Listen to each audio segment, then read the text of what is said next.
Dracula by Bram Stoker. Chapter 1. Jonathan Harker's Journal. Kept in shorthand. 3rd of May, Bistritz. Left Munich at 8:35 p.m. on the 1st of May, arriving at Vienna early next morning. Should have arrived at 6:46, but train was an hour late.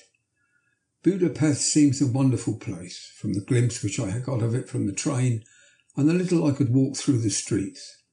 I feared to go very far from the station, as we had arrived late and would start as near as the correct time as possible. The impression I had was that we were leaving the west and entering the east. The most western of splendid bridges over the Danube, which is here of noble width and depth, took us among the traditions of Turkish rule. We left in pretty good time and came after nightfall to Klausenburg. Here I stopped for the night at the Hotel Royal. I had dinner, or rather supper, a chicken done up in some way with red pepper, which is very good but thirsty. Mem, get recipe for Mina. I asked the waiter and he said it was called paprika Hendel, and that it was a national dish. I should be able to get it anywhere along the Carpathian. I found my smattering of German very useful here indeed. I don't know how I should be able to get on without it. Having had some time at my disposal when in London, I had visited the British Museum and made search among the books and maps in the library regarding Transylvania. It had struck me that some foreknowledge of the country could hardly fail to have some importance in dealing with a nobleman of that country. I find that the district he named is in the extreme east of the country, just on the borders of 3 states, Transylvania, Moldavia and Bukovina, in the midst of the Carpathian Mountains, one of the wildest and least known portions of Europe. I was not able to light on any map or work giving the exact locality of the Castle Dracula, and as there are no maps of this country, as yet to compare with our own Ordnance Survey maps, I found that Bistritz, the post town named by Count Dracula, is a fairly well-known place. I shall enter here some of my notes as they may refresh my memory when I talk over my travels with Mina. In the population of Transylvania there are 4 distinct nationalities: Saxons in the south, and mixed with them the Wallachs, who are the descendants of the Dacians, Magyars in the west, Szeklerys in the east and north. I am going among the latter, who claim to be descended from Attila and the Huns.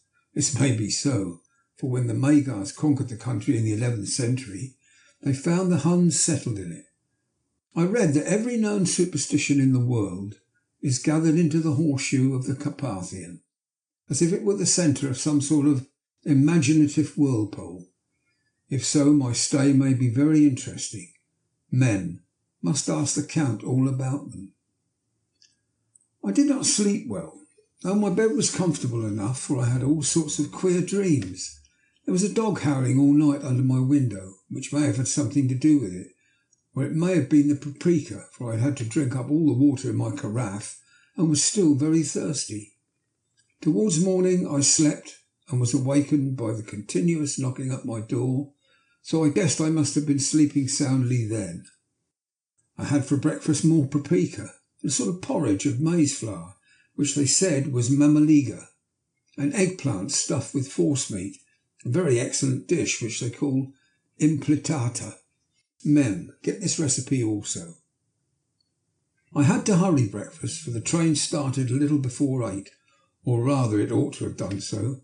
After rushing to the station at 7:30, I had to sit in the carriage for more than an hour before we began to move. It seems to me that the further east you go, the more unpunctual are the trains. What ought they to be in China? All day long we seemed to dawdle through a country which was full of beauty of every kind. Sometimes we saw little towns or castles on the top of steep hills, such as we see in old missals. Sometimes we ran by rivers and streams, which seemed from the wide stony margin on each side of them to be subject to great floods. It takes a lot of water and running strong to sweep the outside edge of a river clear. At every station there were groups of people, sometimes crowds, and in all sorts of attire.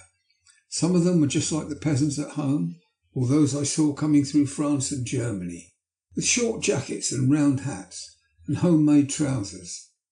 But others were very picturesque. The women looked pretty, except when you got near them, but they were very clumsy about the waist. They had all full white sleeves of some kind or another, and most of them had big belts with lots of strips of something fluttering from them, like the dresses in a ballet. But of course there were petticoats under them. The strangest figures we saw were the Slovaks, who were more barbarian than the rest, with their big cowboy hats, great baggy dirty white trousers, white linen shirts, and enormous heavy leather belts, nearly a foot wide, all studded over with brass nails. They wore high boots with their trousers tucked into them, and had long black hair and heavy black moustaches. They are very picturesque, but do not look prepossessing. On the stage they would be set down at once as some old Oriental band of brigands. They are, however, I'm told, very harmless and rather wanting in natural self-assertion. It was on the dark side of twilight when we got to Bistritz, which is a very interesting old place, being practically on the frontier, for the Borgo Pass leads from it into Bukovina. It has had a very stormy existence, and it certainly shows the marks of it.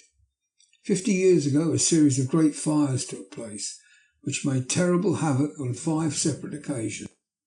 At the very beginning of the 17th century, it underwent a siege of 3 weeks and lost 13,000 people. The casualties of war proper being assisted by famine and disease. Count Dracula had directed me to go to the Golden Krone Hotel, which I found to my great delight to be thoroughly old-fashioned. For of course I wanted to see all I could of the ways of the country. I was evidently expected, for when I got near the door, I faced a cheery-looking elderly woman in the usual peasant dress, white undergarment with long double apron, front and back, of coloured stuff fitting almost too tight for modesty. When I came close she bowed and said, "The Herr Englishman?" "Yes," I said, "Jonathan Harker." She smiled and gave some message to an elderly man in a white shirt sleeves who had followed her to the door. He went, but immediately returned with a letter. "My friend, welcome to the Carpathians. I'm anxiously expecting you. Sleep well tonight. At 3 tomorrow the diligence will start for Bukovina. A place in it is kept for you. At the Borgo Pass my carriage will await you, and will bring you to me. I trust that your journey from London has been a happy one, and that you will enjoy your stay in my beautiful land. Your friend, Dracula." 4th of May. I found that my landlord had got a letter from the Count directing him to secure the best place on the coach for me. But on making inquiries as to details, he seemed somewhat reticent, and pretended that he could not understand my German. This could not be true, because up to then he had understood it perfectly. At least he answered my questions exactly as if he did. He and his wife, the old lady who had received me, looked at each other in a frightened sort of way.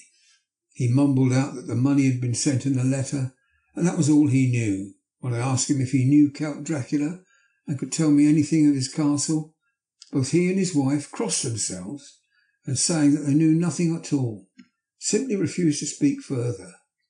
It was so near the time of starting that I had no time to ask anyone else, for it was all very mysterious and not by any means comforting. Just before I was leaving, the old lady came up to my room and said in a very hysterical way, "Must you go? Oh, young Herr, must you go?" She was in such an excited state that she seemed to have lost her grip of what German she knew, and mixed it all up with some other language which I did not know of at all. I was just able to follow her by asking many questions, when I told her that I must go at once, and that I was engaged on important business. She asked again, "Do you know what day it is?" I answered that it was the 4th of May. She shook her head as she said again, "Oh yes, I know that, but do you know what day it is?" On my saying that I did not understand, she went on, "It is the eve of St. George's Day. Do you not know that tonight, when the clock strikes midnight, all the evil things in the world will have full sway? Do you know where you are going or what you are going to?" She was in such evident distress that I tried to comfort her, but without effect, Finally she went down on her knees and implored me not to go, at least to wait a day or two before starting. It was all very ridiculous, but I did not feel comfortable. However, there was business to be done, and I could allow nothing to interfere with it. I therefore tried to raise her up and said as gravely as I could that I thanked her, but my duty was imperative, and that I must go. She then rose and dried her eyes, and taking a crucifix from her neck, offered it to me. I didn't know what to do, for as an English churchman I have been taught to regard such things as in some measure idolatrous, and yet it seemed so ungracious to refuse an old lady, meaning so well, in such a state of mind. She saw, I suppose, the doubt in my face, for she put the rosary round my neck and said, "For your mother's sake," and went out of the room. I'm writing up this part of the diary whilst I am waiting for the coach, which is, of course, late, and the crucifix is still round my neck. Whether it is the old lady's fear, or the many ghostly traditions of this place, or the crucifix itself, I do not know, but I am not feeling nearly as easy in my mind as usual. If this book should ever reach Mina before I do, let it bring my goodbye. Here comes the coach. 5th of May. The castle. The grey of the morning has passed, and the sun is high over the distant horizon, which seems jagged, whether with trees or hills that I know not, for it is so far off that big things and little are mixed. I am not sleepy, and as I am not to be called till I awake, naturally I write till sleep comes. There are many odd things to put down, and Leth, who reads them, may fancy that I dined too well before I left Bistritz. Let me put down my dinner exactly. I dined on what they call robber steak, bits of bacon, onion and beef, seasoned with red pepper and strung on sticks and roasted over the fire, in the simple style of the London cat's meat. The wine was a golden Madeiash, which produces a queer sting on the tongue, which is, however, not disagreeable. I had only a couple of glasses of this and nothing else. When I got on the coach, the driver had not taken his seat, and I saw him talking with the landlady. They were evidently talking of me, for every now and then they looked at me, and some of the people who were sitting on the bench outside the door, which they call by a name meaning word bearer, came and listened and looked at me, most of them pityingly. I could hear a lot of words often repeated, queer words, for there were many nationalities in the crowd. So I quietly got my polyglot dictionary from my bag and looked them out. I must say they were not cheering to me, for amongst them were Ordog, Satan, Pokol, Hell, Stregoica, Witch, Rolok and Vilkosak, both of which mean the same thing, one being Slovak, the other Serbian, for something that is either werewolf or vampire. Mem. I must ask the Count about these superstitions. When we started, the crowd round the inn door, which had by this time swelled to a considerable size, all made the sign of the cross and pointed two fingers towards me. With some difficulty I got a fellow passenger to tell me what they meant. He would not answer at first, but on learning that I was English, he explained that it was a charm or guard against the evil eye. This was not very pleasant for me, just starting for an unknown place to meet an unknown man, but everyone seemed so kind-hearted and so sorrowful, so sympathetic, that I could not but be touched. I shall never forget the last glimpse of which I had of the inn yard and its crowd of picturesque figures, all crossing themselves as they stood round the wide archway, with its background of rich foliage of oleander and orange trees in green tubs, clustered in the centre of the yard. Then our driver, whose wide linen drawers covered the whole front of the box seat, Gothic they call them, cracked his big whip over the four small horses, which ran abreast, and we set off on our journey. I soon lost sight and recollection of ghostly fears in the beauty of the scene as we drove along. Although I had known the language, or rather languages, which my fellow passengers were speaking, I might not have been able to have thrown them off so easily. Before us lay a green sloping land full of forests and woods, with here and there steep hills crowned with clumps of trees, or with farmhouses, the blank gable end to the road.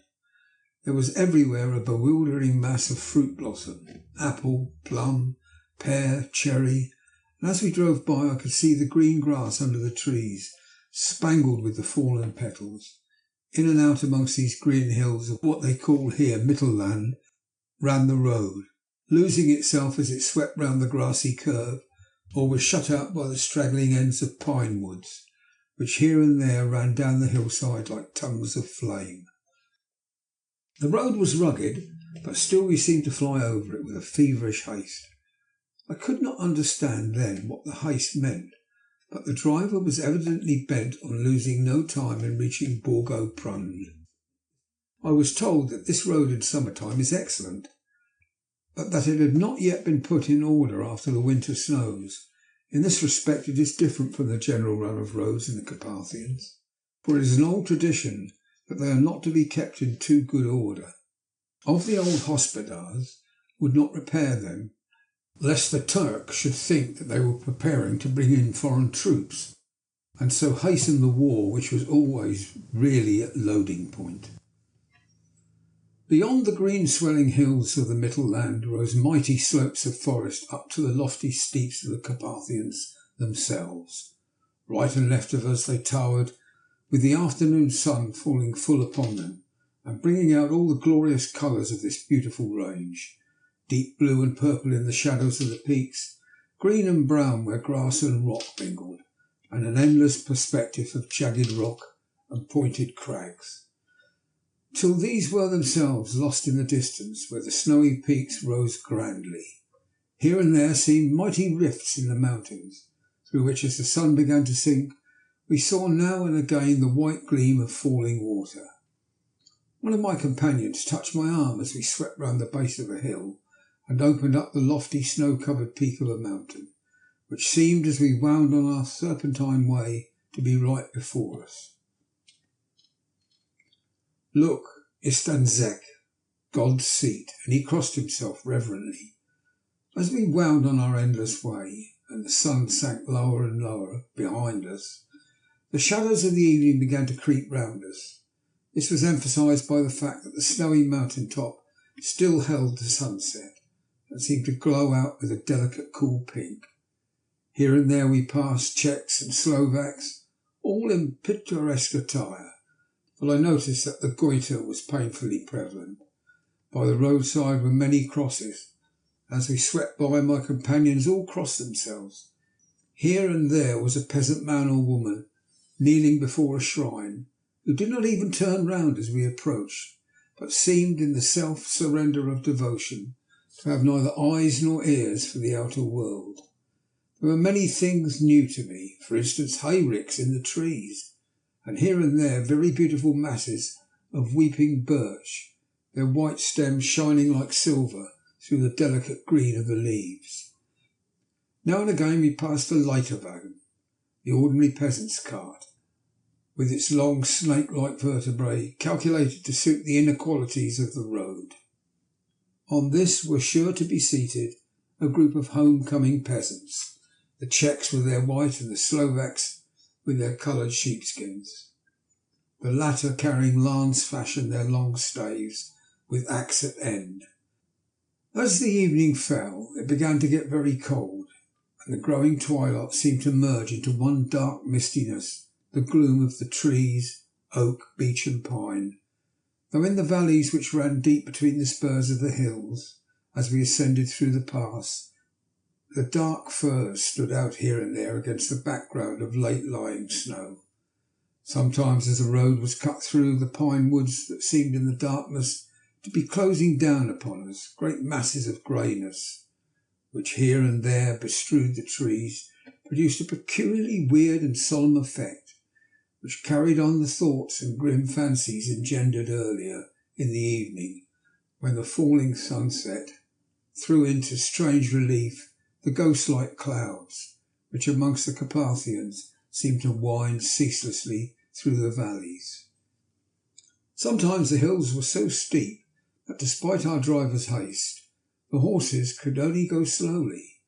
I wished to get down and walk up them, as we do at home, But the driver would not hear of it. No, no, he said, you must not walk here. The dogs are too fierce. And then he added, with what he evidently meant for grim pleasantry, for he looked round to catch the approving smile of the rest, and you may have enough of such matters before you go to sleep. The only stop he would make was a moment's pause to light his lamps. When it grew dark, there seemed to be some excitement among the passengers, and they kept speaking to him, one after another, as though urging him to further speed.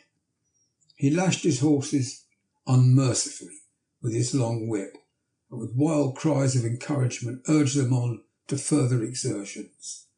Then, through the darkness, I could see a sort of patch of grey light ahead of us, as though there was a cleft in the hills. The excitement of the passengers grew greater. The crazy coach rocked on its great leather springs and swayed like a boat tossed on a stormy sea. I had to hold on. The road grew more level and we appeared to fly along. Then the mountains seemed to come nearer to us on each side and to frown down upon us. We were entering on the Borgo Pass. One by one, several of the passengers offered me gifts, which they pressed upon me with an earnestness which would take no denial. These were certainly of an odd and varied kind, but each was given in simple good faith, with a kindly word and a blessing and that strange mixture of fear-meaning movements which I had seen outside the hotel at Bistris, the sign of the cross and the guard against the evil eye. Then, as we flew along, the driver leaned forward, and on each side the passengers, craning over the edge of the coach, passed eagerly into the darkness. It was evident that something very exciting was either happening or expected. But though I asked each passenger, no one would give me the slightest explanation. The state of excitement kept on for some little time, and at last we saw before us the pass opening out onto the eastern side. There were dark rolling clouds overhead, and in the air the heavy oppressive sense of thunder. It seemed as though the mountain range had separated two atmospheres, and now we had got into the thunderous one. I was now myself looking out for the conveyance which was to take me to the Count. Each moment I expected to see the glare of lamps through the blackness, but all was dark. The only light was the flickering rays of our own lamps, in which the stream from our hard-driven horses rose in a white cloud. We could see now the sandy road lying white before us, but there was no sign of a vehicle.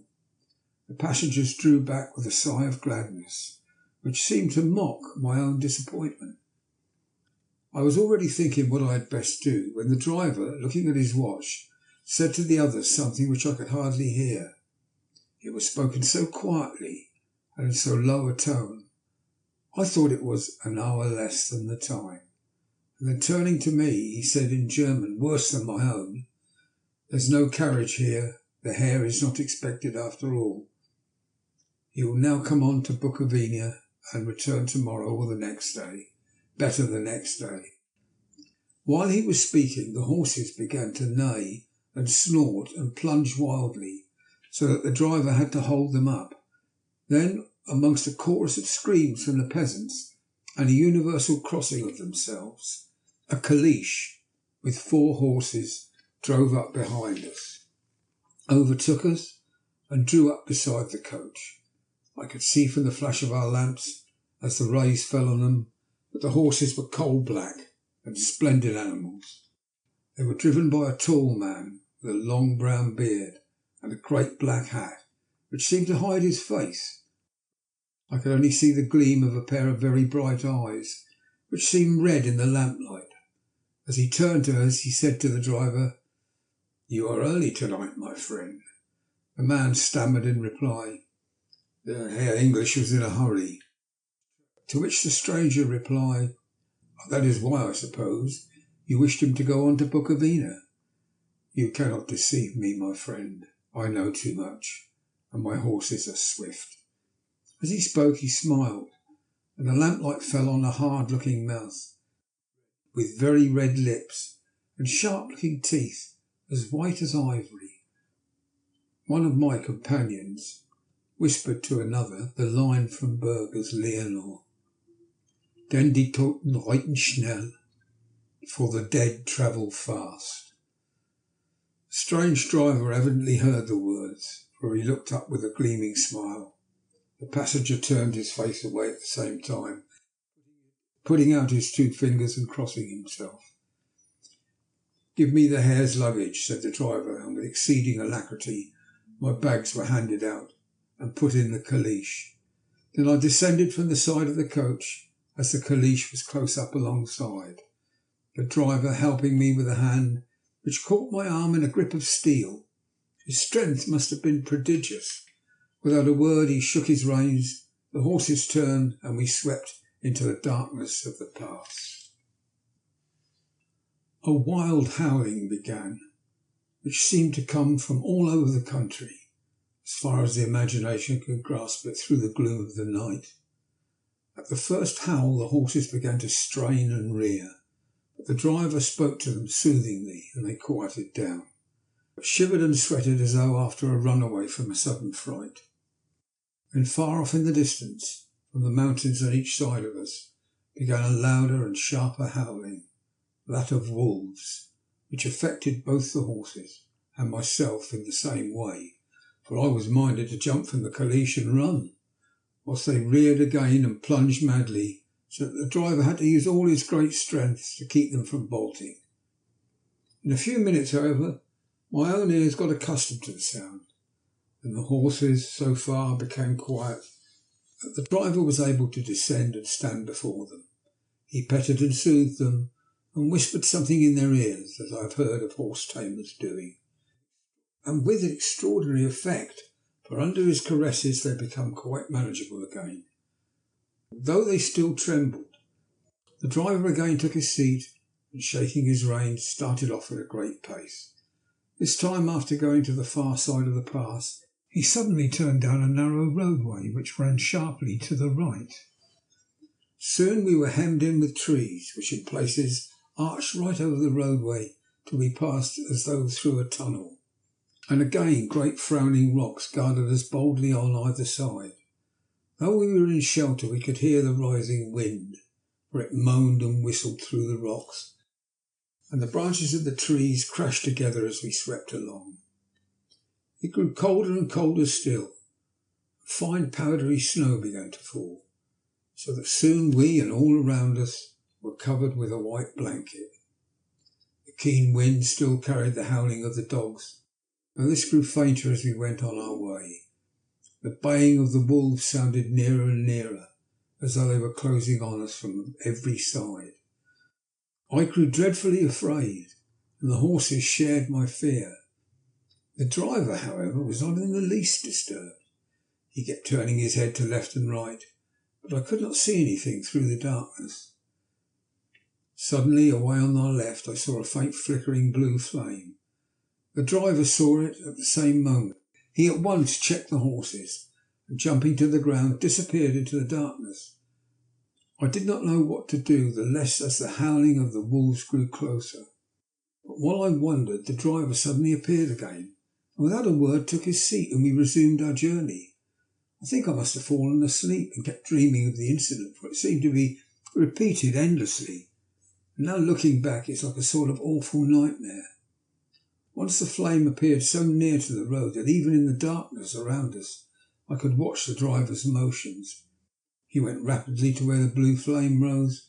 It must have been very faint, for it did not seem to illumine the place around it at all. And gathering a few stones, formed them into some device.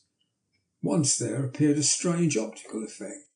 When he stood in between me and the flame, it did not obstruct it, for I could see its ghostly flicker all the same. This startled me, but as the effect was only momentary, I took it that my eyes deceived me, straining through the darkness.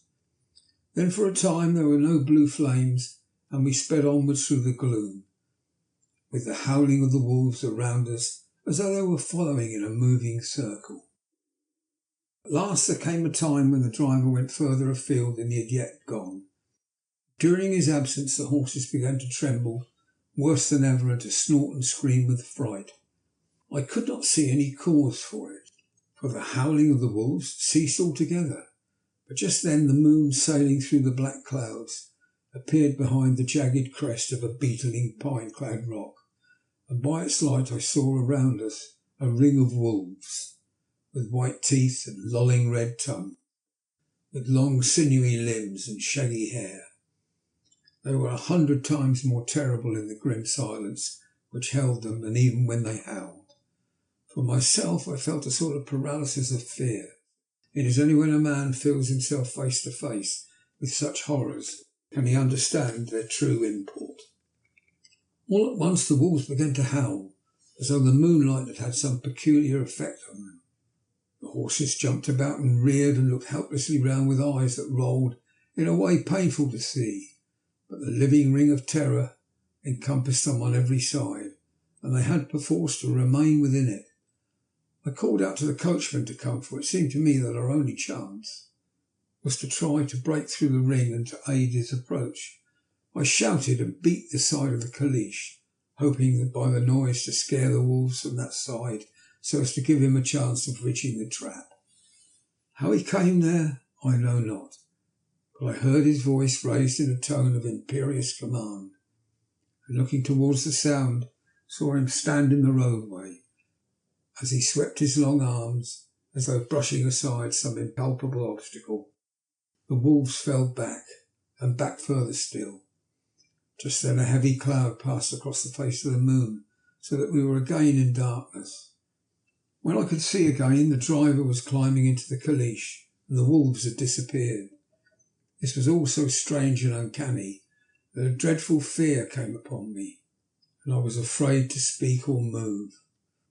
The time seemed interminable as we swept on our way, now in almost complete darkness, for the rolling clouds obscured the moon.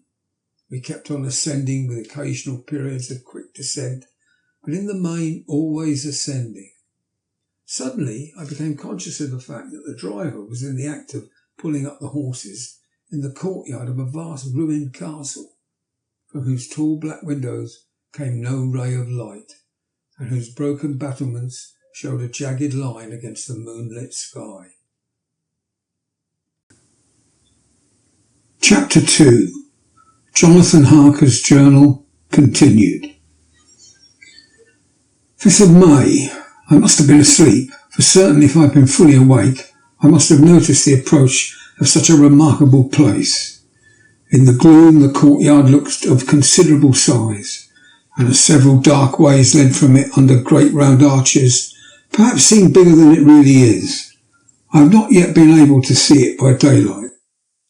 When the caleche stopped, the driver jumped down and held out his hand to assist me to alight. Again I could not but notice his prodigious strength. His hand actually seemed like a steel vice that could have crushed mine if he had chosen. When he took out my traps and placed them on the ground beside me, as I stood close to a great door, old and studded with large iron nails, and set in a projecting doorway of massive stone, I could see even in the dim light that the stone was massively carved, but that the carving had been much worn by time and weather. As I stood, the driver jumped again into his seat and shook the reins. The horses started forward, and trap and all disappeared down one of the dark openings. I stood in silence where I was, for I did not know what to do. Of bell or knocker there was no sign. Through these frowning walls and dark window openings, it was not likely that my voice would penetrate. The time I waited seemed endless, and I felt doubts and fears crowding upon me. What sort of place had I come to, and among what kind of people? What sort of grim adventure was it on which I had embarked? Was this a customary incident in the life of a solicitor's clerk, sent out to explain the purchase of a London estate to a foreigner?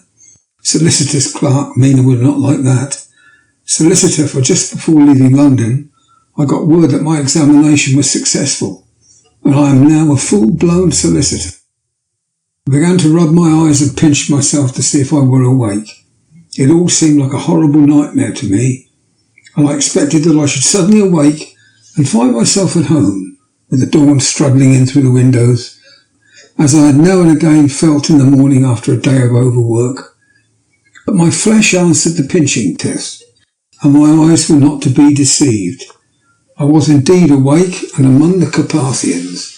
All I could do now was to be patient and to wait the coming of the morning. Just as I had come to this conclusion, I heard a heavy step approaching behind the great door, and saw through the chinks the gleam of a coming light. Then there was the sound of rattling chains and the clanking of massive bolts drawn back. The key was turned with a loud grating noise of long disuse, and the great door swung back. Within stood a tall old man, clean-shaven save for a long white moustache, and clad in black from head to foot, without a single speck of colour about him anywhere. He held in his hand an antique silver lamp, in which the flame burned without chimney or globe of any kind, throwing long quivering shadows as it flickered in the draught of the open door. The old man motioned me in with his right hand, with a courtly gesture, saying in excellent English, but with a strange intonation, "Welcome to my house. Enter freely and of your own free will." He made no motion of stepping to meet me, but stood like a statue, as though his gesture of welcome had fixed him into stone.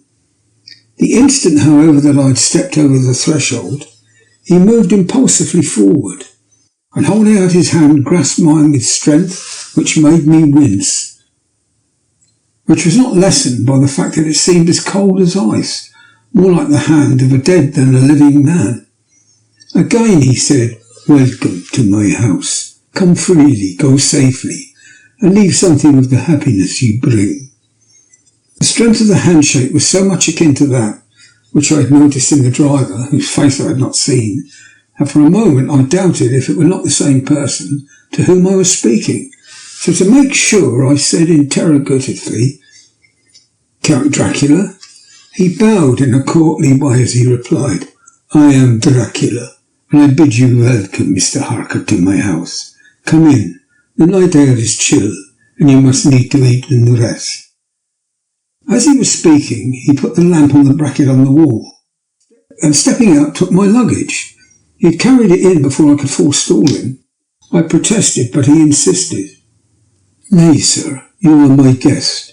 It is late, and my people are not available. Let me see to your comfort myself." He insisted on carrying my traps along the passage, then up a great winding stair and along another great passage, on whose stone floor our steps rang heavily. At the end of this he threw open a heavy door, and I rejoiced to see within a well-lit room in which a table was spread for supper, and on whose mighty hearth great fire of logs, freshly replenished, flamed and flared. The Count halted, putting down my bags, closed the door, crossing the room, opened another door, which led into a small octagonal room lit by a single lamp, and seemingly without a window of any sort. Passing through this, he opened another door, and motioned me to enter. It was a welcome sight, for here was a great bedroom, well lighted, and warmed with another log fire. Also added to, but lately, for the top logs were fresh, which sent a hollow roar up the wide chimney. The Count himself left my luggage inside, and withdrew, saying before he closed the door, "You will need after your journey to refresh yourself by making your toilet. I trust you will find all you wish. When you are ready, come into the other room, where you will find your supper prepared." The light and warmth of the Count's courteous welcome seemed to have dissipated all my doubts and fears. Having then reached my normal state, I discovered that I was half famished with hunger, so making a hasty toilet, I went into the other room. I found supper already laid out. My host, who stood on one side of the great fireplace, leaning against the stonework, made a graceful wave of his hand to the table and said, "I pray you, be seated and sup how you please. You will, I trust, excuse me that I do not join you, but I have dined already, and I do not sup." I handed him the sealed letter which Mr. Hawkins had entrusted to me. He opened it and read it gravely. Then, with a charming smile, he handed it to me to read. One passage of it at least gave me a thrill of pleasure. "I must regret that an attack of gout, from which malady I am a constant sufferer, forbids absolutely any travelling on my part for some time to come. but I'm happy to say I can send a sufficient substitute, one in whom I have every possible confidence. He is a young man, full of energy and talent in his own way, and of a very faithful disposition. He is discreet and silent, and has grown into manhood in my service. He shall be ready to attend on you when you will during his stay, and shall take your instructions in all matters. The Count himself came forward and took off the cover of the dish, and I fell to at once an excellent roast chicken.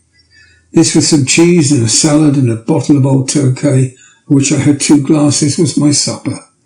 During the time I was eating it, the Count asked me many questions as to my journey, and I told him by degrees all I had experienced.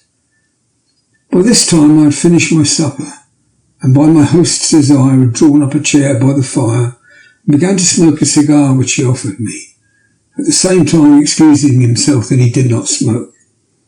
I now had an opportunity of observing him, and found him of a very marked physiognomy. His face was strong, very strong, aquiline, with a high bridge of the thin nose, the peculiarly arched nostrils, with lofty domed forehead and hair growing scantily around the temples, but profusely elsewhere. His eyebrows were very massive, almost meeting over the nose, and with the bushy hair it seemed to curl in its own profusion. The mouth, so far as I could see it under the heavy moustache, was fixed and rather cruel looking, with peculiarly sharp white teeth. These protruded over the lips, whose remarkable ruddiness showed astonishing vitality in a man of his years. For the rest, his ears were pale at the tops, extremely pointed. The chin was broad and strong, and the cheeks firm, though thin. The general effect was one of extraordinary power. Hitherto I had noticed that the backs of his hands as they lay on his knees in the firelight, and they had seemed rather white and fine. But seeing them now close to me, I could not help but notice that they were rather coarse, broad, with squat fingers. Strange to say, there were hairs in the centre of the palm. The nails were long and fine, and cut to a sharp point. As the Count leaned over me and his hands touched me, I could not repress a shudder. It may have been that his breath was rank, but a horrible feeling of nausea came over me, which, do what I would, I could not conceal. The Count, evidently noticing it, drew back, and with a grim sort of smile, which showed more than he had yet done of his protuberant teeth, sat himself down again on his own side of the fireplace. We were both silent for a while, and as I looked towards the window, I saw the first dim streak of the coming dawn. There seemed a strange stillness over everything. But as I listened, I heard, as if from down below in the valley, the howling of many wolves. The Count's eyes gleamed, and he said, "Listen to them, the children of the night, what music they make." Seeing, I suppose, some expression of my face strange to him, he added, "Ah, sir, you dwellers in the city cannot enter into the feelings of the hunter." And he rose and said, "But you must be tired. Your bedroom is all ready, and tomorrow you shall sleep as late as you will. I have to be away till the afternoon, so sleep well and dream well." With a courteous bow, he opened for me himself the door to the octagonal room, and I entered my bedroom. I am all in a sea of wonders. I doubt, I fear, I think strange things, which I dare not confess to my own soul.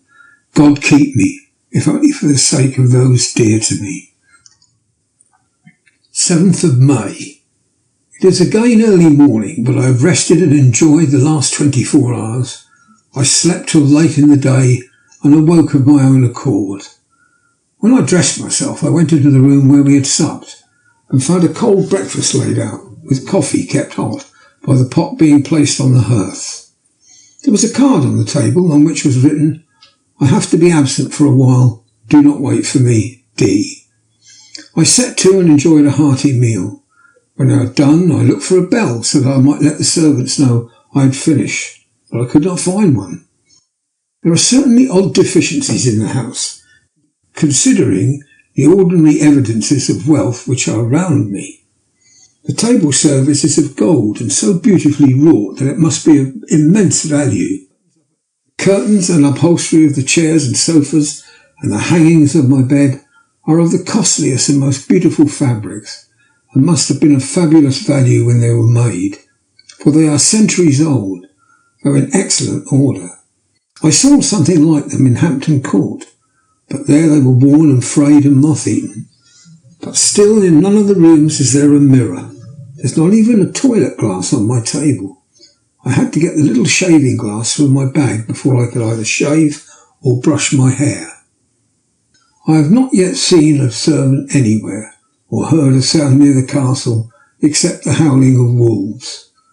Some time after I had finished my meal, I do not know whether to call it breakfast or dinner, for it's between 5 and 6 o'clock when I had it, I looked about for something to read, for I did not like to go about the castle until I had asked the Count's permission.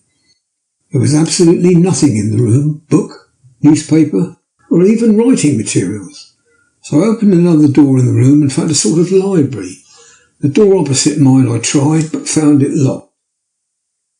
In the library I found to my great delight a vast number of English books, whole shelves full of them, with bound volumes of magazines and newspapers. The table in the centre was littered with English magazines and newspapers, though none of them were of very recent date.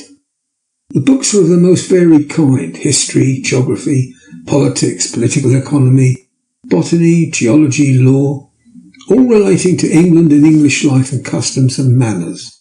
There were even such books of reference as the London Directory, the Red and Blue books, Whitaker's Almanac, the Army and Navy lists. It somehow gladdened my heart to see it, the Law List. Whilst I was looking at the books, the door opened and the Count entered. He saluted me in a hearty way and hoped that I had had a good night's rest. Then he went on. I am glad you found your way in here, for I am sure there is much that will interest you. These companions, and he laid his hand on some of the books, have been good friends to me, and for some years past, ever since I had the idea of going to London, have given me many hours of pleasure. Through them I have come to know your great England, and to know her is to love her.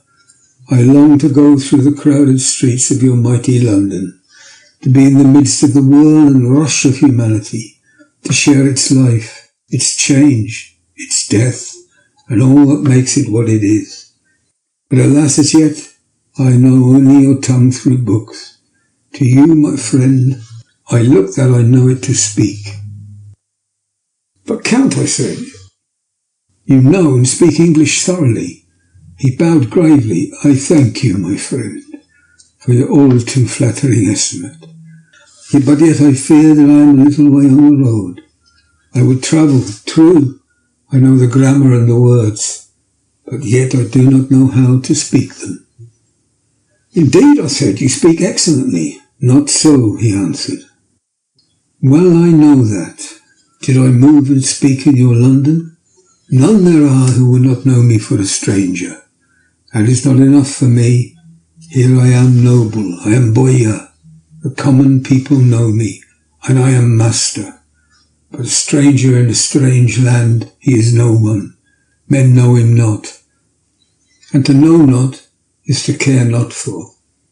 I am content if I am like the rest, so that no man stops if he see me, or pause in his speaking if he hear my words. Aha, stranger!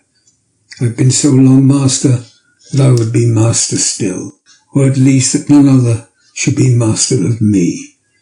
You come to me not alone as an agent of my friend Peter Hawkins of Exeter to tell me all about my new estate in London.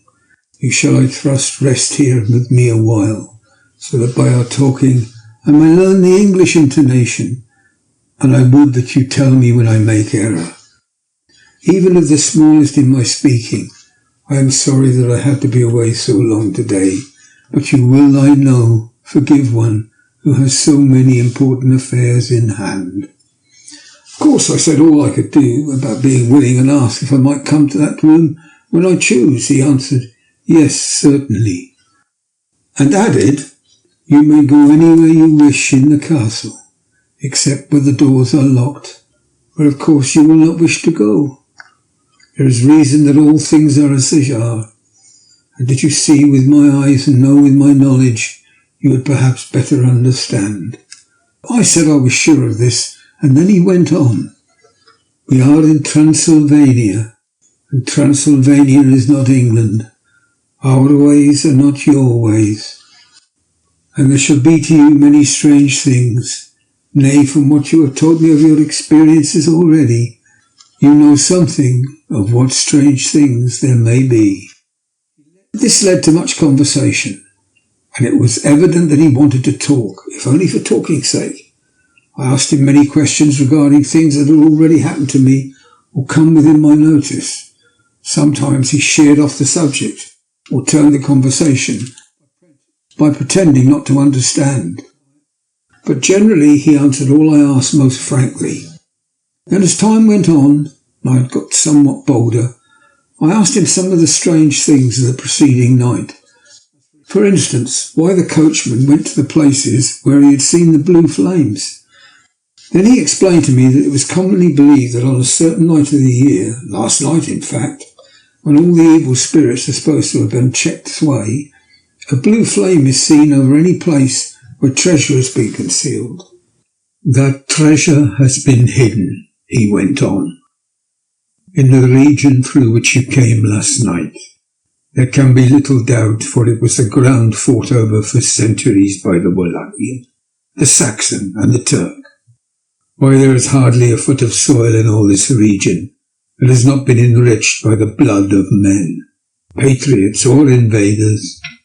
In the old days there were stirring times, when the Austrian and the Hungarian came up in hordes, and the patriots went out to meet them, men and women, the aged and the children too, and waited their coming on the rocks above the passes, that they might sweep destruction on them with their artificial avalanches.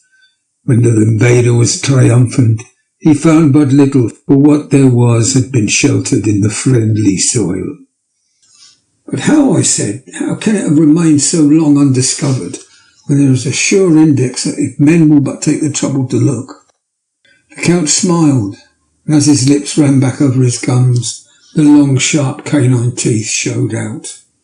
Strangely, he answered, because your peasant is at heart a coward and a fool.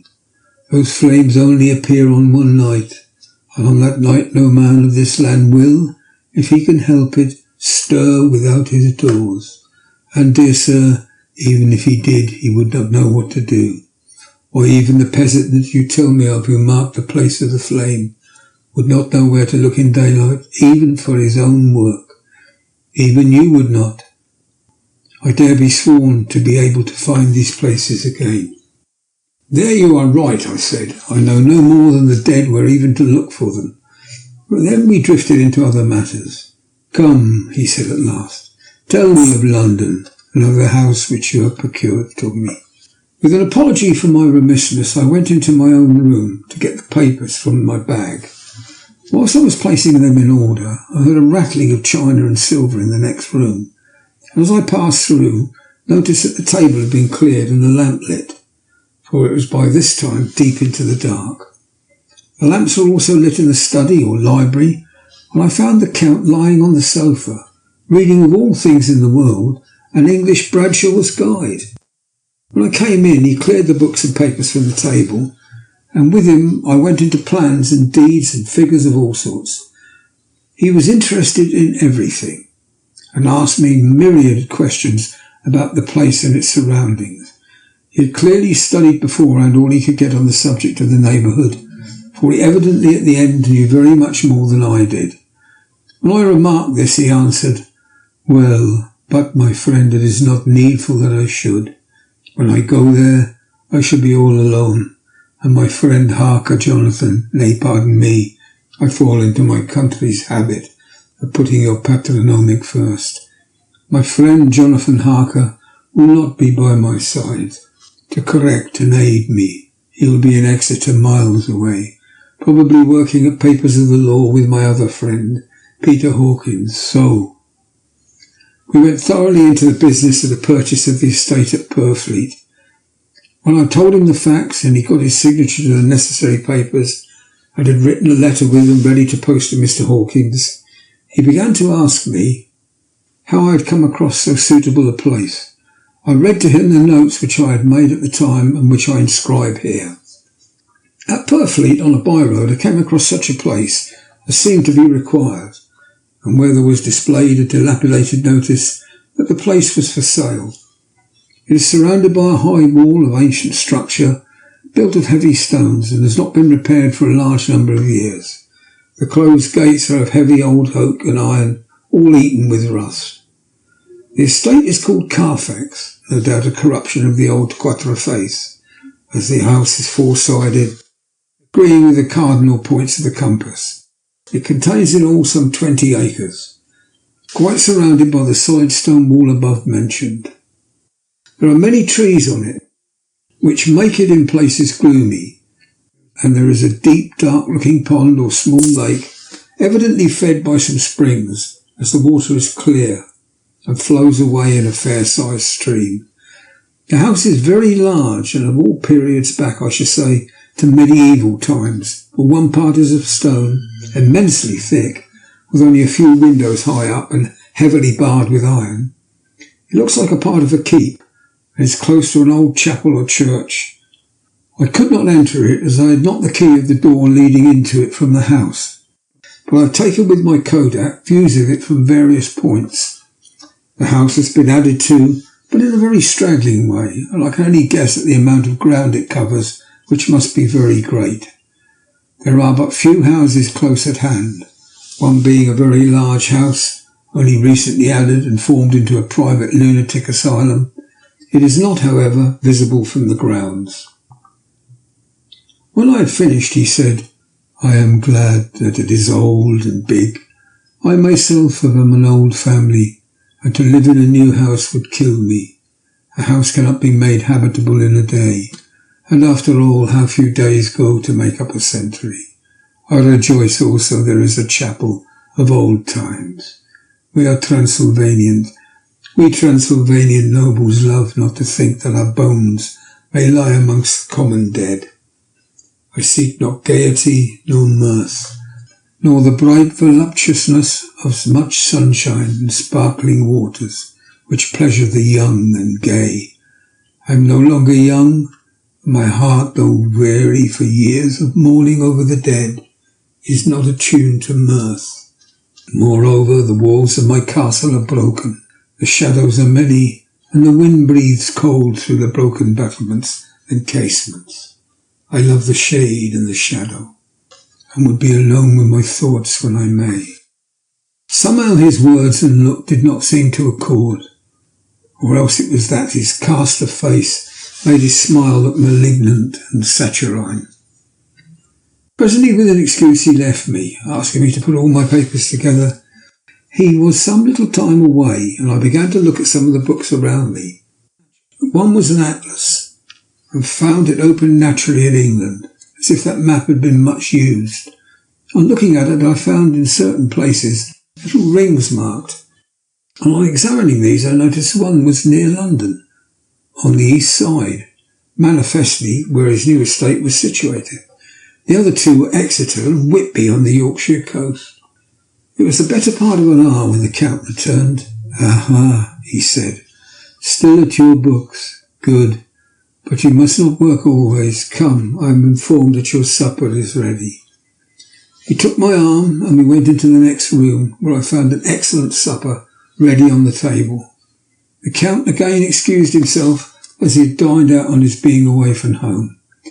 But he sat as on the previous night, and chatted whilst I ate.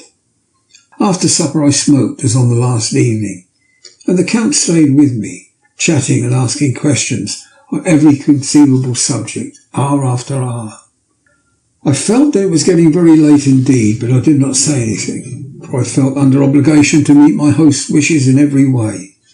I was not sleepy, as the long sleep yesterday had fortified me, but I could not help experiencing a chill which comes over one at the coming of dawn, which is like, in its way, the turn of the tide.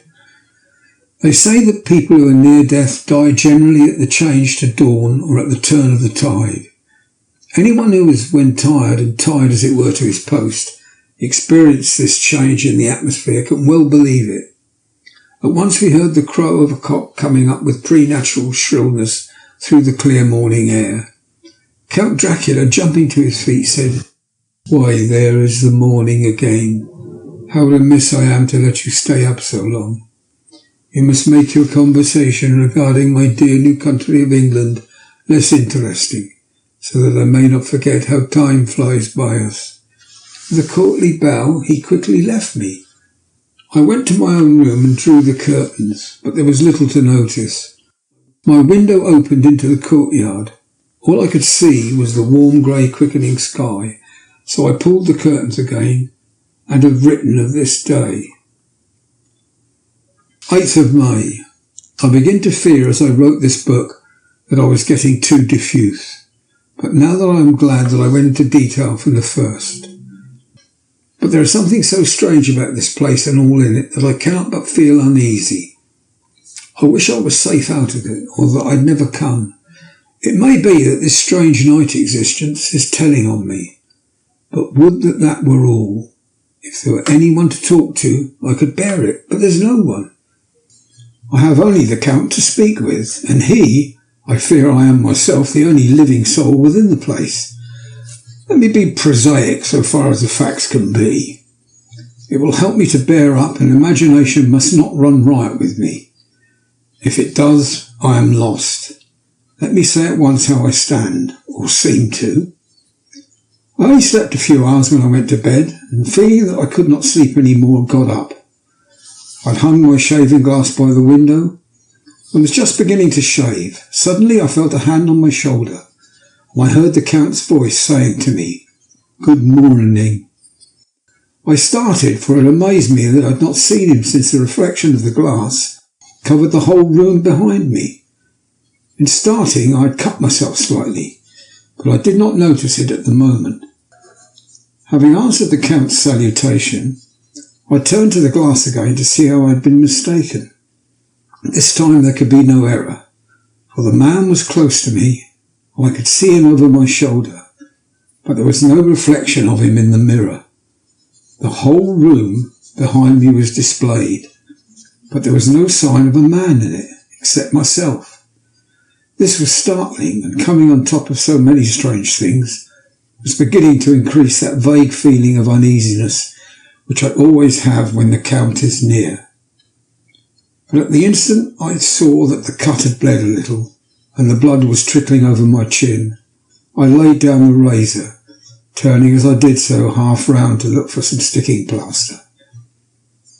When the Count saw my face, his eyes blazed with a sort of demoniac fury, and he suddenly made a grab at my throat. I drew away, and his hand touched a string of beads which held the crucifix. It made an instant change in him, for the fury passed so quickly that I could hardly believe that it was ever there. "Take care," he said. "Take care how you cut yourself. It is more dangerous than you think in this country." And seizing the shaving glass, he went on. "And this is the wretched thing that has done the mischief.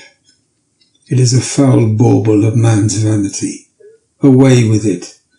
And opening the heavy window with one wrench of his terrible hand, he flung out the glass, which was shattered into 1,000 pieces on the stones of the courtyard below. Then he withdrew without a word. It is very annoying, for I do not see how I am to shave, unless in my watch case or the bottom of the shaving pot, which is fortunately made of metal. When I went into the dining room, breakfast was prepared, but I could not find the Count anywhere, so I breakfasted alone. It is strange that as yet I have not seen the Count eat or drink. He must be a very peculiar man.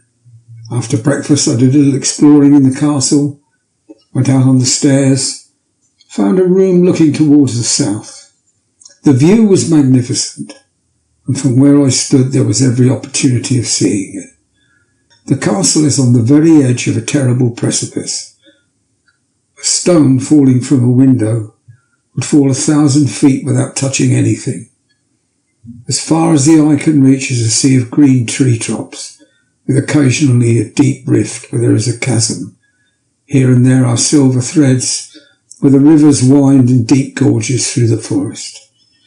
But I am not at heart to describe beauty. When I had seen the view, I explored further. Doors, doors, doors everywhere, and all locked and bolted. In no place, save from the windows in the castle, is there an available exit. The castle is a veritable prison, and I am a prisoner. Chapter 3. Jonathan Harker's Journal. Continued. When I found out that I was a prisoner, a sort of wild feeling came over me.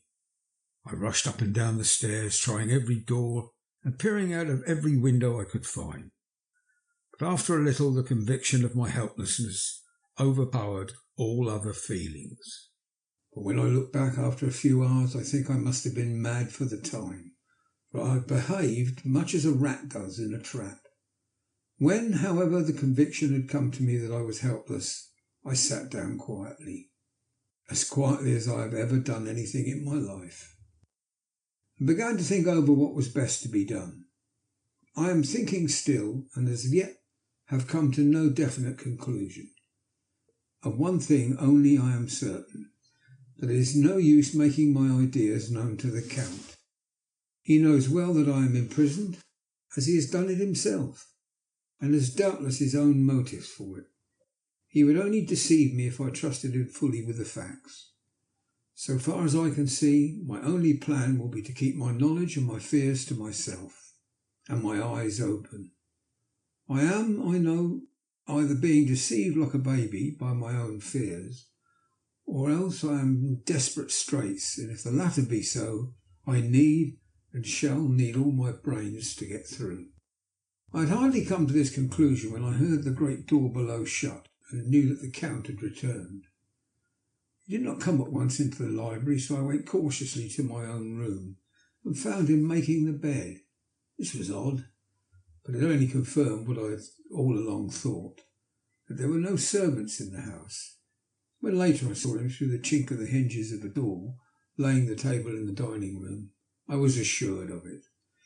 For if he does himself all these menial offices, surely it is proof that there is no one else to do them. This gave me a fright, for if there was no one else in the castle, it must have been the Count himself, who was the driver of the coach that brought me here. This is a terrible thought, for if so, what does it mean that he could control the wolves as he did, by only holding up his hand in silence? How was it that all the people at Bistritz and on the coach had some terrible fear for me? What meant the giving of the crucifix, the garlic, of the wild rose, the mountain ash? Bless that good woman who hung the crucifix round my neck, for it is a comfort and a strength to me whenever I touch it. It's an odd thing that which I have been taught to regard with disfavour as idolatrous should in a time of loneliness and trouble be of help. Is it that there is something in the essence of sympathy and comfort? Sometime, if may be, I must examine this matter to try and make up my mind about it. In the meantime, I must find out all I can about Count Dracula, as it may help me to understand. Tonight he may talk of himself if I turn the conversation that way. I must be very careful, however, not to awake his suspicion. Midnight. I've had a long talk with the Count. I asked him a few questions on Transylvania history, and he warmed up to the subject wonderfully. In his speaking of things and people, and especially of battles, he spoke as if he had been present at them all. This he afterwards explained by saying that to a boyar, the pride of his house and name is his own pride, and their glory is his glory, and their fate is his fate. Whenever he spoke of his house, he always said we, and spoke almost in the plural like a king speaking. I wish I could put down all he said exactly as he said it to me, for to me it was most fascinating. It seemed to have in it a whole history of the country. He grew excited as he spoke and walked around the room, pulling his great white moustache and grasping anything on which he laid his hands as though he would crush it by main strength. One thing he said, which I shall put down as nearly as I can, for it tells in its way the story of his race.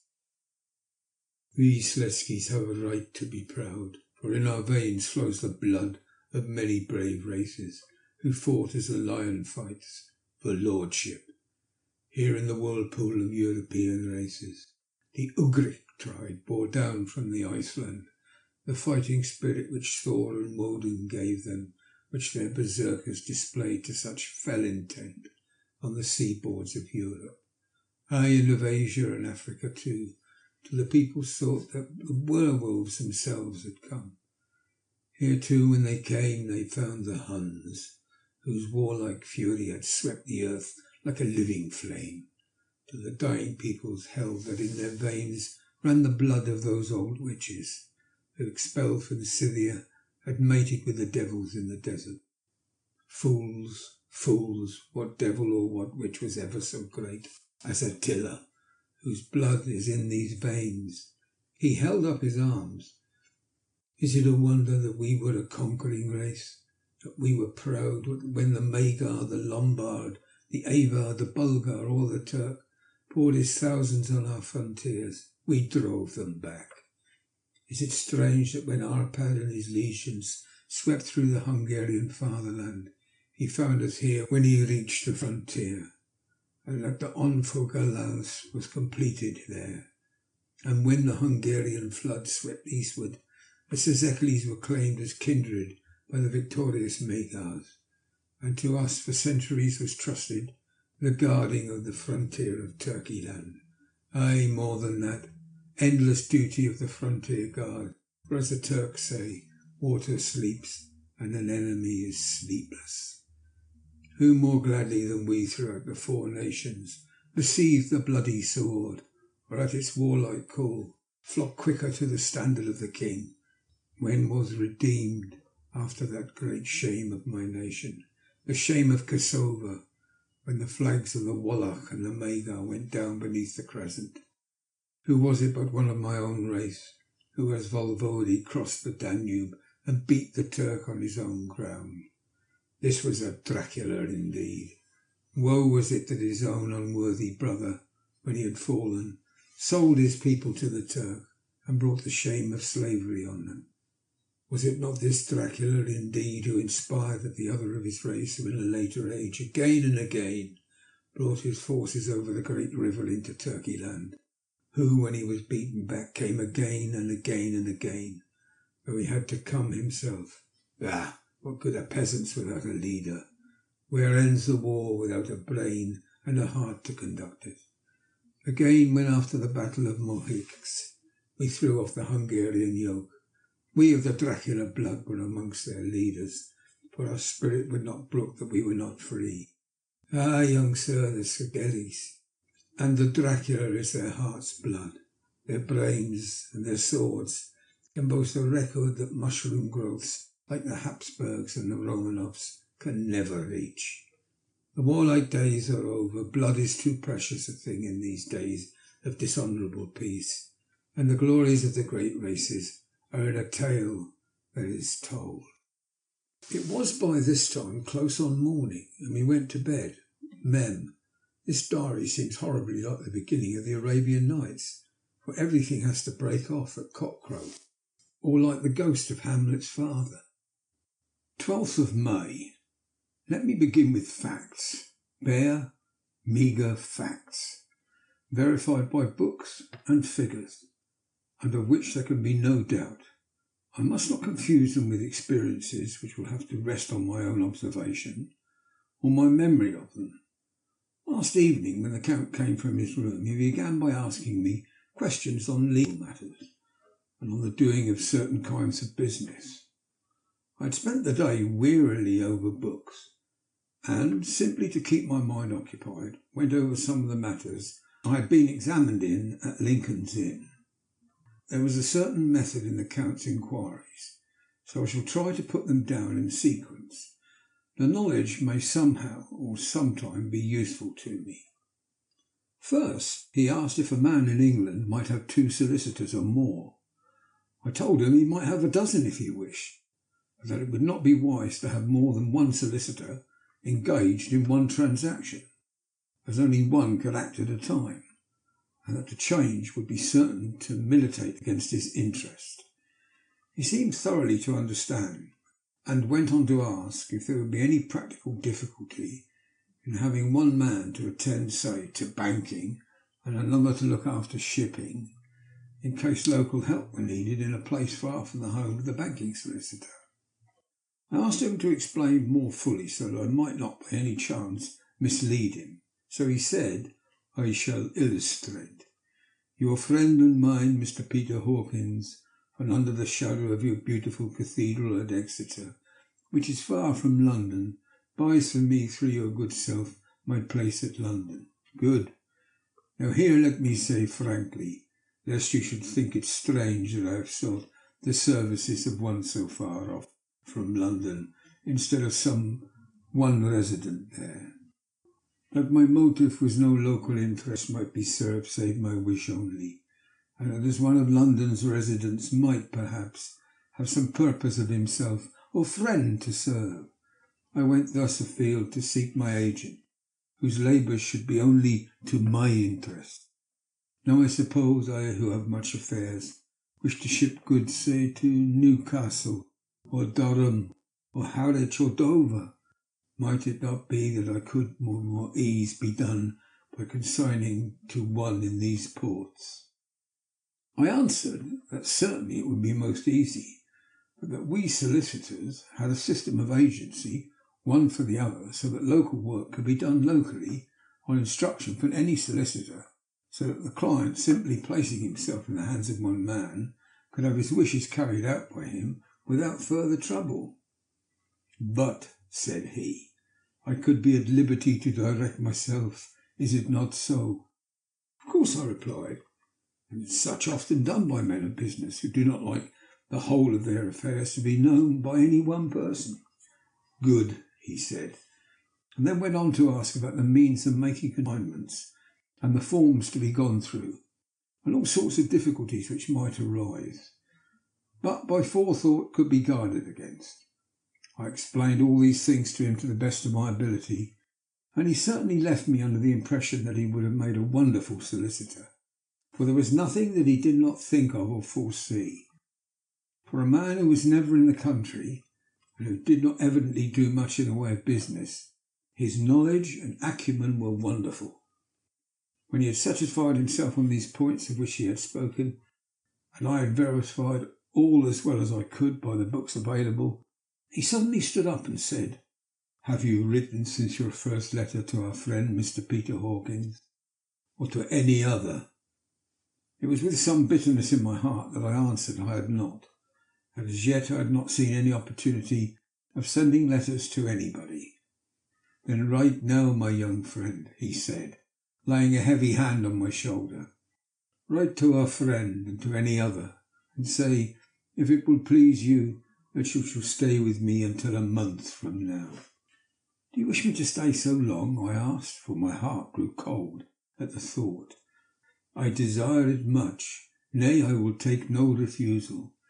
When your master, employer, what you will, engaged in that someone would come on his behalf, it was understood that my needs were only to be consulted. I have not stinted, is it not so? What could I do but bow acceptance? It was Mr. Hawkins' interest, not mine, and I had to think of him, not myself. And beside, while Count Dracula was speaking, there was that in his eyes and in his bearing which made me remember that I was a prisoner, that if I wished it I could have no choice. The Count saw his victory in my bow and his mastery in the trouble of my face, for he began at once to use them, but in his own smooth, resistless way.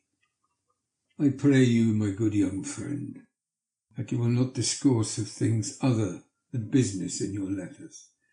It will doubtless please your friends to know that you are well and that you look forward to getting home to them. Is it not so?" As he spoke he handed me 3 sheets of notepaper and 3 envelopes. They were all of the thinnest foreign post, and looking at them and then at him, and noticing his quiet smile with the sharp canine teeth laying over the red underlip. I understood as well as if he had spoken that I should be careful what I wrote, for he would be able to read it. So I determined to write only formal notes now, but to write fully to Mr. Hawkins in secret, and also to Mina, for to her I could write in shorthand, which would puzzle the Count if he did see it. When I had written my 2 letters, I sat quiet reading a book, whilst the Count wrote several notes, referring as he wrote them to some books on his table.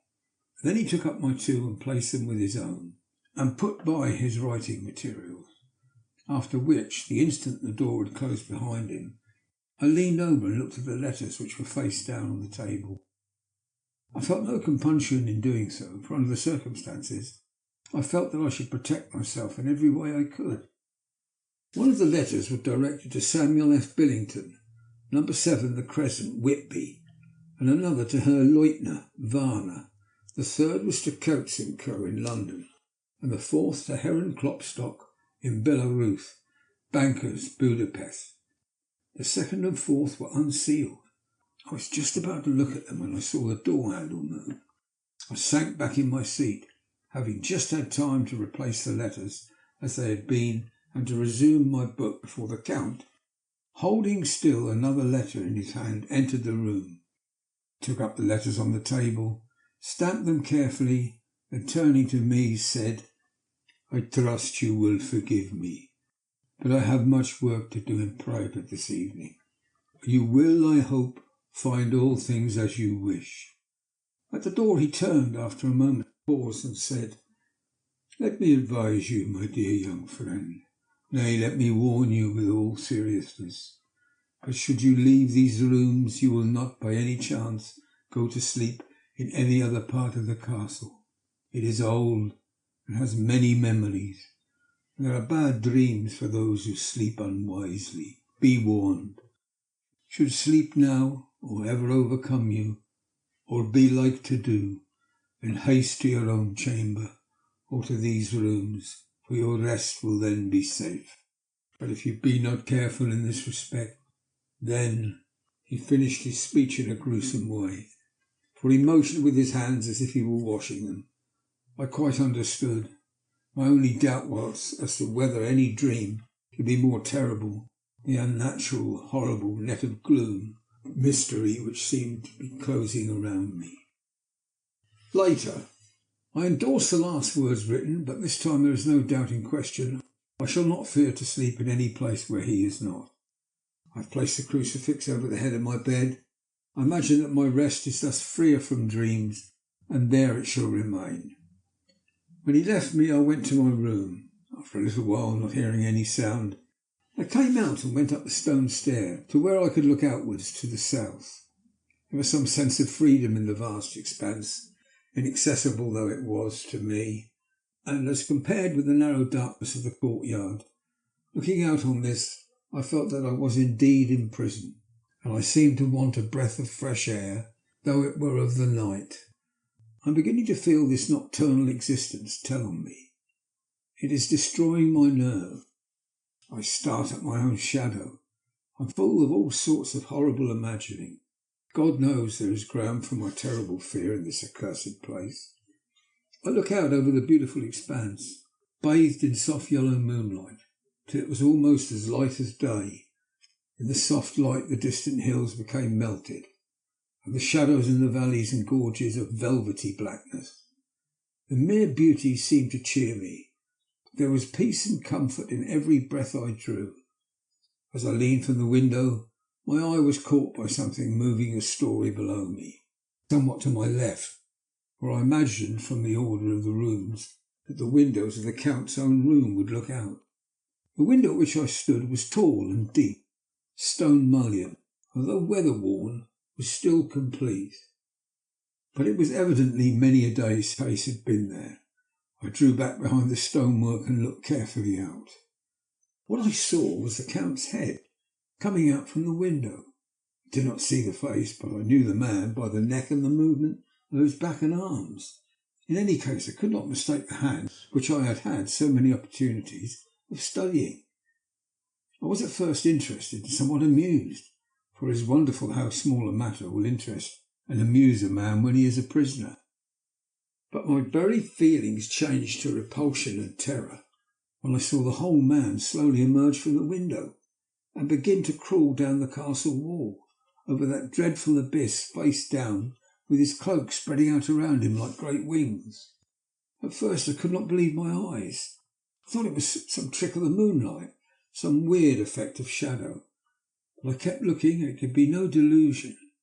I saw the fingers and toes grasp the corners of the stones, worn clear of the mortar by the stress of years, and thus using every projection and inequality move downwards with considerable speed, just as a lizard moves along a wall. What manner of man is this, or what manner of creature is in the semblance of man? I feel the dread of this horrible place overpowering me. I am in fear, in awful fear, and there's no escape for me. I am encompassed about with terrors that I dare not think of. 15th of May. Once more I have seen the Count go out in his lizard fashion. He moved downwards in a sidelong way some 100 feet down, and a good deal to the left. He vanished into some hole or window. When his head had disappeared, I leaned out to try and see more, but without avail. The distance was too great to allow a proper angle of sight. I knew he had left the castle now, and thought to use the opportunity to explore more than I had dared to do as yet. I went back to the room and, taking a lamp, tried all the doors. They were all locked, as I had expected, and the locks were comparatively new. But I went down the stone stairs to the hall where I had entered originally. I found I could pull back the bolts easily and unhook the great chains, but the door was locked and the key was gone. That must be the key in the Count's room. I must watch should his door be unlocked so that I might get it and escape. I went on to make a thorough examination of the various stairs and passages, and to try the doors that opened from them. One or two small rooms near the hall were open, but there was nothing to see in them except old furniture, dusty with age and moth-eaten. At last, however, I found one door at the top of the stairway, which, though it seemed to be locked, gave a little under pressure. I tried it harder, and found that it was not really locked, but that the resistance came from the fact that the hinges had fallen somewhat, and the heavy door rested on the floor. Here was an opportunity which I might not have again, so I exerted myself, and with many efforts forced it back so that I could enter. I was now in a wing of the castle further to the right than the rooms I knew, and a story lower down. From the windows I could see that the suites of rooms laying along to the south of the castle, the windows of the end room looking out both west and south. On the latter side, as well as to the former, there was a great precipice. The castle was built on the corner of a great rock, so that on three sides it was quite impregnable, and great windows were placed here where sling or bow or culverin could not reach, and consequently light and comfort, impossible to a position which had to be guarded, were secured. To the west was a great valley, rising far away, great jagged mountain fastness, rising peak on peak, the sheer rock studded with mountain ash and thorn, whose roots clung in cracks and crevices and crannies of the stone. This was evidently the portion of the castle occupied by the ladies in bygone days, for the furniture had more an air of comfort than any I had seen. The windows were curtainless, and the yellow moonlight flooding in through the diamond panes enabled one to see even colours, whilst it softened the wealth of dust which lay over all, and disguised in some measure the ravages of time and the moth. My lamp seemed to be of little effect in the brilliant moonlight, but I was glad to have it with me, for there was a dread loneliness in the place which chilled my heart and made my nerves tremble. Still, it was better than living alone in the rooms which I had come to hate from the presence of the Count, and after trying a little to school my nerves, I found a soft quietude come over me. Here I am, sitting at a little oak table, where in old times possibly some fair lady sat to pen. With much thought and many blushes, her ill-spelt love letter, and writing in my diary in shorthand all that has happened since I closed it last. It is 19th century up to date with a vengeance. And yet, unless my senses deceive me, the old centuries had and have powers of their own, which mere modernity cannot kill. Later, the morning of the 16th of May, God preserve my sanity, for to this I am reduced. Safety and the assurance of safety are things of the past. Whilst I live on here, there is one thing to hope for, that I may not go mad, if indeed I be not mad already. If I be sane, then surely it is maddening to think of that all the foul things that lurk in this hateful place. The Count is the least dreadful to me, but to him alone I can look for safety, even though this be only whilst I can serve his purpose. Great God, merciful God, let me be calm, for out of that way lies madness indeed. I begin to get new lights on certain things which have puzzled me. Up to now I never quite knew what Shakespeare meant when he made Hamlet say, "My tablets, quick, my tablets, 'tis meet that I put it down," etc. For now, feeling as though my own brain were unhinged, or as if the shock had come which must end its undoing, I turned to my diary for repose. The habit of entering accurately must help to soothe me.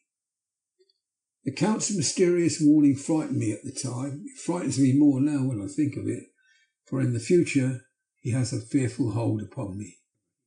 I shall fear no doubt what he may say. When I had written in my diary and fortunately replaced the book and pen in my pocket, I felt sleepy. The Count's warning came into my mind, but I took a pleasure in disobeying it. The sense of sleep was upon me, and with it the obstinacy which sleep brings as an outrider. The soft moonlight soothed, and the wide expanse without gave a sense of freedom, which refreshed me. I determined not to turn tonight to the gloom-haunted rooms, but to sleep here, whereof ladies had sat and sung and lived sweet lives, whilst their gentle breasts were sad for their menfolk, away in the midst of remorseless wars. I drew a great couch out of its place near the corner, so that as I lay I could look at the lovely view to the east and south, and unthinking of and uncaring for the dust, composed myself for sleep. I suppose I must have fallen asleep, I hope so, but I fear, for all that followed was startlingly real, so real that now sitting here in the broad full sunlight of the morning, I cannot in the least believe that it was all sleep. I was not alone. The room was the same, unchanged in any way since I came into it. I could see along the floor in the brilliant moonlight my own footsteps, marked where I had disturbed the long accumulation of dust. In the moonlight opposite me were 3 young women, ladies by their dress and manner. I thought at the time that I must be dreaming when I saw them, for, though the moonlight was behind them, they threw no shadow on the floor. They came close to me and looked at me for some time, and then whispered together. 2 were dark, and had high aquiline noses like the Count, great dark piercing eyes that seemed to be almost red when contrasted with the pale yellow moon. The other was fair as can be, with great wavy masses of golden hair and eyes like pale sapphires. I seemed somehow to know her face, and to know it in connection with some dreamy fear. I could not recollect at the moment how or where. All 3 had brilliant white teeth that shone like pearls against the ruby of their voluptuous lips. There was something about them that made me uneasy, some longing and at the same time some deadly fear. I felt in my heart a wicked burning desire that they would kiss me with those red lips. It is not good to note this down, lest some day it should meet Mina's eyes and cause her pain, but it is the truth. They whispered together, and then they all 3 laughed. Such a silvery musical laugh, but as hard as though the sound never could have come through the softness of human lips. It was like the intolerable tingling of sweetness of water glasses when played on by a cunning hand. The fair girl shook her head coquettishly, and the other 2 urged her on. One said, "Go on, you are first and we shall follow. Yours is the right to begin." The other added, "He is young and strong." There are kisses for us all. I lay quiet, looking out under my eyelashes in an agony of delightful anticipation. The fair girl advanced and bent over me till I could feel the movement of her breath.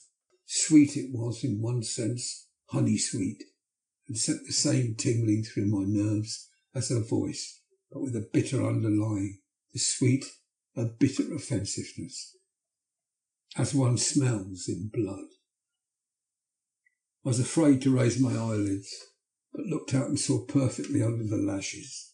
The girl went on her knees and bent over me, simply gloating. There was a deliberate voluptuousness which was both thrilling and repulsive, and as she arched her neck she actually licked her lips like an animal, till I could see in the moonlight the moisture shining on the scarlet lips and on the red tongue as it lapped the white sharp teeth. Lower and lower went her head as her lips went down below the range of my mouth and chin, and seemed about to fasten on my throat. Then she paused. I could hear the churning sound of her tongue as it licked her teeth and lip, and could feel the hot breath on my neck, and the skin of my throat began to tingle, as one's flesh does when the hand that is to tickle it approaches nearer and nearer. I could feel the soft shivering touch of the lips on the supersensitive skin of my throat, and the hard dents of two sharp teeth, just touching and pausing there. I closed my eyes in a languorous ecstasy and waited with a beating heart. But at that instant another sensation swept through me as quick as lightning. I was conscious of the presence of the Count, and I saw his strong hand grasp the slender neck of the fair woman, and with a giant's power drew it back, the blue eyes transformed with fury, the white teeth champing with rage, and the fair cheeks blazing red with passion. But the Count, never did I imagine such wrath and fury, even to the demons of the pit. His eyes were positively blazing. The red light in them was lurid, as if the flames of hell blazed behind them. His face was deathly pale, and the lines of it were hard like drawn wires. Thick eyebrows that met up the nose now seemed like a heaving bar of white-hot metal. With a fierce sweep of his arm, he hurled the woman from him, then motioned to the others as though he were beating them back. It was the same imperious gesture that I had seen used to the wolves. In a voice which, though low and almost in a whisper, seemed to cut through the air and ring round the room, he said, "How dare you touch him, any of you? How dare you cast your eyes on him when I had forbidden it? Back, I tell you all. This man belongs to me. Beware how you meddle with him, or you'll have to deal with me." The fair girl, with a laugh of rival coquetry, turned to answer him. "You yourself never loved, you never love." On this the other women joined, and such mirthless, hard, soulless laughter rang through the room it almost made me faint to hear. It seemed like the pleasure of fiends. Then the Count turned, after looking at my face attentively, and said in a soft whisper, "Yes, too, I can love. You yourselves can tell it from the past. Is it not so? Well, now I promise you that when I am done with him, you shall kiss him at your will. Now go, I must awaken him, for there is work to be done." "Are we to have nothing tonight?" said one of them with a low laugh. She pointed to the bag which she had thrown upon the floor, and which moved as though there was some living thing within it. For answer he nodded his head. One of the women jumped forward and opened it. My ears did not deceive me. There was a gasp and a low wail, as of a half-smothered child. The woman closed round while I was aghast with horror, but as I looked they disappeared, and with them the dreadful bag. There was no door near them. They could not have passed me without my noticing. They simply seemed to fade into the rays of the moonlight and pass out through the window, for I could see outside the dim, shadowy forms for a moment before they entirely faded away. Then the horror overcame me, and I sank down, unconscious. Chapter 4. Jonathan Harker's Journal, continued. I awoke in my own bed. if it be that I have not dreamt, the Count must have carried me here. I tried to satisfy myself on the subject, but could not arrive at any unquestionable result. To be sure, there were certain small evidences, such that my clothes were folded and laid by in a manner which was not my habit. My watch was still unwound, and I am rigorously accustomed to wind it in the last thing before going to bed, and many such details. But these things are no proof, for they may have been evidences that my mind was not as usual, and from some cause or another I had certainly been much upset. I must watch for proof. Of one thing I am glad, it was that the Count carried me here and undressed me. He must have been hurried in his task, for my pockets are intact. I am sure this diary would have been a mystery to him, which he would not have brooked. He would have taken or destroyed it. As I look around this room, although it has been to me so full of fear, it is now a sort of sanctuary, for nothing can be more dreadful than those awful women who are, waiting to suck my blood. 18th of May. I've been down to look at that room again in daylight, for I must know the truth. When I got to the doorway at the top of the stairs, I found it closed. It had been so forcibly driven against the jamb that part of the woodwork was splintered. I could see that the bolt of the lock had not been shot, but the door was fastened from the inside. I fear it was no dream, and I must act on this surmise. 19th of May. I am surely in the toil. Last night the Count asked me in the suavest tones to write 3 letters, one saying that my work here was nearly done, and that I should start for home within a few days, another that I was starting on the next morning from the time of the letter, and the third that I had left the castle and arrived at Bistritz. I would fain have rebelled, but felt that in the present state of things it would be madness to quarrel openly with the Count whilst I am so absolutely in his power, and to refuse would be to excite his suspicion and to arouse his anger. He knows that I know too much, and that I must not live, lest I be dangerous to him. My only chance is to prolong my opportunities. Something may occur which will give me a chance to escape. I saw in his eyes something of that gathering wrath which was manifest when he hurled that fair woman from him. He explained to me that the posts were few and uncertain, and that my writing now will ensure ease of mind to my friends, and he assured me with so much impressiveness that he would countermand the later letters, which would be held over at Bistritz until due time in case chance would admit of my prolonging my stay, that to oppose him would have been to create a new suspicion. I therefore pretended to fall in with his views and asked him what dates I should put on the letters. He calculated a minute and then said, "The first should be the 12th of June, the second June the 19th, and the third June the 29th. I now know the span of my life. God help me." 28th of May.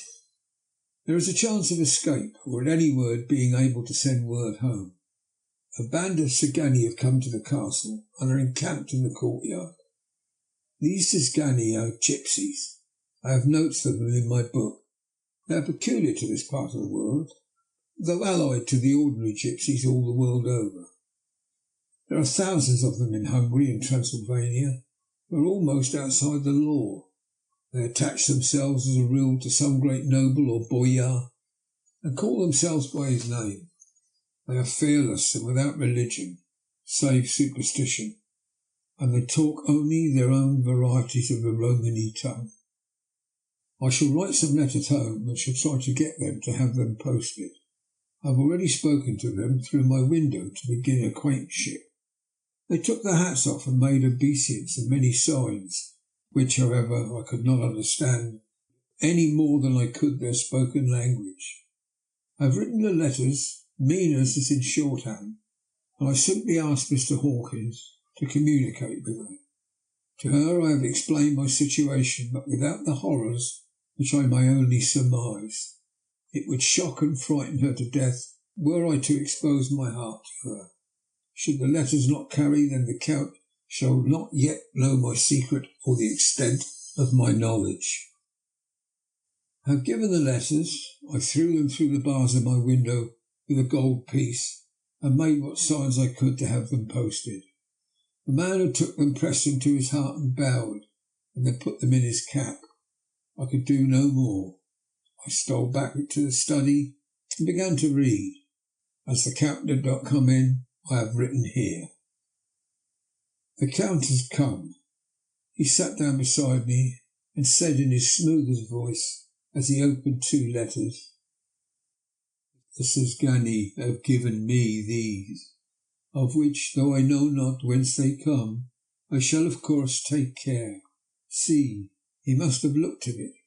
One is from you and to my friend, Peter Hawkins. The other—" Here he caught sight of the strange symbols as he opened the envelope, and the dark look came into his face, and his eyes blazed wickedly. "The other is a vile thing, an outrage upon friendship and hospitality. It is not signed. Well, so it cannot matter to us."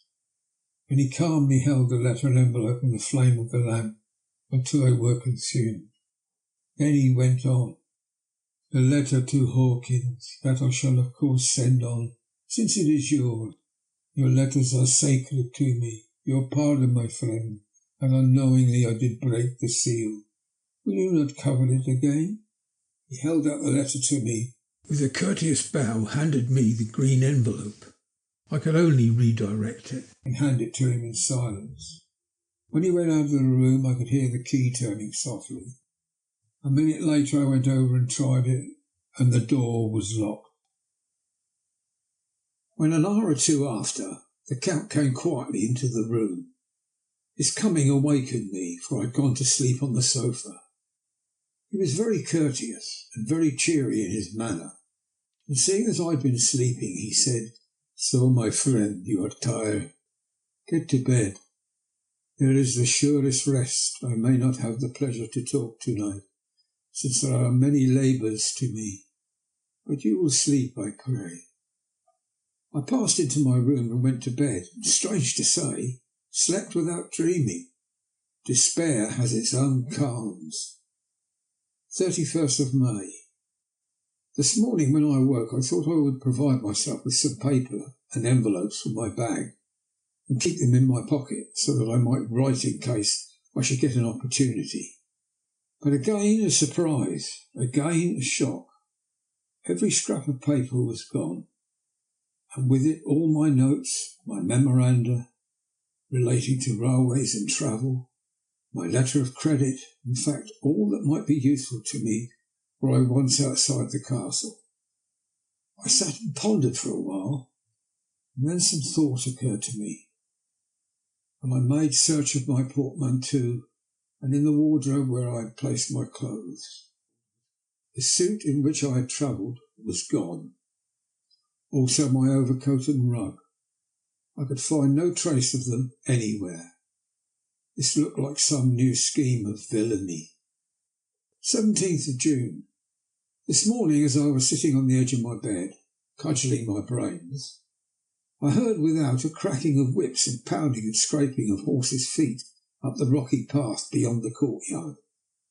With joy I hurried to the window and saw drive into the yard two great lighter wagons, each drawn by 8 sturdy horses. At the head of each pair, a Slovak with his wide hat, great nail-studded belt, dirty sheepskin and high boots. They also had their long staves in hand. I ran to the door, intending to descend and try and join them through the main hall. As I thought, that way might be open for them. Again a shock. My door was fastened on the outside. Then I ran to the window and cried to them. They looked up at me stupidly and pointed, but just then the hetman, or the Sagani, came out, and seeing them pointing to my window, said something at which they laughed. Henceforth no effort of mine, no piteous cry or agonized entreaty would make them even look up at me. they resolutely turned away. The lighter wagons contained great square boxes with handles and thick rope. These were evidently empty by the ease with which the Slovaks handled them, and by their resonance as they were roughly moved. When they were all unloaded and packed in a great heap in one corner of the yard, the Slovaks were given some money by the Zagazni, and spitting on it for luck, lazily went to each horse's head. Shortly afterwards I heard the cracking of their whips die away in the distance. 24th of June, before morning. Last night the Count left me early and locked himself into his own room. As soon as I dared, I darted up the winding stair and looked out of the window which opened south. I thought I would watch for the Count, for there is something going on. The Zagani are quartered somewhere in the castle and are doing work of some kind, I know it, for now and then I hear a far-away muffled sound, as of mattock and spade, and whatever it is, it must be the end of some ruthless villainy. I'd been at the window somewhat less than half an hour when I saw something coming out of the Count's window. I drew back and watched carefully, and saw the whole man emerge. It was a new shock to me to find out he had on the suit of clothes which I had worn whilst travelling here, and slung over his shoulder the terrible bag which I had seen the women take away. There could be no doubt as to his quest, and in my garb too. This then is his new scheme of evil, that he will allow others to see me as they think, so that he may both leave evidence that I have been seen in the towns or villages posting my own letters, and that any wickedness which he do shall by the local people be attributed to me.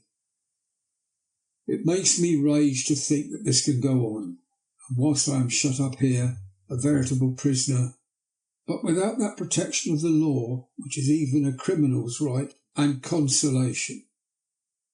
I thought I would watch for the Count's return, and for a long time sat doggedly at the window. Then I began to notice there were some quaint little specks floating in the rays of the moonlight. They were like the tiniest grains of dust, and they whirled round and gathered in clusters in a nebulous sort of way.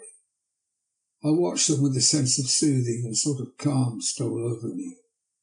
I leaned back in the embrasure in a more comfortable position, so that I could enjoy more fully the aerial gambolling. Something made me start up. A low, piteous howling of dogs somewhere far below in the valley, which was hidden from my sight. Louder it seemed to ring in my ears, and the floating motes of dust to take new shapes to the sound as they danced in the moonlight. I felt myself struggling to awake to some call of my instincts. Nay, my very soul was struggling, and my half-remembered sensibilities were striving to answer the call. I was becoming hypnotized. Quicker and quicker danced the dust. The moonbeams seemed to quiver as they went by me in the mass of the gloom beyond. More and more they gathered till they seemed to take dim phantom shape. Then I started, broad awake and in full possession of my senses, and ran screaming from the place. The phantom shapes which were becoming gradually materialized from the moonbeams were those of 3 ghostly women to whom I was doomed. I fled, and I felt somewhat safer in my own room, where there was no moonlight and where the lamp was burning brightly. When a couple of hours had passed, I heard something stirring in the Count's room, something like a sharp wail quickly suppressed. And then there was silence, deep, awful silence, which chilled me. With a beating heart I tried the door, but I was locked in my prison and could do nothing. I sat down and simply cried. As I sat, I heard a sound in the courtyard without, the agonized cry of a woman. I rushed to the window and, throwing it up, peered out between the bars. There indeed was a woman with a dishevelled hair, holding her hands over her heart as one distressed with running. She was leaning against the corner of the gateway when she saw my face at the window, and threw herself forward and shouted in a voice laden with menace, "Monster, give me my child." She threw herself on her knees, and raising up her hands, cried the same words in tones which wrung my heart. Then she tore her hair and beat her breast, and abandoned herself to all the violences of extravagant emotion. Finally she threw herself forward, and though I could not see her, I could hear the beating of her naked hands against the door. Somewhere high overhead, probably on the tower, I heard the voice of the Count, calling in his harsh metallic whisper. His call seemed to be answered from far and wide by the howling of wolves. Before many minutes had passed, the pack of them poured like a pent-up dam when liberated, through the wide entrance into the courtyard. There was no cry from the woman, and the howling of the wolves was but short. Before long they streamed away singly, licking their lips. I could not pity her, for I knew what had become of her child, and she was better dead. What shall I do? What can I do? How can I escape from this dreadful thing of night and gloom and fear? 25th of June, morning. No man knows till he has suffered from the night how sweet and how dear to his heart and eye the next morning can be. When the sun grew so high this morning that it struck the top of the great gateway opposite my window, the high spot which it touched seemed to me as if the dove from the ark had alighted there. My fear fell from me, as if it had been a vaporous garment which dissolved in the warmth. I must take action of some sort whilst the courage of the day is upon me. Last night one of my post-dated letters went to post, the first of that fatal series which is to blot out the very traces of my existence from earth. Let me not think of it. Action! It has always been at night time that I have been molested or threatened or in some way in danger or in fear.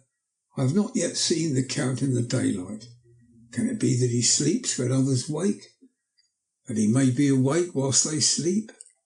If only I could get into his room. But there's no possible way. The door is always locked. No way for me. Yes, there is a way if one dares to take it. Where his body is gone, why may not another body go? I have seen him myself crawl from his window.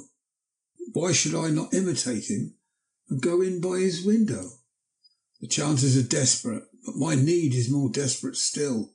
I shall risk it. At the worst it can only be death. And a man's death is not a calf's, and the dreaded hereafter may still be open to me. God help me in my task. Goodbye, Mina. If I fail, goodbye, my faithful friend and second father. Goodbye all, and last of all, Mina. Same day, later. I have made the effort, and God helping me, have come safely back to this room. I must put down every detail in order.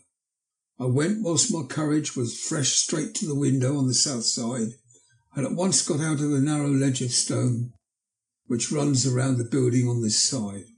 The stones are big and roughly cut, and the mortar has by process of time been washed away between them. I took off my boots and ventured out on the desperate way. I looked down once so as to make sure that a sudden glimpse of the awful depth would not overcome me, but after that kept my eyes away from it. I knew pretty well the direction and distance of the Count's window, and made for it as well as I could, having regard to the opportunities available.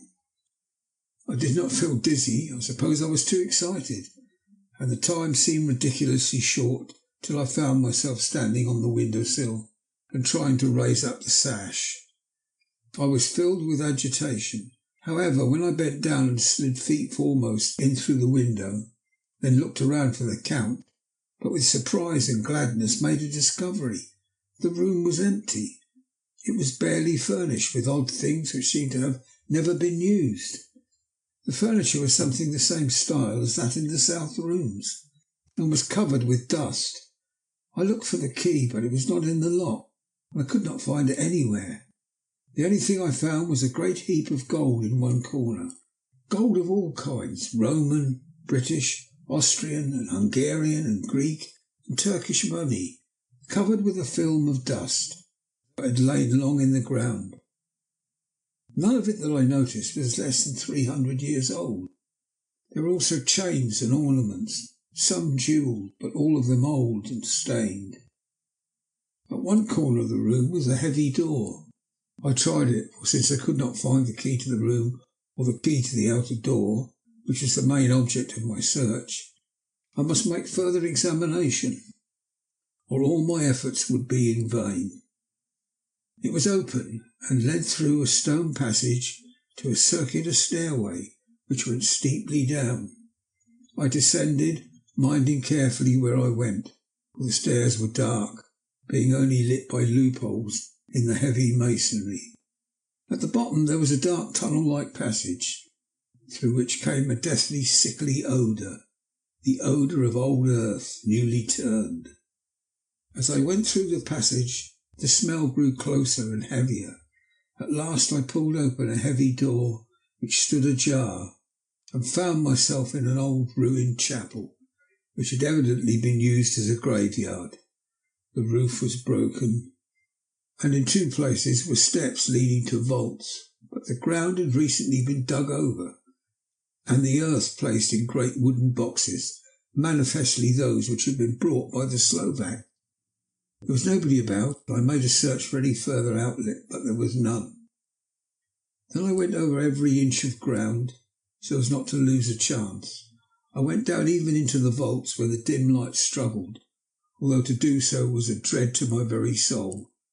Into two of these I went, but I saw nothing except fragments of old coffins and piles of dust. In the third, however, I made a discovery.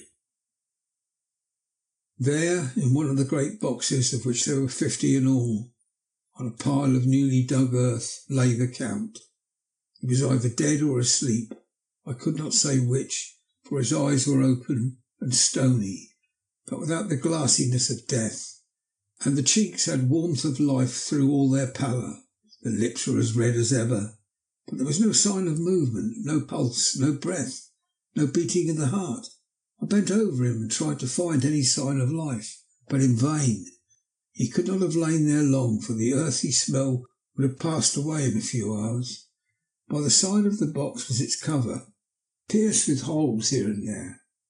I thought he might have the keys on him, but when I went to search I saw the dead eyes, and in them, dead though they were, such a look of hate, though unconscious of me or my presence, that I fled from the place, and leaving the Count's room by the window, crawled up against the castle wall. Regaining my room, I threw myself panting upon the bed and tried to think. 29th of June. Today is the date of my last letter, and the Count has taken steps to prove that it was genuine, for again I saw him leave the castle by the same window, and in my clothes.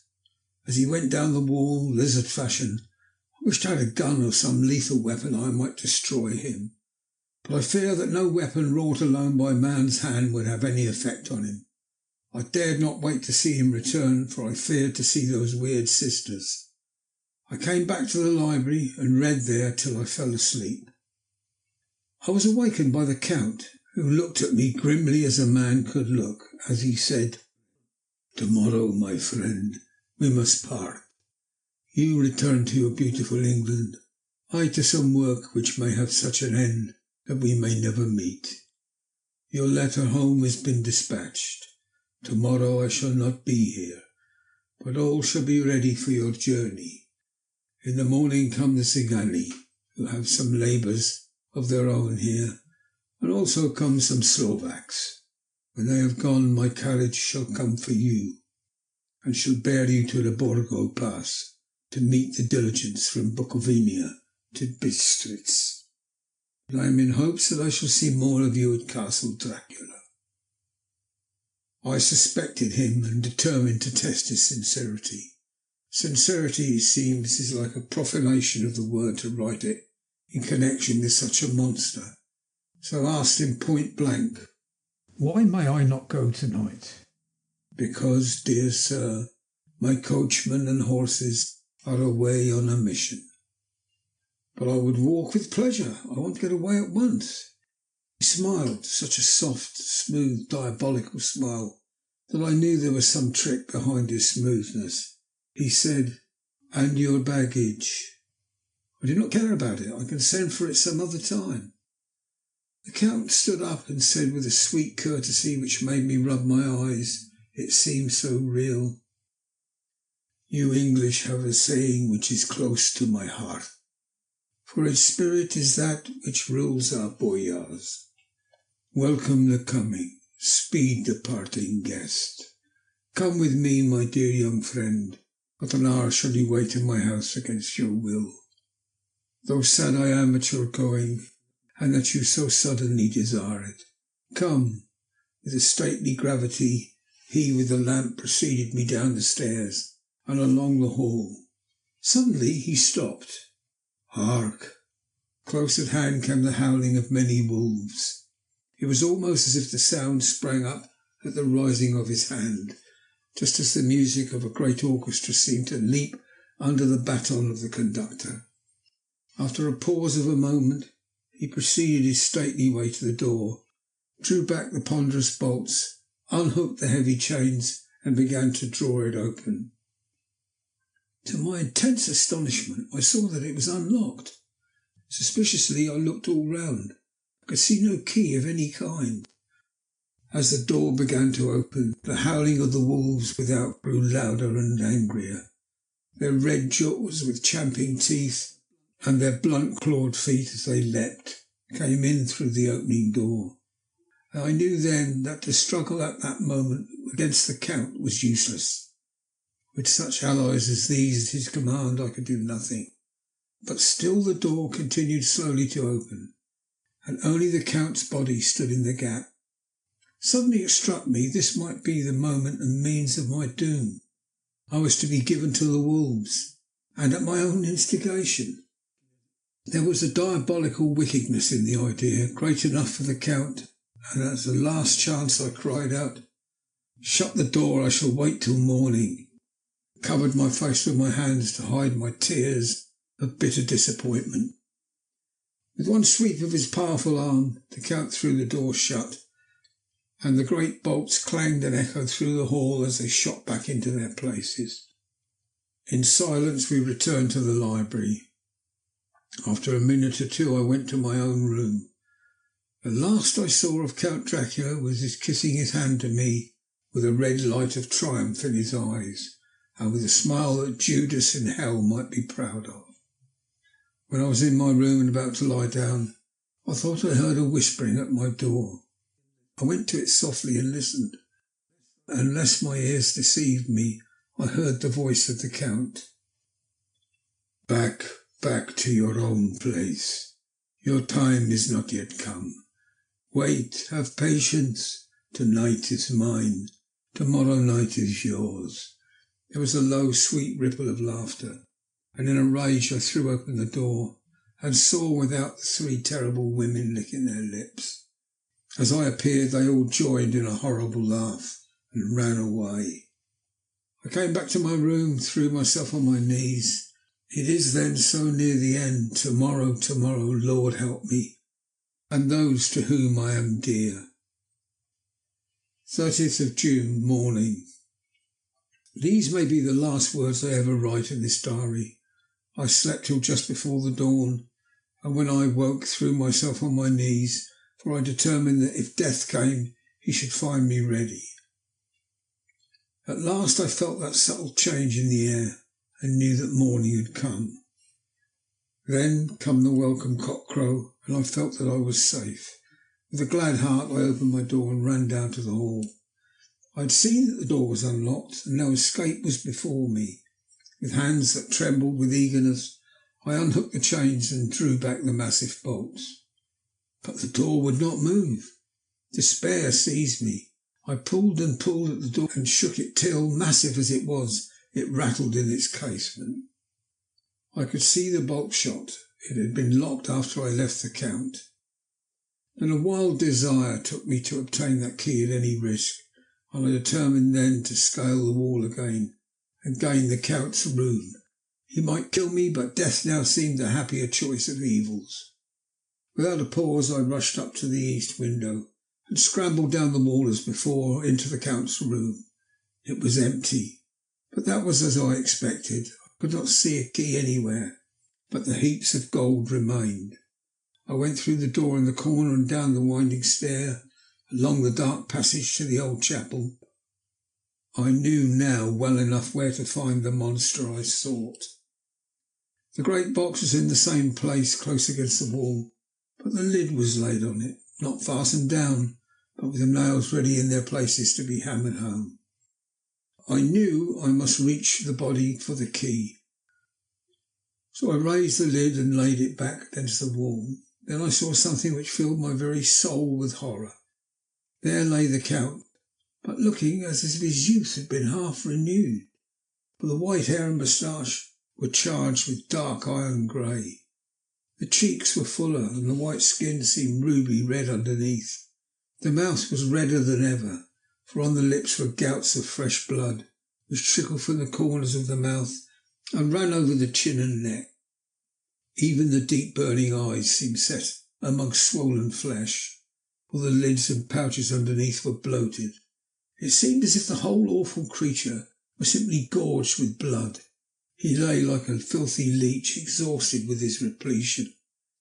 I shuddered as I bent over to touch him, and every sense of me revolted at the contact, but I had to search or I was lost.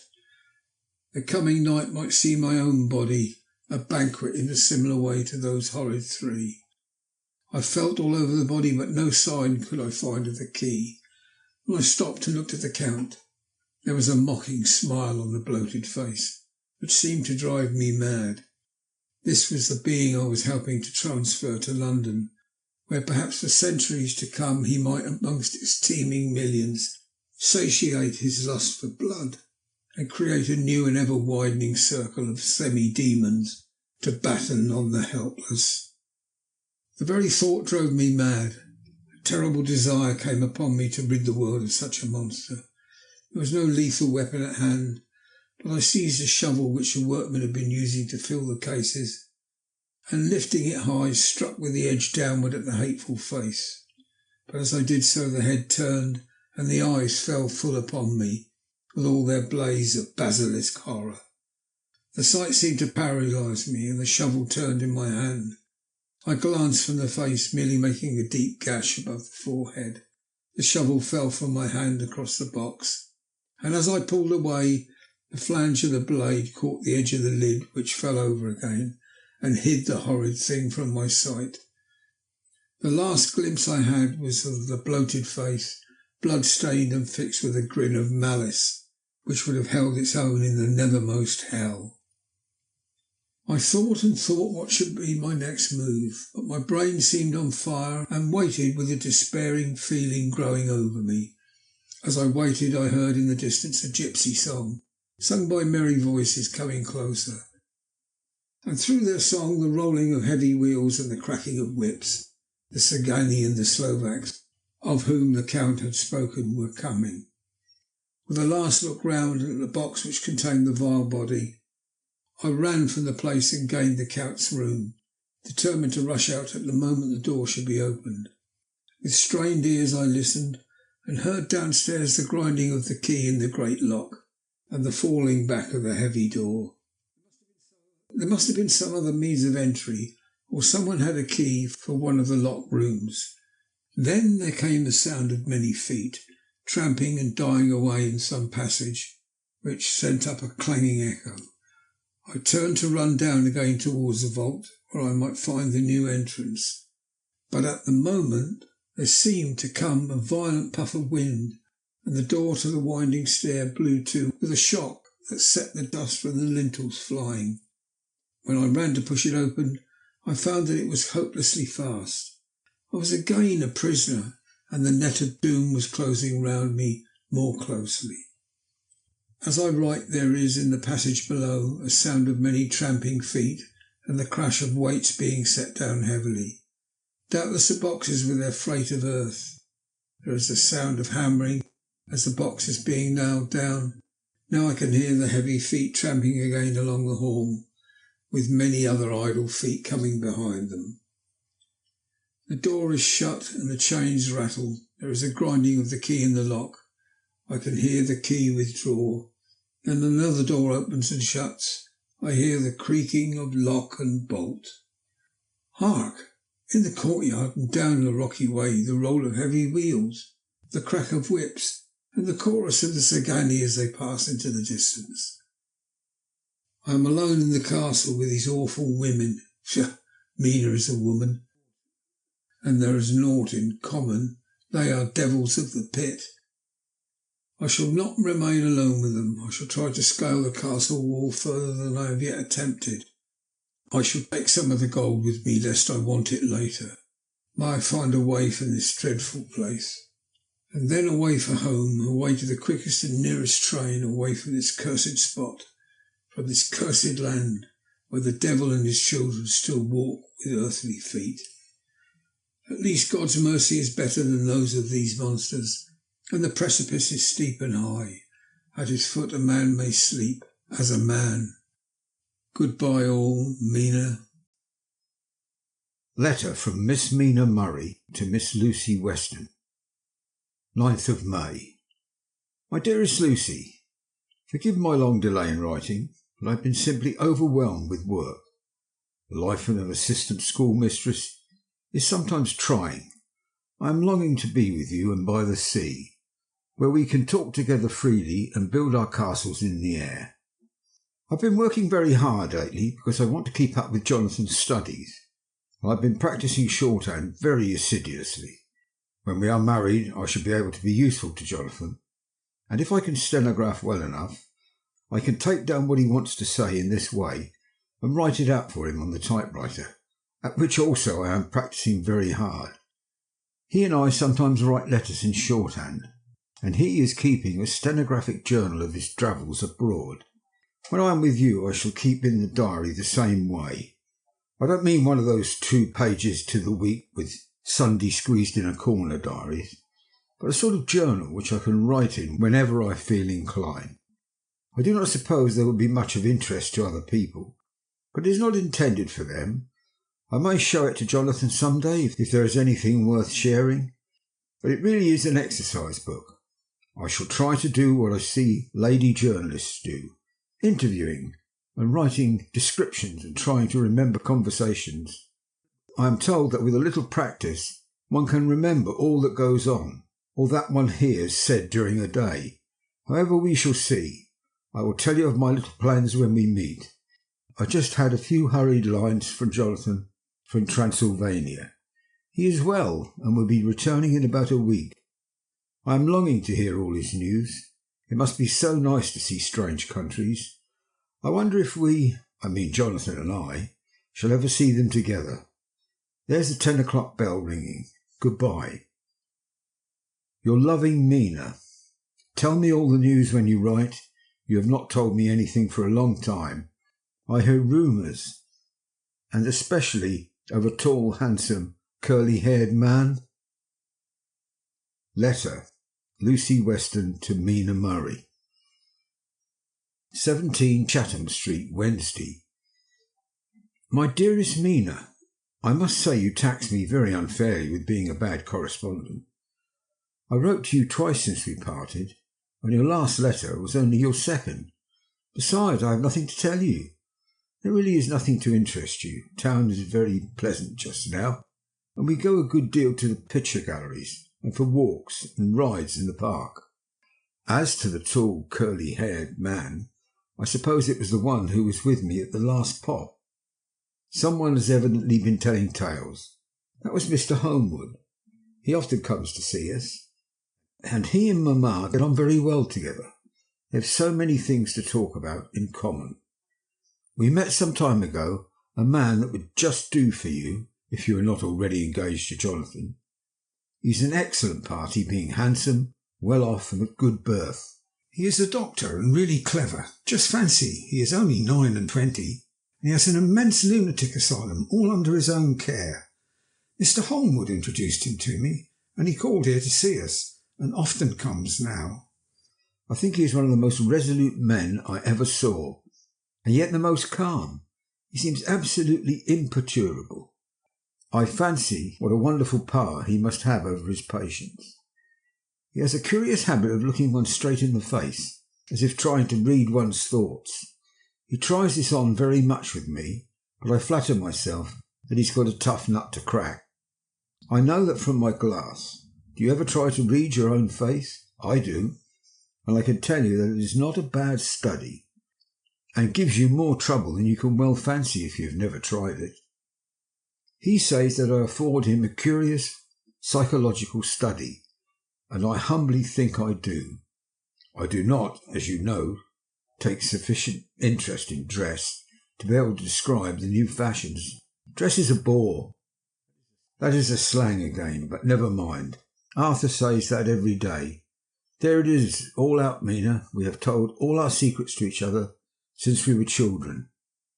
We have slept together, eaten together, laughed and cried together. And now, though I have spoken, I would like to speak more. Oh, Mina, couldn't you guess? I love him. I am blushing as I write, for although I think he loves me, he has not told me so in words. But oh, Mina, I love him. I love him, I love him. There, that does me good. I wish I were you, dear, sitting by the fire undressing as we used to sit, and I would try to tell you what I feel. I do not know how I am writing this even to you. I am afraid to stop, or should I tear up the letter? I don't really want to stop, for I do so want to tell you all. Let me hear from you at once, and tell me all that you think about it. Mina, I must stop. Good night. Bless me in your prayers, and Mina, pray for my happiness. Lucy. P.S. I need not tell you this is a secret. Good night again, L. Letter, Lucy Westerner, to Mina Murray, 24th of May. My dearest Mina, thanks again for your sweet letter. It was so nice to be able to tell you and have your sympathy. My dear, it never rains but it pours. How true the old proverbs are.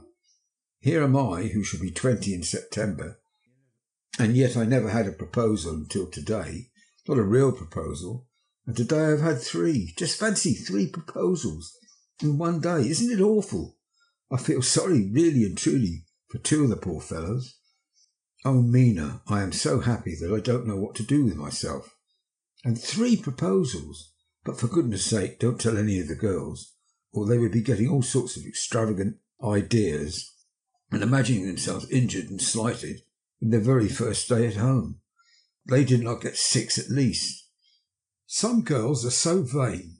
You and I, Mina dear, who are engaged and are going to settle down soberly into old married women, can despise vanity. Well, I must tell you about the 3, but you must keep it a secret, dear, from everyone, except, of course, Jonathan. You will tell him, because I would if I were in your place. Certainly tell Arthur. A woman ought to tell her husband everything, don't you think so, dear? And I must be fair. Men, like women, certainly their wives, to be quite as fair as they are. And women, I am afraid, are not always quite as fair as they should be. Well, my dear, number 1 came just before lunch. I told you of him. Dr. John Seward, the lunatic asylum man, with a strong jaw and a good forehead. He was very cool outwardly, but was nervous all the same. He had evidently been schooling himself as to all sorts of little things, and remembered them, but he almost managed to sit down on his silk hat, which men don't generally do when they are cool. And then, when he wanted to appear at ease, he kept playing with a lancet in a way that made me nearly scream. He spoke to me, Mina, very straightforwardly. He told me how dear I was to him, though he had known me so little, and what his life would be like with me to help and cheer him. He was going to tell me how unhappy he would be if I did not care for him. But when he saw me cry, he said that he was a brute and would not add to my present trouble. Then he broke off and asked if I could love him in time. When I shook my head, his hands trembled. And then, with some hesitation, he asked me if I cared already for anyone else. He put it very nicely, saying that he did not want to wring my confidence from me, but only to know. Because if a woman's heart was free, a man might have hope. And then, Mina, I felt a sort of duty to tell him there was someone. I only told him that much, and then he stood up, and he looked very strong and very grave as he took both my hands in his, and said he hoped I would be happy, and that if I ever wanted a friend, I must count him one of my best. Oh, Mina, dear, I can't help crying, and you must excuse this letter for being all blotted. Being proposed to is all very nice and all that sort of thing. But isn't it all a happy thing when you have to see a poor fellow whom you know loves you honestly going away and looking all broken? And to know that no matter what he may say at the moment, you're passing quite out of his life. My dear, I must stop here at present. I feel so miserable, though I am so happy. Evening. Arthur has just gone, and I feel in better spirits than when I left off, so I can go on telling you about the day. Well, my dear, number 2 came after lunch. He's such a nice fellow, an American from Texas. He looks so young, so fresh, that it seems almost impossible that he's been to so many places and has had such adventures. I sympathised with poor Desdemona when she had such a dangerous stream poured in her ear, even by a black man. I suppose that we women are such cowards that we think a man will save us from fears, and we marry him. I know now what I would do if I were a man and wanted to make a girl love me.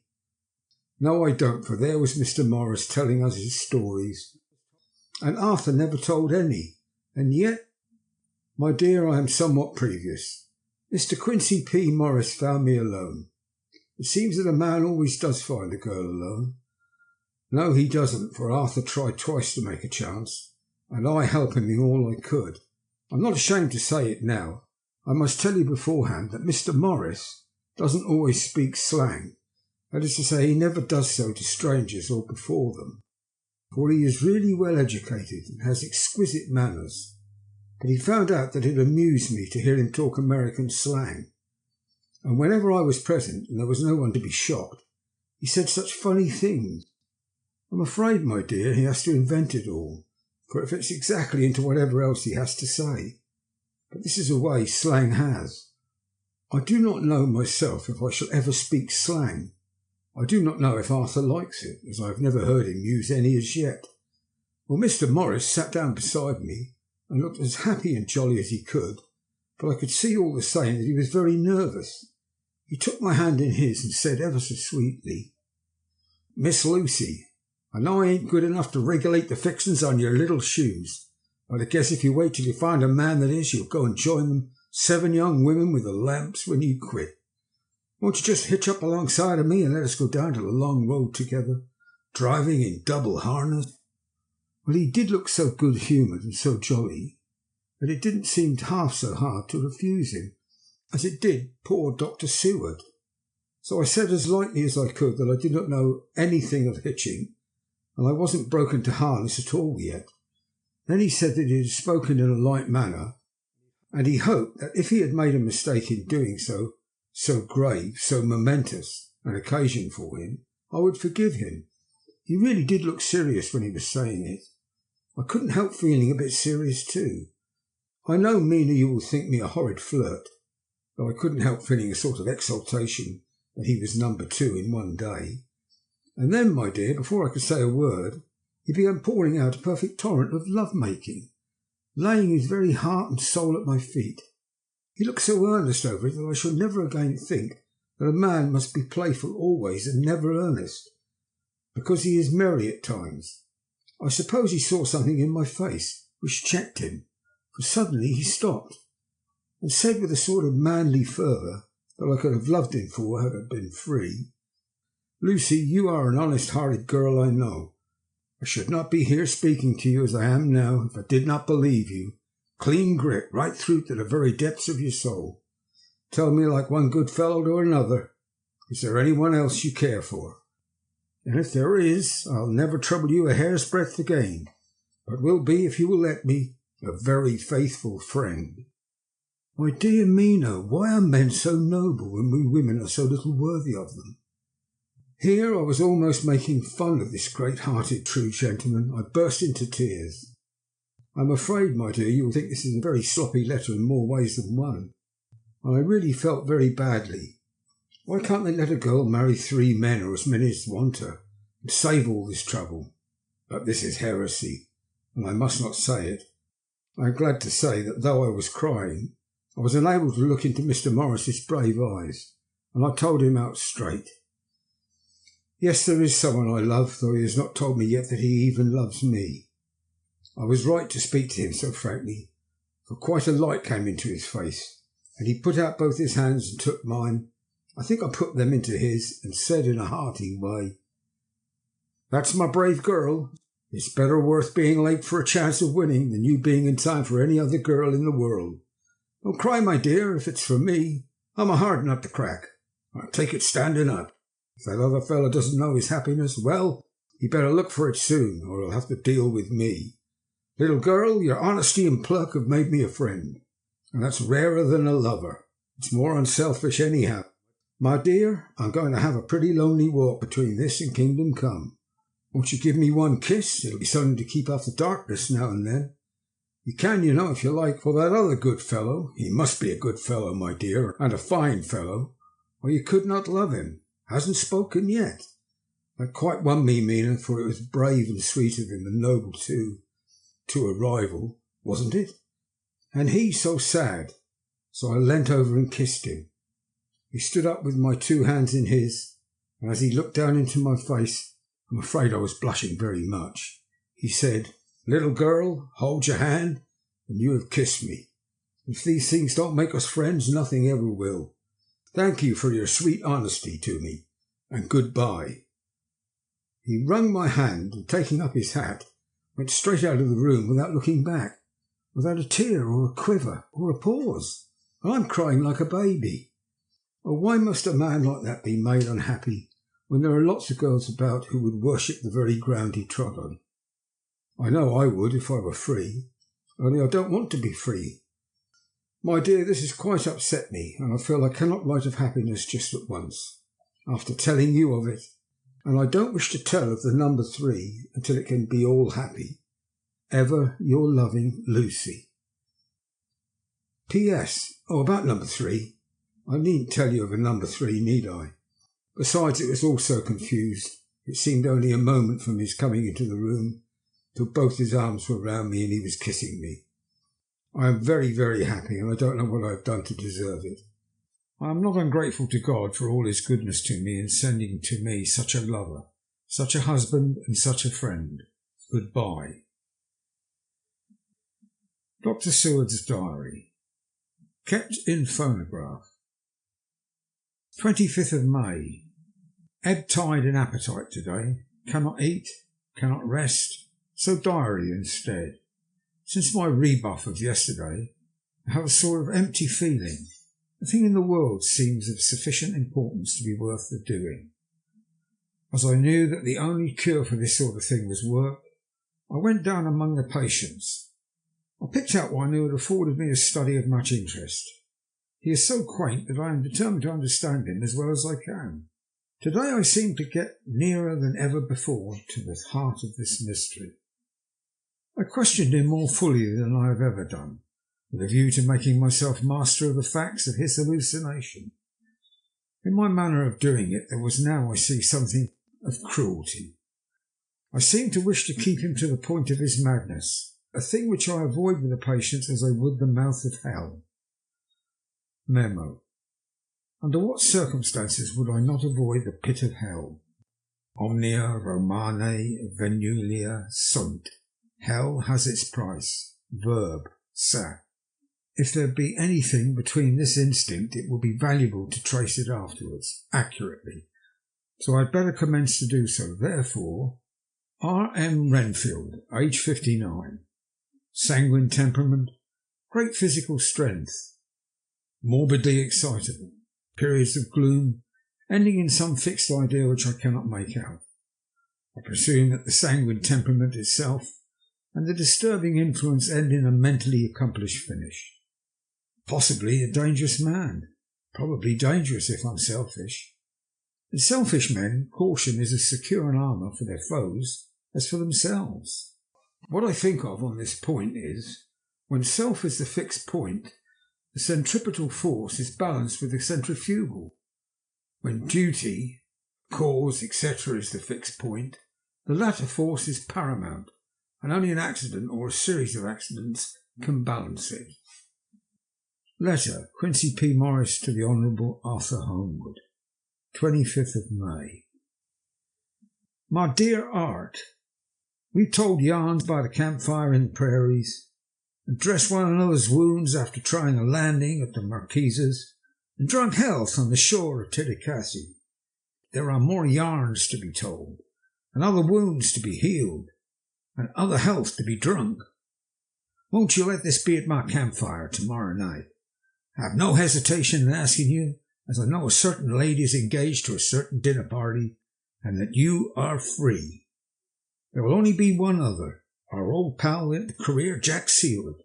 He's coming too, and we both want to mingle our weeks over the wine cup, and drink a health with all our hearts to the happiest man in the wide, wide world, who has won the noblest heart that God has made, and the best worth winning. We promise you a hearty welcome, and a loving greeting, and a health as true as your own right mind. We shall both swear to leave you at home if you drink too deep a certain pair of eyes. Come, yours as ever and always, Quincy P. Morris. Telegram from Arthur Holmwood to Quincy P. Morris, 26th of May. Count me in every time. I bear messages which will make both your ears tingle. Art. Chapter 6. Mina Murray's Journal. 24th of July, Whitby.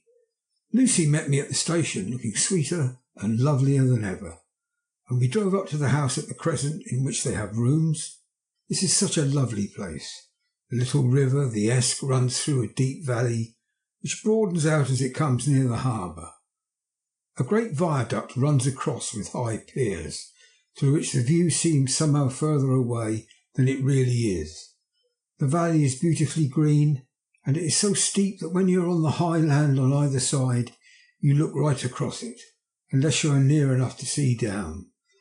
The houses of the old town, the side away from us, are all red-roofed, and seem piled up one over the other anyhow, like the pictures we see of Nuremberg. Right over the town is the ruin of Whitby Abbey, which was sacked by the Danes, and which is the scene of part of Marmion, where the girl was built up in the wall. It is a most noble ruin of immense size and full of beautiful and romantic bits.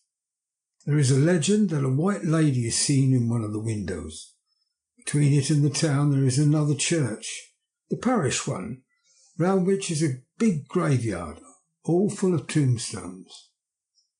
This, to my mind, is the nicest spot in Whitby, for it lies right over the town and has a full view of the harbour and all up the bay to where the headland called Kettleness stretches out into the sea. It descends so steeply over the harbour that part of the bank has fallen away, and some of the graves have been destroyed. In one place, part of the stonework of the graves stretches out over the sandy pathway far below. There are walks with seats beside them through the churchyard, and people go and sit there all day long, looking at the beautiful view and enjoying the breeze. I shall come and sit here very often myself and work.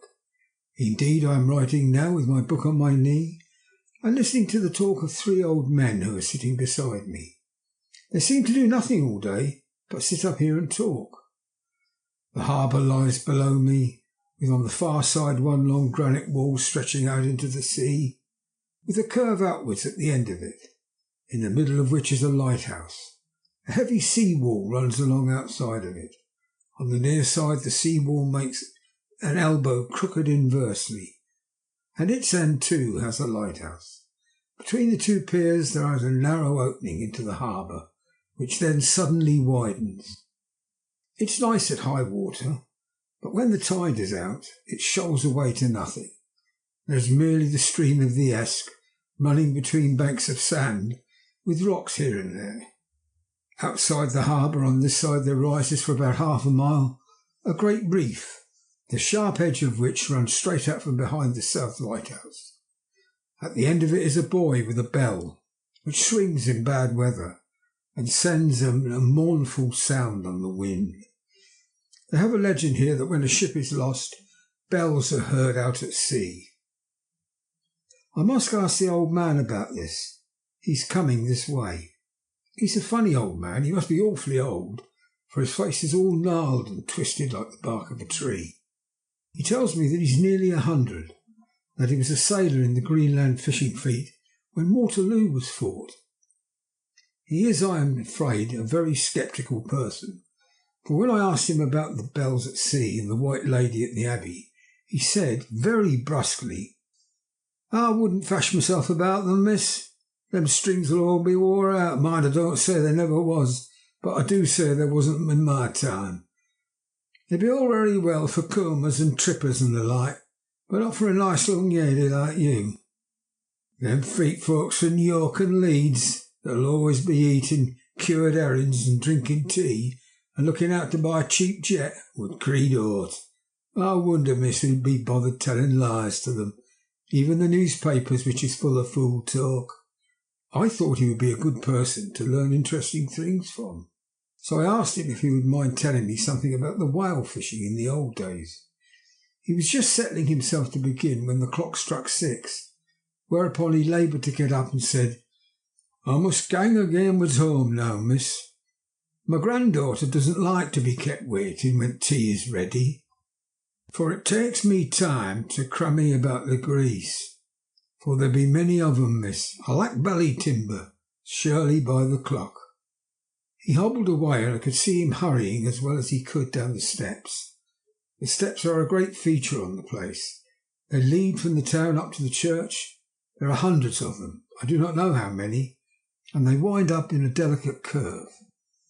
The slope is so gentle that a horse could easily walk up and down them. I think they must have originally had something to do with the Abbey. I shall go home too. Lucy went out visiting with her mother, and as they were only duty calls, I did not go. They will be home by this time. 1st of August. I came up here an hour ago with Lucy. We had a most interesting talk with my old friend and the 2 others who always come and join him. He is evidently Sir Oracle of them, and I should think must have been in his time a most dictatorial person. He will not admit anything and downfaces everybody. If he can't out-argue them, then he bullies them, and then takes their silence for agreement with his views. Lucy was looking sweetly pretty in a white lawn frock. She has just got a beautiful colour since she's been here. I noticed that the old men did not lose any time in coming up and sitting near her when we sat down. She is so sweet with old people. I think they all fell in love with her on the spot. Even my old man succumbed and did not contradict her, but gave me double share instead. I got him on the subject of legend, and he went off at once into a sort of sermon. I must try to remember and put it down. It'll be all fool talk, lock, stock and barrel. That's what it be, and nought else. These bands and wafts and bogos and bank guests and bar guests and bogies, and all of them is only to set bairns and dizzy women a-beltering. They be naught but hair-blebs. They and all grims, the signs and warnings be all invented by parsons and ilsome butte bodies and railway touters to scare and scunner halflings and to get folks to do something that they don't other incline to it. It makes me ireful to think of them. Why, it's them that's not content with printing lies on paper and preaching them out of pulpits, does want to be cutting them on tombstones. Look here all around you, in what art ye will, all them stones yonder holding up their heads as well as they can out of their pride, is a cant simply tumbling down with water, lies wrote about them. Here lies the body, or sacred to the memory, wrote on all of them. Yet in nigh half of them there bean't no bodies at all, and the memories of them bean't cared a pinch or a snuff about, much less sacred. Lies, all of them, nothing but lies of one kind or another. My God, but it'll be a queer scoldment on day of judgment when they come tumbling up with their death sarks, all grouped together, and trying to drag their tombstones with them to prove how good they was. Some of them trimming and dithering with their hands that doesn't and slippery from lying in sea, that they can't even keep their grip of them. I could see from the old fellow's self-satisfied air, and the way in which he looked round for the approval of his cronies, that he was showing off, so I put in a word to keep him going. "Oh, Mr. Swales, you can't be serious. Surely these tombstones are not all wrong?" "Yabblins! There may be a poorish few not wrong, saving where they make out the people too good, for there be folk that do think a barnboard be like the sea, if only it be their own. The whole thing be only lies.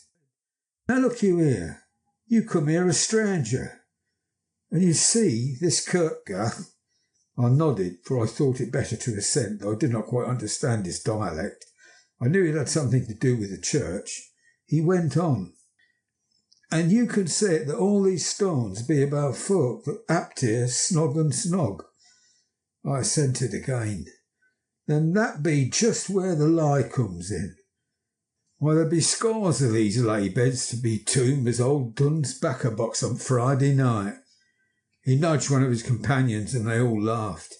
"And my God, how could they be otherwise? Look at that one. After Sabbath at the beer bank, read it." I went over and read. "Edward Spenlow, master mariner, murdered by pirates off the coast of Andreas, April 1854, age 30. When I came back, Mr. Swales went on. "Who brought him home, I wonder, to have him here? Murdered off the coast of Andreas? And you concerted his body lay under? Why, I could name you a dozen whose bones lie in the Greenland seas above." He pointed northwards. "Or where the currents may have drifted them. There be stains around us. You can, with your young eyes, read the small print of the lies from here. This Braithwaite Lowry, I knew his father, lost in the Lively off Greenland in 20. Or Andrew Woodhouse, drowned in the same seas in 1777. Or John Paxton, drowned off Cape Farewell a year later. Or old John Rawlings, whose grandfather sailed with me, drowned in the Gulf of Finland in 50. Do you think that all these men will have to make a rush to Whitby when the trumpet sounds? I have me other rhythms about it, I tell you that. When they got here, they'd be jumming and jostling one another. That way it'd be like a fight up on the ice in the old days, when we'd all be at one another from daylight to dark, and trying to tie up our cuts by light of aurora borealis." This was evidently local pleasantry, for the old man cackled over it, and his cronies joined in with gusto. "But," I said, "surely you're not quite correct, for you start on the assumption that all the poor people or their spirits will have to take their tombstones with them on the day of judgment. Do you think that will be really necessary?" "Well, what else be their tombstones for? Answer me that, miss." "To please their relatives, I suppose." "To please their relatives, you suppose?" He said this with intense scorn. "How will it please their relatives to know that lies is wrought over them, and that everybody in the place know that they be lies?" He pointed to a stone at our feet, which had been laid down as a slab, on which the seat was rested, close to the edge of the cliff. "Read the lies on that steam," he said. The letters were upside down to me from where I sat, but Lucy was more opposite to them, so she leant over and read. "Sacred to the memory of George Cannon, who died in the hope of a glorious resurrection on July the 29th, 1873, falling from the rocks at Kettleness. This tomb was erected by his sorrowing mother to her dearly beloved son. He was the only son of his mother, and she was a widow." Really, Mr. Swales, I don't see anything very funny in that. She spoke her comment very gravely and somewhat severely. "You don't see aught funny? Well, that's because you don't go home. The sorrowing mother was a hell cat that hated him. He was a crooked, regular lamenter, he was, and he hated her so that he committed suicide in order that she mightn't get an insurance she put on his life. He blew nigh the top of his head off with an old musket that they had for scaring crows with. 'Twa'n't for crows then, for it brought the clegs and the dopes to him. That's the way he fell off the rocks, and so hopes of glorious resurrection. I've often heard him say myself that he hoped he'd go to hell, for his mother was so pious she'd be sure to go to heaven, and he didn't want to addle where she was. Now, isn't that stone any rate?" He hammered it with his stick as he spoke. A pack of lies. And won't it make Gabriel cackle when Geordie comes panting up the crease with a tombstone balanced on his hump and asks to be took as evidence? I did not know what to say, but Lucy turned the conversation as she said, rising up, "Oh, why did you tell us of this? It's my favourite seat, and I cannot leave it. And now I must go sitting over the grave of a suicide." "That won't harm ye, my pretty, and it may make poor Geordie gladsome to have so trim a lass sitting on his lap. That won't hurt ye. Why, I've sat there often for nigh on 20 years past, and it hasn't done me no harm. Don't ye fash about them as lies under ye. Well, that doesn't lie here either. It'll be time for ye to be getting scarp when you see the tombstones all run away with, and the place as bare as a stubble field. There's the clock, and I must be gang. My service to you, ladies." And off he hobbled. Lucy and I sat a while, and it was all so beautiful before us that we took hands as we sat. She told me over and over again about Arthur and their coming marriage. That made me just a little heartsick, for I haven't heard from Jonathan for a whole month. The same day I came up here alone, for I am very sad. There was no letter for me. I hope there cannot be anything the matter with Jonathan. The clock has just struck 9. I see the lights scattered all over the town, sometimes in rows where the streets are, and sometimes singly. They run right up the Esk and die away in the curve of the valley.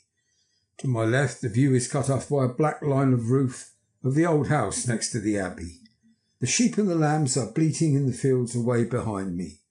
There is the clatter of donkeys' hoofs up the paved road below. The band on the pier is playing a harsh waltz in good time, and further along the quay there is a Salvation Army meeting in a back street. Neither of the bands hears the other, but up here I hear and see them both. I wonder where Jonathan is, and if he is thinking of me. I wish he were here. Dr. Seward's Diary, 5th of June. The case of Renfield grows more interesting the more I get to understand the man. He has certain qualities very largely developed: selfishness, secrecy, and purpose. I wish I could get at what the object is of the latter. He seems to have some settled scheme of his own, but what it is I do not know yet. His redeeming quality is a love of animals, though indeed he has such curious turns in it that I sometimes imagine he's only abnormally cruel. His pets are of odd sorts. Just now his hobby is catching flies. He has at present such a quantity that I have had myself to expostulate.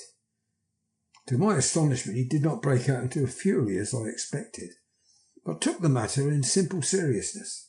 He thought for a moment and said, "May I have 3 days? I shall clear them away." "Of course," I said. "That would do. I must watch him." 16th of June. He has turned his mind now to spiders, and has got several very big fellows in a box. He keeps feeding them with his flies, and the number of the latter is becoming sensibly diminished, although he has had to use half his food in attracting more flies from outside his room. 1st of July. His spiders are now becoming as great a nuisance as his flies, and today I told him that he must get rid of them. He looked very sad at this, so I said he must clear out some of them at all events. He cheerfully acquiesced in this, and I gave him the same time as before for reduction.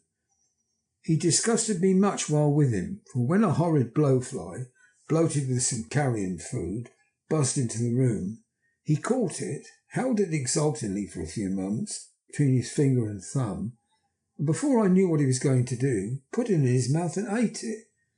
I scolded him for it, but he argued quietly that it was very good and very wholesome, that it was life, strong life, and gave life to him. This gave me an idea, or the rudiment, of one I must watch how he gets rid of his spiders. He has evidently some deep problem in his mind, for he keeps a little notebook in which he is always jotting down something.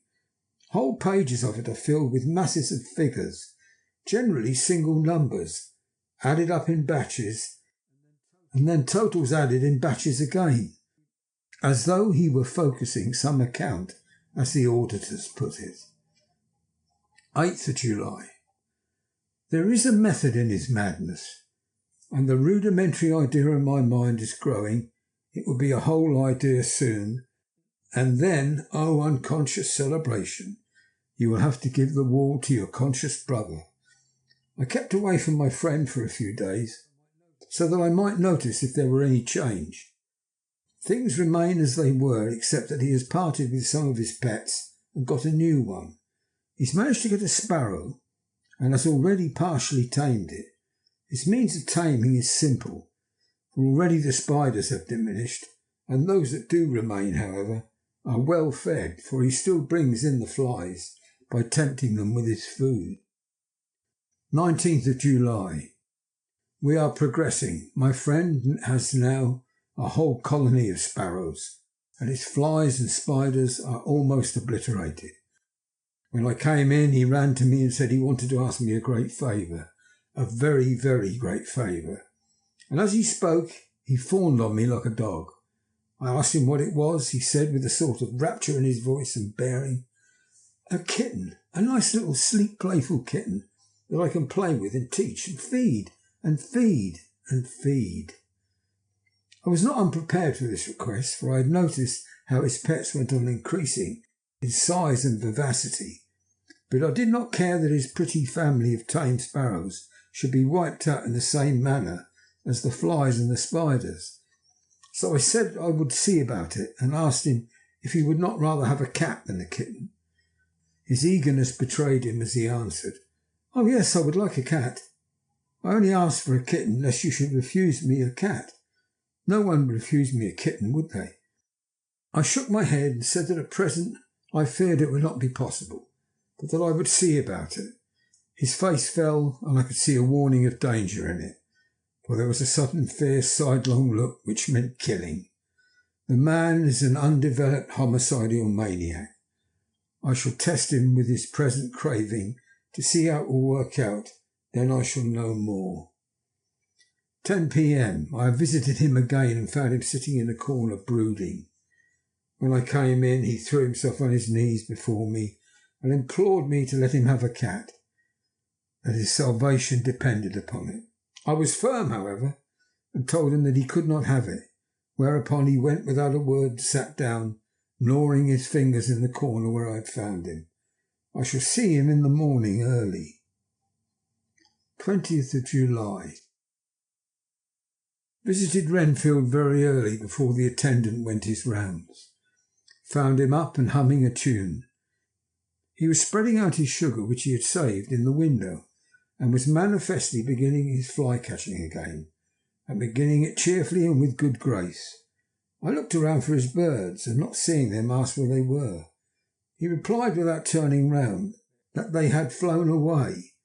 There were a few feathers about the room and on his pillow, and a drop of blood.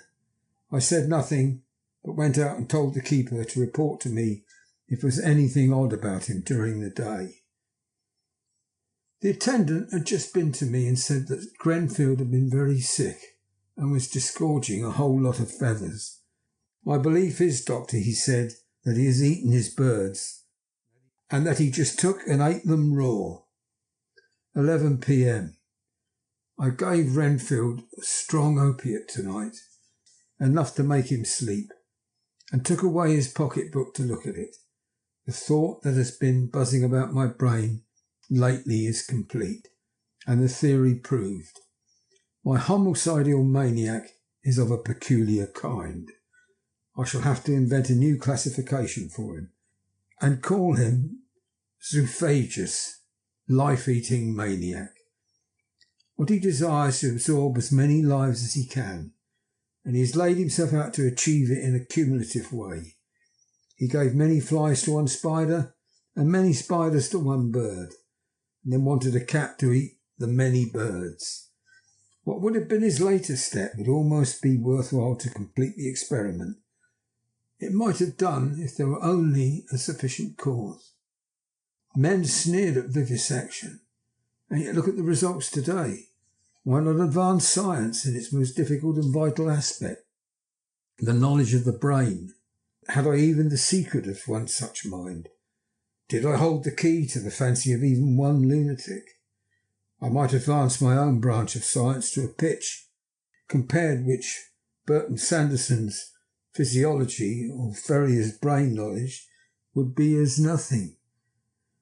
If only there was a sufficient cause. I must not think too much of this, or I might be tempted. A good cause might turn the scale with me. For may I not too be of an exceptional brain, congenitally? How well the man reasoned. Lunatics always do with their own scope.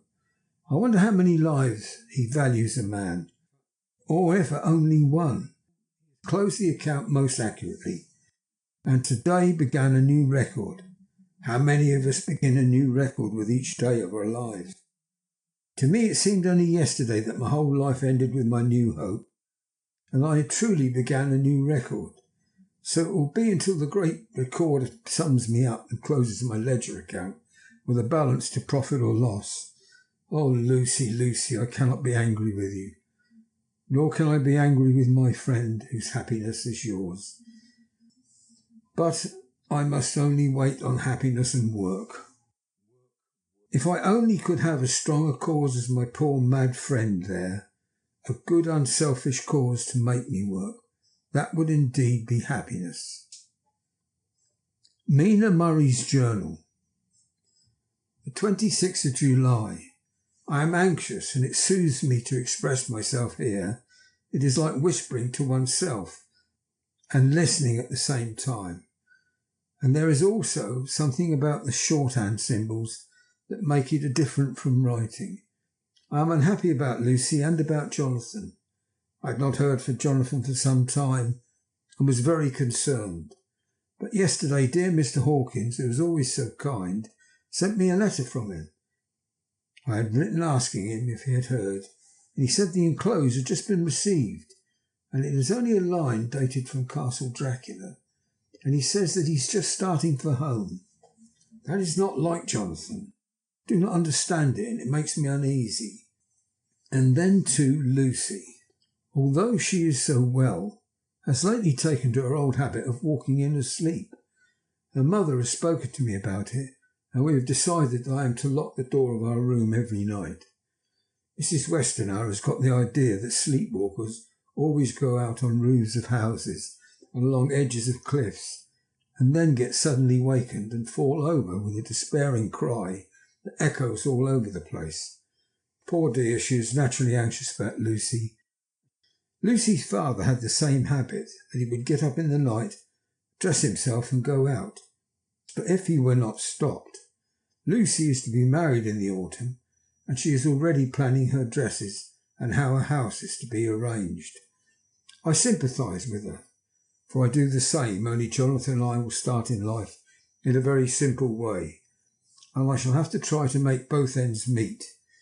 Mr. Holmwood, he is the Honourable Arthur Holmwood, the only son of Lord Godalming, is coming up here very shortly, as soon as he can leave town, for his father is not well, and I think dear Lucy is counting the moments till he comes.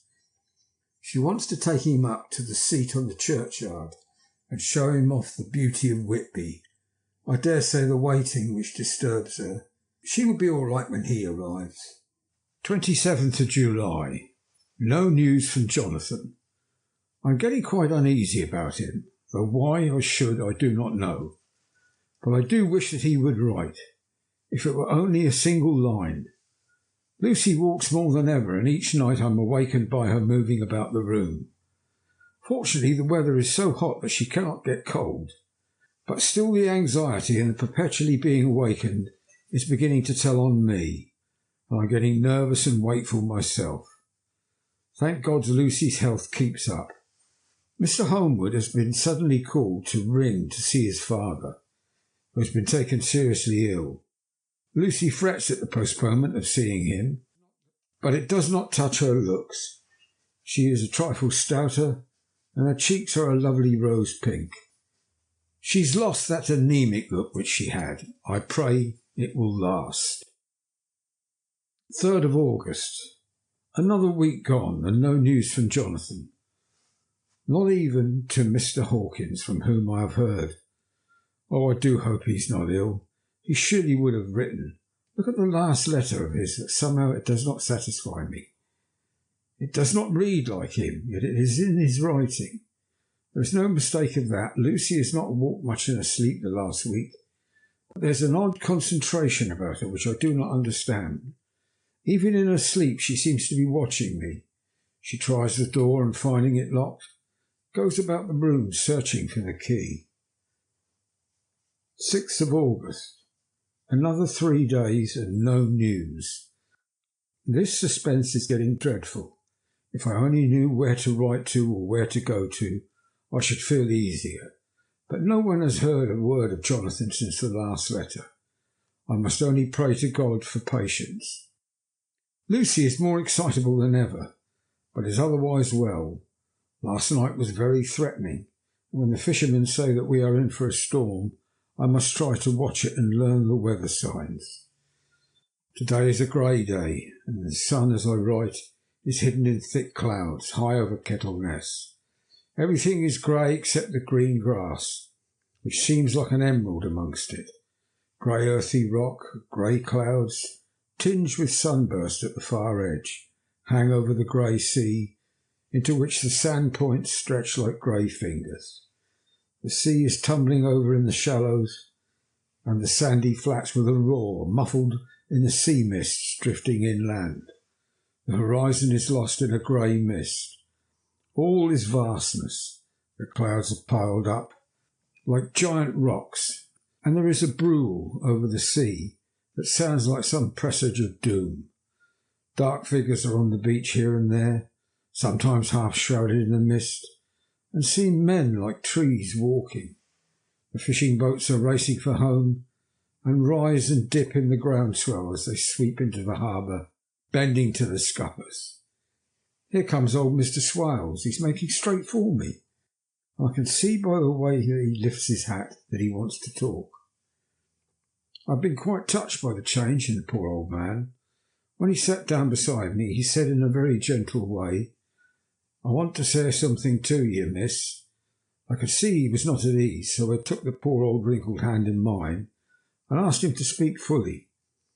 So he said, leaving his hand in mine, "I'm afraid, my dearie, that I must have shocked you by all the wicked things I've been saying about the dead and such like for weeks past.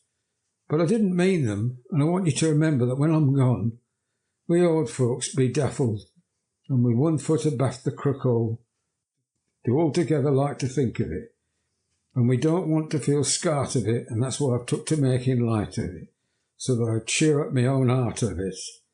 But Lord love ye, miss, I ain't afraid of dying, not a bit. Only I don't want to die if I can help it.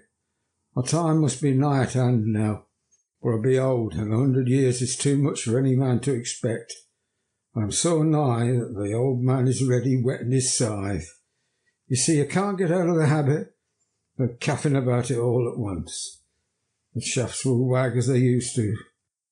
Some day soon the angel of death will sound his trumpet for me. But don't ye dole and greet, my dearie," for he saw that I was crying. "If he should come this very night, I'd not refuse to answer his call. For life be, after all, only a waiting for something else than what we're doing, and death be all that we can rightly depend on. But I'm content it's coming to me, my dearie, and coming quick. It may be coming while we be looking and wondering. Maybe it's in the wind over the sea that's bringing with it loss and wreck, and sore distress and sad hearts. Look, look," he cried suddenly. "There was something in that wind in the house beyond that sounds, and looks and tastes and smells like death. It's in the air, I feel it coming. Lord, make me answer cheerful when my call comes." He held up his arms devoutly and raised his hat. His mouth moved as though he were praying. After a few minutes' silence he got up, shook hands with me and blessed me and said good-bye, and hobbled off. It all touched me and upset me very much. I was glad when the coastguard came along with his spyglass under his arm. He stopped to talk with me, as he always does, but all the time kept looking at a strange ship. Can't make her out, he said. She's a Russian by the look of her, but she's knocking about in the queerest way. She doesn't know her mind a bit. She seems to see storm coming, but can't decide whether to run up north in the open or to put in here. Look, there again, she steered mightily strangely, for she doesn't mind the hand on the wheel, changes about with every puff of wind. We'll hear more of her before this time tomorrow. Chapter 7. Cutting from the Daily Graph, 8th of August.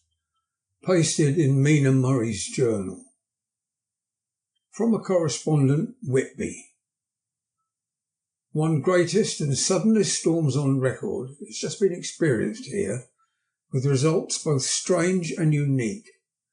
The weather had been somewhat sultry, but not to any degree uncommon in the month of August. Saturday evening was as fine as was ever known, and the great body of holiday makers laid out yesterday for visits to Mulgrave Woods, Robin Hood's Bay, Rig Mill, Runswick, Staithes, and the various trips in the neighbourhood of Whitby. The steamers Emma and Scarborough made trips up and down the coast, and there was an unusual amount of tripping both to and fro from Whitby.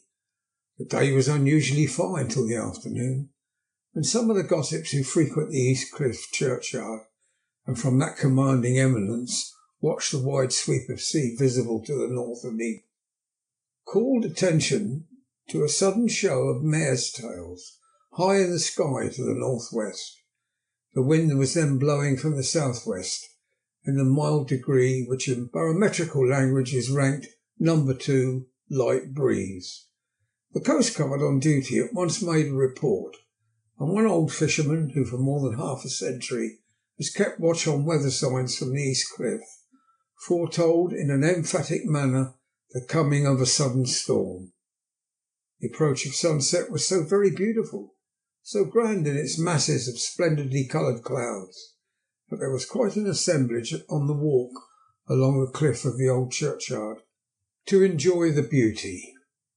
Before the sun dipped below the black mass of Kettle Ness, standing boldly athwart the western sky, its downward way was marked by myriad clouds of every sunset colour, flame purple, pink, green, violet, and all the tints of gold, with here and there masses not large but of seemingly absolute blackness in all sorts of shapes, as well outlined as colossal silhouettes. The experience was not lost on the painters, and doubtless some of the sketches of the prelude to the great storm will grace the R.A. and R.I. walls in May next. More than one captain made up his mind then and there that his cobble, or his mule as they term the different classes of boats, would remain in the harbour till the storm had passed. The wind fell away entirely during the evening, and at midnight there was a dead calm. A sultry heat, and that prevailing intensity which on the approach of thunder affects persons of a sensitive nature. There were but few lights in sight at sea. Even the coasting steamers, which usually hug the shore so closely, kept well to seaward, and but a few fishing boats were in sight. The only sail noticeable was a foreign schooner, with all sails set, which was seemingly going westwards. The foolhardiness or ignorance of her officers was a prolific theme for comment while she remained in sight, and efforts were made to signal her to reduce sail in face of her danger. Before the night shut down she was seen with sails idly flapping as she gently rolled on the undulating swell of the sea, as idle as a painted ship upon a painted ocean. Shortly before 10 o'clock the stillness of the air grew quite oppressive, and the silence was so marked that the bleating of sheep inland or the barking of a dog in the town was distinctly heard, and the band on the pier with its lively French air was like a discord in the great harmony of nature's silence. A little after midnight came a strange sound from over the sea, and high overhead the air began to carry a strange, faint, hollow booming. Then without warning the tempest broke, with a rapidity which at the time seemed incredible, and even afterwards it is impossible to realise. The whole aspect of nature at once became convulsed. The waves rose in growing fury, each overtopping its fellow, till, in a very few minutes, the lately glassy sea was like a roaring and devouring monster. White-crested waves beat madly on the level sands and rushed up the shelving cliffs. Others broke over the piers, and with their spume-swept lanterns of the lighthouses, which rise from the end of either pier of Whitby Harbour, the wind roared like thunder, and blew with such a force that it was difficult even that strong men kept their feet, or clung with grim grasp to the iron stanchions. It was found necessary to clear the entire piers from the mass of onlookers, or else the fatalities of the night would have been increased manifold. To add to the difficulties and dangers of the time, masses of sea fog came drifting inland, white wet clouds which swept by in ghostly fashion, so damp and cold that it needed but little effort of imagination to think that the spirits of those lost at sea were touching their living brethren with clammy hands of death. And many a one shuddered as the wreaths of sea mist swept by. At times the mist cleared, and the sea for some distance could be seen in the glare of the lighting, which now came back thick and fast, followed by such sudden peals of thunder that the whole sky overhead seemed trembling under the shock of the footsteps of the storm. Some of the scenes thus revealed were of immeasurable grandeur and of absorbing interest, the sea running mountains high, through skywards with each wave mighty masses of white foam, which the tempest seemed to snatch at and whirl away into space, here and there a fishing boat with a rag of sail running madly for shelter before the blast, now and again the white wings of a storm-tossed seabird on the summit of the east cliff. The new searchlight was ready for experiment, but had not yet been tried. The officers in charge of it got into working order, and in the pauses of the inrushing mists swept with it the surface of the sea. Once or twice its service was most effective, as when a fishing boat, with a gunwale under water, rushed into the harbour, able, by the guidance of the sheltering light, so to avoid the danger of dashing against the piers. By the guidance of the sheltering light, to avoid the danger of dashing against the piers. As each boat achieved the safety of the port, there was a shout of joy from the mass of people on shore, a shout which for a moment seemed to cleave the gale and was then swept away in its rush. Before long the searchlight discovered some distance away a schooner with all sails set, apparently the same vessel which had been noticed earlier in the evening. The wind had by this time backed to the east. There was a shudder amongst the watchers on the cliff as they realised the terrible danger in which she now was. Between her and the port lay the great flat reef on which so many good ships have from time to time suffered, and with the wind blowing from its present quarter, it would be quite impossible that she should fetch the entrance of the harbour. It was now nearly the hour of high tide, but the waves were so great that in their troughs the shallows of the shore were almost visible, and the schooner, with all sails set, was rushing with such speed that, in the words of one old salt, she must fetch up somewhere if it was only in hell. Then came another rush of sea fog, greater than any hitherto, a mass of dank mist which seemed to close on all things like a grey pall, and left available to men only the organ of hearing, for the roar of the tempest and the crash of the thunder and the booming of the mighty billows came through the damp oblivion even louder than before. The rays of the searchlight were kept fixed on the harbour mouth across the east pier, where the shock was expected, and men waited breathless. The wind suddenly shifted to the northeast, and the remnant of the sea fog melted in the blast, and then Miravel dictu, between two piers, leaping from wave to wave as it rushed at headlong speed, swept the strange schooner before the blast with all sails set, and gained the safety of the harbour. The searchlight followed her, and a shudder ran through all who saw her, for lashed to the helm was a corpse with drooping head, which swung horribly to and fro at each motion of the ship. No other form could be seen on deck at all. A great awe came on all as they realised that the ship, as if by a miracle had found the harbour unsteered save by the hand of a dead man. However, all took place more quickly than it takes to write these words. The schooner paused not, but rushing across the harbour, pitched herself onto that accumulation of sand and gravel, washed by many tides and many storms, into the southeast corner of the pier, jutting under the east cliff, known locally as Tate Hill Pier. There was, of course, a considerable concussion as the vessel drove up on the sand heap. Every spar, rope and stay was strained, and some of the top hammer came crashing down. But strangest of all, the very instant the shore was touched, an immense dog sprang up on deck from below, as if shot up by the concussion, and running forward jumped from the bow onto the sand, making straight for the steep cliff where the churchyard hangs over the laneway to the east pier, so steeply that some of the flat tombstones, thruststeins, or through-stones as they call them in the Whitby vernacular, actually project over where the sustaining cliff has fallen away, disappeared into the darkness, which seemed intensified just beyond the focus of the searchlight. It so happened that there was no one at the moment on Tate Hill Pier. All those whose houses are in close proximity were either in bed or were out on the heights above. Thus the coastguard on duty on the eastern side of the harbour, who at once ran down to the little pier, was the first to climb on board.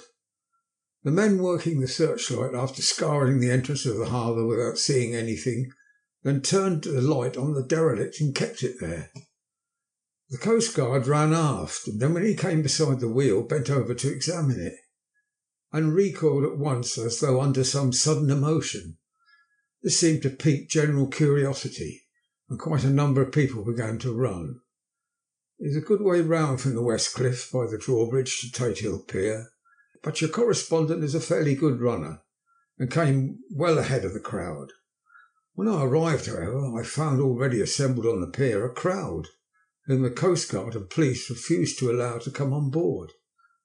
By the courtesy of the chief boatman, I was, as your correspondent, permitted to climb on deck, and was one of a small group who saw the dead seaman whilst actually lashed to the wheel. It was no wonder that the coastguard was surprised or even awed, for not often can such a sight have been seen. The man was simply fastened by his hands, tied one over the other to a spoke of the wheel. Between the inner hand and the wood was a crucifix, the set of beads on which it was fastened being both around wrists and wheel, and all kept fast by the binding cords.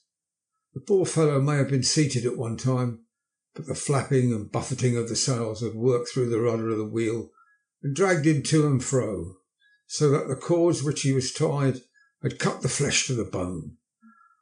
Accurate note was made of the state of things, and the doctor, Surgeon J.M. Caffin, of 33 East Elliot Place, who came immediately after me, declared after making an examination that the man must have been dead for quite 2 days.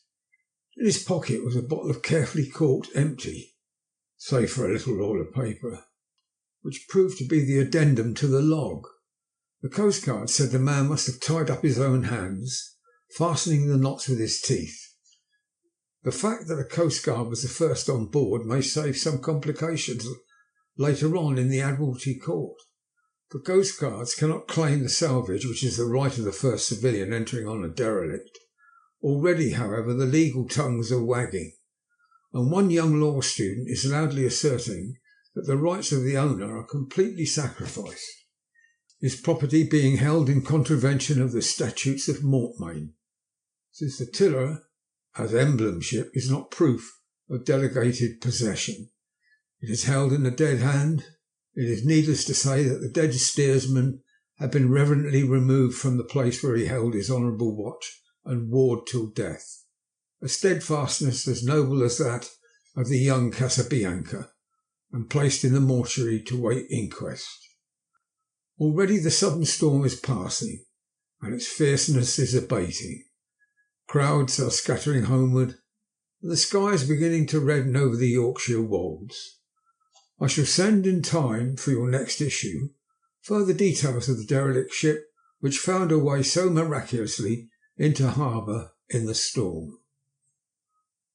Whitby, 9th of August.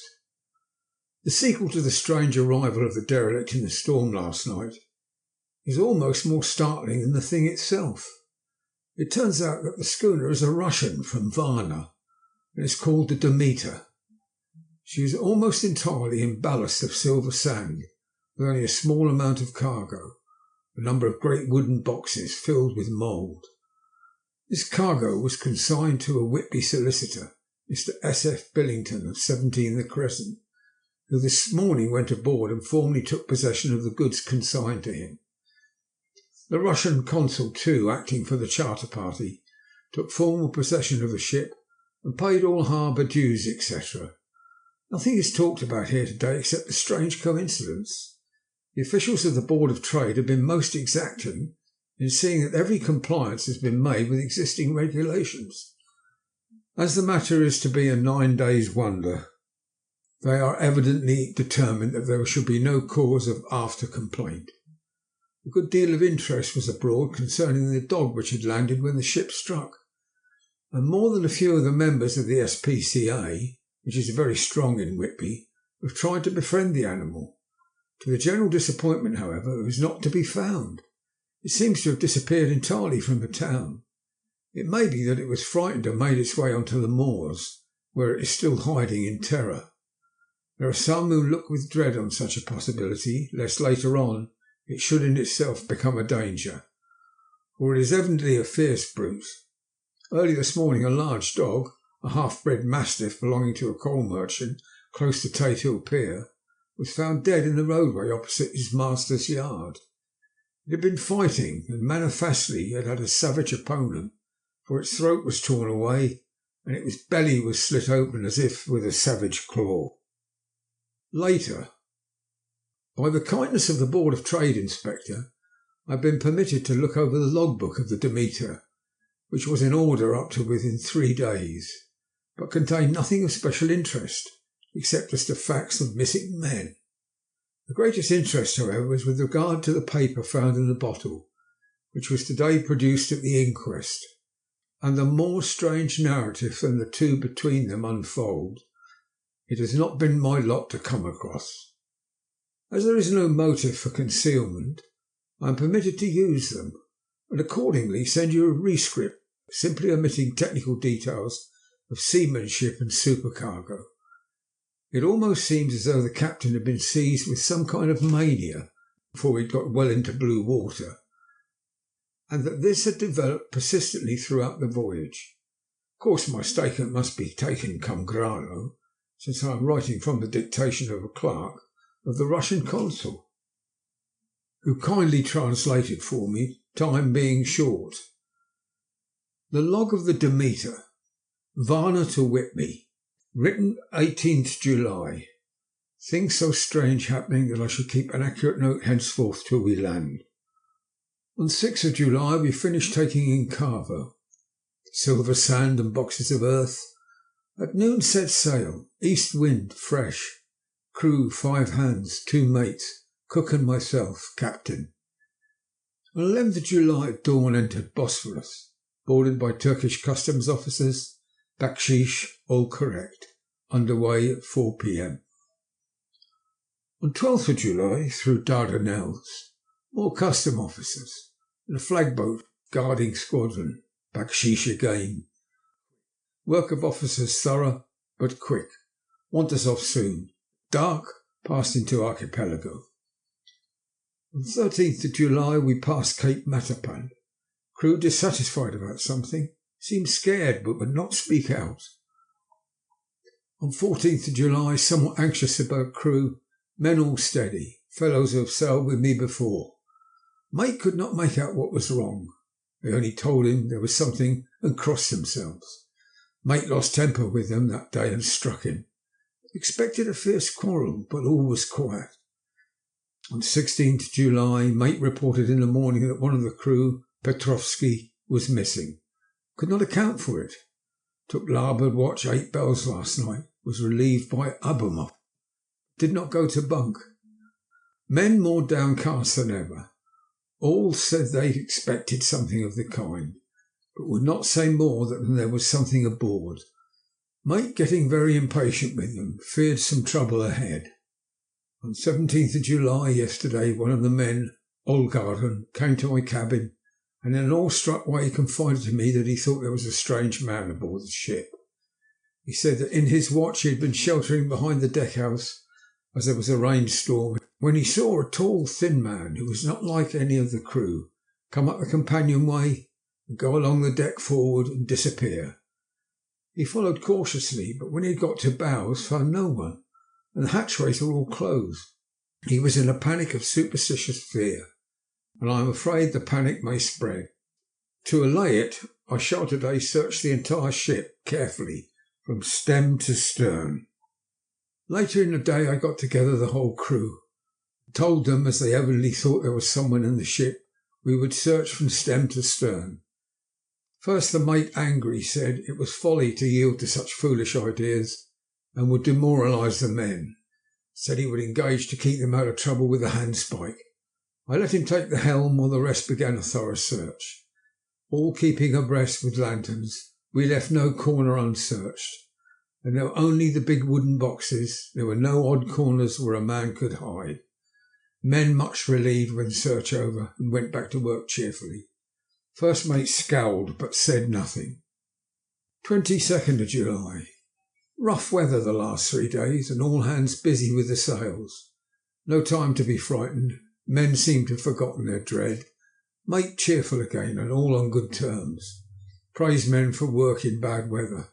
Past Gibraltar and out through straits. All well. 24th of July. There seems some doom over this ship. Already a hand short and entering the Bay of Biscay with wild weather ahead. Yet last night another man lost, disappeared. Like the first, he came off his watch and was not seen again. Men all in a panic of fear. Sent a round robin, asking to have double watch as they feared to be alone. Mate angry, fear there will be some trouble, as either he or the men will do some violence. 28th of July. Another tragedy. Had a single watch tonight as crew too tired to double. When morning watch came on deck he could find no one except steersman. Raised an outcry and all came on deck. Thorough search but no one found, and now without second mate and crew in a panic. Mate and I agreed to go armed henceforth and wait for any sign of cause. 30th of July. Last night rejoiced. We are nearing England. Weather fine, all sails set. Retired, worn out, slept soundly, awakened by mate telling me that both men of the watch steersman are missing.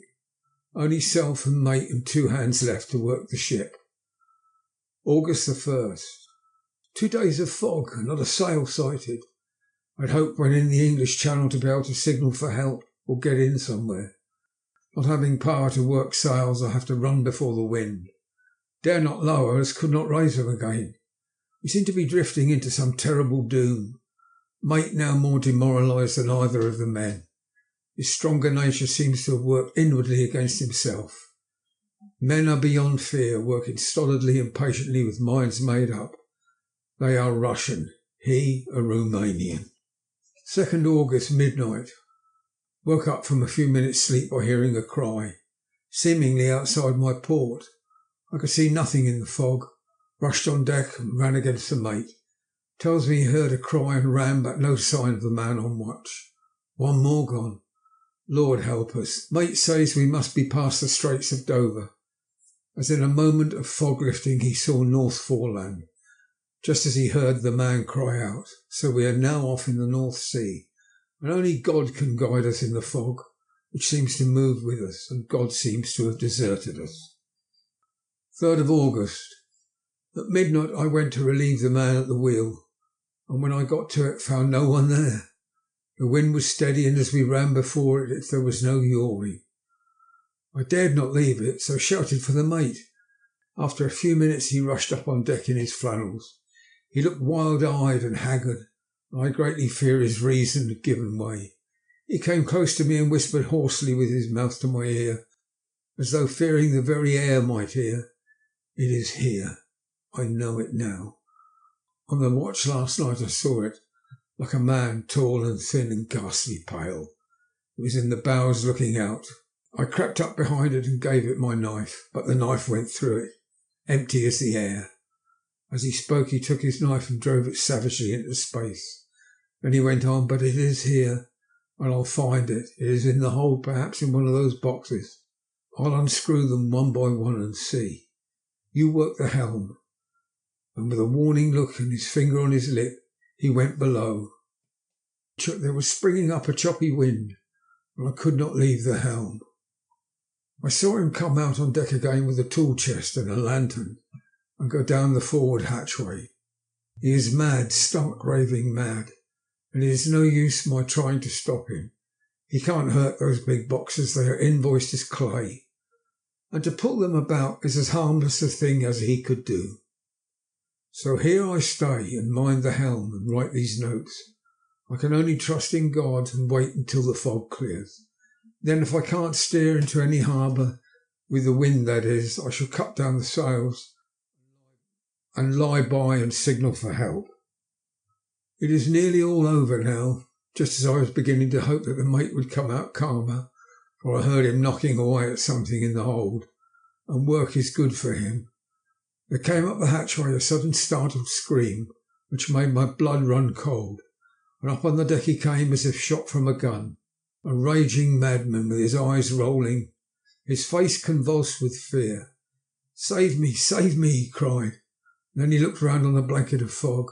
His horror turned to despair, and in a steady voice he said, "You'd better come too, Captain, before it's too late. He is there.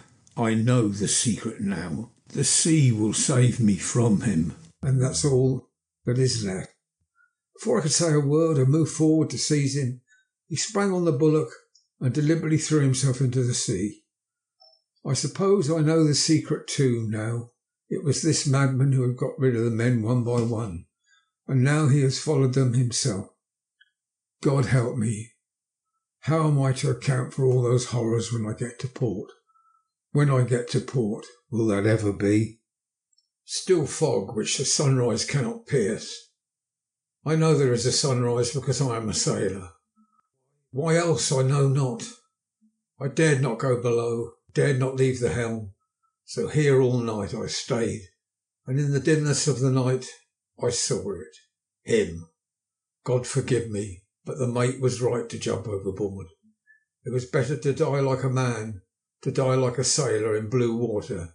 No man can object. But I am captain, and I must not leave my ship. But I shall baffle this fiend or monster, for I shall tie my hands to the wheel when my strength begins to fail, and along with them I shall tie that which it, dare not touch. And then by good wind or foul I shall save my soul and my honour as a captain. I am growing weaker, and the night is coming on. If he can look me in the face again, I may not have time to act. If we are wrecked, maybe this bottle may be found, and those who find it may understand. If not, well, then all men shall know that I have been true to my trust. God and the Blessed Virgin and the saints help a poor ignorant soul trying to do his duty. Of course the verdict was an open one. There is no evidence to adduce, and whether or not the man himself committed the murders, there is now none to say. The folk here hold almost universally that the captain is simply a hero, and he is to be given a public funeral.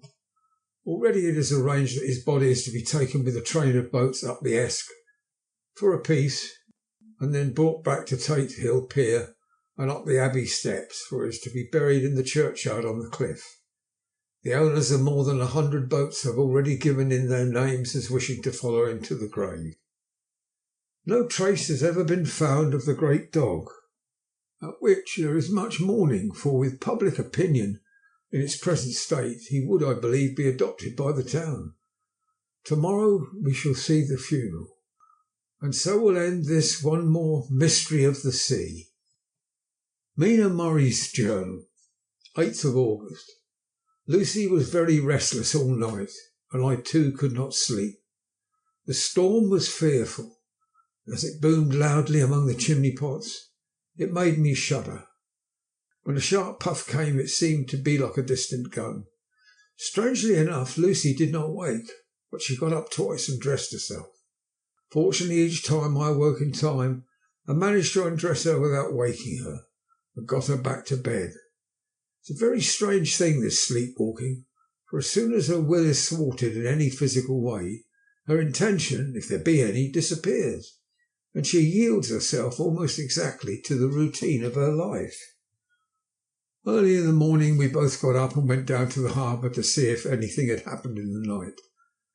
There were very few people about, and although the sun was bright and the air clear and fresh, the big grim-looking waves that seemed dark themselves because the foam that topped them was like snow, forced themselves in through the narrow mouth of the harbour, like a bullying man going through a crowd. Somehow I felt glad that Jonathan was not on the sea last night, but on land. But oh, is he on land or sea? Where is he, and how? I am getting fearfully anxious about him.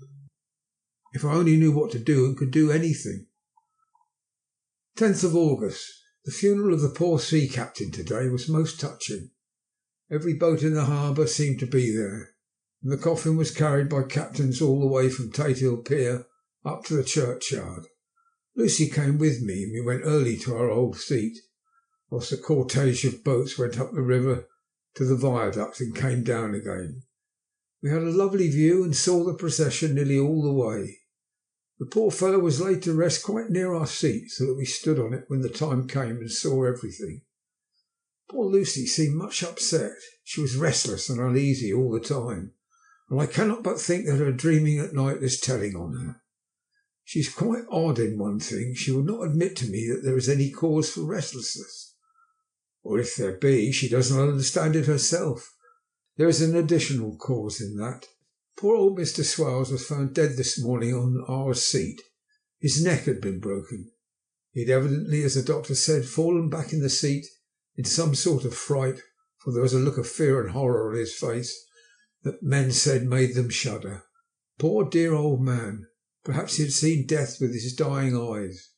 Lucy is so sweet and sensitive that she feels the influences more acutely than other people do. Just now she was quite upset by a little thing which I did not much heed, though I am myself very fond of animals.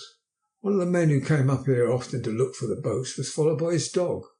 The dog is always with him. They are both quiet persons, and I never saw the man angry nor heard the dog bark. During the service the dog would not come to its master, who was on the seat, but kept a few yards off, barking and howling. His master spoke to it gently, and then harshly, and then angrily, but it would neither come nor cease to make a noise. It was in a sort of fury, with its eyes savage, and all its hair bristling out like a cat's tail, when puss is on the warpath. Finally the man too got angry, and jumped down and kicked the dog, and took it by the scruff of the neck, and half dragged and half threw it on the tombstone on which the seat is fixed. The moment it touched the stone, the poor thing became quiet, and fell into a tremble. It did not try to get away, but crouched down, quivering and cowering. I was in such a pitiable state of terror, although I tried, though without effect, to comfort it. Lucy was full of pity too, but she did not attempt to touch the dog, but looked at it in an agonised sort of way. I greatly fear she is too supersensitive for nature to go through the world without trouble. She will be dreaming of this tonight, I am sure. The whole agglomeration of things. The ship steered into port by a dead man, his attitude tied to the wheel with a crucifix and beads, the touching funeral, the dog, now furious and now in terror, will afford material for her dreams. I think it would be best for her to go to bed tired out physically, so I shall take her for a long walk by the cliffs to Robin Hood's Bay and back. She ought not to have much inclination for sleepwalking then. Chapter 8. Mina Murray's Journal. Same day, 11 o'clock. Oh, but I am tired. If it were not that I had made my diary a duty, I should not open it tonight. We had such a lovely walk with Lucy. After a while I was in gay spirits, owing, I think, to some dear cows who came nosing towards us in a field close to the lighthouse, and frightened the wits out of us. I believe we forgot everything except, of course, personal fear, and it seemed to wipe the slate clean and give us a fresh start. We had a capital severe tea at Robin Hood's Bay in a sweet little old-fashioned inn, with a bow window right over the seaweed-covered rocks of the Strand. I believe we should have shocked the new woman with our appetites. Men are more tolerant, bless them. Then we walked home with some, or rather many, stoppages to rest, and with our hearts full of a constant dread of wild bulls. Lucy was really tired, and we intended to creep off to bed as soon as we could. The young curate came in, however, and Mrs. Westerner asked him to stay for supper. Lucy and I had both a fight for it with the dusty miller. I knew it was a hard fight on my part, but I am quite heroic. I think that some day the bishops must get together and see about breeding up a new class of curates who don't take supper, no matter how they may be pressed to, and who will know when girls are tired. Lucy is asleep and breathing softly. She has more colour in her cheeks than usual, and looks oh so sweet. If Mr. Holmwood fell in love with her, seeing her only in the drawing-room, I wonder what he would say if he saw her now. Some of the new women writers will some day start an idea that men and women should be allowed to see each other asleep before proposing or accepting, but I suppose that the new woman wouldn't condescend in future to accept. She will do the proposing herself, and a nice job she will make of it too. There's some consolation in that. I'm so happy tonight because dear Lucy seems better. I really believe she has turned the corner and that we're over her troubles with dreaming. I should be quite happy if I only knew if Jonathan, God bless and keep him. 11th of August, 3 a.m. Diary again. No sleep now, so I may as well write. I'm too agitated to sleep. We had such an adventure, such agonizing experiences. I fell asleep as soon as I'd closed my diary.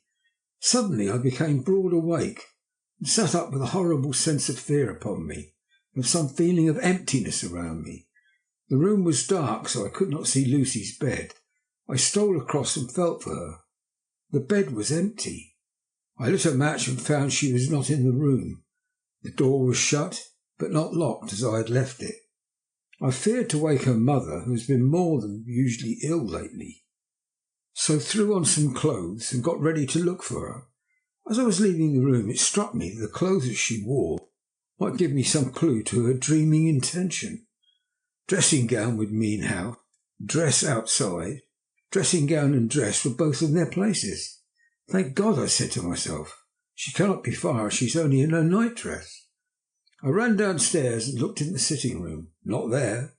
Then I looked in all the other open rooms of the house, with an ever-growing fear chilling my heart.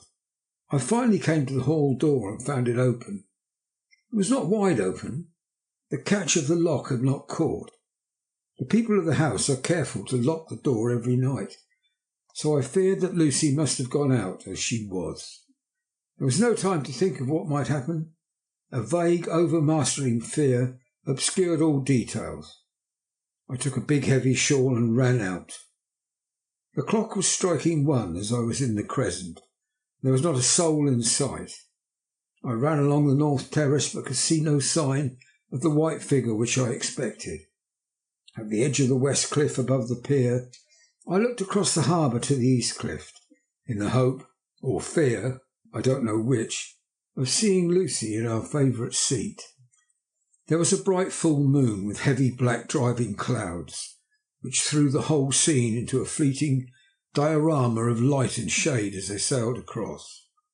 For a moment or two I could see nothing, as the shadow of a cloud obscured St. Mary's Church and all around it.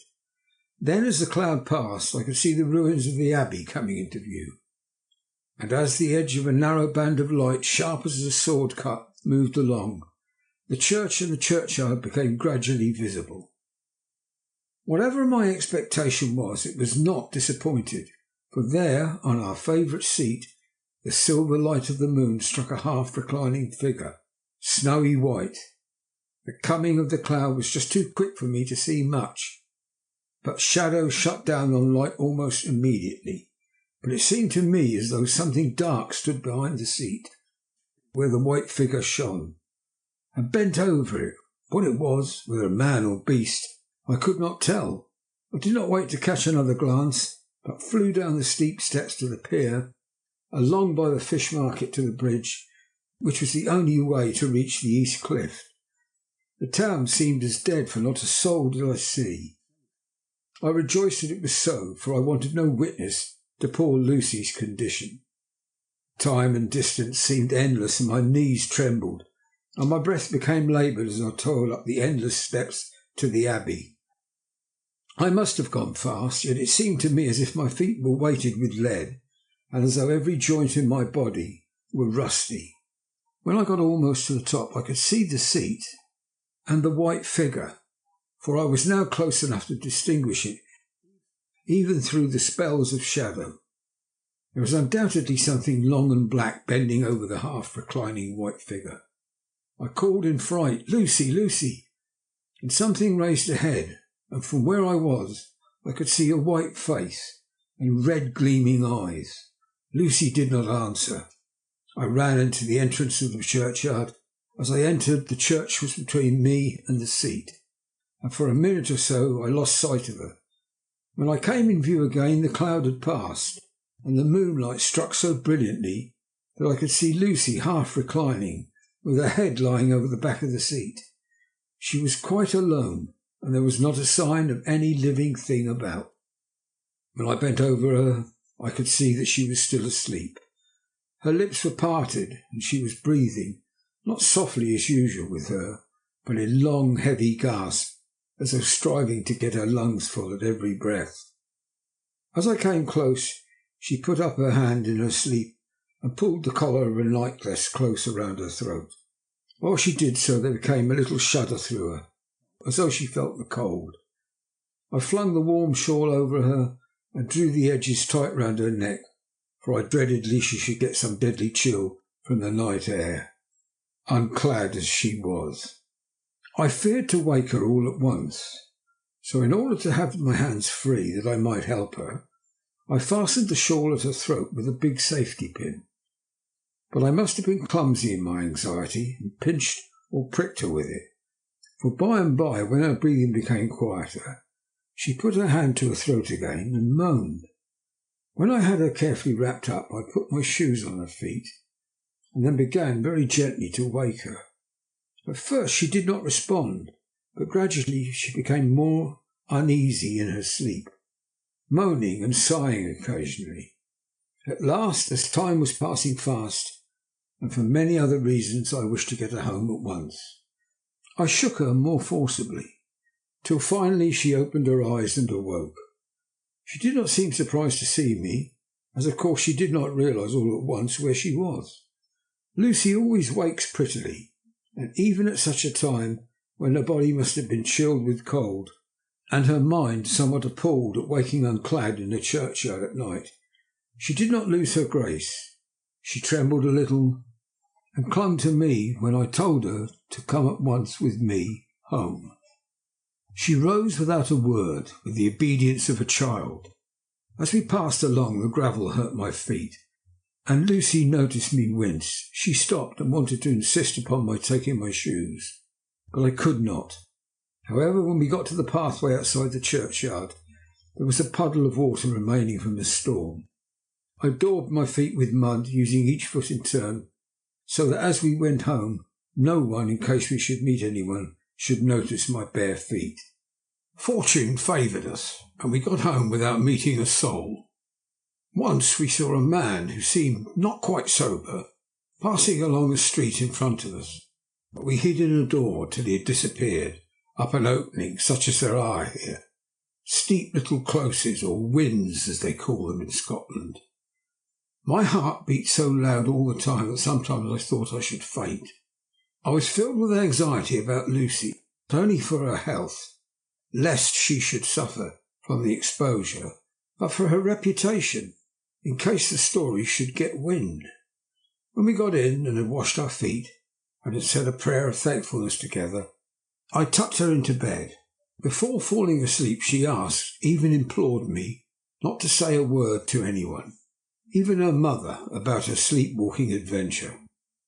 I hesitated at first to promise, but on thinking of the state of her mother's health and how the knowledge of such a thing would fret her, and thinking too of how such a story might become distorted, nay, infallibly would, in case it should leak out, I thought it wiser to do so. I hope I did right. I have locked the door and the key is tied to my wrist, so perhaps I shall not be again disturbed. Lucy is sleeping soundly. The reflex of the dawn is high and far over the sea. Same day, noon. All goes well. Lucy slept till I woke her and seemed not to have even changed her side. The adventurous of the night does not seem to have harmed her. On the contrary, it has benefited her, for she looks better this morning than she has done for weeks. I was sorry to notice that my clumsiness with the safety pin hurt her. Indeed, it might have been serious, for the skin of her throat was pierced. I must have pinched up a piece of loose skin and transfixed it, for there are two little red points like pinpricks, and on the band of her nightdress was a drop of blood. When I apologised and was concerned about it, she laughed and petted me, and said she did not even feel it. Fortunately, it cannot leave a scar, as it is so tiny. Same day, night. We passed a happy day. The air was clear, the sun bright. There was a cool breeze. We took our lunch to Mulgrave Woods, Mrs. Weston driving by the road, and Lucy and I walking by the cliff path and joining her at the gate. I felt a little sad myself, for I could not feel but how absolutely happy it would have been had Jonathan been with me. But there I must only be patient. In the evening we strolled in the casino terrace and heard some good music by Spohr and Mackenzie, and went to bed early. Lucy seemed more restful than she has been for some time, and fell asleep at once. I shall lock the door and secure the key the same as before, though I do not expect any trouble tonight. 12th of August. My expectations were wrong, for twice during the night I was wakened by Lucy trying to get out. She seemed even in her sleep to be a little impatient at finding the door shut, and went back to bed under a sort of protest.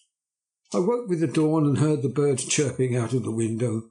Lucy woke too, and I was glad to see was even better than on the previous morning. All of her old gaiety of manner seemed to have come back. She came and snuggled in beside me, told me all about Arthur. I told her how anxious I was about Jonathan, and she tried to comfort me. Well, she succeeded somewhat, for though sympathy can't alter facts, it can help to make them more bearable. 13th of August. Another quiet day, and to bed with the key on my wrist as before. Again I woke in the night and found Lucy sitting up in bed, still asleep, pointing to the window. I got up quietly and, pulling aside the blind, looked out. It was brilliant moonlight, and the soft effect of the light over the sea and sky merged together in one great silent mystery. It was beautiful beyond words. Between me and the moonlight flitted a great bat, coming and going in great whirling circles. Once or twice it came quite close, but was, I suppose, frightened at seeing me, and flitted away across the harbour towards the Abbey. When I came back from the window, Lucy had lain down again and was sleeping peacefully. She did not stir again all night. 14th of August. On the East Cliff, reading and writing all day, Lucy seems to have become as much in love with the spot as I am, and it is hard to get her away from it when it is time to come home for lunch or tea or dinner. This afternoon she made a funny remark. We were coming home for dinner and just come to the top of the steps up from the West Pier and stopped to look at the view, as we generally do. The setting sun lay low down in the sky, was just dropping behind Kettle Ness. The red light was thrown over the East Cliff, and the old Abbey seemed to bathe everything in beautiful rosy glow. We were silent for a while, and suddenly Lucy murmured as if to herself. His red eyes again, they are just the same. Such an odd expression, coming apropos of nothing, that it quite startled me. I slewed round a little so as to see Lucy, well, without seeming to stare at her, and saw that she was quite in a half-dreamy state, with an odd look on her face that I could not quite make out, so I said nothing but followed her eyes. She appeared to be looking over at our own seat, whereupon was a dark figure seated alone. I was a little startled myself, for it seemed for an instant as if the stranger had great eyes like burning flames, but a second look dispelled the illusion. The red sunlight was shining in the windows of St. Mary's Church beyond the seat, and as the sun clipped there was just sufficient to change the refraction and recollection to make it appear as if the light moved. I called Lucy's attention to the peculiar effect, and she became herself with a start, but she looked sad all the same. It may have been that she was thinking of that terrible night up there. We never referred to it, so I said nothing, and we went home to dinner. Lucy had a headache and went away to bed. I saw her asleep and went out for a little stroll myself. I walked along the cliffs to the west and was full of sweet sadness, for I was thinking of Jonathan. When coming home, it was then bright moonlight, so bright that through the front of our part of the crescent was in shadow. Everything could be well seen. I threw a glance up at our window and saw Lucy's head leaning out. I thought that perhaps she was looking out for me, so I opened my handkerchief and waved it. She did not notice or make any movement whatever. Just then the moonlight crept round an angle of the building, and the light fell on the window. There distinctly was Lucy, with her head lying up against the side of the window-sill, and her eyes shut. She was fast asleep, and by her, seated on the window-sill, there was something that looked like a good-sized bird. I was afraid she might get a chill, so I ran upstairs, but as I came into the room, she was moving back to her bed, fast asleep, and breathing heavily. She was holding her hand to her throat, as though to protect it from cold. I did not wake her, but tucked her up warmly. I have taken care that the door is locked and the windows securely fastened. She looks so sweet as she sleeps, but she is paler than is her wont. There is a drawn, haggard look under her eyes which I do not like.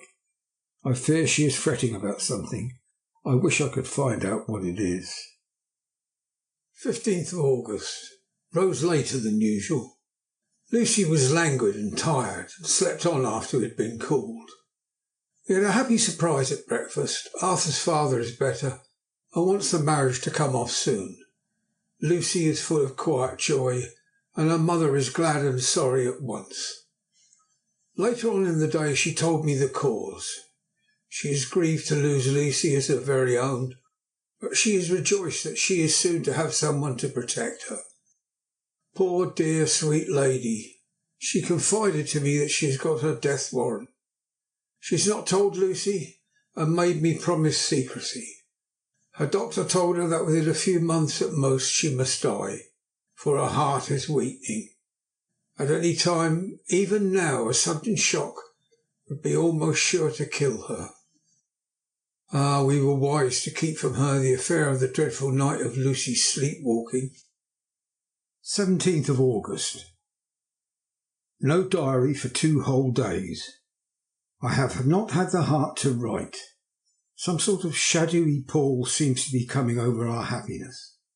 No news from Jonathan, and Lucy seems to be growing weaker, whilst her mother's hours are numbering to a close. I do not understand Lucy's fading away as she is doing. She eats well, she sleeps well, and enjoys the fresh air. But all the time the roses in her cheeks are fading, and she gets weaker and more languid day by day. At night I hear her gasping as if for air. I keep the key of our door always fastened to my wrist at night, but she gets up and walks around the room and sits at the open window. Last night I found her leaning out when I woke up, and when I tried to wake her I could not. She was in a faint. When I managed to restore her, she was as weak as water, and cried silently between long, painful struggles for breath. When I asked her how she came to be at the window, she shook her head and turned away. I trust her feeling ill may not be from that unlucky prick of the safety pin. I looked at her throat just now as she lay asleep, and the tiny wounds seem not to have healed. They are still open, and if anything, larger than before. The edges of them are faintly white. They are like little white dots with red centres. Unless they heal within a day or two, I shall insist on the doctor seeing about them.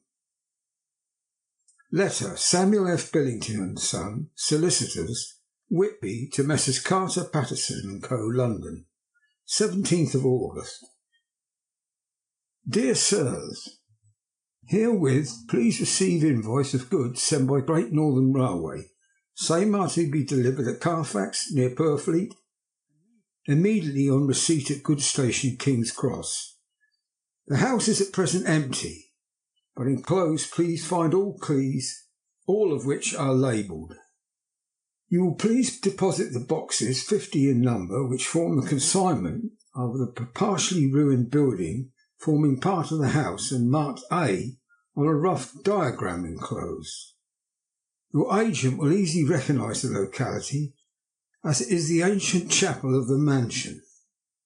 The goods leave by the train at 9:30 tonight and will be due at King's Cross at 4:30 tomorrow afternoon.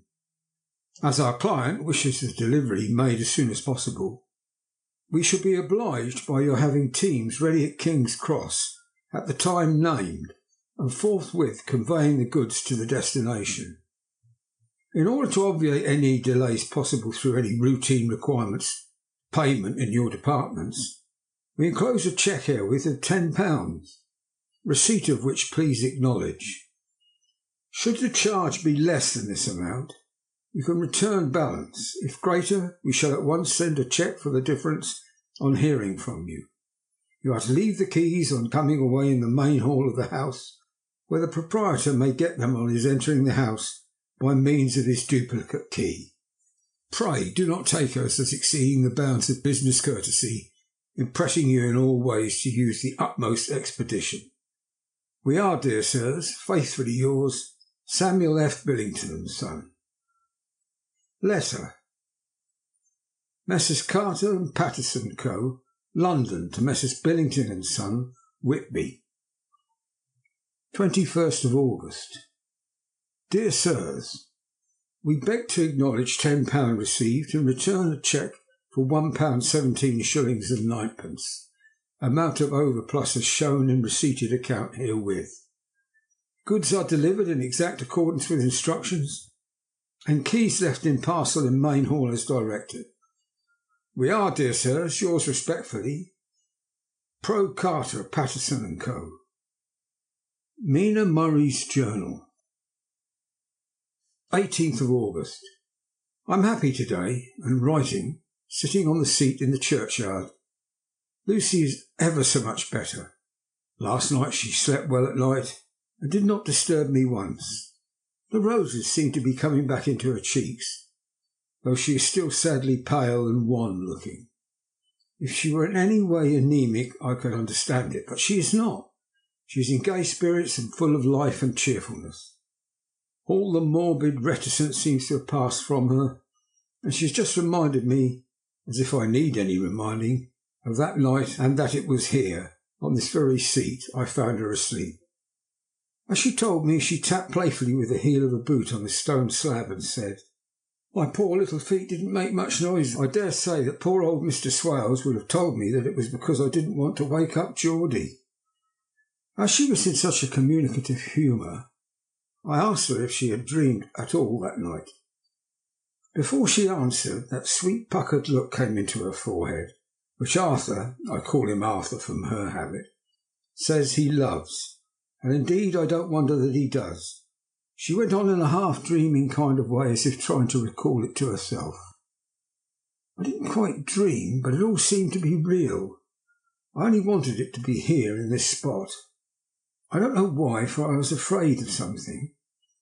I don't know what, I remember, though I suppose I was asleep passing through the streets and over the bridge. A fish leapt as I went by, and I leaned over to look at it. and I heard a lot of dogs howling. The whole town seemed as if it must be full of dogs all howling at once. And I went up the steps. Then I had a vague memory of something long and dark with red eyes, just as we saw in the tote, and something very sweet and very bitter all around me at once. And then I seemed sinking into green water, and there was a singing in my ears as I've heard there is to drowning men. And then everything seemed passing away from me. My soul seemed to go out from my body and float around in the air. I seem to remember that once the West Lighthouse was right under me. There was a sort of agonising feeling as if I were in an earthquake, and I came back and found you shaking my body. I saw you do it before I felt you. She began to laugh. It seemed a little uncanny to me, and I listened to her breathlessly. I did not quite like it, and I thought it better not to keep her mind on the subject. So we drifted on to other subjects, and Lucy was like her old self again. When we got home, the fresh breeze had braced her up, and her pale cheeks were really more rosy. Her mother rejoiced when she saw her, and we all spent a very happy evening together. 19th August.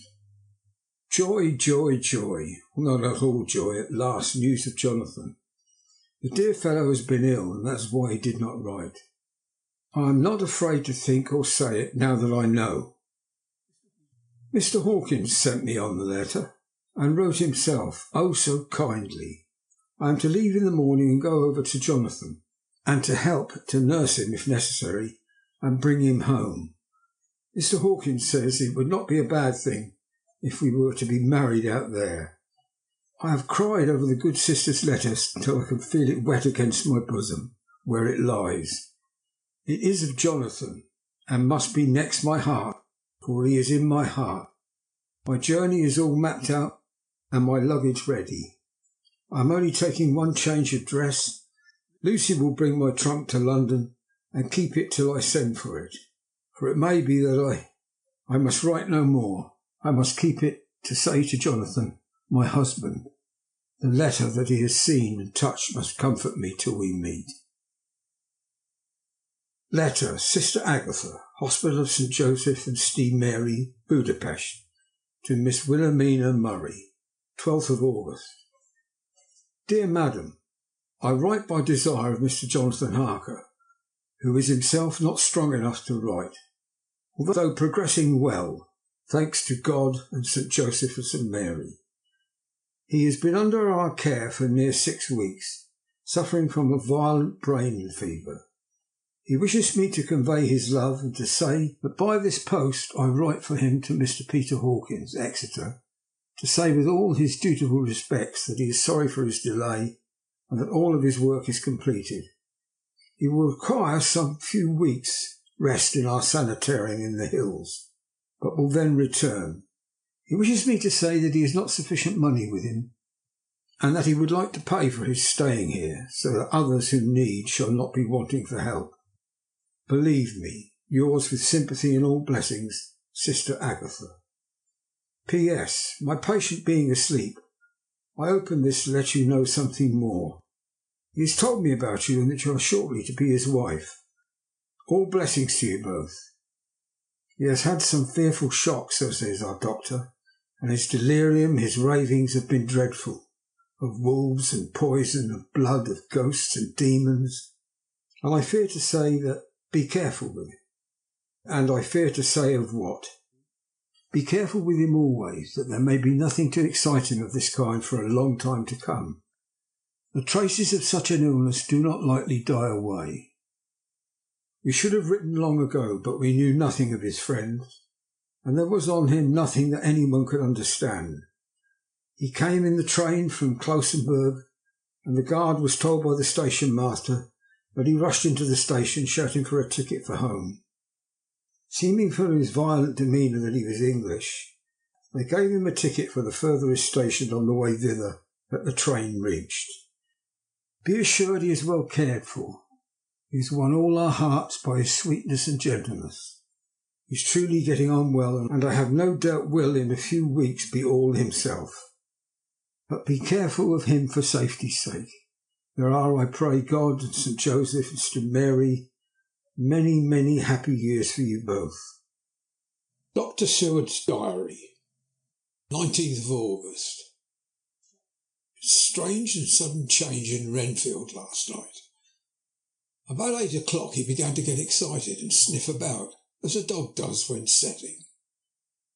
The attendant was struck by his manner, and knowing my interest in him, encouraged him to talk.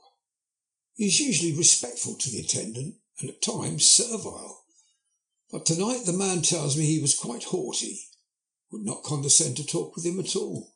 All he would say was, "I don't want to talk to you, you don't count now, the master is at hand." The attendant thinks it's some sudden form of religious mania which has seized him. If so, we must look out for squalls, for a strong man with a homicidal and religious mania at once might be dangerous. The combination is a dreadful one. At 9 o'clock I visited him myself. His attitude to me was the same as that to the attendant. In his sublime self-feeling, the difference between myself and the attendant seemed to him as nothing. It looks like a religious mania, and he will soon think that he himself is God. These infinitesimal distinctions between man and man are too paltry for an omnipotent being. How these madmen give themselves away! The real God taketh heed lest a sparrow fall, but the God created from human vanity sees no difference between an eagle and a sparrow. Oh, if men only knew! For half an hour or more Renfield kept getting excited in a greater and greater degree. I did not pretend to be watching him, but I kept strict observation all the same. All at once that shifty look came into his eyes, which we always see when a madman has seized an idea, and with it the shifty movement of the head and back, which asylum attendants come to know so well. He became quite quiet, and went and sat on the edge of his bed resignedly, and looked into space with lacklustre eyes. I thought I would find out if his apathy were real or only assumed, and tried to lead him to talk of his pets, a theme which had never failed to excite his attention. At first he made no reply, but at length said, testily, "Bother them all, I don't care a pin about them." "What?" I said. "You don't mean to tell me you don't care about spiders?" Spiders are at present his hobby, and the notebook is filling up with columns of small figures. To this he answered enigmatically, "The bride-maidens rejoice the eyes that wait the coming of the bride, but when the bride draweth nigh, then the maidens shine not to the eyes that are filled." He would not explain himself, but remained obstinately seated on his bed all the time I remained with him. I am weary tonight and low in spirits. I cannot but think of Lucy and how different things might have been. If I don't sleep at once, Chloral, the modern Morpheus, C2HC130.H20, must be careful not to let it grow into a habit, nor shall I take none tonight. I have thought of Lucy, and I shall not dishonour her by mixing the two. If need be, tonight shall be sleepless. Later. Glad I made the resolution, gladder that I kept to it. I had lain tossing about and had heard the clock strike only once, when the night watchman came to me, sent up from my ward, to say that Renfield had escaped. I threw on my clothes, ran down at once. My patient is too dangerous a person to be roaming about. Those ideas of his might work out dangerously with strangers. The attendant was waiting for him. He said he had seen him not 10 minutes before, seemingly asleep in his bed, when he had through the observation trap in the door. His attention was called by the sound of the window being wrenched out. He ran back and saw his feet disappear through the window, and had at once sent up for me. He was only in his night gear and cannot be far off. The attendant thought it would be more useful to watch where he should go than to follow him, as he might lose sight of him whilst getting out of the building by the door. He is a bulky man and couldn't get through the window.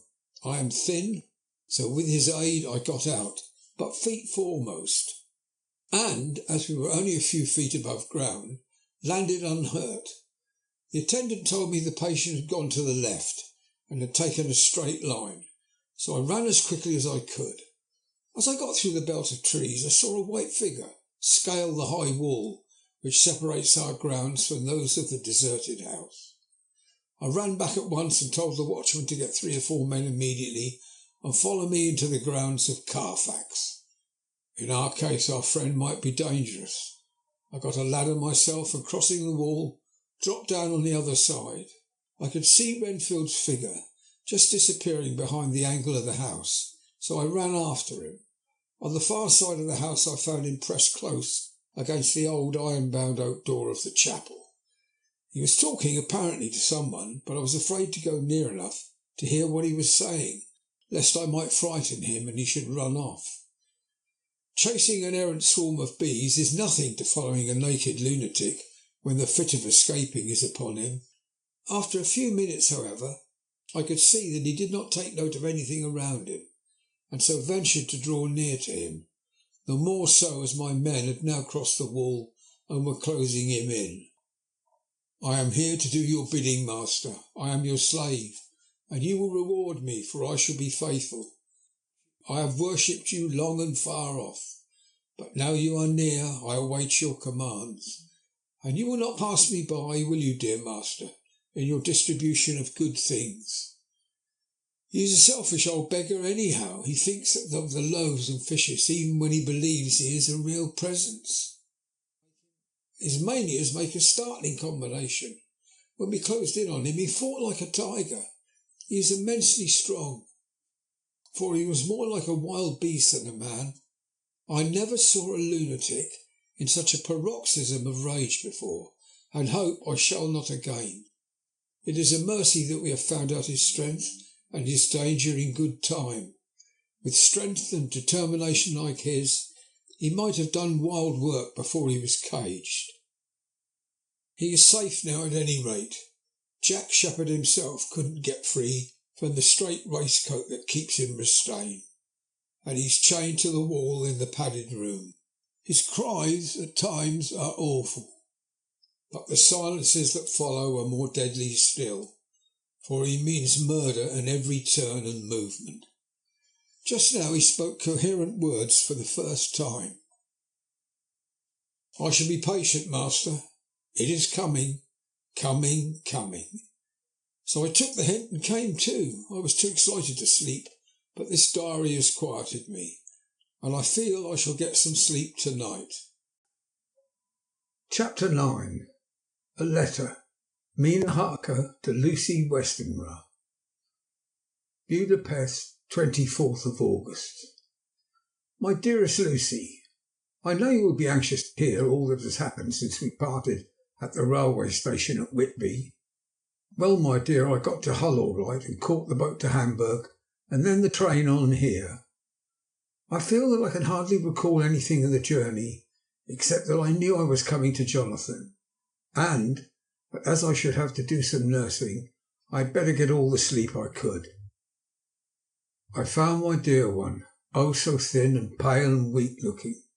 All the resolution had gone out of his dear eyes, and that quiet dignity which I told you was in his face has vanished. He is only a wreck of himself. He does not remember anything that has happened to him for a long time past. At least he wants me to believe so, and I shall never ask. He has had some terrible shock, and I fear it might tax his poor brain if he were to try to recall it.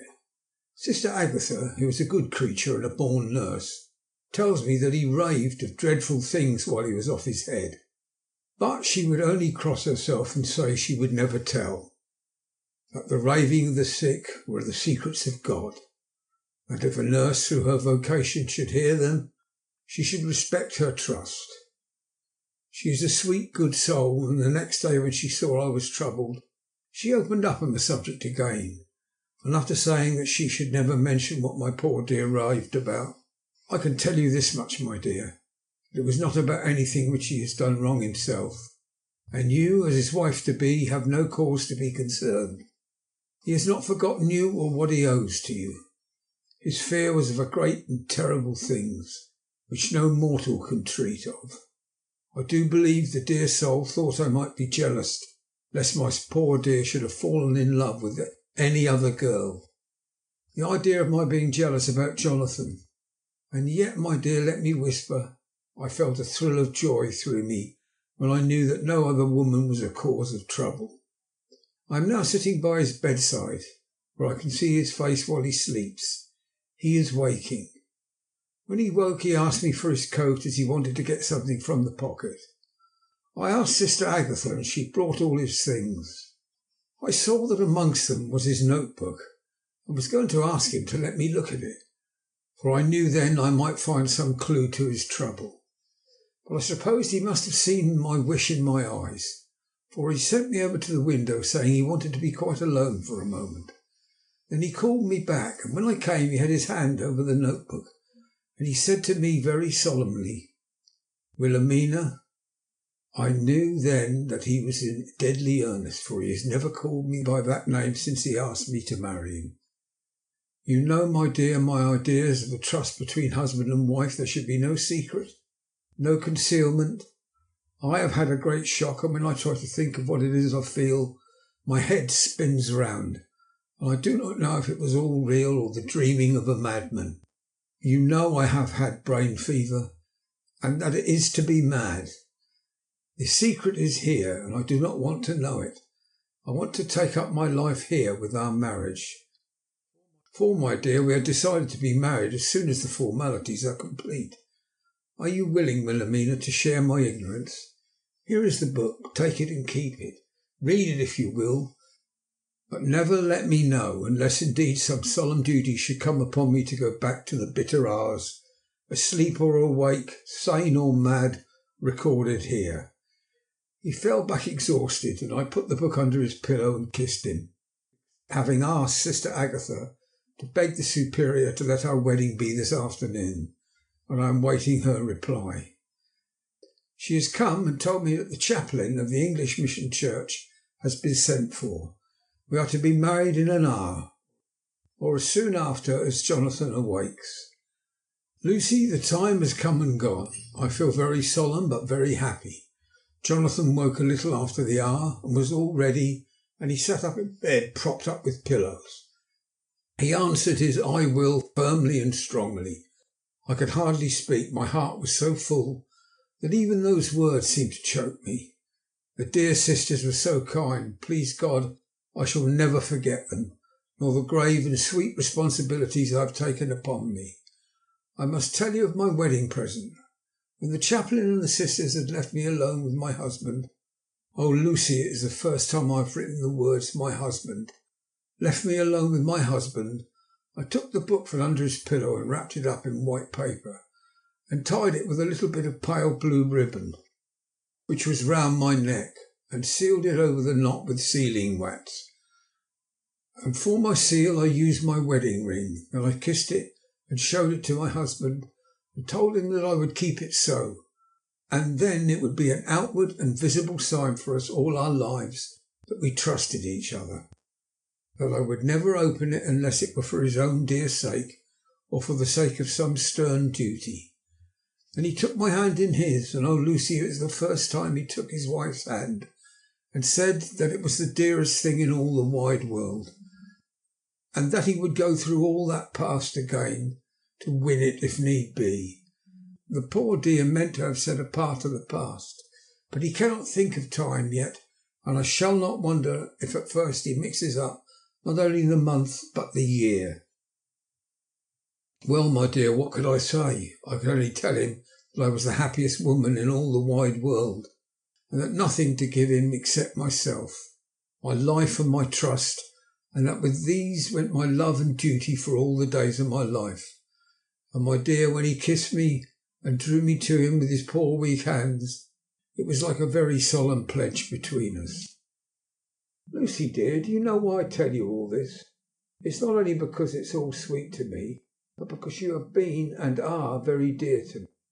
It was my privilege to be your friend and guide when you came to the schoolroom to prepare for the world of life. I want you to see now, and with the eyes of a very happy wife, whither duty has led me. so that in your own married life you too may be happy as I am. My dear, please Almighty God, your life may be all promises, a long day of sunshine with no harsh wind, no forgetting duty, no distrust. I must not wish you no pain, for that can never be, but I do hope that you will always be as happy as I am now. Goodbye, my dear. I shall post this at once, and perhaps write you very soon again. I must stop, for Jonathan is waking.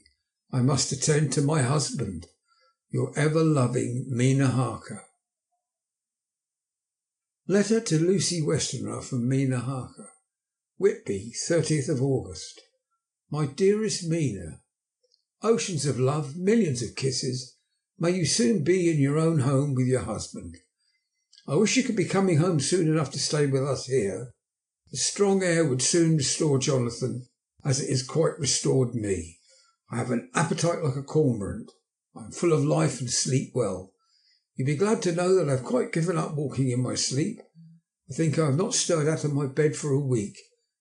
That is, when I once got into it at night. Arthur says I am getting fat. By the way, I forgot to tell you that Arthur is here. We have such walks and drives and rides and rowing and tennis and fishing together, and I love him more than ever. He tells me that he loves me more, but I doubt that, for at first he told me that he couldn't love me more than he did. But this is nonsense. There he is calling to me, so no more just at present. From your loving Lucy. P.S. Mother sends her love. She seems better, poor dear. P.P.S. We are to be married on the 28th of September. Dr. Seward's diary, 20th of August. The case of Renfield grows even more interesting. He has now so far quieted that there are spells of cessation from his passion. For the first week after his attack, he was perpetually violent. Then one night as the moon rose he grew quiet, kept murmuring to himself, "Now I can wait, now I can wait." The attendant came to tell me, so I ran down at once to have a look at him.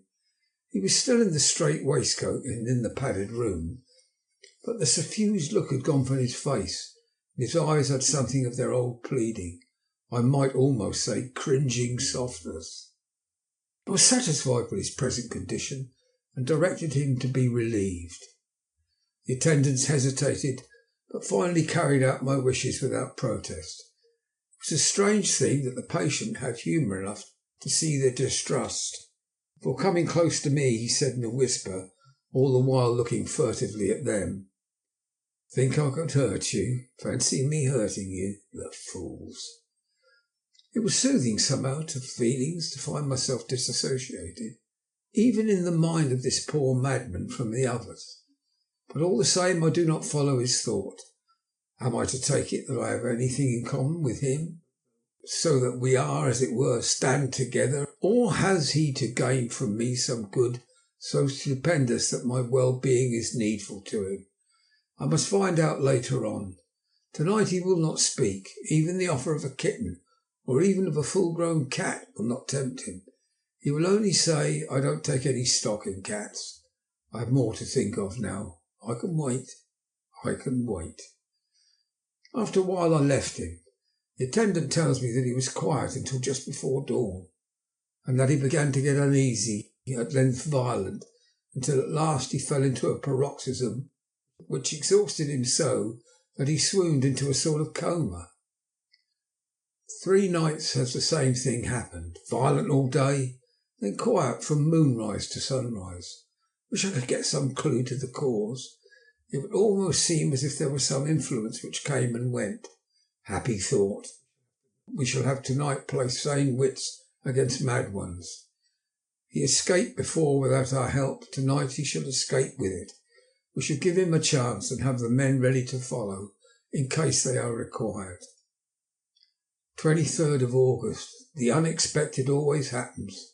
How well Disraeli knew life. Our bird, when he found the cage open, would not fly. So all our subtle arrangements were for naught. At any rate, we have proved one thing, that the spells of quietness last a reasonable time. We shall in future be able to ease his bonds for a few hours each day. I've given orders to the night attendant merely to shut him up in the padded room. When once he is quiet, until an hour before sunrise, the poor soul's body will enjoy the relief, even if his mind cannot appreciate it. Hark! The unexpected again. I am called. The patient has once more escaped. Later, another night adventure. Renfield artfully waited until the attendant was entering the room to inspect. Then he dashed out past him and flew down the passage. I sent word for the attendants to follow. Again he went into the grounds of the deserted house, and we found him in the same place, pressed against the old chapel door. When he saw me, he became furious, and had not the attendant seized him in time, he would have tried to kill me. As we were holding him, a strange thing happened. He suddenly redoubled his efforts, and then as suddenly grew calm. I looked round instinctively, but could see nothing. Then I caught the patient's eye and followed it, but could trace nothing as it looked into the moonlit sky, except a big bat, which was flapping its silent and ghostly way to the west. Bats usually wheel and flit about, but this one seemed to go straight on, as if he knew where he was bound for, or had some intention of his own. The patient grew calmer every instant, and presently said, "You needn't tie me. I should go quietly." Without trouble we came back to the house. I felt there was something ominous in his calm, and shall not forget this night. Lucy Westenra's diary. Hellingham, 24th of August. I must imitate Mina and keep writing things down. Then we can have long talks when we do meet. I wonder when it will be. I wish she were with me again, for I feel her so unhappy. Last night I seemed to be dreaming again, just as I was at Whitby. Perhaps it is the change of air, or getting home again. It is all dark and horrid to me, for I can remember nothing. But I am full of vague fear, and I feel so weak and worn out. When Arthur came to lunch, he looked quite grieved when he saw me. I hadn't the spirit to try to be cheerful. I wonder if I could sleep in Mother's room tonight. I shall make an excuse and try. 25th of August. Another bad night. Mother did not seem to take to my proposal. She seems not too well herself, and doubtless she fears to worry me. I tried to keep awake and succeeded for a while, but when the clock struck 12 it waked me from a doze, so I must have been falling asleep. There was a sort of scratching or flapping at the window, but I did not mind it, and as I remember no more, I suppose I must have fallen asleep. More bad dreams. I wish I could remember them. This morning I am horribly weak. My face is ghastly pale, and my throat pains me. There must be something wrong with my lungs, for I don't ever seem to be able to get air enough. I shall try to cheer up when Arthur comes, or else I know he will be miserable to see me so. Letter. Arthur Holmwood to Dr. Seward. Albemarle Hotel, 31st of August. My dear Jack, I want you to do me a favour. Lucy is ill, that is, she has no special disease, but she looks awful and is getting worse every day. I have asked her if there is any cause. I do not dare to ask her mother, for to disturb the poor lady's mind about her daughter in her present state of health would be fatal. Mrs. Westenra has confided to me that her doom is spoken, disease of the heart. Though poor Lucy does not know it yet, I am sure there is something preying on my dear girl's mind. I am almost distracted when I think of her. To look at her gives me a pang. I told her I should ask you to see her, and though she demurred at first, I know why, old fellow, she finally consented. It will be a painful task for you, I know, old friend, but it is for her sake, and I must not hesitate to ask, or you to act. You are to come to lunch at Hellingham tomorrow, 2 o'clock, so as not to arouse any suspicion in Mrs. Westenra, and after lunch Lucy will take an opportunity of being alone with you. I shall come in for tea, and we can go away together. I am filled with anxiety and want to consult with you alone as soon as I can after you have seen her. Do not fail. Arthur. Telegram, Arthur Holmwood to Seward. 1st of September. I am summoned to see my father, who is worse. I am writing. Write me fully by tonight's post to wire me if necessary. Letter from Dr. Seward to Arthur Holmwood, 2nd of September. My dear old fellow, with regard to Miss Westerner's health, I hasten to let you know at once that in my opinion there is not any functional disturbance or any malady that I know of. At the same time, I am not by any means satisfied with her appearance. She is woefully different from what she was when I saw her last. Of course, you must bear in mind that I did not have a full opportunity of examination such as I should wish. Our very friendship makes a little difficulty which not even medical science or custom can bridge over. I'd better tell you exactly what happened, leaving you to draw, in a measure, your own conclusions. I shall then say what I have done and propose doing. I found Miss Westerner in seemingly gay spirits. Her mother was present, and in a few seconds I made up my mind that she was trying all she knew to mislead her mother and prevent her from being anxious. I have no doubt she guesses, if she does not know, what need of caution is there.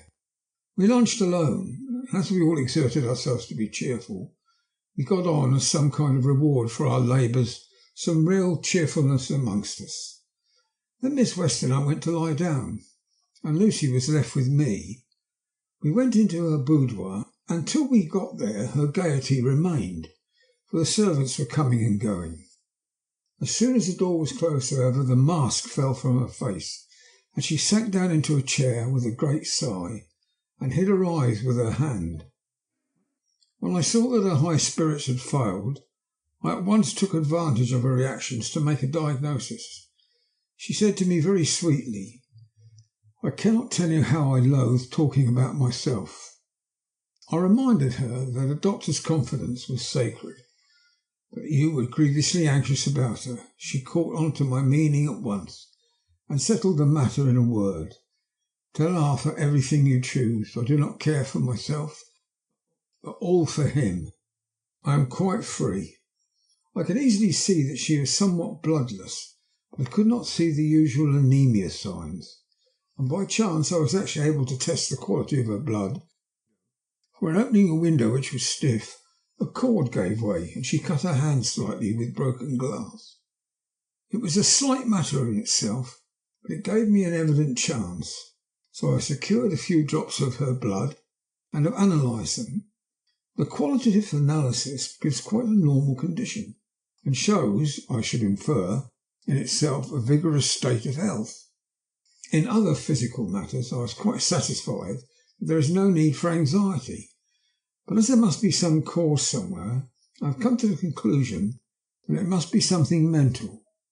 She complains of difficulty in breathing satisfactorily at times, and of heavy lethargic sleep, with dreams that frighten her, but regarding which she can remember nothing. She says that as a child she used to walk in her sleep, and that when in Whitby the habit came back, and that once she walked out in the night and went to East Cliff, where Miss Murray found her. But she assures me that of late the habit has not returned. I am in doubt, and so have done the best thing I know of.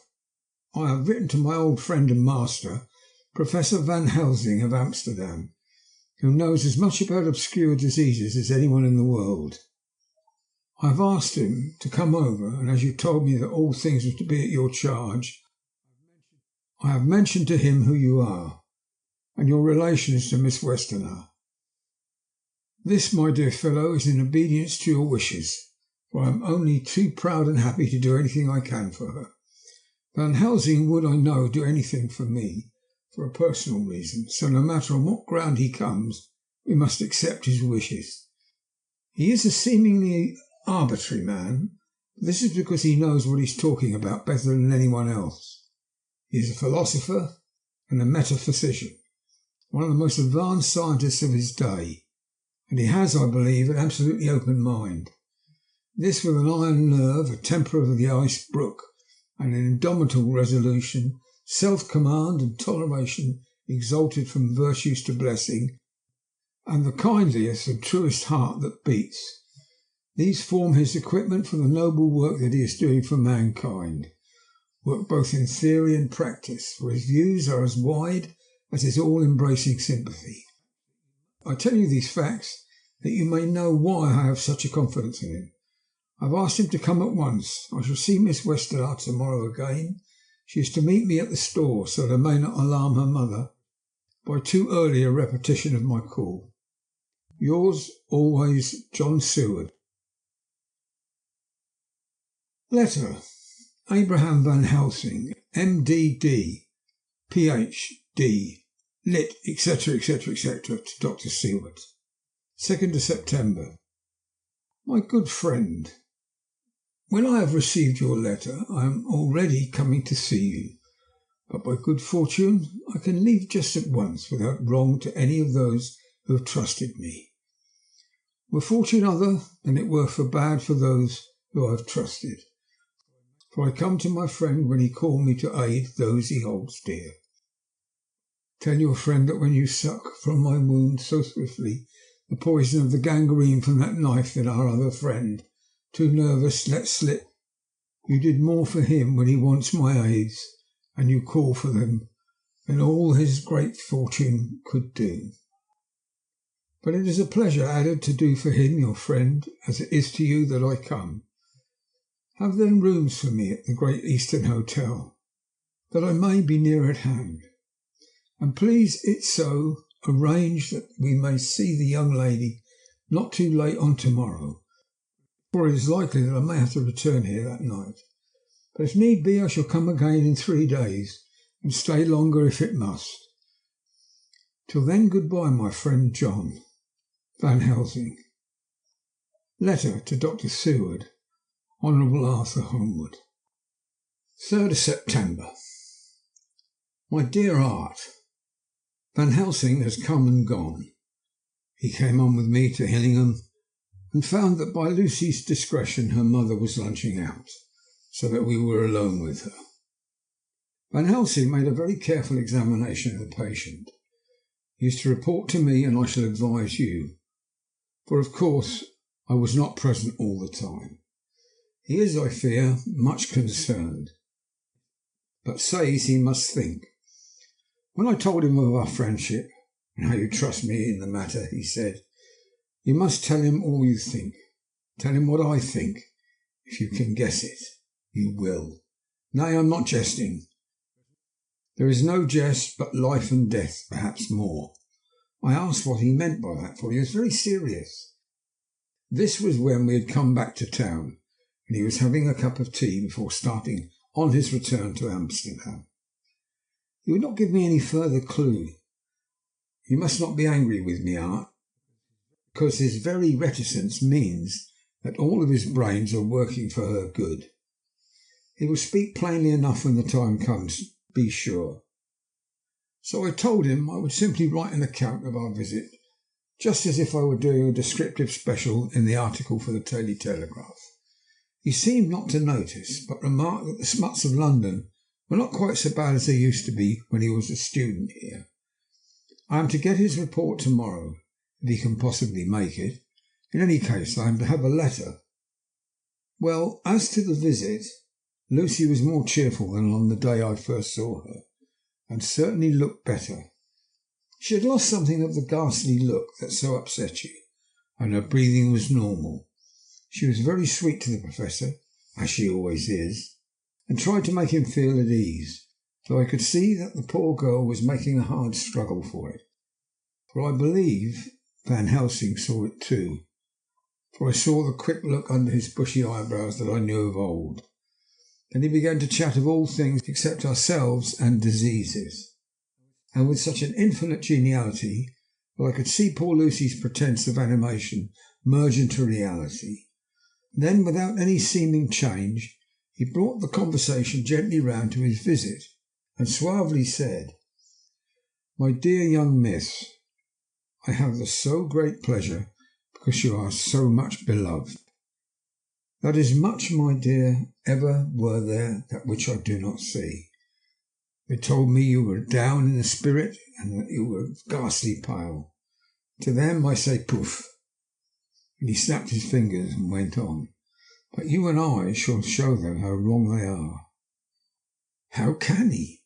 And pointed at me with the same look and gesture as that with which once pointed me out in his class, on, or rather after, a particular occasion which he never fails to remind me of. Know anything of a young ladies? He has his madams to play with, and to bring them back to happiness, and to choose those that love them. It is much to do, but oh, there are rewards that we can bestow such happiness. The young ladies, he has no wife nor daughter, and the young do not tell themselves to the young, but to the old, like me, who have known so many sorrows and the causes of them. So, my dear, we will send him away to smoke the cigarette in the garden, while you and I have a little talk all to ourselves. I took the hint and strolled about. Presently the professor came to the window and called me in. He looked grave, but said, I have made a careful examination, but there is no functional cause. With you I agree that there has been much blood lost. It has been, but it is not. But the conditions of her are in no way anemic. I have asked her to send me her maid, that I may ask just one or two questions. That so I may not chance miss nothing. I know well what she will say, and yet there is a cause. There's always a cause for everything. I must go back home and think.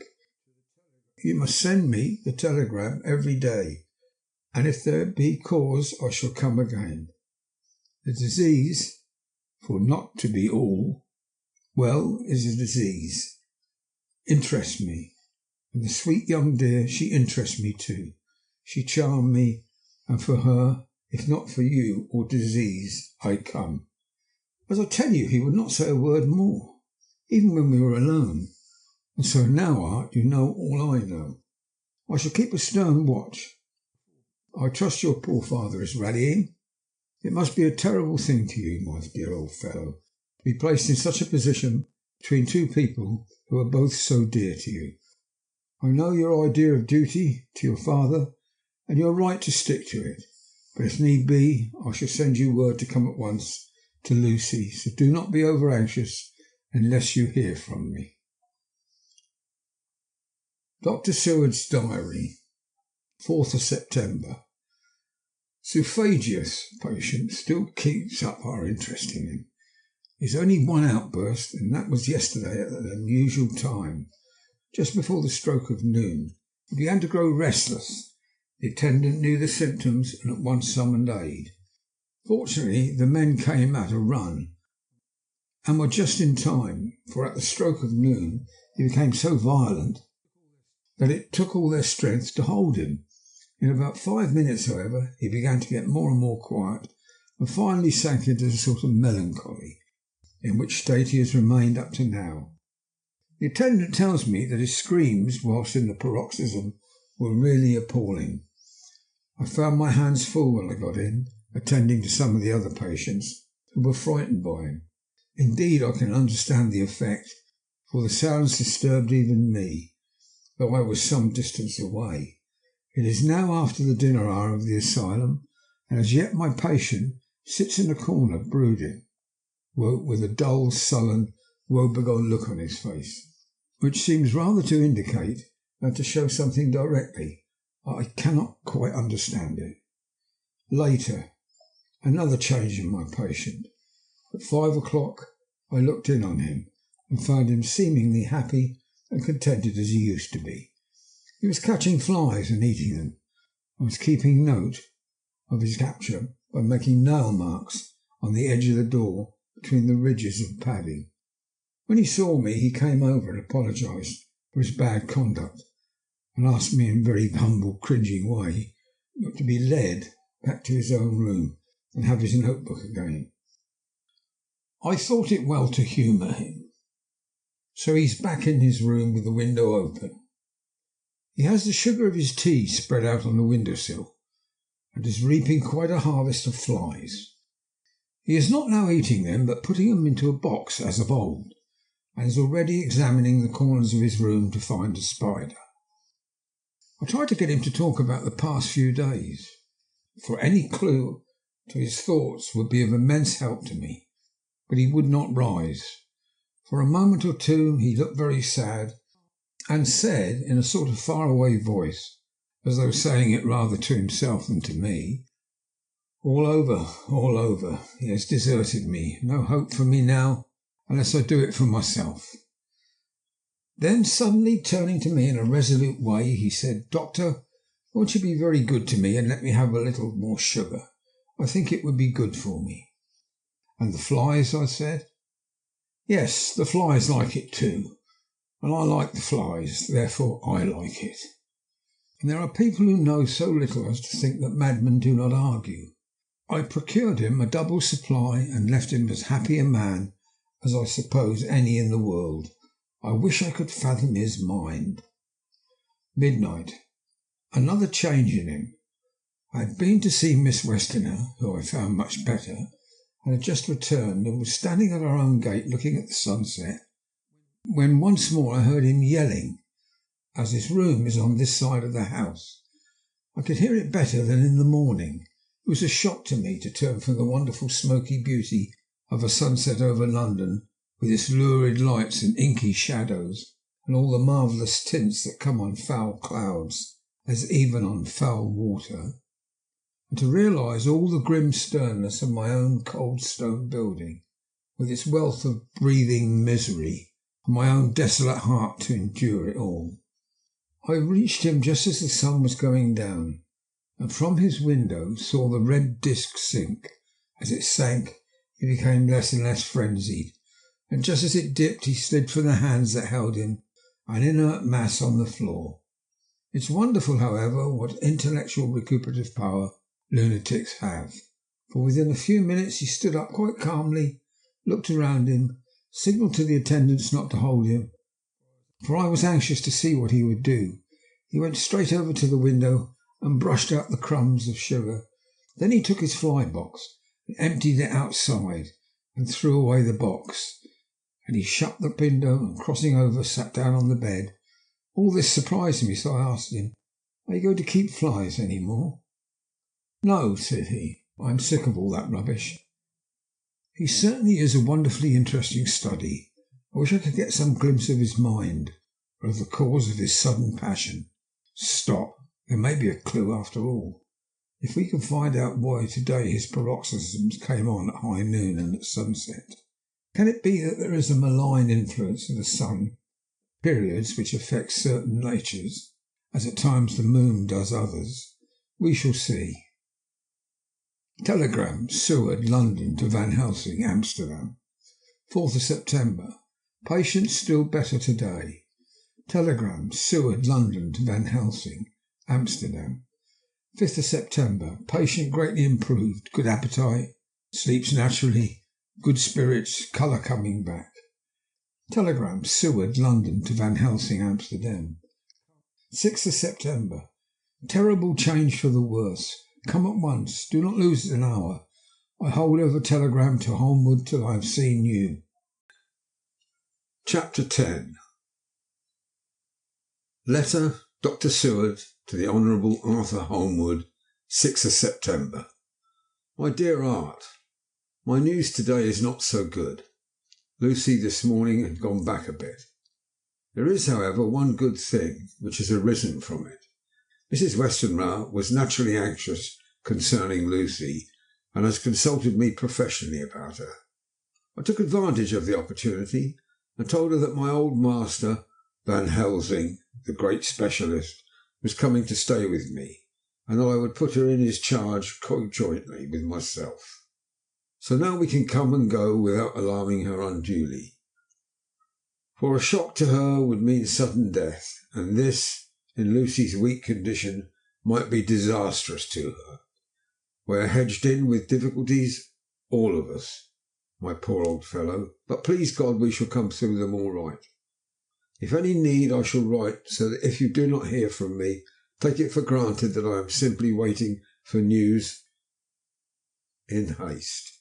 Yours ever, John Seward. Dr. Seward's Diary, 7th of September. The first thing Van Helsing said to me when we met at Liverpool Street was, Have you said anything to our young friend, the lover of her?" "No," I said. "I waited until I had seen you. As I said in my telegram, I wrote him a letter simply telling him that you were coming, as Miss Westenra was not so well, and that I should let him know if need be." "Right, my friend," he said. "Quite right. Better he not know as yet. Perhaps he shall never know. I pray so. But if he be needed, then he shall know all. And my good friend John, let me caution you. All men are mad in some way or the other.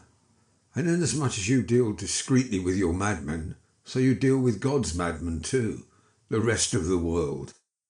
You tell not your madmen what you do, nor why you do it. You tell them not what you think, so you shall keep knowledge in its place, where it may rest, where it may gather its kind around it, and breed.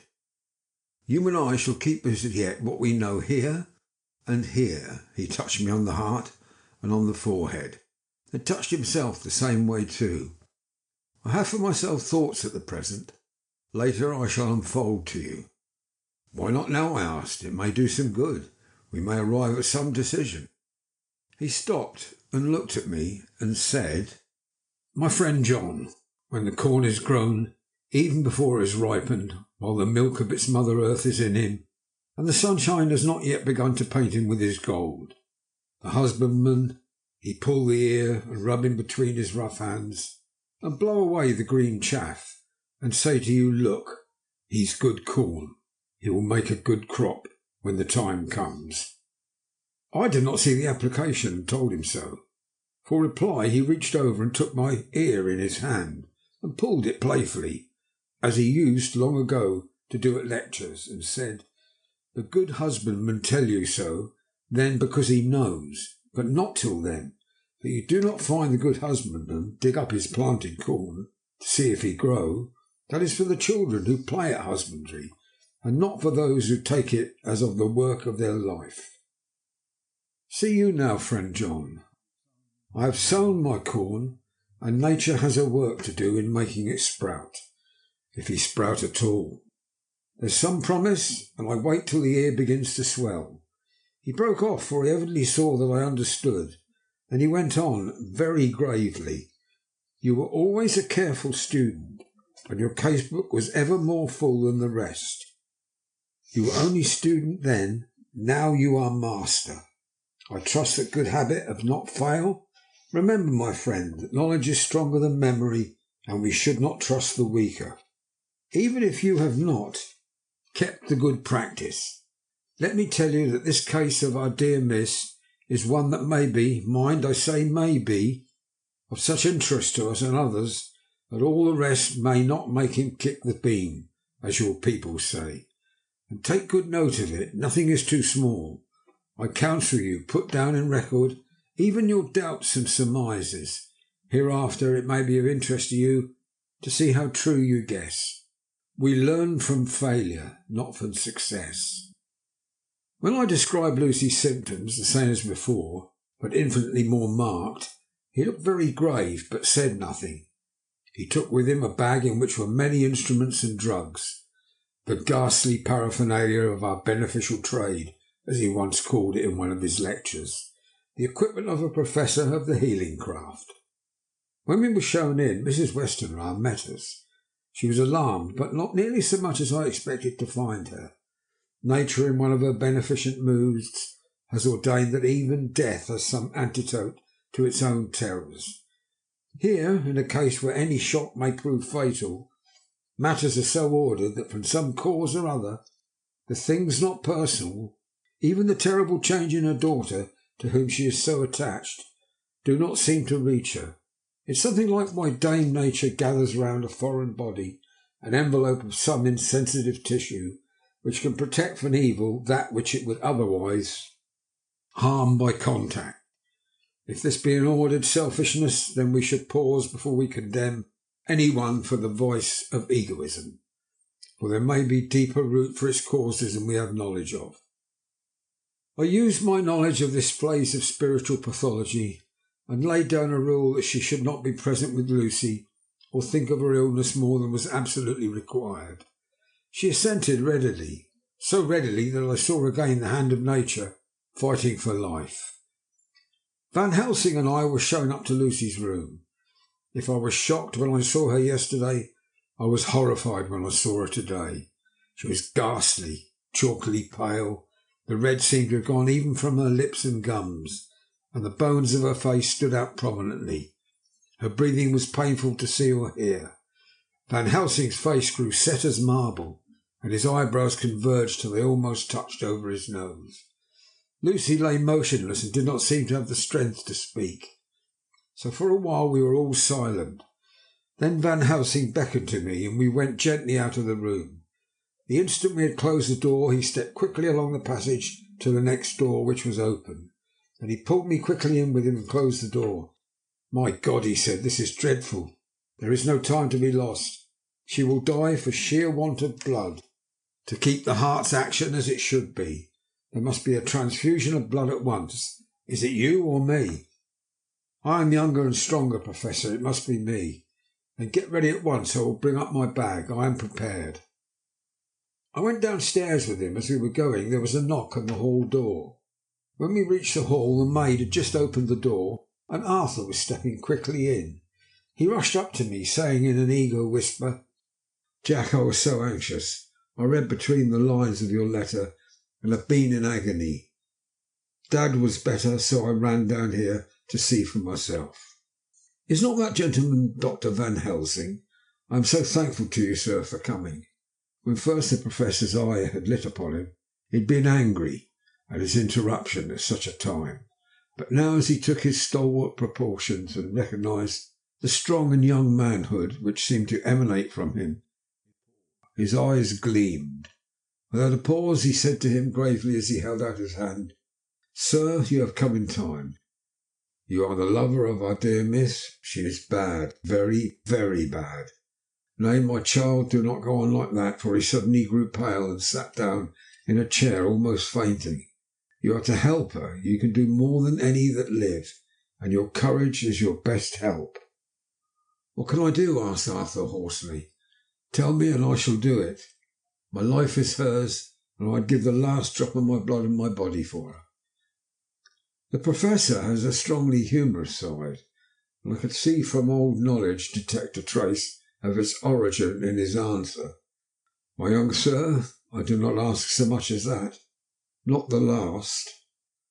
"What shall I do?" There was fire in his eyes, and his open nostril quivered with intent.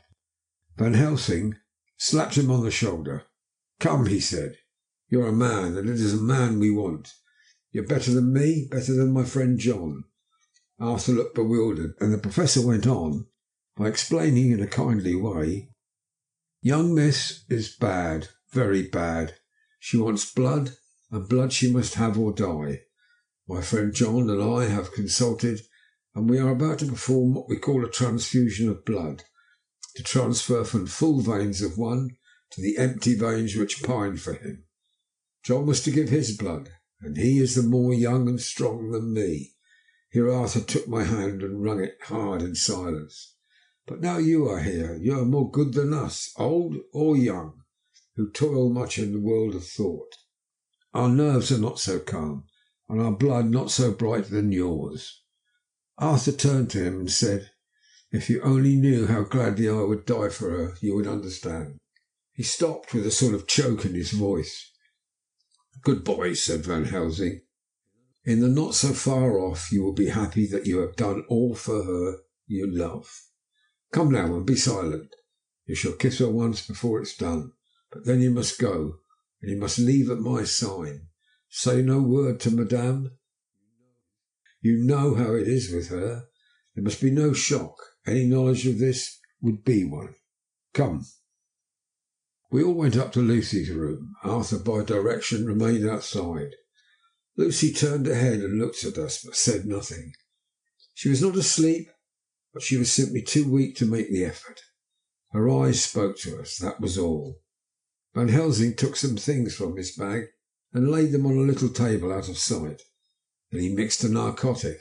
Coming over to the bed, he said cheerily, "Now, little miss, here is your medicine. Drink it off, like a good child. See, I lift you so that to swallow is easy. Yes?" She had made the effort with success. It astonished me how long it took the drug to act. This, in fact, marked the extent of her weakness.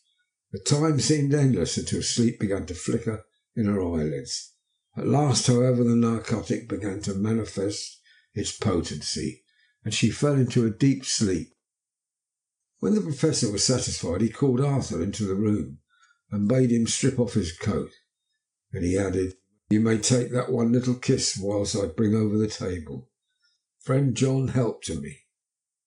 So neither of us looked whilst he bent over her. Van Helsing, turning to me, said, "He is so young and strong of blood, so pure, that we need not defibrillate it." Then, with a swiftness but with absolute method, Van Helsing performed the operation. As the transfusion went on, something like life seemed to come back to poor Lucy's cheeks, and through Arthur's growing pallor, the joy of his face seemed absolutely to shine. After a bit I began to grow anxious, for the loss of blood was telling on Arthur, strong man as he was. It gave me an idea of what a terrible strain Lucy's system must have undergone. But what weakened Arthur only partially restored her.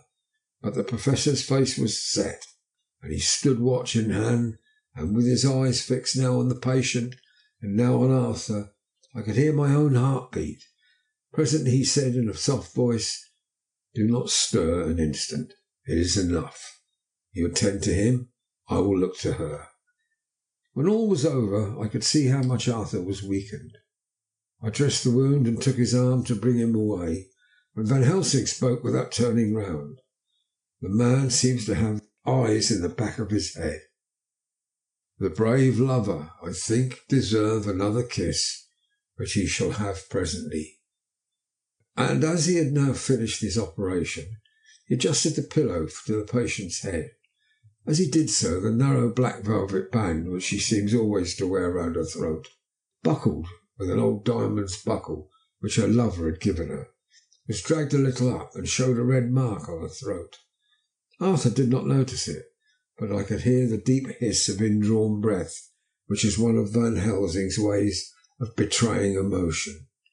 He said nothing at the moment, but turned to me, saying, "Now take down our brave young lover, give him of the port wine, and let him lie down a while. He must then go home and rest, sleep much and eat much, that he may be recruited of what he has so given to his love. He must not stay here. Hold a moment. I may take it, sir, that you are anxious of result. Then bring it with you that in all ways the operation is successful. You have saved her life this time, and you can go home and rest easy in mind. All that can be is. I shall tell her all when she is well. She shall love you none the less for what you have done. Good-bye." When Arthur had gone, I went back to the room. Lucy was sleeping gently, but her breathing was stronger. I could see the counterpane moving as her breast heaved by the bedside, and Van Helsing looking at her intently. The velvet band again covered the red mark. I asked the Professor in a whisper, "What do you make of that mark on her throat?" "What do you make of it?" "I've not examined it yet," I answered, and then and there proceeded to loose the band just over the external jugular vein. There were 2 punctures, not large, but not wholesome looking, and there was no sign of disease, but the edges were white and worn looking, as if by some trituration. It at once occurred to me that this wound, or whatever it was, might be the means of that manifest loss of blood. But I abandoned the idea as soon as formed, for such a thing could not be. The whole bed would have drenched to a scarlet with the blood which the girl must have lost to leave such a pallor as she had before the transfusion. "Well?" said Van Helsing. "Well," said I can make nothing of it." The Professor stood up. "I must go back to Amsterdam tonight," he said. "There are books and things there which I want. You must remain here all the night, and you must not let your sight pass from her." "Shall I have a nurse?" I asked. "We are the best nurses, you and I. You keep watch all night, see that she is well fed, and that nothing disturbs her. You must not sleep all the night. Later on we can sleep, you and I. I shall be back as soon as possible, and then we may begin." "May begin?" I said. "What on earth do you mean?" "We shall see," he answered as he hurried out. He came back a moment later and put his head inside the door and said with a warning finger held up, "Remember, she is your charge. If you leave her and harm befall, you shall not sleep easy hereafter." Dr. Seward's Diary continued. 8th of September. I sat up all night with Lucy. The opiate worked itself off towards dusk, and she waked naturally. She looked a different being from what she had been before the operation. Her spirits even were good, and she was filled with a happy vivacity, but I could see evidences of what the absolute prostration which she had undergone. When I told Mrs. Westerner that Dr. Van Helsing had directed that I should sit up with her, she almost pooh-poohed the idea, pointing out her daughter's renewed strength and excellent spirits. I was firm, however, and made preparations for my long vigil. When her maid had prepared her for the night, I came in, having in the meantime had supper, and took a seat by the bedside. She did not in any way make objection, but looked at me gratefully whenever I caught her eye.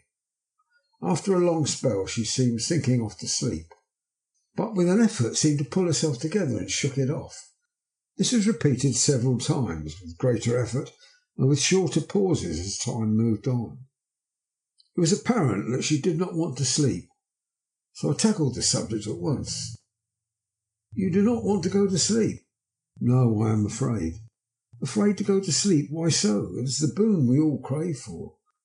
"Ah, not if you were like me. If sleep was to you a presage of horror." "A presage of horror? What on earth do you mean?" I don't know. And it's what is so terrible. All this weakness comes to me in sleep, until I dread the very thought." "But, my dear girl, you may sleep to-night. I am here watching you, and I can promise that nothing will happen." "Oh, I can trust you." I seized the opportunity and said, "I promise you that if I see any evidence of bad dreams I will wake you at once." "You will?" "Oh, will you really? How good you are to me. Then I will sleep." And almost at the word she gave a deep sigh of relief and sank back asleep. All night long I watched by her. She never stirred, slept on and on in a deep, tranquil, life-saving, health-giving sleep. Her lips were slightly parted, and her breast rose and fell with the regularity of a pendulum. There was a smile on her face, and it was evident that no bad dreams had come to disturb her peace of mind. In the early morning her maid came, and I left her in her care and took myself back home, for I was anxious about many things. I sent a short wire to Van Helsing and to Arthur, telling them of the excellent result of the operation. My own work, with its manifold arrears, took me all day to clear off. It was dark when I was able to inquire about my Zoophagus patient. The report was good. He had been quite quiet for the past day and night. A telegram came from Van Helsing at Amsterdam, whilst I was at dinner, suggesting that I should be at Hillingham tonight, as it might be well to be at hand, and stating that he was leaving by night mail and would join me early in the morning. 9th of September. I was pretty tired and worn out when I got to Hillingham. For 2 nights I had hardly had a wink of sleep, and my brain was beginning to feel that numbness which marks cerebral exhaustion. Lucy was up and in cheerful spirits. When she shook hands with me, she looked sharply at my face and said, "No sitting up tonight for you. You're worn out. I'm quite well again. Indeed I am. If there's to be any sitting up, it is I who will sit up with you." I would not argue the point, but went on and had my supper. Lucy came with me, and enlivened by her charming presence, I made an excellent meal and had a couple of glasses of the more than excellent port. Then Lucy took me upstairs and showed me a room next to her own, where a cosy fire was burning. "Now," she said, "you must stay here. I shall leave this door open and my door too. You can lie on the sofa, for I know that nothing would induce any of you doctors to go to bed whilst there's a patient above the horizon." If I want anything, I shall call out, and you can come to me at once. I could not but acquiesce, for I was dog-tired, and could not have sat up had I tried. So on her renewing her promise to call me if she should want anything, I lay on the sofa and forgot all about everything. Lucy Westenra's diary, 9th of September. I feel so happy tonight. I've been so miserably weak that to be able to think and move about is like feeling sunshine after a long spell of east wind out of a steel sky. Somehow Arthur feels very close to me. I seem to feel his presence warm about me. I suppose it is that sickness and weakness are selfish things, and turn our inner eyes and our sympathy on ourselves, whilst health and strength give love rein. And, in thought and feeling, he can wander where he wills. I know where my thoughts are, if only Arthur knew. My dear, dear, your ears must tingle as you sleep, as mine do waking. Oh, the blissful rest of last night, how I slept, with that dear good Dr. Seward watching me. And tonight I shall not fear to sleep, since he is close at hand and within call. Thank everybody for being so good to me. Thank God. Good night, Arthur. Dr. Seward's diary, 10th of September.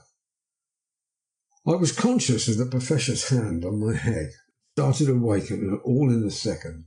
That is one of the things that we learn in an asylum, at any rate.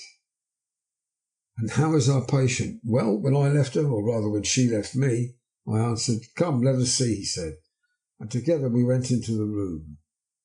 The blind was down, and I went over to raise it gently, whilst Van Helsing stepped with his soft cat-like tread over to the bed.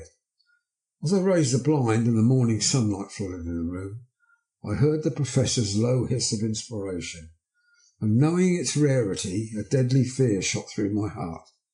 As I passed over, he moved back, and his exclamation of horror, "Gott in Himmel," needed no enforcement from his agonized face. He raised his hand and pointed to the bed, and his iron face was drawn and ashen white. I felt my knees begin to tremble. There on the bed, seemingly in a swoon, lay poor Lucy, more horribly white and wan-looking than ever. Even the lips were white, and the gums seemed to have shrunken back from the teeth, as we sometimes see in a corpse after a prolonged illness. Van Helsing raised his foot to stamp in anger, but the instinct of his life and all the long years of habit stood to him, and he put it down again softly. "Quick," he said, "bring the brandy." I flew to the dining room and returned with the decanter. He wetted the poor white lips with it, and together we rubbed the palms and wrist and heart. He felt her heart, and after a few moments of agonizing suspense said, "It's not too late. It beats, though but feebly. All our work is undone. We must begin again. There is no young Arthur here now. I have to call upon yourself this time, friend John." As he spoke, he was dipping into his bag and producing the instruments for the transfusion. I had taken up my coat and rolled up my shirt sleeve. There was no possibility of an opiate at present, and no need of one, and so, without a moment's delay, we began the operation. After a time, it did not seem a short time either, for the draining away of one's blood, no matter how willingly it be given, is a terrible feeling. Van Helsing held up a warning finger. "Do not stir," he said, "but I fear with growing strength she may wake, and that would make danger, oh, so much danger. But I shall precaution take. I shall give hypodermic injection of morphia."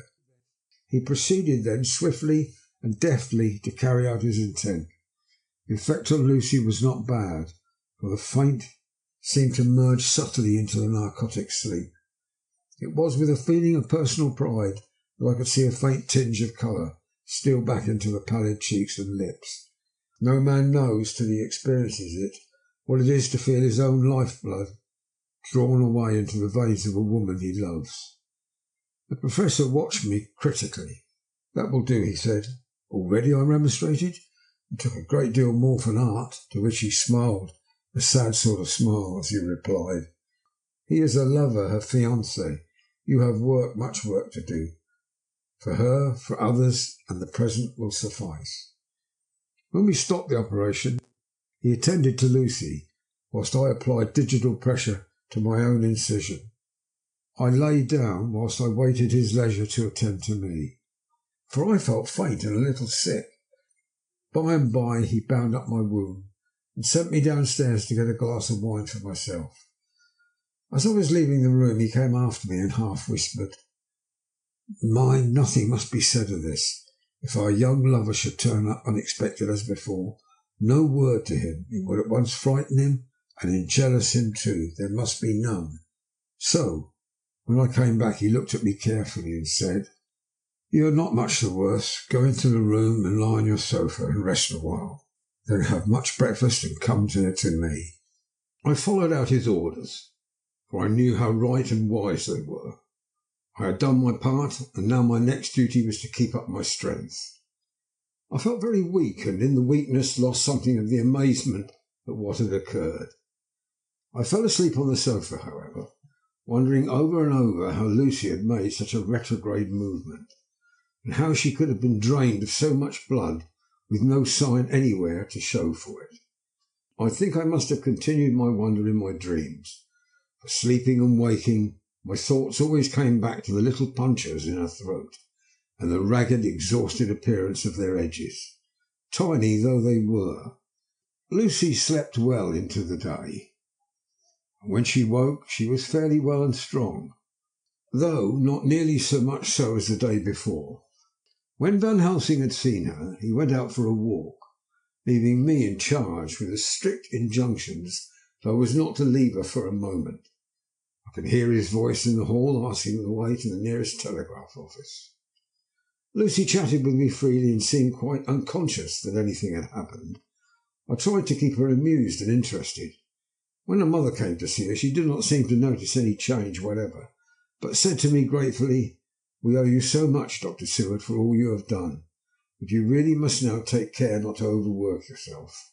You're looking pale yourself. You want a wife to nurse and look after you a bit, that you do." As she spoke, Lucy turned crimson, though it was only momentarily, for her poor wasted veins could not stand for long such an unwanted drain to the head. The reaction came in the excessive pallor as she turned her imploring eyes upon me. I smiled and nodded and laid my finger on my lips. With a sigh she sank back amid her pillows. Van Helsing returned in a couple of hours and presently said to me, "Now you go home and eat much and drink enough. Make yourself strong. I stay here tonight. I shall sit up with little Miss myself. You and I must watch the case, and we must have none other to know. I have grave reasons. Do not ask them. Think what you will. Do not fear to think even the most not probable. Good night." In the hall 2 of the maids came to me and asked if they, or either of them, might not sit up with Miss Lucy. They implored me to let them, and when I said it was Dr. Van Helsing's wish that neither he nor I should sit up, they asked me quite piteously to intercede with the foreign gentleman. I was much touched by their kindness. Perhaps it is because I am weak at present, and perhaps it was on Lucy's account, that their devotion was manifested over and over again. I have seen similar instances of women's kindness. I got back here in time for a late dinner, went my rounds, all well, and set this down whilst waiting for sleep. It is coming. The 11th of September. This afternoon I went over to Hinningham, found Van Helsing in excellent spirits, and Lucy much better. Shortly after I had arrived, a big parcel from aboard came from the Professor. He opened it with much impressment, assumed, of course, and showed a great bundle of white flowers. "These are for you, Miss Lucy." "For me? Oh, Dr. Van Helsing." "Yes, my dear, but not for you to play with. These are medicines." Here Lucy made a wry face. "Nay, but sure they're not to take in a decoction or in nauseous form, so you need not snub that so charming nose. Or I shall point out to my friend Arthur what woes he may have to endure in seeing so much beauty that he so loves so much distort. Aha, my pretty miss, that I bring you the so nice nose all straight again. This is medicinal, but you do not know how. I put him in your window, I make a pretty wreath, and hang him round your neck, so that you sleep well. Oh yes, like the lotus flower, make your trouble forgotten. It smells so like the waters of Lethe, and of that fountain of youth that the conquistadors sought for in the Floridas, and find him all too late." While he was speaking, Lucy had been examining the flowers and smelling them. Now she threw them down, saying with half laughter and half disgust, "Oh, Professor, I believe you are only putting up a joke on me. Why, these flowers are only common garlic." To my surprise, Van Helsing rose up and said with all his sternness, his iron jaw set and his bushy eyebrows meeting, "No trifling with me. I never jest. There is a grim purpose in all I do, and I warn you that you do not thwart me. Take care, for the sake of others, if not your own." Then, seeing poor Lucy scared, as she might well be, he went on more gently, "Oh, little miss, my dear, do not fear me. I only do for your good. But there is much virtue to you in those so common flowers. See, I place them myself in your room. I make myself the wreath that you are to wear. But hush! No telling to others what makes so inquisitive questions. You must obey, and silence is a part of obedience, and obedience is to bring you strong and well into loving arms that wait for you. Now sit still a while. Come with me, friend John, and you shall help me deck the room with my garlic, which is all the way from Haarlem, where my friend Vanderpool raised herb in his glass houses all the year. I had to telegraph yesterday, or there would not have been here." We went into the room, taking the flowers with us. The Professor's actions were certainly odd, and not to be found in any pharmacopoeia that I had ever heard of. First he fastened up the windows and latched them securely. Next, taking a handful of the flowers, he rubbed them all over the sashes, as though to ensure that every whiff of air that might get in would be laden with the garlic smell. Then, with the wisp, he rubbed all over the jamb of the door, above, below, and each side, and rounded the fireplace to do the same way. It all seemed grotesque to me, and presently I said, "Well, Professor, I know you always have a reason for what you do, but this certainly puzzles me. It is well we have no sceptic here, or he would say you were working some spell to keep out an evil spirit." "Perhaps I am," he answered quietly, as he began to make the wreath which Lucy was to wear round her neck. We then waited whilst Lucy made her toilet for the night, and when she was in bed he came back to himself, fixed the wreath of garlic around her neck. The last words he said to her were, "Take care that you do not disturb it, and even if the room feel close, do not tonight open the window or the door." "I promise," said Lucy, "and thank you both 1,000 times for all your kindness to me. And what have I done to be blessed by such friends?" As we left the house in my fly, which was waiting, Van Helsing said, "Tonight I can sleep in peace, and sleep I want. 2 nights of travel, much reading in the day, between much anxiety on the day to follow, and a night to sit up without to wink. Tomorrow in the morning early you call for me, and we come together to see our pretty miss, so much more strong for my spell which I have work. Oh!" He seemed so confident that I, remembering my own confidence 2 nights before, and with the baneful result, felt awe and vague terror. It must have been my weakness that made me hesitate to tell it to my friend, but I felt it all the more, like unshed tears. Chapter 11. Lucy Westenra's Diary. 12th of September. How good they all are to me. I quite love that dear Dr. Van Helsing. I wonder why he was so anxious about those flowers. It positively frightened me. He was so fierce. And yet he must have been right, for I feel comfort from them already. Somehow I do not dread being alone tonight, and I can go to sleep without fear. I shall not mind any flapping outside the window. Oh, the terrible struggle that I have had against sleep so often of late. The pain of sleeplessness, or the pain of fear of sleep, with such unknown horrors as it has been for me. How blessed are some people whose lives have no fears, no dreads, to whom sleep is a blessing that comes nightly and brings nothing but sweet dreams. Well, here I am tonight, hoping for sleep, and lying like Ophelia in the play, with virgin krantz and maiden struments. I never liked garlic before, but tonight it is delightful. There's peace in its smell. I feel sleep coming already. Good night, everybody. Dr. Seward's Diary, 13th of September. Called at the Berkeley and found Van Helsing as usual up to time. The carriage ordered from the hotel was waiting. The professor took his bag, which he always brings with him now. Let all be put down exactly. Van Helsing and I arrived at Hillingham at 8 o'clock. It was a lovely morning, and the bright sunshine and all the fresh feeling of early autumn seemed like the completion of nature's annual work. The leaves were turning to all kinds of beautiful colours, but had not yet begun to drop from the trees. When we entered, we met Mrs. Westenra coming out of the morning room. She is always an early riser. She greeted us warmly and said, "You'll be glad to know that Lucy is better. The dear child is still asleep. I looked into her room and saw her, but did not go in, lest I should disturb her." The Professor smiled and looked quite jubilant. He rubbed his hands together and said, "Aha! I thought I had diagnosed the case. My treatment is working." To which she answered, "You must not take all that credit to yourself, Doctor. Lucy's state this morning was in part due to me." "Well, how do you mean, ma'am?" asked the Professor. "Well, I was anxious about the dear child in the night and went into her room. She was sleeping soundly, so soundly that even my coming did not wake her. But the room was awfully stuffy, and all those horrible strong-smelling flowers about everywhere, and she actually had a bunch of them round her neck. I feared that a heavy odour would be too much for the dear child in her weak state, so I took them all away and opened up a bit of the window to let in a little fresh air. You will be pleased with her, I am sure."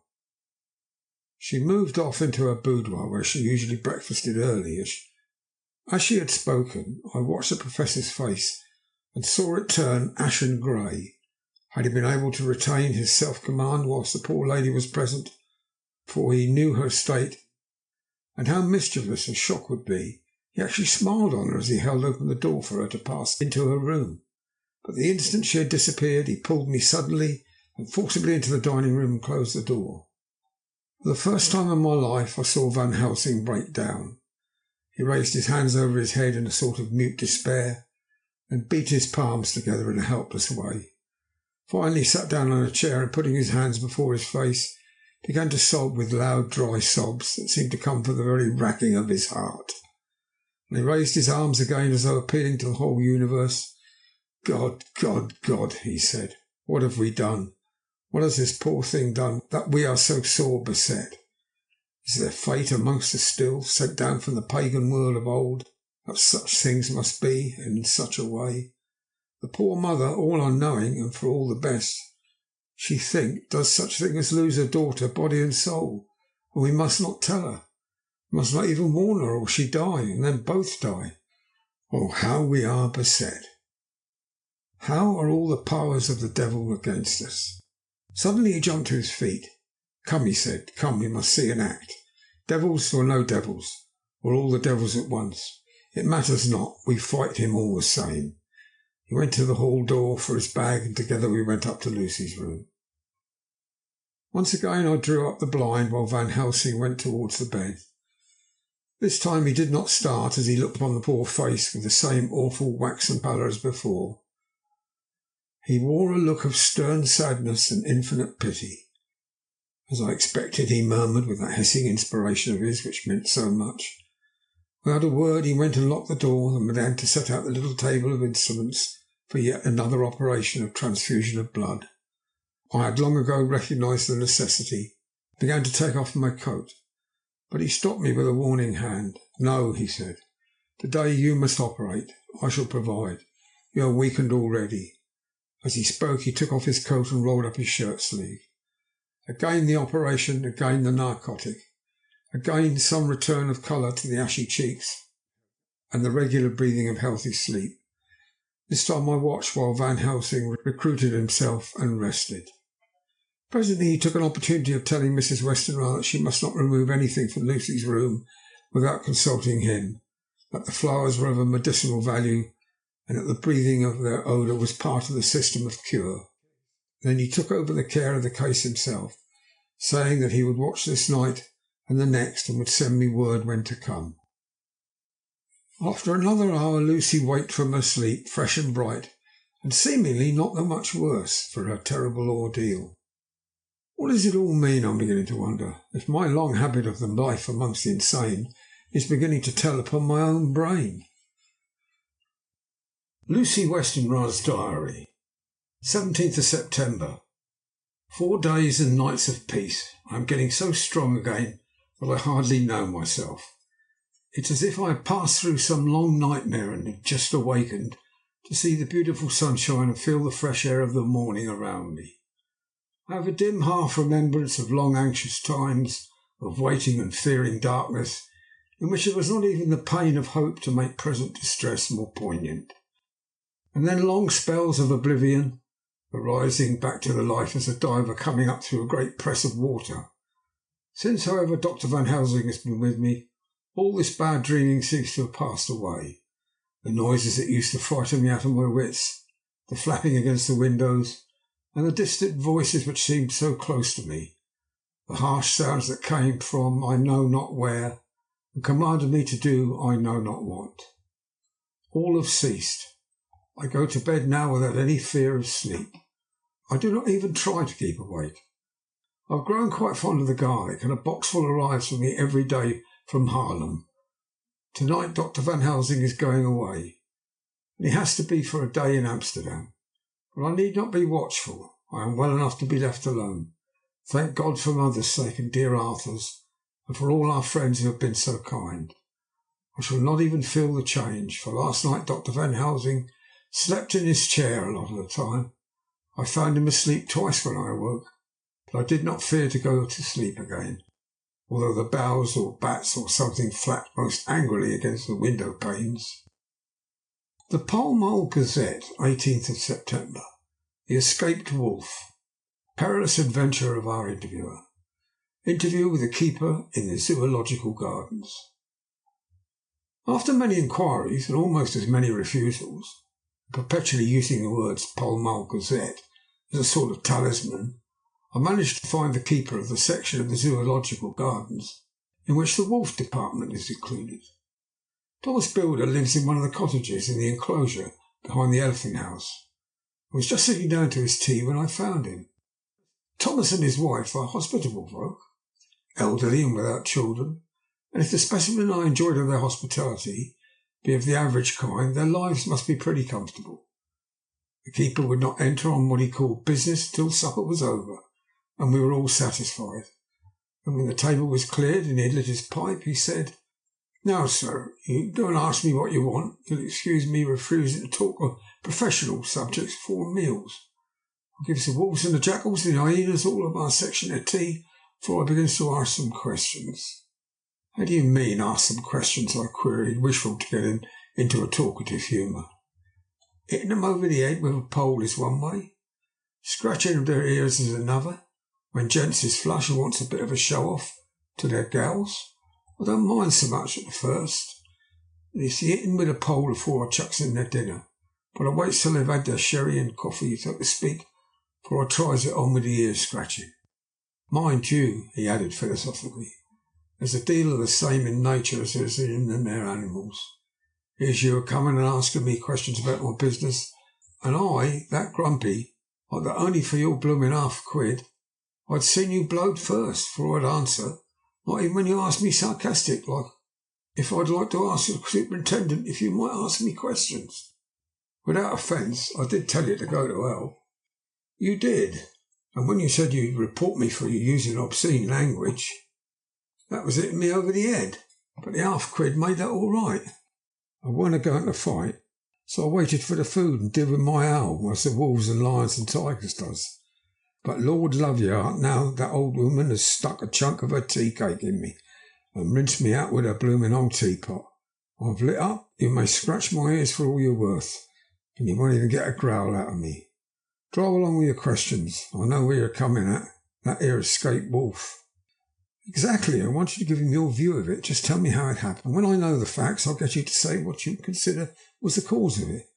And how do you think the whole affair will end?" "All right, governor. This is about to be the whole story. That there wolf was what we called Berserker. He was one of 3 grey ones that come from Norway to Jamrach's, which we bought him off 4 years ago. He was a nice, well-behaved wolf that never gave no trouble to talk of. I'm more surprised at him for wanting to get out. We only had an animal in the place. But there, you can't trust wolves no more nor women. Don't you mind him, sir, broke in Mrs. Tom with a cheery laugh. He's got minding the animal so long that blessed if he ain't like an old wolf himself. But there ain't no harm in him. Well, sir, I was about 2 hours after feeding yesterday when I first heard my disturbance. I was making up a litter in the monkey house for a young puma, which is ill. But when I heard the yelping and howling, I came away straight. There was a berserker a-tearing like a mad thing at the bars, as if he wanted to get out. There wasn't much people about that day, and close at hand was only one man, a tall, thin chap with a hooked nose and a pointed beard with a few white hairs running through it. He had a hard, cold look and red eyes. I took a sort of mislike to him, for it seemed as if it was him as I was irritated at. He had white kid gloves on his hands, and he pointed at the animals to me and says, "Keeper, these wolves seem to be upset at something." "Maybe it's you," says I, for I did not like the airs he gave himself. He didn't get angry, as I hoped he would, but he smiled, a kind of insolent smile, with a mouthful of white sharp teeth.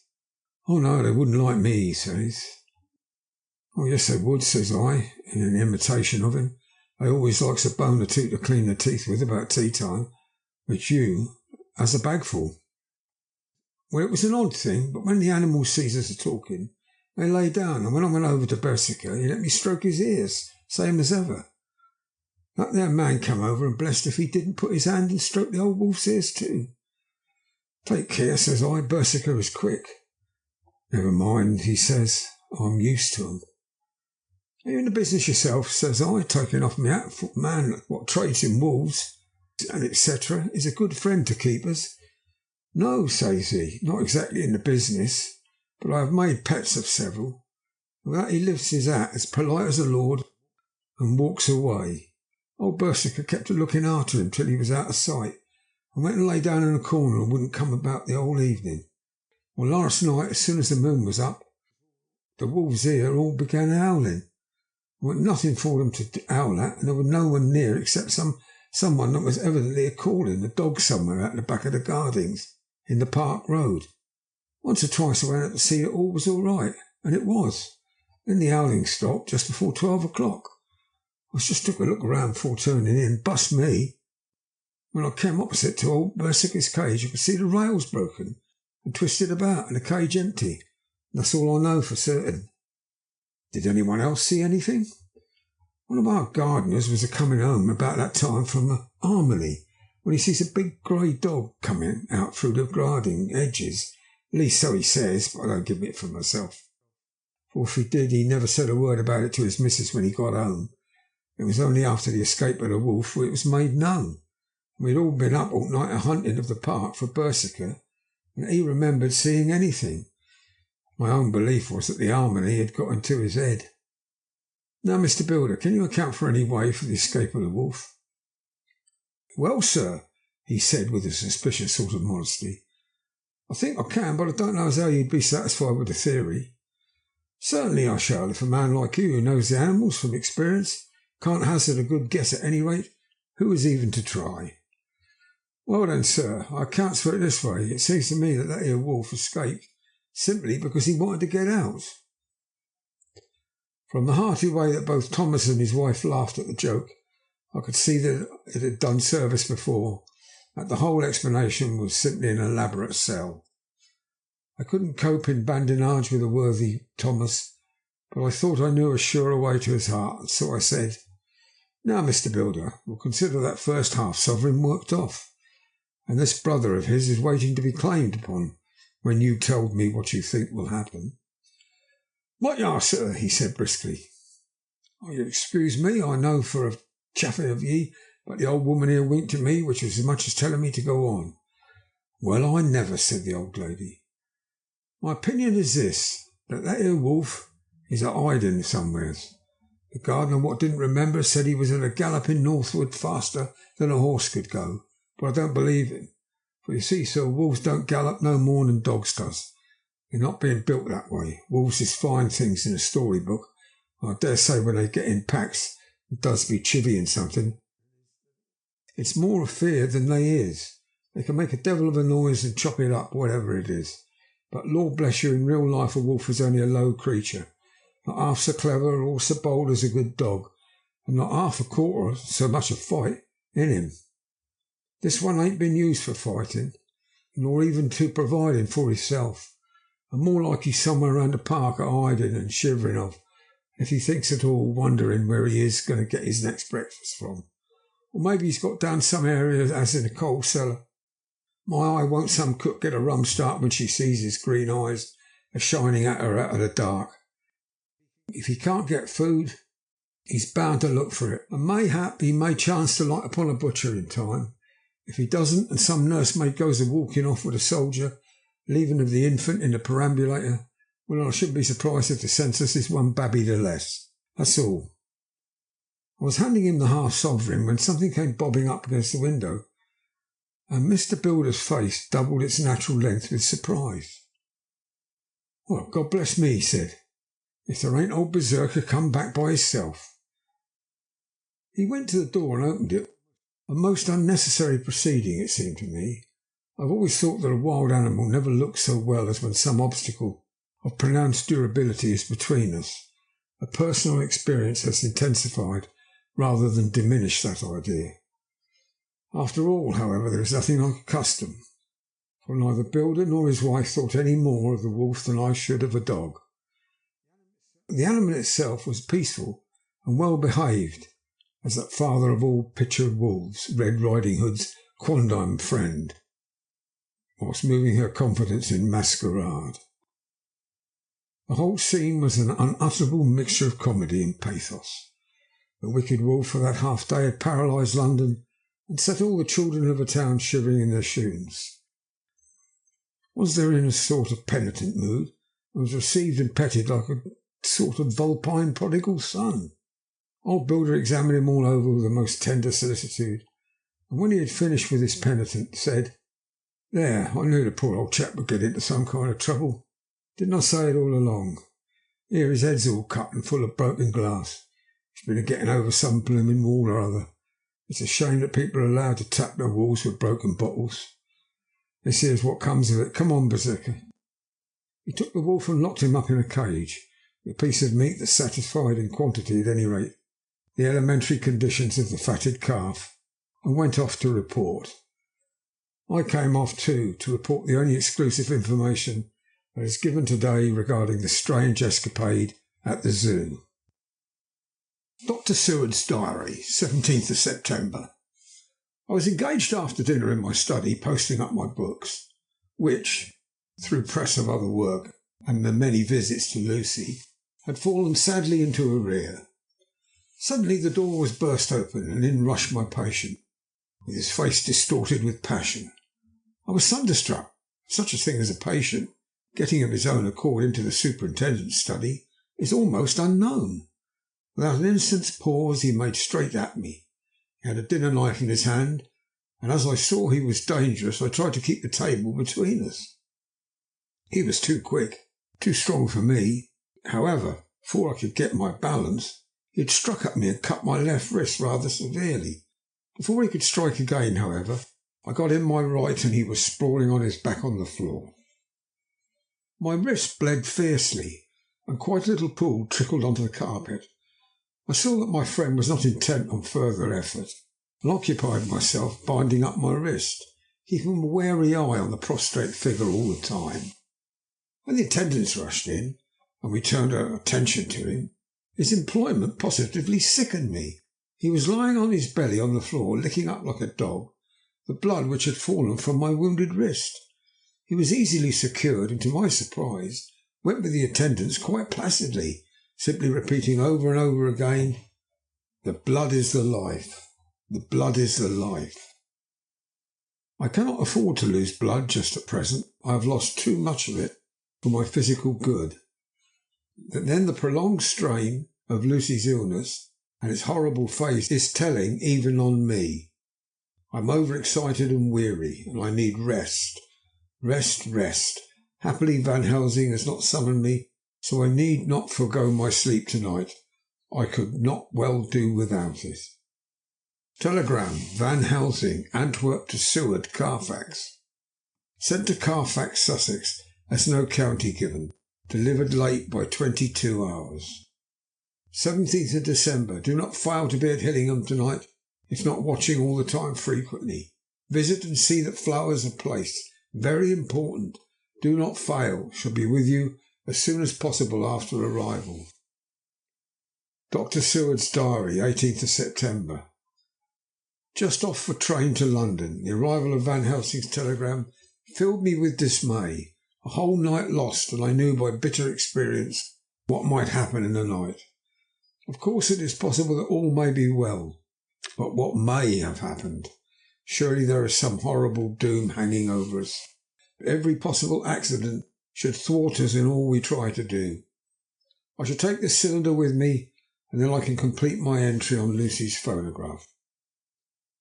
Memorandum left by Lucy Westenra. 17th of September, night. I write this and leave it to be seen, so that no one may by any chances get into trouble through me. This is an exact record of what took place tonight. I feel I am dying of weakness and have barely strength to write, but it must be done if I die in the doing. I went to bed as usual, taking care that the flowers were placed as Dr. Van Helsing directed, and soon fell asleep. I was waked by the flapping at the window, which had begun after that sleepwalking on the cliff at Whitby, when Mina saved me, and which now I know so well. I was not afraid, but I did wish that Dr. Seward was in the next room, and Dr. Van Helsing said he would be, so that I might have called him. I tried to go to sleep, but could not. Then there came to me the old fear of sleep, and I determined to keep awake. Perversely, sleep would try to come then when I did not want it to. So, as I feared to be alone, I opened my door and called out, "Is there anybody there?" There was no answer. I was afraid to wake Mother and closed my door again. Then outside in the shrubbery I heard the sort of howl like a dog's, but more fierce and deeper. I went to the window and looked out, and could see nothing except a big bat, which had evidently been buffeting its wings against the window. So I went back to bed again, but determined not to go to sleep.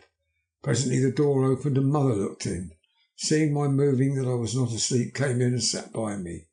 She said to me even more sweetly and softly than her wont, "I was uneasy about you, darling, and came in to see that you were all right." I feared she might catch cold sitting there, so I asked her to come and sleep with me. So she came into bed and lay down beside me. She did not take off her dressing gown, for she said she would only stay a while and then go back to her own bed. As she lay there in my arms and I in hers, the flapping and buffeting came to the window again. She was startled and a little frightened, and cried out, "What is that?" I tried to pacify her, and at last succeeded, and she lay quiet. I could hear her poor dear heart still beating terribly. After a while there was a low howl again out in the shrubbery, and shortly after that there was a crash at the window, and a lot of broken glass was hurled on the floor. The window blind drew back, and the wind that rushed in, and in the aperture of the broken panes there was the head of a gaunt grey wolf. Mother cried out in fright and struggled up into a sitting posture, clutched wildly at anything that would help her. Amongst other things she clutched at the wreath of flowers that Van Helsing had insisted my wearing round my neck, tore it away from me. For a second or two she sat up, pointing at the wolf, and there was a strange and horrible gurgling in her throat. Then she fell over, as if struck with lightning, and her head hit my forehead and made me dizzy for a moment or two. The room and all around seemed to spin round.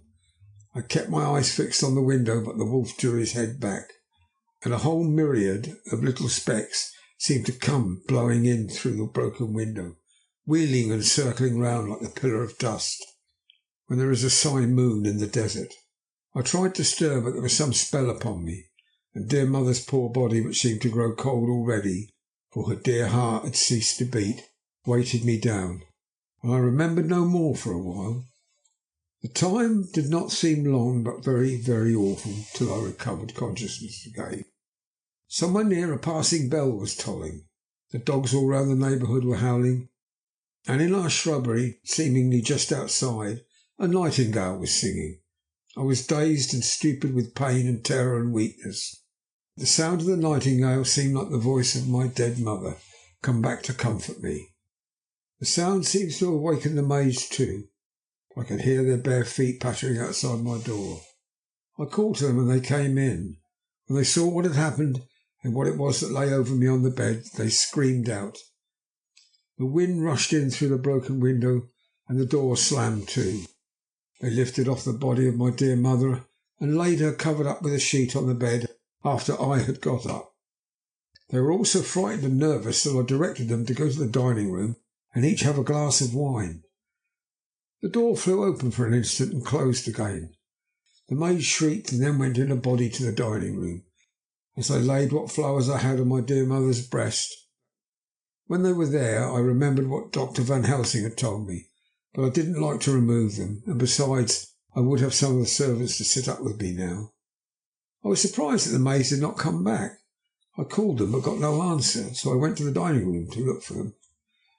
My heart sunk when I saw what had happened. All four lay helpless on the floor, breathing heavily. The decanter of sherry was on the table half full, but there was a queer acrid smell about it. I was suspicious and examined the decanter. It smelt of laudanum, and looking on the sideboard, I found the bottle which Mother's doctor uses for her, or did use, was empty. What am I to do? What am I to do? I'm back in the room with Mother. I cannot leave her, and I am alone, save for the sleeping servants, whom someone has drugged. Alone with the dead. I dare not go out now, for I can hear the low howl of the wolf through the broken window. The air seems full of specks floating and circling from the draught from the window, and the lights burn blue and dim. What am I to do? God shield me from harm this night. I shall hide this paper in my breast where they shall find it when they come to lay me out. My dear mother gone, it is time that I go too. Goodbye, dear Arthur. If I should not survive this night, God keep you and God help me. Chapter 12. Dr. Seward's Diary. 18th of September. I drove at once to Hillingham and arrived early. Keeping my cab at the gate, I went up to the avenue alone. I knocked gently and rang as quietly as possible, for I feared to disturb Lucy or her mother, and hoped to only bring a servant to the door. After a while, finding no response, I knocked and rang again. Still no answer.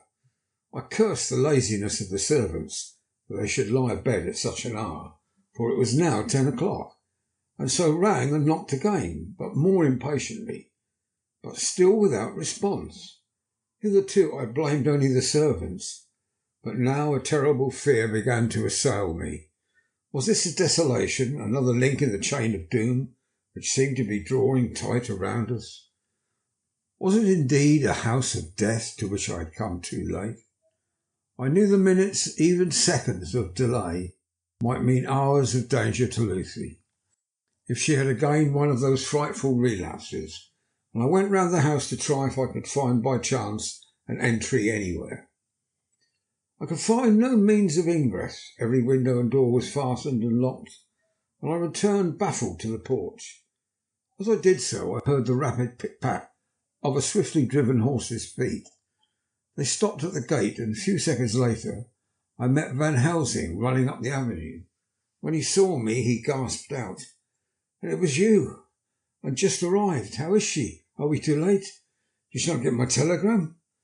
I answered as quickly and coherently as I could that I had only got his telegram early in the morning, and had not lost a minute in coming here, and that I could not make anyone in the house hear me. He paused and raised his hat as he said solemnly, "And I fear we are too late. God's will be done." With his usual recuperative energy he went on, "If there be no way to open to get in, we must make one. Time is all in all to us now." We went round to the back of the house, where there was a kitchen window. The Professor took a small surgical saw from his case, and handing it to me, pointed to the iron bars which guarded the window. I attacked them at once, and had very soon cut through 3 of them. Then, with a long thin knife, we pushed back the fastening of the sashes. and opened the window. I helped the Professor in and followed him. There was no one in the kitchen or in the servants' rooms, which were close at hand.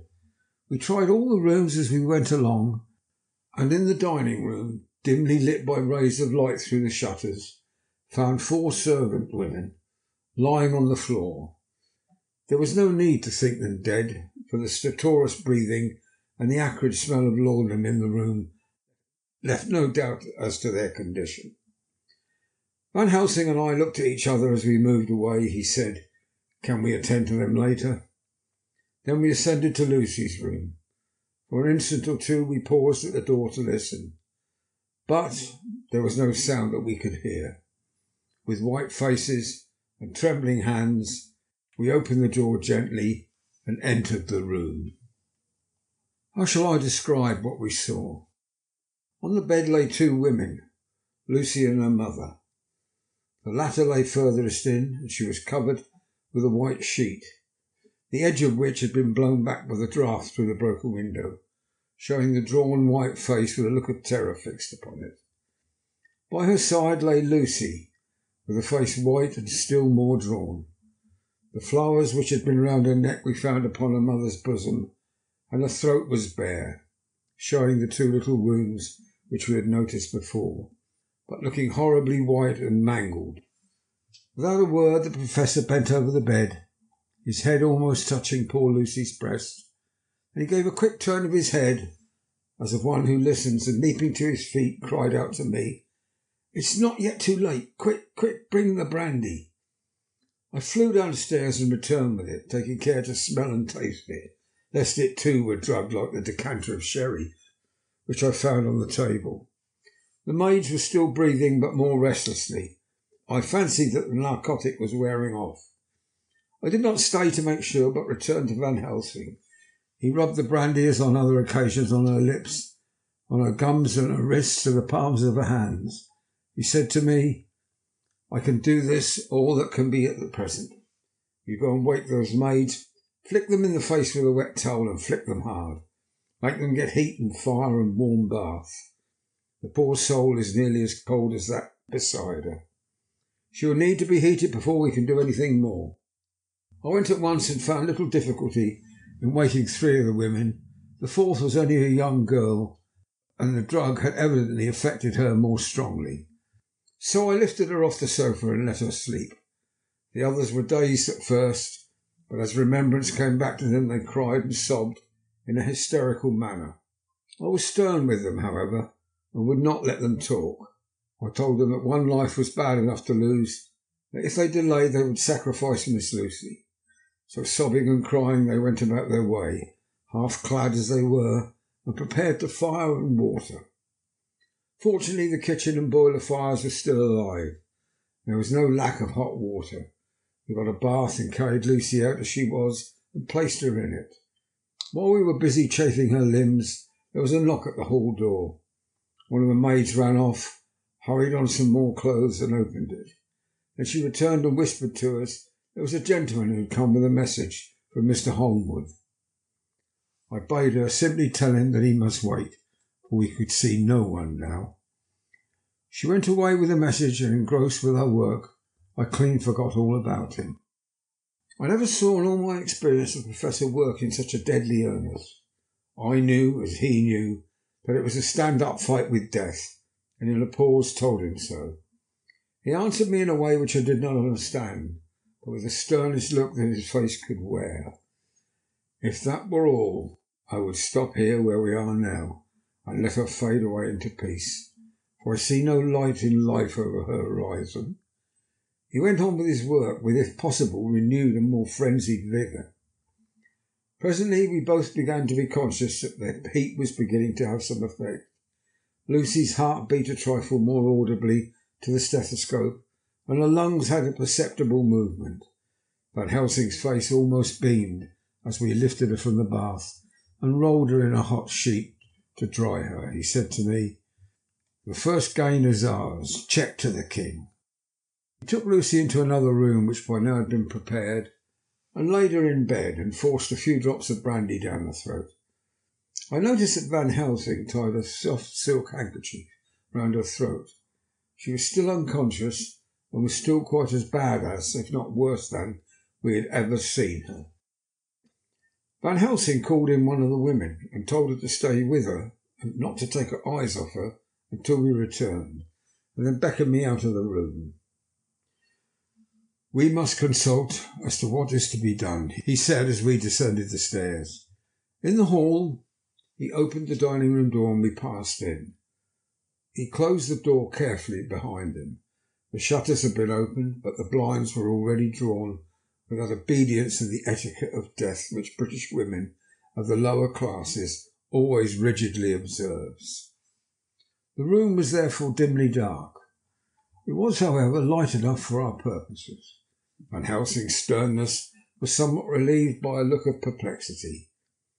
He was evidently torturing his mind about something. So I waited for an instant and he spoke.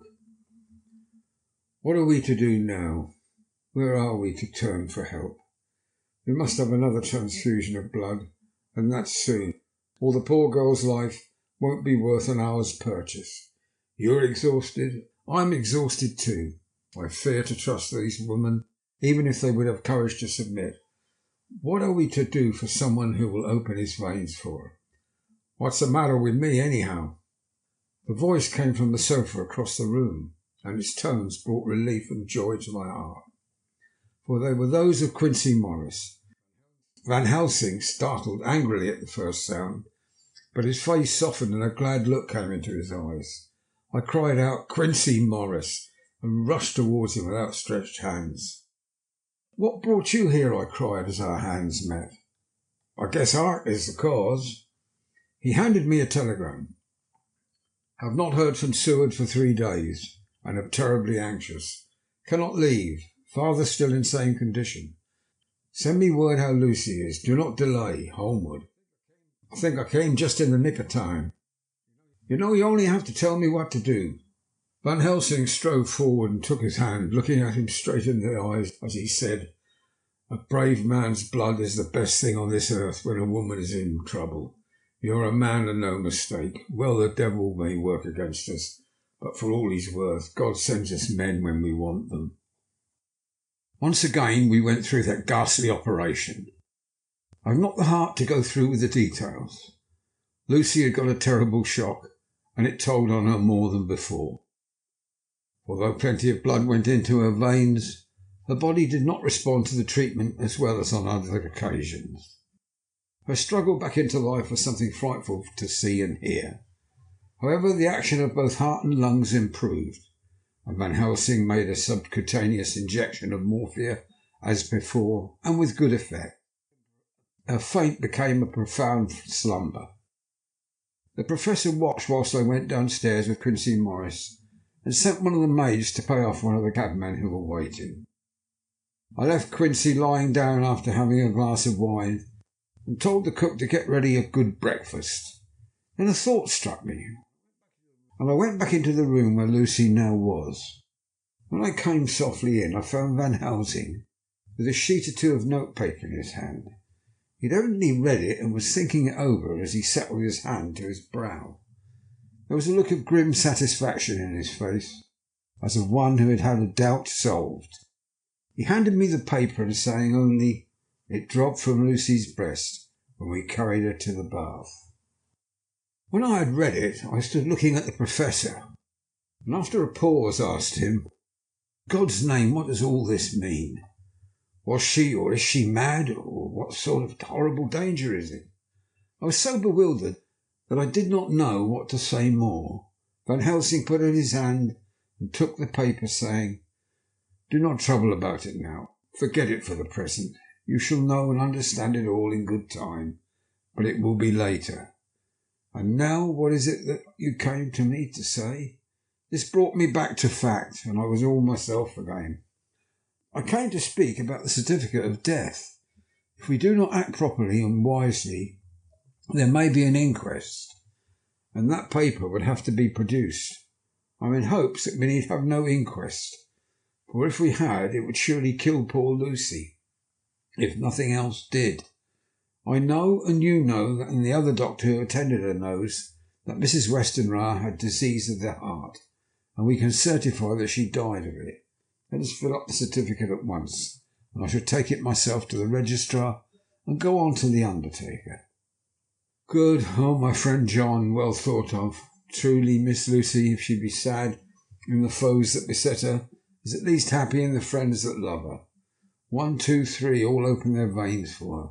Besides one old man. Ah, yes, I know, friend John, I am not blind.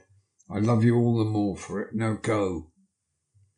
In the hall I met Quincy Morris with a telegram for Arthur, telling him that Mr. Westenra was dead, and that Lucy also had been ill, but was now getting on better, and that Van Helsing and I were with her. I told him where I was going, and hurried me out, but as I was going said, "When you come back, Jack, I may have 2 words with you, all to ourselves." I nodded in reply and went out. I found no difficulty about the registration, and arranged with the local undertaker to come up in the evening to measure for the coffin and make arrangements. When I got back, Quincy was waiting for me. I told him I would see him as soon as I knew about Lucy. I went up to her room. She was still sleeping, and the Professor seemingly had not moved from his seat at her side.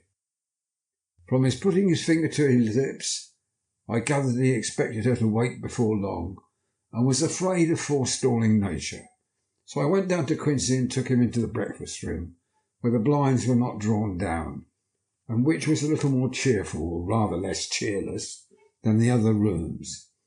When we were alone, he said to me, "Jack Seward, I don't want to shut myself in anywhere where I ain't no right to be, but this is no ordinary case.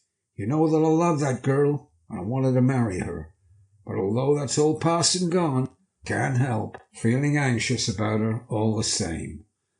What is it that's wrong with her? The Dutchman, and a fine old fellow he is, I can see that, said the time you 2 came in the room that you must have another transfusion of blood, and both you and he were exhausted. Now I know well off that you medical men speak in camera, and that a man must not expect to know what they consult about in private. But this is no common matter, and whatever it is, I've done my part. Is that not so?" "That is so," I said, and he went on. "I take it that both you and Van Helsing have done already what I did today. Is that not so?" "That's so." "And I guess Art was in it too. When I saw him 4 days ago down at his own place, he looked queer. I've not seen anything pulled down so quick since I was on the Pampas and had a mare that I was fond of go grass and all in a night. One of those big bats they call vampires had got at her in the night, and what with his gorge and all the veins left open, there wasn't enough blood in her to let her stand up. I had to put a bullet through her as she lay. Jack, if you may tell me without betraying confidence, Arthur was the first. Is that not so?" As he spoke, the poor fellow looked terribly anxious. He was in a torture of suspense regarding the woman he loved, and his utter ignorance of the terrible mystery which seemed to surround her intensified his pain. His very heart was bleeding, and it took all the manhood of him, and there was a royal lot of it too, to keep him from breaking down. I paused before answering, for I felt that I must not betray anything which the Professor wished kept secret. But already he knew so much and guessed so much, there could be no reason for not answering, so I answered in the same phrase, "That's so." "And how long has this been going on?" "About 10 days."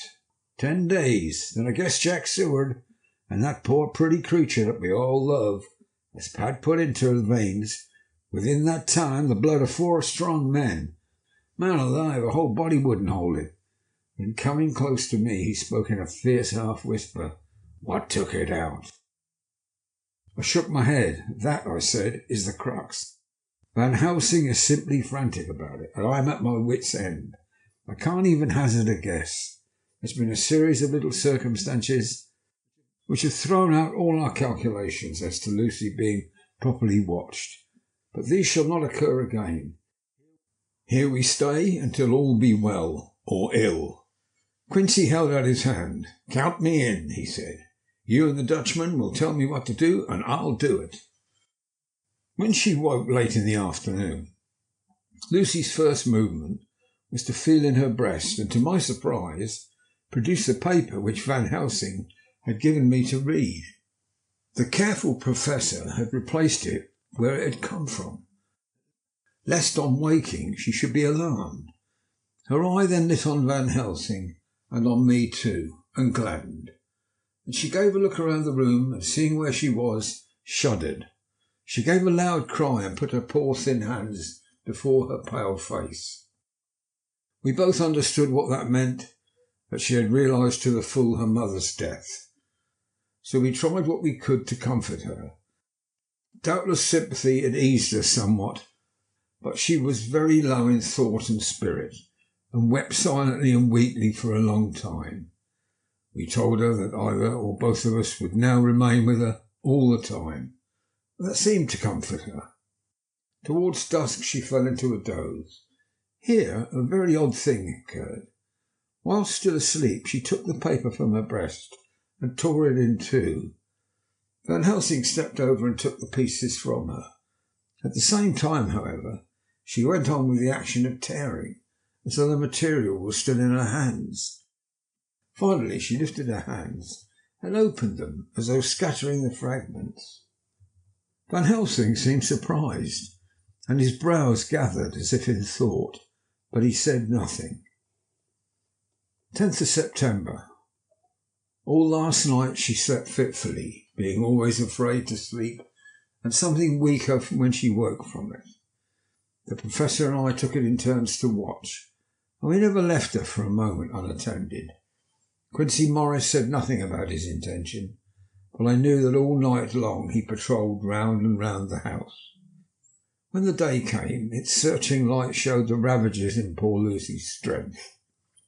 She was hardly able to turn her head, and the little nourishment which she could take seemed to do her no good. At times she slept.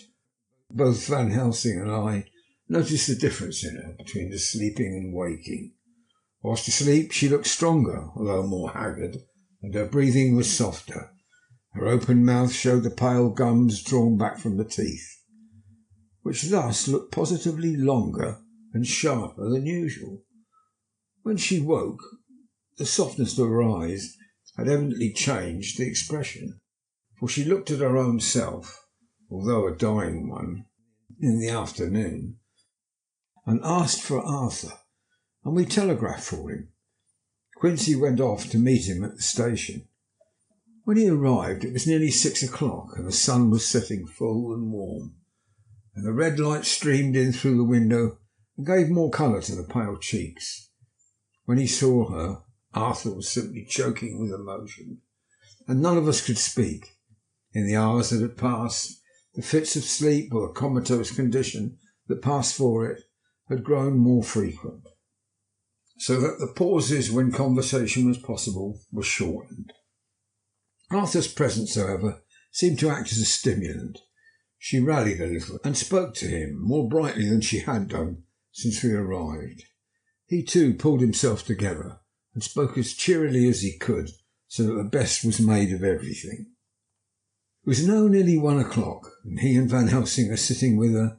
I am to relieve them in quarter of an hour. I am entering this on Lucy's phonograph. Until 6 o'clock they are to try to rest. I fear that tomorrow will end our watching, for the shock has been too great. The poor child cannot rally. God help us all. Letter Mina Harker to Lucy Westenra, unopened by her. 17th of September. My dearest Lucy, it seems an age since I heard from you, or indeed since I wrote. You will pardon me, I know, for all my faults when you have read all my budget of news. Well, I got my husband back all right. When we arrived at Exeter there was a carriage waiting for us, and in it, though he had an attack of gout, Mr. Hawkins. He took us to his house, where there were rooms for us, all nice and comfortable, and we dined together. After dinner Mr. Hawkins said, "My dears, I want to drink your health and prosperity, and may every blessing attend you both. I know you both from children, and have with love and pride seen you grow up. Now I want you to make your home here with me. I have left to me neither chick nor child, all are gone, and in my will I have left you everything. I cried, Lucy dear, as our Jonathan and the old man clasped hands. Our evening was a very, very happy one. So here we are installed in this beautiful old house, and from both my bedroom and drawing room I can see the great elms of the cathedral close, with their great black stems standing out against the old yellow stone of the cathedral. I can hear the rooks overhead, cawing and chattering, gossiping all day, after the manner of rooks and humans. I am busy, I need not tell you, arranging things and housekeeping. Jonathan and Mr. Hawkins are busy all day, for now that Jonathan is a partner, Mr. Hawkins wants to tell him all about the clients. How is your dear mother getting on? I wish I could run up to town for a day or two and see you, dear, but I dare not go yet with so much on my shoulders. And Jonathan wants looking after still. He's beginning to put some flesh on his bones again, but he was terribly weakened by the long illness. Even now he sometimes starts out of his sleep in a sudden way and awakes all trembling till I can coax him back to his usual placidity. However, thank God, these occasions grow less frequent as the days go on, and they will in time pass away altogether, I trust. And now I have told you my news, let me ask yours. When are you to be married? And where? And who is to perform the ceremony? And what are you going to wear? And is it going to be a public or a private wedding? Tell me all about it, dear. Tell me all about everything. For there is nothing which interests you which will not be dear to me. Jonathan asks me to send you his respectful duty, but I do not think that is good enough from the junior partner of the important firm Hawkins and Harker. And so, as you love me, and as he loves me, and I love you with all the moods and tenses of the verb, I send you simply his love, instead of goodbye, my dearest Lucy, and all the blessings on you. Yours, Mina Harker. Report from Patrick Hennessy, MD, MRCS, LK, QCPI, etc. To John Seward, MD, 20th of September. My dear Sir, in accordance with your wishes, I enclose a report of the conditions of everything left in my charge. With regard to your patient Renfield, there is more to say. He's had another outbreak which might have had a dreadful ending, but which, as it fortunately happened, was unattended with any unhappy result. This afternoon a carrier's cart with two men made a call at the empty house whose grounds abut on ours. The house to which you will remember the patient twice ran away. The men stopped at our gate to ask the porter their way. As they were strangers, I was myself looking out of the study window, having a smoke after dinner, and saw one of them come up to the house. As he passed the window of Renfield's room, the patient began to rant from within, and called him all the foul names he could lay his tongue to. The man, who seemed a decent fellow enough, contented himself by telling himself to shut up for a foul-mouthed beggar. Whereon our man accused him of robbing him and wanting to murder him, and said that he would hinder him if he were to swing for it. I opened the window and signed the man not to notice, so he contented himself by looking the place over and making up his mind as to what sort of place he'd got into by saying, "Lord bless you, sir, I wouldn't mind what was said to me in a blooming madhouse. I pity ye and the governor for having to live in a house with a wild beast like that." Then he asked his way civilly enough, and I told him where the gate of the empty house was. He went away, followed by threats and curses and revilings from our man. I went down to see if I could make out any cause for his anger, since he was usually such a well-behaved man, and except his violent fits, nothing of the kind had ever occurred. I found him, to my astonishment, quite composed and most genial in his manner. I tried to get him to talk of the incident, but he blandly asked me questions as to what I meant, and led me to believe he was completely oblivious to the affair. It was, I am sorry to say, however, only another instance of his cunning, for within half an hour I heard of him again. This time he broke out through the window of his room and was running down the avenue. I called the attendants to follow me and ran after him, for I feared he was intent on some mischief. My fear was justified when I saw the same cart which had passed before coming down the road, having on it some great wooden boxes. The men were wiping their foreheads and were flushed in the face, as if with violent exercise. Before I could get up to him, the patient rushed at them, pulling one of them off the cart, and began to knock his head against the ground. If I had not seized him just at that moment, I believe he would have killed the man there and then. The other fellow jumped down and struck him over the head with the butt end of his heavy whip. It was a terrible blow, but he did not seem to mind, but it seized him also, and struggling with the three of us, pulling us to and fro as if we were kittens. You know I'm no lightweight, and the others were both burly men. At first he was silent in his fighting. As we began to master him, the attendants were putting a straight waistcoat on him. He began to shout, "I'll frustrate them. They shan't rob me. They shan't murder me by inches. I'll fight for my lord and master," and all sorts of similar incoherent ravings. It was with a very considerable difficulty that they got him back to the house and put him in the padded room. One of the attendants, Hardy, had a finger broken. However, I set it all right, and he's going on well.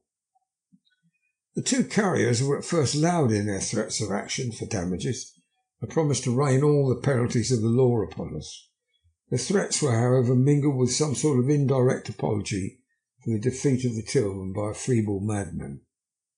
They said that if it had not been for the way their strength had been spent in carrying and raising the heavy boxes to the cart, they would have made short work of him. They gave us another reason for their defeat, the extraordinary state of truth to which they had been reduced by the dusty nature of their occupation, and the reprehensible distance from the scene of their labours of any place of public entertainment. I quite understood their drift, and after a stiff glass of grog, or rather more of the same, and with each with a sovereign in hand, made light of the attack and swore they would encounter a worse madman any day for the pleasure of meeting so blooming good a bloke as your correspondent. I took their names and addresses in case they might be needed. They are as follows: James Smollett of Dudding's Rents, King's George's Road, Great Walworth, and Thomas Snelling, Peter Farley's Road, Guide Court, Bethnal Green.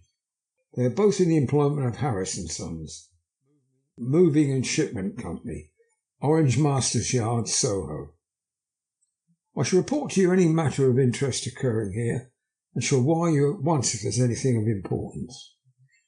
Believe me, dear sir, yours faithfully, Patrick Hennessy. Letter, Mina Harker to Lucy Westenra. Unopened by her. 18th of September. My dearest Lucy, such a sad blow has fallen us. Mr. Hawkins has died very suddenly. Some may think it not so sad for us, but we have both come to so love him that it really seems as though we had lost a father. I never knew either father or mother, so that the dear old man's death is a real blow to me. Jonathan is greatly distressed. It is not only that he feels sorrow, deep sorrow, for the dear good man who has befriended him all his life, and now at the end has treated him like his own son, and left him a fortune, which people of our modest bringing up is wealth beyond the dreams of avarice. But Jonathan frets it on another account. He says the amount of responsibility which it puts upon him makes him nervous. He begins to doubt himself. I try to cheer him up, and my belief in him helps him have a belief in himself. But it is here that the grave shock he experienced tells upon him the most. Oh, it's too hard that sweet, simple, noble, strong nature such as his, a nature which enabled him, our dear good friend's aid, to rise from clerk to master in a few years, should be so injured that the very essence of its strength has gone. Forgive me, dear, if I worry you with my troubles in the midst of your own happiness. But, Lucy, dear, I must tell someone, for the strain of keeping up a brave and cheerful appearance to Jonathan tries me. I have no one here I can confide in. I dread coming up to London, as we must do the day after tomorrow. For poor Mr. Hawkins left in his will that he was to be buried in the grave with his father. As there are no relations at all, Jonathan will have to be chief mourner. I shall try to run over to see you, dearest, if only for a few minutes. Forgive me for troubling you. With all blessings, your loving Mina Harker. Dr. Seward's Diary, 20th of September. Start again. Dr. Seward's Diary.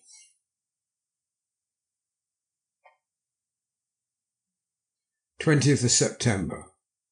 Only resolution and habit can let me make an entry tonight. I'm too miserable, too low-spirited, too sick of the world and all in it, including life itself, that I would not care if I heard this moment the flapping of the wings of the angel of death, and he has been flapping those wings for some purpose of late. Lucy's mother, Arthur's father, and now let me get on with my work. I duly relieved Van Helsing in his watch over Lucy, and wanted Arthur to go to rest also, but he refused at first. It was only when I told him that we should want him to help us during the day, that we must not all break down for want of rest, lest Lucy should suffer, and he agreed to. Van Helsing was very kind to him. Come, my child, he said. Come with me, you are sick and weak, and you have had much sorrow and much mental pain, as well as that tax on your strength that we know of. You must not be alone, for to be alone is to be full of fears and alarms. Come to the drawing room where there is a big fire, 2 sofas. You shall lie on one and I on the other, and our sympathy will be comfort to each other, even though we do not speak, and even if we sleep. Arthur went off with him, casting back a longing look on Lucy's face, which lay in her pillow almost whiter than the lawn. She lay quite still. I looked round the room to see that all was as it should be.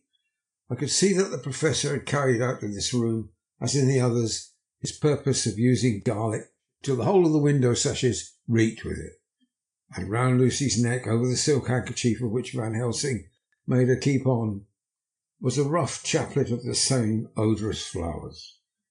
Lucy was breathing somewhat stertorously, and her face was at its worst. The open mouth showed the pale gums. Her teeth in the dim, uncertain light seemed longer and sharper than they had been in the morning. In particular, by some trick of the light, the canine teeth looked longer and sharper than the rest. I sat down by her, and presently she moved uneasily. At the same moment there came a sort of dull flapping or buffeting at the window. I went over to it softly and peeped out by the corner of the blind.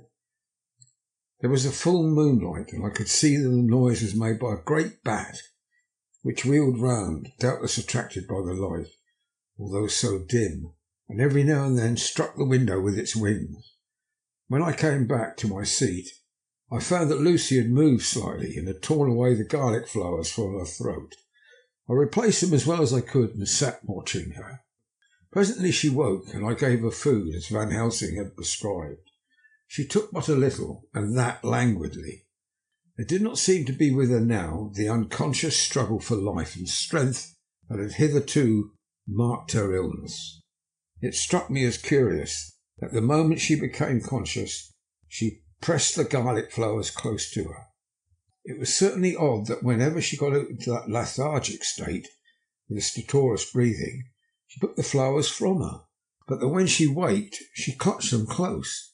There was no possibility of making any mistake about this, for in the long hours that followed she had many spells of sleeping and waking, and repeated both actions many times.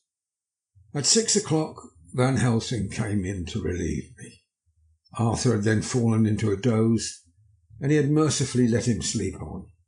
When he saw Lucy's face, I could hear the hissing indraw of his breath.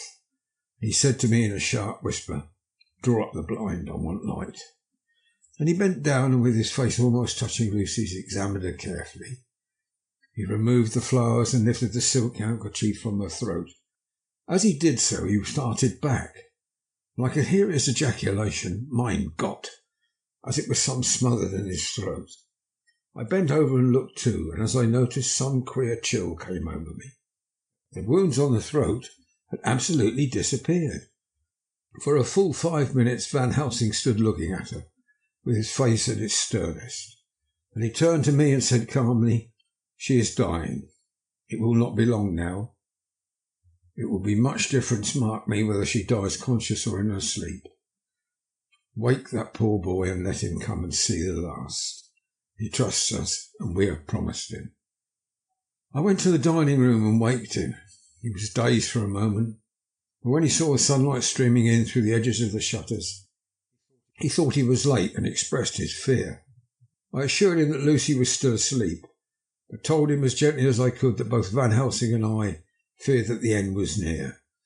He covered his face with his hands, slid down on his knees by the sofa, where he remained perhaps a minute with his head buried, praying, while his shoulders shook with grief. I took him by the hand and raised him up. "Come," I said, "my dear old fellow, summon all your fortitude. It will be best and easiest for her." When we came into Lucy's room, I could see that Van Helsing had, with his usual forethought, been putting matters straight and making everything look as pleasing as possible. He'd even brushed Lucy's hair, so that it lay on the pillow in its usual sunny ripples. When we came into the room, she opened her eyes, and seeing him, whispered softly, "Arthur, oh my love, I'm so glad you've come. Kiss me." Arthur bent eagerly over to kiss her. That instant, Van Helsing, who, like me, had been startled by her voice, swooped upon him, and catching him by the neck with both hands, dragged him back with a fury of strength which I never thought he could have possessed, and actually hurled him almost across the room. "Not for your life," he said, "not for your living soul and hers," and he stood between them like a lion at bay. Arthur was so taken aback that he did not for a moment know what to do or say, and before any impulse of violence could seize him, he realized the place and the occasion and stood silent, waiting.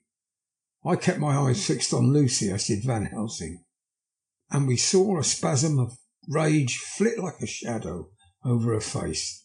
The sharp teeth champed together, then her eyes closed and she breathed heavily. Very shortly after she opened her eyes in all their softness, and putting out her poor pale hand, took Van Helsing's great brown one. Drawing it to her, she kissed it. "My true friend," she said in a faint voice, but with untellable pathos, "my true friend and his, oh, guard him and give me peace." "I swear it," he said solemnly, kneeling beside her and holding up his hand as one who registers an oath.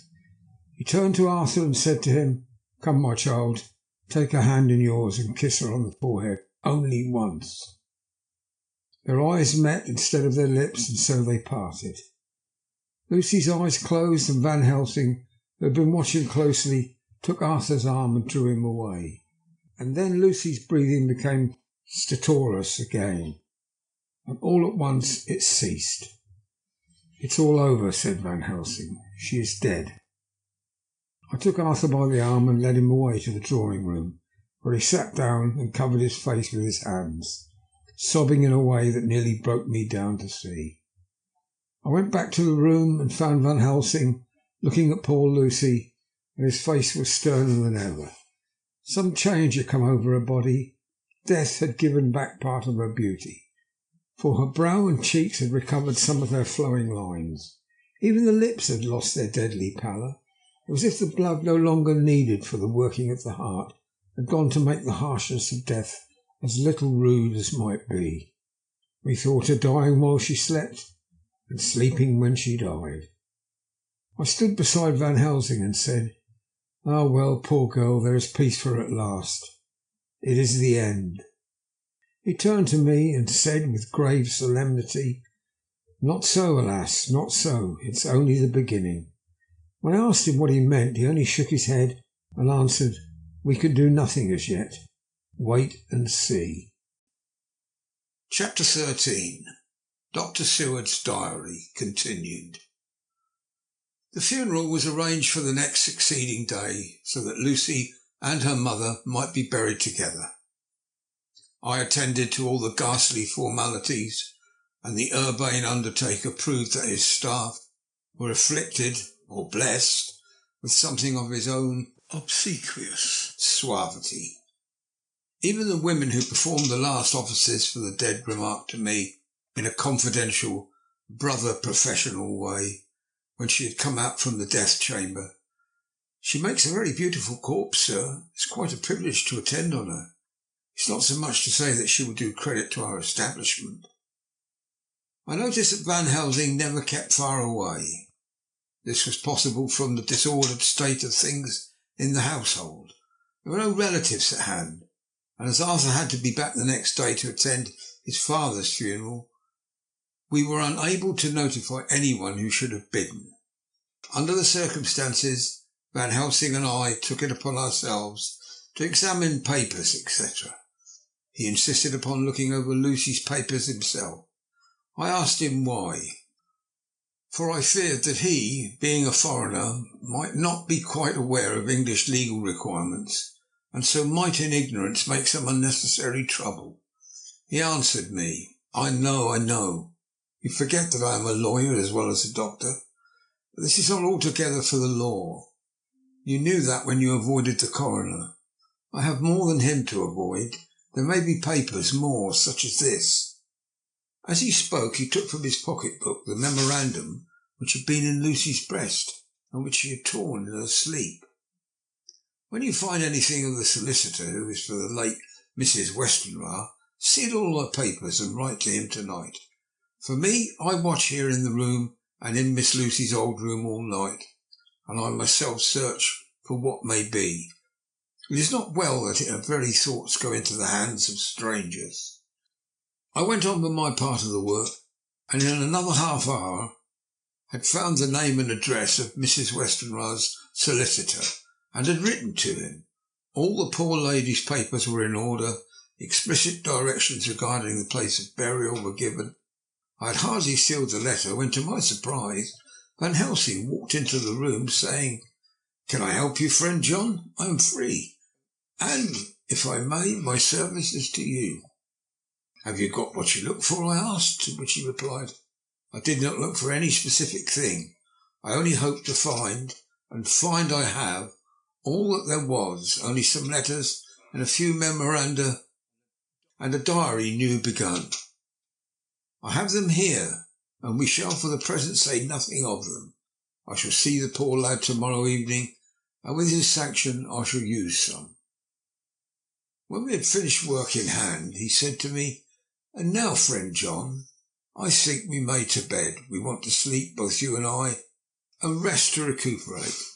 Tomorrow we shall have much to do, but for the tonight there is no need of us. Alas! Before turning, we went to look at poor Lucy. The undertaker had certainly done his work well. The room was turned into a small chapelle ardente. There was a wilderness of beautiful white flowers, and death was made as little repulsive as might be. The end of the winding sheet was laid over the face when the professor bent over and turned it gently back. We both stared at the beauty before us, the tall wax candles showing us sufficient light to note it well. All Lucy's loveliness had come back to her in death, and the hours that had passed, instead of leaving traces of decays affecting fingers, had but restored the beauty of life, till positively I could not believe my eyes that I was looking at a corpse. The professor looked sternly grave. He had not loved her as I had, and there was no need for tears in his eyes. He said to me, Remain till I return, and left the room. He came back with a handful of wild garlic from the box waiting in the hall, but which had not been opened, and placed the flowers among others on and around the bed. And he took from his neck, inside his collar, a little gold crucifix, and placed it over the mouth. He restored the sheet to its place, and we came away. I was undressing in my own room, when, with a premonitory tap at the door, he entered and at once began to speak. Tomorrow I want you to bring me before night a set of post-mortem knives. Must we make an autopsy? I asked. Yes and no. I want to operate, but not as you think. Let me tell you now, but not a word to another. I want to cut off her head and take out her heart. You a surgeon, and so shocked. You, whom I have seen with no tremble of hand or heart, do operations of life or death that make the rest shudder. Oh, but I must not forget, my dear friend John, that you loved her, and I have not forgotten it, for it is I that shall operate, and you must only help. I would like to do it tonight, but for Arthur I must not. He will be free after his father's funeral tomorrow, and he will want to see her, to see it. And then, when she is coffined, ready for the next day, you and I shall come when all sleep. We shall do the operation and then replace all, so that none know save we alone. But why do it at all? The girl is dead. Why mutilate her poor body without need? And if there's no necessity for a post-mortem, and nothing to gain by it, no good to her, to us, to science, to human knowledge, why do it? Without such it is monstrous. For an answer he put his hand on my shoulder and said with infinite tenderness, Friend John, I pity your poor bleeding heart, and I love you the more because it does so bleed. If I could, I would take on myself the burden that you do bear, but there are things that you know not, but that you shall know, and bless me for knowing, though they are not pleasant things. John, my child, you have been my friend now many years, and yet did you ever know me do anything without good cause? I may err, but I am a man, and I believe in all I do. Was it not for these causes that you sent me when the great trouble came? Yes. Were you not amazed, nay horrified, when I would not let Arthur kiss his love, though she was dying, and snatched him away by all my strength? Yes. And yet you saw how she thanked me with her so beautiful dying eyes. Her voice, too, so weak, she kisses my rough old hand and bless me. Yes, and did you not hear me swear, promise her, so that she closed her eyes, grateful? Yes. Well, I have good reason now for all I want to do. You have for many years, trust me. You have believed me in weeks past, when there be things so strange that you might well have doubt. Believe me yet a little, friend John, if you trust me not, then I must tell what I think, and that is not perhaps well. And if I work, as work I shall, no matter trust or no trust, without my friend trust in me, I work with a heavy heart and feel oh so lonely when I want all to help courage that may be. He paused a moment and went on solemnly. Friend John, there are strange and terrible days before us. Let us not be two, but one, so that we work to a good end. Will you not have faith in me? I took his hand and promised him. I held my door open as he went away, and I watched him go into his room and close the door. As I stood without moving, I saw one of the maids pass silently along the passage. She had her back towards me, so did not see me, and go into the room where Lucy lay. The sight touched me. Devotion is so rare, and we are so grateful to those who show it, unasked, to those we love. Here was a poor girl putting aside the terrors which she naturally had of death, to go watch alone by the bier of a mistress whom she loved, so that the poor clay might not be lonely till laid to eternal rest. I must have slept long and soundly, for it was broad daylight when Van Helsing waked me by coming into my room. He came over to my bedside and said, You need not trouble about the knives, we shall not do it. Why not, I asked, for his solemnity of the night before had greatly impressed me. Because, he said sternly, it is too late, or too early. See. Here he held up the little golden crucifix. This was stolen in the night. How stolen, I asked in wonder, since you have it now? Because I get it back from the worthless wretch who stole it, from the woman who robbed the dead and living. Her punishment will surely come, but not through me. She knew not altogether what she did, and thus unknowing, she only stole. Now we must wait. He went away on the word, leaving me with a new mystery to think of, a new puzzle to grapple with. The forenoon was a dreary time, but at noon the solicitor came, Mr. Marquand, of Holman & Sons, Marquand and Lidderdale.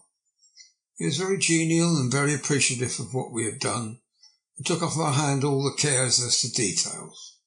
During lunch he told us that Mrs. Westenra had for some time expected sudden death from her heart, and had put her affairs in absolute order.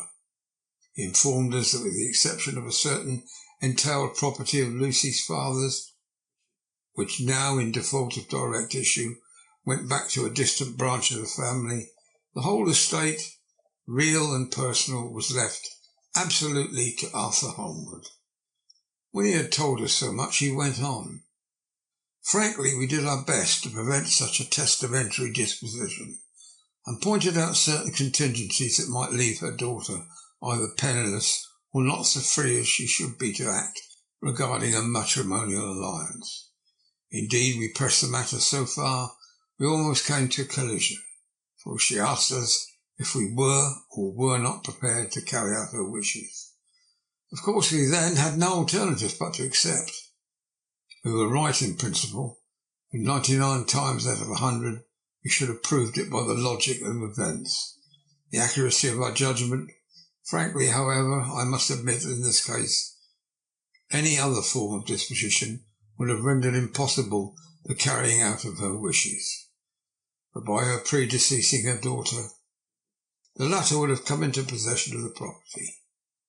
And even if had she only survived her mother by 5 minutes, her property would, in case there were no will, and a will was a practical impossibility in such a case, have been treated at her decease as under intestacy, in which case Lord Goldmoney, though so dear a friend, would have had no claim in the world, and the inheritors being remote, would not be likely to abandon their just rights for sentimental reasons regarding an entire stranger. I assure you, my dear sirs, I am rejoiced at the result, perfectly rejoiced. He was a good fellow, but his rejoicing at the one little part in which he was officially interested of so great a tragedy was an object lesson in the limitations of sympathetic understanding. He did not remain long. He said he would look in later in the day and see Lord Godalming. His coming, however, had been a certain comfort to us, since it assured us that we should not have to dread hostile criticism as to any of our acts. Arthur was expected at 5 o'clock, so a little before that time we visited the death chamber. It was so in very truth, for now both mother and daughter lay in it. The undertaker, true to his craft, had made the best display he could of his goods, and there was a mortuary air about the place that lowered our spirits at once. Van Helsing ordered the former arrangement to be adhered to, explaining that as Lord Godalming was coming very soon, it would be less harrowing to his feelings to see all that was left of his fiancée quite alone. The undertaker seemed shocked at his own stupidity, and exerted himself to restore things to the condition in which we left them the night before, so that when Arthur came, such shock to his feelings as we could avoid was saved. Poor fellow, he looked desperately sad and broken.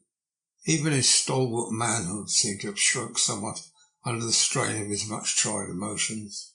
He had, I knew, been very genuinely and devotedly attached to his father, and to lose him at such a time was a bitter blow to him. With me he was as warm as ever, and Van Helsing he was sweetly courteous, but I could not help seeing there was some constraint with him. The Professor noticed it too, and mentioned me to bring him upstairs. I did so, and left him at the door of the room, as I felt he would like to be quite alone with her. But he took my arm and led me in, saying huskily, "You loved her too, old fellow. She told me all about it, and there was no friend had a closer place in her heart than you. I don't know how to thank you for all you have done for her. I can't think yet." Here he suddenly broke down and threw his arms round my shoulders and laid his head on my breast, crying, "Oh, Jack, Jack, what shall I do? The whole of life seems to have gone from me all at once. There's nothing in the wide world for me to live for." I comforted him as well as I could. In such cases men do not need much expression. A grip on the hand, the tightening of an arm over the shoulder, a sob in unison, are expressions of sympathy, dear to a man's heart. I stood still and silent till his sobs died away, and then I said softly to him, "Come and look at her." Together we moved over to the bed, and I lifted the lawn from her face. God, how beautiful she was! Every hour seemed to be enhancing her loveliness. It frightened and amazed me somewhat, and as for Arthur, he fell a-trembling and finally was shaken with doubt, as with an ague, and at last, after a long pause, he said to me in a faint whisper, "Jack, is she really dead?"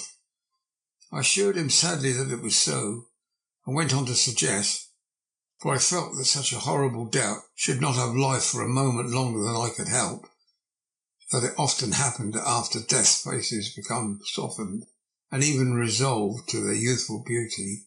This was especially so when death had been preceded by any acute or prolonged suffering. It seemed to quite do away with any doubt, and after kneeling beside the couch for a while and looking at her lovingly and long, he turned aside. I told him that must be goodbye, as the coffin had to be prepared. So he went back and took her dead hand in his and kissed it, and bent over and kissed her forehead. He came away, fondly looking back over his shoulder at her as he came. I left him in the drawing-room and told Van Helsing that he had said goodbye, so the latter went to the kitchen, tell the undertaker's men to proceed with the preparations and to screw up the coffin.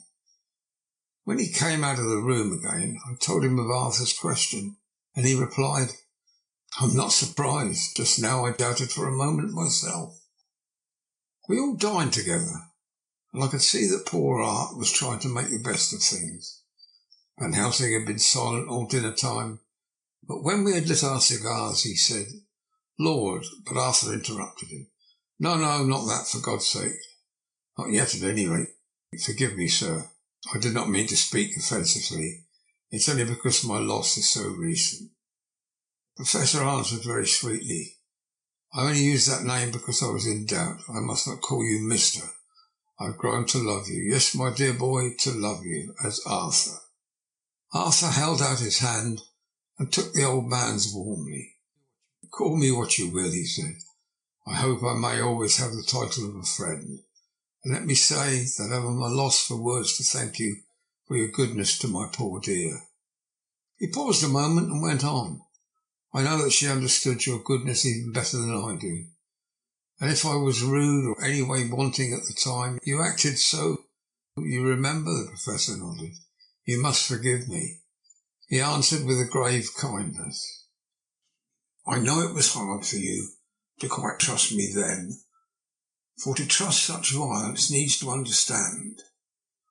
And I take it that you do not, that you cannot trust me now, for you do not yet understand.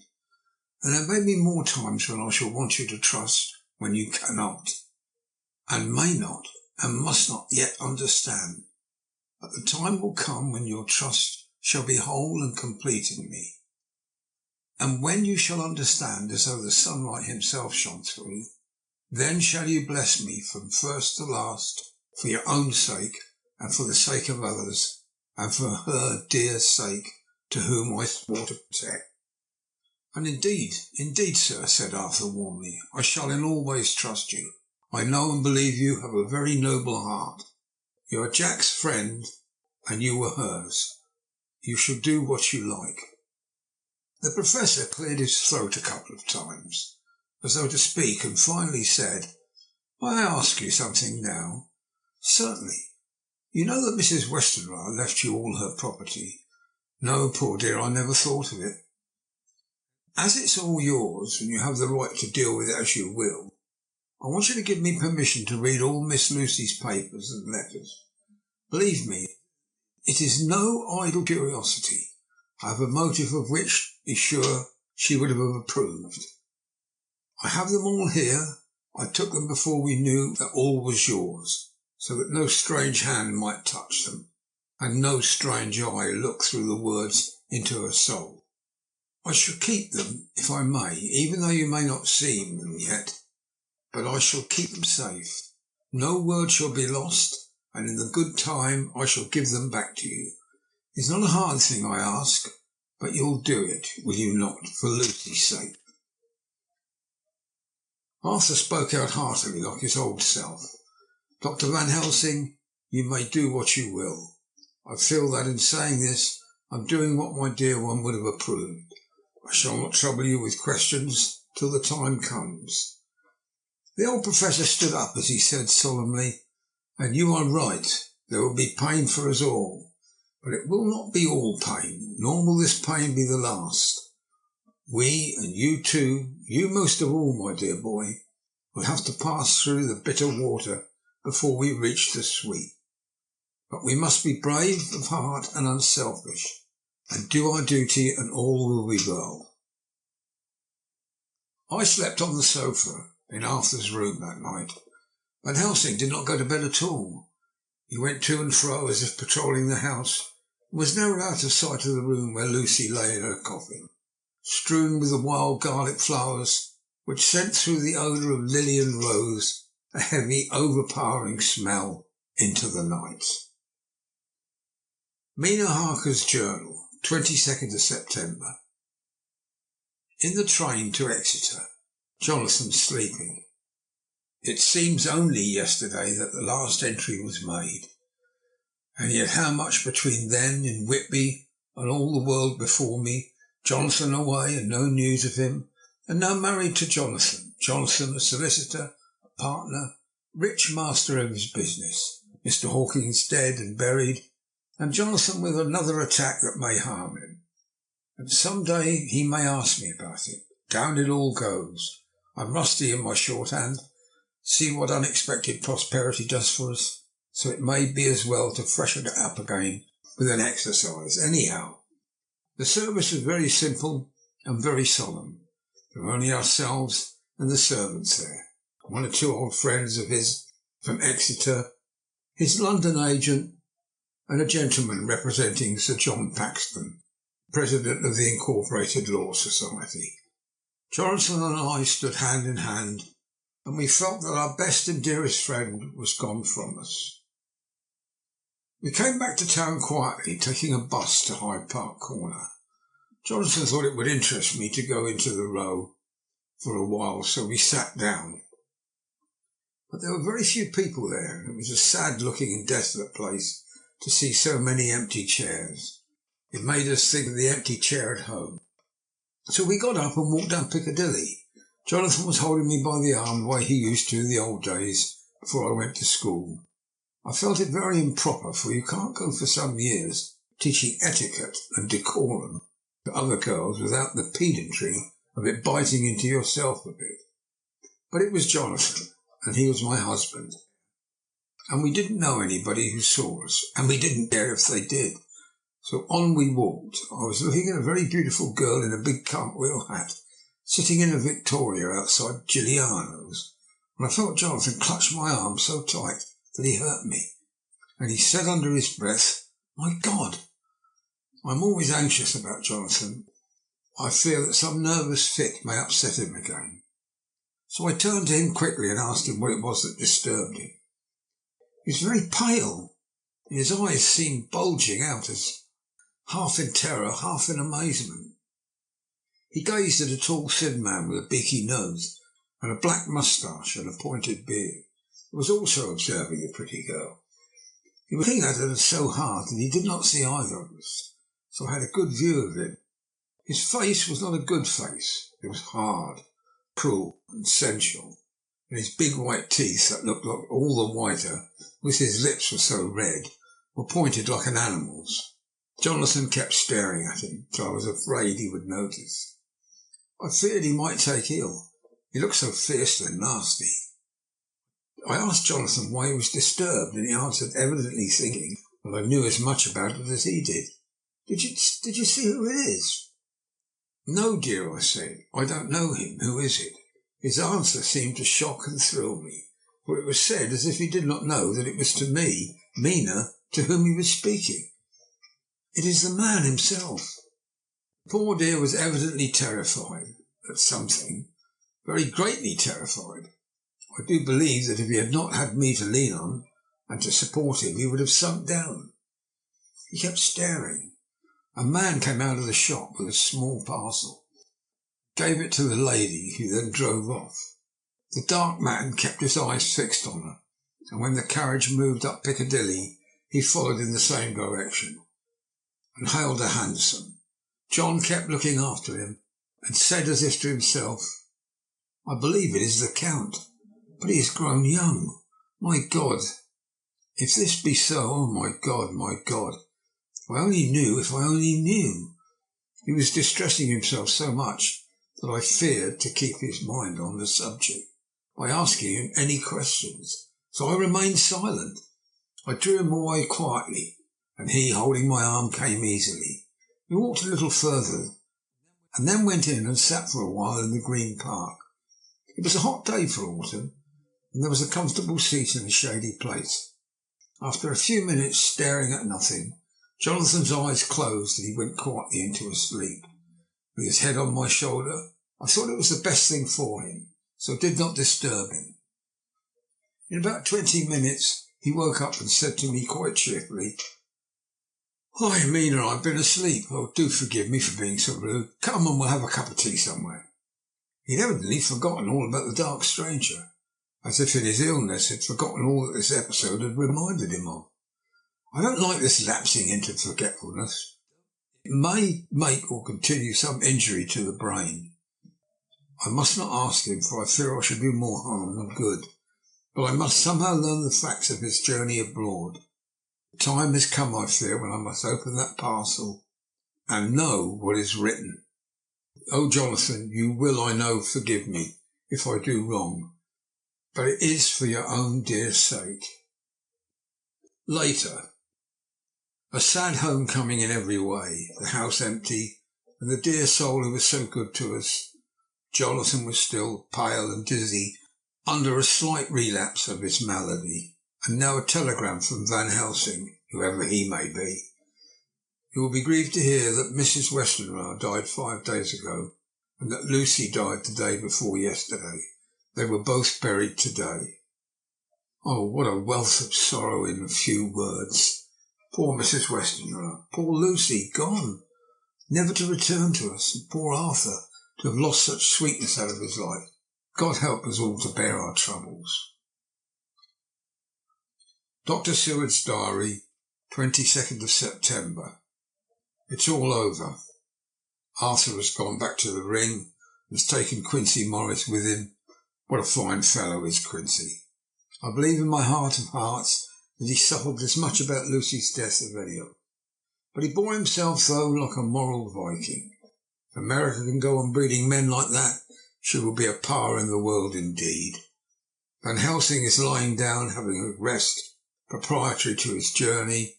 He goes over to Amsterdam tonight, but he says he returns tomorrow night, that he only wants to make some arrangements which can only be made personally. He's to stop with me then if he can, he says. He has work to do in London, which may take him some time. Poor old fellow, I fear that even the strain of the past week has broken down even his iron strength. All the time of the burial he was, I could see, putting some terrible restraint on himself. When it was all over, and we were standing beside Arthur, who, poor fellow, was speaking of his part in the operation where his blood had been transfused to his Lucy veins, I could see Van Helsing's face grow white and purple by turns. Arthur was saying that he felt since then as if they two had been really married, and that she was his wife in the sight of God. None of us said a word of the other operations, and none of us ever shall. Arthur and Quincy went away together to the station, and Van Helsing and I came on here. The moment we were alone in the carriage, he gave way to a regular fit of hysterics. He has denied to me since that it was hysterics, and insisted it was only his sense of humour asserting itself under very terrible conditions. He laughed till he cried. I had to draw down the blinds lest anyone should see us and misjudge. And then he cried till he laughed again, and laughed and cried together, just as a woman does. I tried to be stern with him, as one is to a woman under the circumstances, but it had no effect. Men and women are so different in manifestations of nervous strength or weakness. Then, when his face grew grave and stern again, I asked him why his mirth and why at such a time. His reply was in a way characteristic of it, for it was logical, forceful, and mysterious. He said, you don't comprehend, friend John. Do not think that I am not sad, though I laugh. See how I have cried even when the laugh did choke me. But no more think I am all sorry when I cry, for the laugh he come just the same. Keep it always with you, that laughter, who knock at your door and say, may I come in? It is not the true laughter. No, he is a king, and he come when and how he like. He ask no person, he choose no time of suitability. He say, I am here. Behold, in example. I grieve my heart out for that so sweet young girl. I give my blood for her, though I am old and worn. I give my time, my skill, my sleep. I let my other sufferers want so that she may have all. And yet I can laugh at her very grave. Laugh when the clay from the spade of the sexton drop upon her coffin and say thud, thud to my heart till it sent back the blood from my cheek. My heart bleed for that poor boy, that dear boy. So of the age of mine own boy had I seen so blessed that he lived, with his hair and eyes the same. There you know now why I love him so. And yet when he say things that touch my husband heart to the quick, and make my father heart yearn to him as to no other man, not even to you, friend John, for we are more level in experiences than father and son. Not even at such moment, King laugh, he come to me and shout, bellow in my ear, here I am, till the blood come dance back and bring some of the sunshine that he carried with him to my cheek. Friend John, it is a strange world and a sad world, a world full of miseries and woes and troubles. And yet when King Laugh come, he make them all chance to the tune he play. Bleeding hearts and dry bones of the churchyard, and tears that burn as they fall, all dance together to the music that he make with that smileless mouth of him. And believe me, friend John, that he is good to come and kind. We men and women are like ropes drawn tight with strain that pull us in different ways. Then tears come, and like the rain on the ropes, they brace us up until perhaps the strain become too great and we break. But King Laugh, he come again like the sunshine. Then he ease off the strain again, and we bear to go on with our labour, what it may be.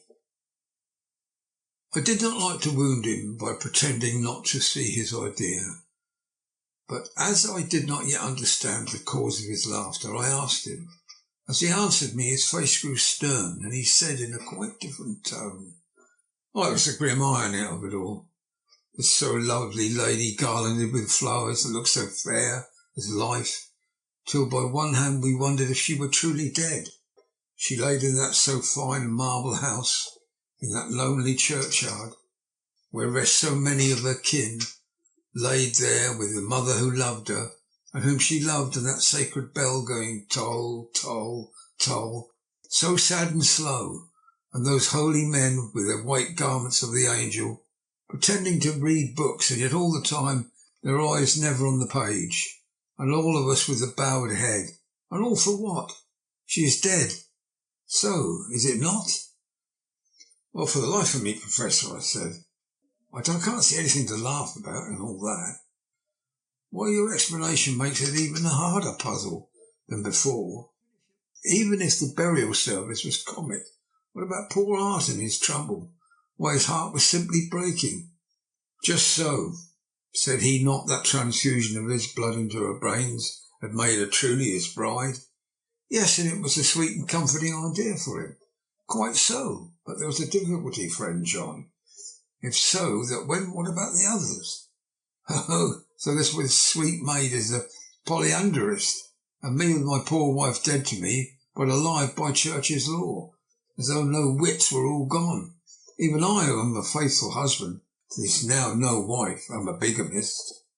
I don't see where the joke comes from in there either, I said, and I did not feel particularly pleased with him, for saying such things. He laid his hand upon my arm and said, "Friend John, forgive me if I pain. I showed not my feelings to others when it would wound, but only to you, my old friend, whom I can trust. If you could have looked into my very heart then, when I want to laugh, if you could have done so when the laugh arrived, if you could do so now, when King Laugh have packed up his crown, and all that is to him, for he go far, far away from me long, and for a long, long time, maybe you would perhaps pity me the most of all." I was touched by the tenderness of his tone, and asked why. "Because I know. And now we are all scattered, and for many a long day loneliness will sit over our roofs with brooding wings. Lucy lies in the tomb of her kin, a lordly death house in a lonely churchyard, far away from teeming London, where the air is fresh and the sun rises over Hampstead Hill, and where wildflowers grow of their own accord. So I can finish this diary, and God only knows if I shall ever begin another. If I do, or even if I open this again, it will be to deal with different people and different themes. For here, at the end where the romance of my life is told, ere I go back to take up the thread of my life work, I say sadly and without hope, Finis." The Westminster Gazette, 25th of September. Hampstead Mystery. The neighbourhood of Hampstead is just at present exercised with a series of events which seem to run on lines parallel to those of what was known to the writers of headlines, the Kensington Horror, or the Stabbing Woman, or the Woman in Black. During the past 2 or 3 days, several cases have occurred of young children straying from home or neglecting to return from their playing on the heath. In all these cases, the children were too young to give any properly intelligible account of themselves. The consensus in their excuses has been that they'd been with a bloofer lady. It's always been late in the evening they have been missing. On 2 occasions, the children have not been found until early the following morning. It is generally supposed in the neighbourhood that as the first child misgave his reason for being away, that a bloofer lady had asked him to come for a walk. The others had picked up the phrase and used it as occasion served. This is the more natural as the favourite game of the little ones at present is luring each other away by wiles. The correspondent writes to us to see some of the tiny tots pretending to be the bloofer lady is supremely funny. Some of our characterists might, he says, take a lesson in the irony of grotesque by comparing the reality and the picture. It is only in accordance with the general principles of human nature that the bloofer lady should be the popular role of these al fresco performances. Our correspondent naively says that even Ellen Terry could not be so winningly attractive as some of these grubby-faced little children pretend and even imagine themselves to be. There is, however, possibly a serious side to the question. For some of the children, indeed all who have been missed that night, have been slightly torn or wounded in the throat.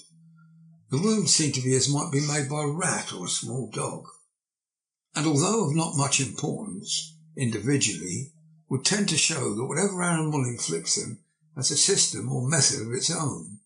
The police of the division have been instructed to keep a sharp lookout for straying children, especially when very young, in and around Hampstead Heath, and for any stray dog which may be about. The Westminster Gazette, 25th of September, extra special. The Hampstead Horror, another child injured. The bloofer lady. We've just received intelligence that another child missed last night was only discovered late in the morning under a furze bush at the Shooter's Hill side of Hampstead Heath, which is perhaps less frequented than the other parts. It has been the same tiny wound in the throat as had been noticed in other cases. It was terribly weak and looked quite emaciated. It too, when partially restored, would have the common story to tell of being lured away by the bloofer lady. Chapter 14. Mina Harker's Journal. 23rd of September. Jonathan is better after a bad night. I am so glad that he has plenty of work to do. for that keeps his mind off the terrible things, and oh, I am rejoiced that he is not now weighed down with the responsibility of his new position. I knew he would be true to himself, and now how proud I am to see my Jonathan rising to the height of his advancement and keeping pace in all ways with the duties that come upon him. He will be away all day till late, for he said he could not lunch at home. My household work is done, so I shall take this foreign journal and lock myself in my room and read it.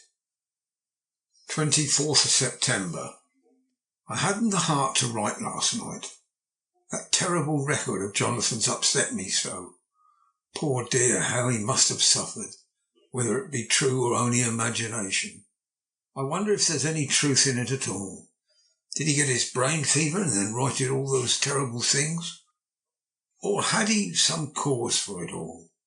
I suppose I shall never know, for I dare not open the subject to him. And yet that man we saw yesterday, he seemed quite certain of him. Poor fellow, I suppose it was the funeral upset him and sent his mind back on some train of thought. He believes it all himself. I remember how on our wedding day he said, unless some solemn duty come upon me to go back to the bitter hours, asleep or awake, mad or sane, there seems to be through it all some thread of continuity. That fearful Count was coming to London. If it should be, and he came to London with his teeming millions, there may be a solemn duty, and if it come, we must not shrink from it. I shall be prepared. I shall get my typewriter this very hour and begin transcribing. Then we shall be ready for other eyes if required. And if it be wanted, then perhaps if I am ready, poor Jonathan may not be upset, or I can speak for him and never let him be troubled or worried with it all. If ever Jonathan quite gets over the nervousness, he may want to tell me of it all. I can ask him questions and find out things and see how I may comfort him. Letter, Van Helsing to Mrs. Harker, 24th of September. Confidence. Dear Madam, I pray you to pardon my writing, in that I am so far a friend as that I sent you the sad news of Miss Lucy Westenra's death. By the kindness of Lord Godalming, I am empowered to read her letters and papers, for I am deeply concerned about certain matters vitally important. In them I find some letters from you, which show how great friends you were, and how you love her. Oh, Madam Mina, by that love I implore you to help me. It is for others' good that I ask. To redress a great wrong, and to lift much and terrible troubles, that may be more great than you can know. May it be that I see you, you can trust me, I am friend of Dr. John Seward, and of Lord Godalming. That was Arthur of Miss Lucy. I must keep it private for the present from all. I should come to Exeter to see you at once if you tell me. I am privileged to come, and where and when I implore your pardon, madam. I have read your letters to poor Lucy, and know how good you are, and how your husband suffer. So I pray again, if it may be, enlighten him not, lest it may harm. Again your pardon and forgive me. Van Helsing. Telegram, Mrs. Harker to Van Helsing, 25th of September. Come today by 10:15 train if you can catch it. Can see you at any time you call. Wilhelmina Harker. Mina Harker's Journal, 25th of September. I cannot help feeling terribly excited as the time draws near for the visit of Dr. Van Helsing, for somehow I expect that it will throw some light upon Jonathan's sad experience. And as he attended poor dear Lucy in her last illness, he can tell me all about her. That is the reason for his coming. It is concerning Lucy and her sleepwalking, and not about Jonathan, that I shall never know the real truth. How silly I am. That awful journal gets hold of my imagination and tinges everything with something of its own colour. Of course it's about Lucy. That habit came back to the poor dear, and that awful night on the cliff must have made her ill. I'd almost forgotten in my own affairs how ill she was afterwards. She must have told him of her sleepwalking adventure on the cliff, and that I knew all about it, and now he wants me to tell him what she knows, so that he may understand. I hope I did right in not saying anything of it to Mrs. Westenra. I should never forgive myself if any act of mine, were it even a negative one, brought harm on poor dear Lucy. I hope so too. Dr. Van Helsing will not blame me. I have had so much trouble and anxiety of late that I feel I cannot bear more at present. I suppose the cry does us all good at times, clears the air as the other rain does. Perhaps it was just reading the journal yesterday that upset me, and then Jonathan went away this morning, to stay away from me a whole day and night, for the first time we have been parted since our marriage. I hope the dear fellow will take care of himself, that nothing will occur to upset him. It's 2 o'clock, and the doctor will be here soon now. I shall say nothing of Jonathan's journal unless he asks me. I am so glad I have a typewritten out of my own journal, so that in case he asks about Lucy, I can hand it to him. It will save much questioning. Later. He has come and gone. What a strange meeting, and how it all makes my head whirl round. I feel like one in a dream. Can it all be possible, or even part of it? If I had not read Jonathan's journal first, I should never have accepted even the possibility. Poor dear Jonathan, how he must have suffered. Please the good God, all this may not upset him again. I shall try and save him from it, but it may be even a consolation and help to him, terrible though it be, and awful in its consequences, to know for certain that his eyes and ears and brain did not deceive him, and that it is all true. It may be that it is the doubt which haunts him, that when the doubt is removed, no matter which, waking or dreaming, may prove the truth, he will be more satisfied and better able to bear the shock. Dr. Van Helsing must be a good man, as well as a clever one, if he is Arthur's friend and Dr. Seward's, and if they brought him all the way from Holland to look after Lucy. I feel, from having seen him, that he is good and kind and of a noble nature. When he comes tomorrow, I shall ask him about Jonathan, and then, please God, all this sorrow and anxiety may lead to a good end. I used to think I would like to practice interviewing Jonathan's friend on the Exeter News, and told him that memory was everything in such work, that you must be able to put down exactly almost every word spoken, even if you had to refine some of it afterwards. Here was a rare interview. I shall try to record it verbatim. It was 2:30 when the knock came. I took my courage à deux mains and waited. In a few minutes, Mary opened the door and announced Dr. Van Helsing. I rose and bowed, and he came towards me.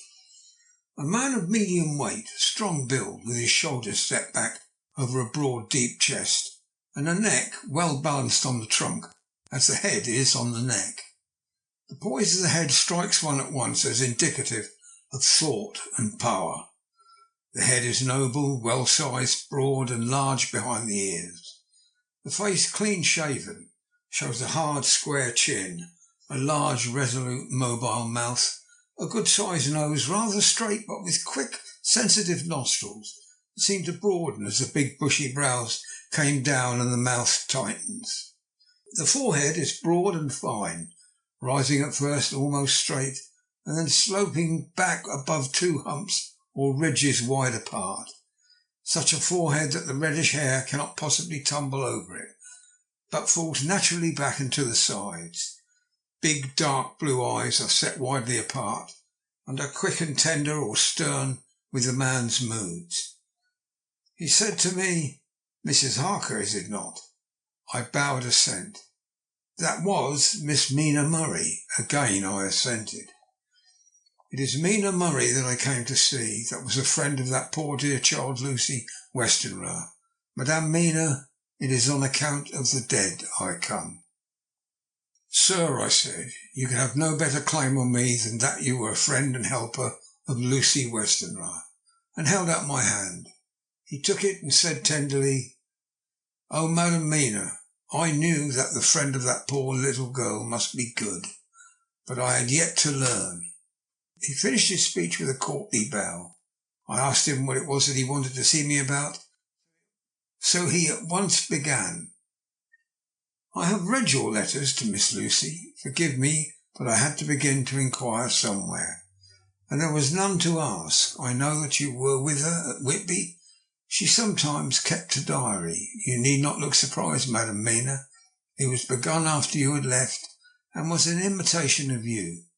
And in that diary she traces by inference certain things to a sleepwalking, in which she puts down that you saved her. In great perplexity I come to you and ask you, out of your so much kindness, to tell me all of that you can remember. I can tell you, I think, Dr. Van Helsing, all about it. Ah, then, you have a good memory for facts, for details. It is not always so with young ladies. No, Doctor, but I wrote it all down at the time. I can show it to you if you like. Oh, Madam Mina, I will be grateful. You will do me much favour. I could not resist the temptation of mystifying him a bit. I suppose it is some of the taste of the original apple that still remains in our mouths. So I handed him the shorthand diary. He took it with a graceful bow and said, "May I read it?" "If you wish," I answered as demurely as I could. He opened it, and for an instant his face fell. Then he stood up and bowed. "Oh, you so clever woman," he said. "I knew long that Mr. Jonathan was a man of much thankfulness, but I see his wife have all the good things, and will you not so much honour me and so help me as to read it for me? Alas, I know not the shorthand." By this time my little joke was over, and I was almost ashamed, so I took the typewritten copy from my work basket and handed it to him. "Forgive me," I said, "I could not help it, but I had been thinking that it was of dear Lucy that you wished to ask, and that you might not have time to wait, not on my account, but because I know your time must be precious. I have written it out on the typewriter for you." He took it, and his eyes glistened. "You are so good," he said. "And may I read it now? I may want to ask you some things when I have read." "By all means," I said. "Read it over whilst I order lunch, and then you can ask me questions whilst we eat." He bowed and settled himself on a chair with his back to the light, and became absorbed in the papers, whilst I went to see after lunch chiefly in order to see that he might not be disturbed. When I came back, I found him walking hurriedly up and down the room, his face all ablaze with excitement. He rushed up to me and took me by both hands. "Oh, Madam Mina," he said, "how can I say what I owe to you? This paper is as sunshine. It opens the gate to me. I am dazed, I am dazzled with so much light, and yet clouds roll in behind the light every time. But that you cannot comprehend. But I am grateful to you, you so clever woman. Madame," he said this very solemnly, "if ever Abraham Van Helsing can do anything for you or yours, I trust you will let me know. It will be a pleasure and delight if I may serve you as a friend. But all I have ever learned, all I can ever do, shall be for you and those you love. There are darknesses in life, and there are lights. You are one of the lights. You will have a happy life and a good life, and your husband will be blessed in you. But, Doctor, you praise me too much. You do not know me." "Not know you? I, who am old, and who have studied all my life men and women. I, who have made my speciality the brain and all that belongs to him, and all that follows from him. And I have read your diary that you have so goodly written for me, and which breathes out true in every line. I, who have read your so sweet letter to poor Lucy, of your marriage and your trust, and not know you. Oh, Madam Mina, good woman, tell all their lives, and by day, and by hour, and by minute, such things that angels can read, and we men who wish to know have in us something of angels' eyes. Your husband is noble nature. You are noble too, for you trust, and trust cannot be where there is mean nature. And your husband, tell me of him. Is he quite well? Is all that fever gone? Is he strong and hearty?" I saw here an opening to ask him about Jonathan, so I said, He has almost recovered, but he's been greatly upset by Mr. Hawkins' death." He interrupted. "Oh, yes, I know. I've read your last 2 letters." I went on. "I suppose it's upsetting, for when we were in town on Thursday, he had a sort of a shock." "A shock? After a brain fever? So soon? That was not good. What kind of shock was it?" "He thought he saw someone who recalled something terrible, something which led to his brain fever. And here the whole thing seemed to overwhelm me in such a rush. The pity for Jonathan, the horror which he had experienced, and the fear that had been brooding over me ever since. It all came in a tumult. I suppose I was hysterical, for I threw myself on my knees, held up my hands to him, and implored him to make my husband well again. He took my hands and raised me up and made me sit on the sofa, and sat by me. He held my hand in his, and he said to me, with such infinite sweetness, 'My life is a barren and lonely one, and so full of work that I have not yet had much time for friendships. But since I have been summoned here by my friend John Seward, I have known so many good people, and seen such nobility, that I feel more than ever, and it has grown with my advancing years, the loneliness of my life. Believe me then that I come here full of respect for you, and you have given me hope. Hope not in what I am seeking of, but that there are good women still left to make life happy. Good women whose lives and whose truths may make a good lesson for the children that are to be. I am glad that I may be here of some use to you. If your husband suffer, he suffer within the range of my study and experience. I promise you that I will gladly do all for him that I can, all to make his life strong and manly, and your life a happy one. Now you must eat. You are overwrought and perhaps over-anxious. Husband Jonathan would not like to see you so pale. What he like not, where he love, is not to his good. Therefore, for his sake, you must eat and smile. You have told me all about Lucy, and so now we shall not speak of it, lest it distress. I shall stay in Exeter tonight, for I want to think much over what you have told me, and when I have thought I will ask you questions.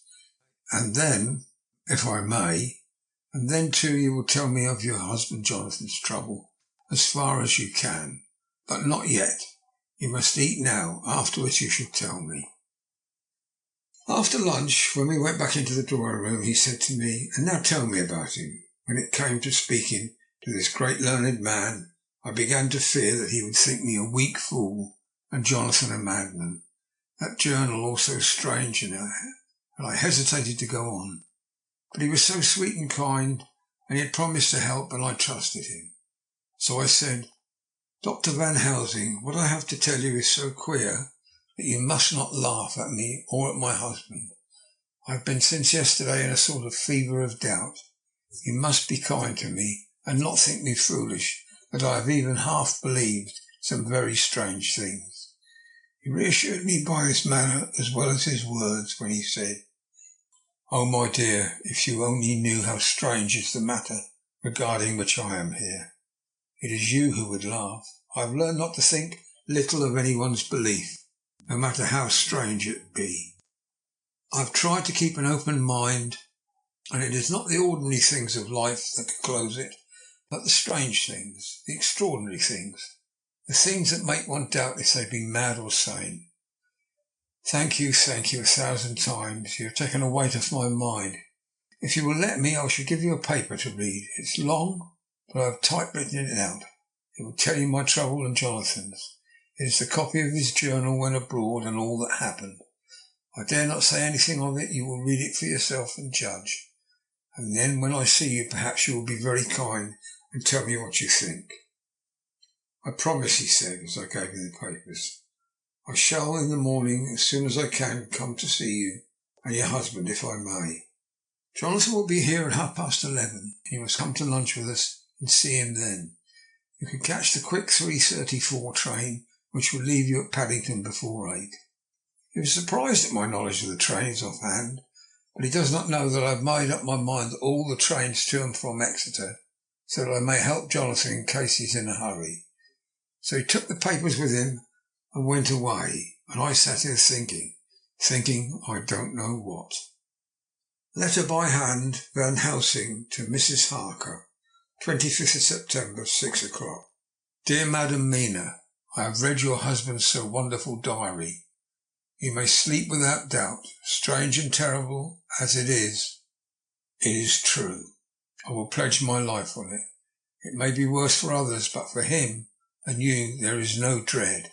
He is a noble fellow, and let me tell you from experience of men, that one would do as he did, going down that wall into that room, and going in the second time, is not one to be injured in permanence by a shock. His brain and his heart are all right. This I swear before I have even seen him. So be at rest. I shall have much to ask him of other things. I am blessed that today I came to see you, for I have learned all at once so much that again I am dazzled more than ever, and I must think. Yours, the most faithful, Abraham Van Helsing. Letter Mrs. Harker to Van Helsing, 25th of September, 6:30 p.m. My dear Dr. Van Helsing, 1,000 thanks for your kind letter, which has taken a great weight off my mind. And yet, if it be true, what terrible things there are in the world, and what an awful thing if that man, that monster, be really in London. I fear to think, I have this moment, whilst writing, had a wire from Jonathan, saying that he leaves by the 6:25 tonight from Launceston, and will be here at 10:18, so that I shall have no fear tonight. Will you therefore, instead of lunching with us, please come to breakfast at 8 o'clock. If this be not too early for you, you can get away if you are in a hurry by the 10:30 train, which will bring you to Paddington by 2:35. Do not answer this, as I shall take it, and if I do not hear, you will come to breakfast. Believe me, your faithful and grateful friend, Mina Harker. Jonathan Harker's Journal, 16th of September. I thought never to write in this diary again, but the time has come. When I got home last night, Mina had supper ready, and when we had supped she told me of Van Helsing's visit, and of her having given him the 2 diaries copied out, and of how anxious she has been about me. She showed me in the doctor's letter all that I wrote down was true. It seems to have made a new man of me. It was the doubt as to the reality of the whole thing that knocked me over. I felt impotent and in the dark and distrustful, and now that I know I am not afraid, even of the Count. He has succeeded after all then in his design in getting to London, and it was he I saw. He's gotten younger, and how? Van Helsing is the man to unmask him and hunt him out, if he is anything like what Mina says.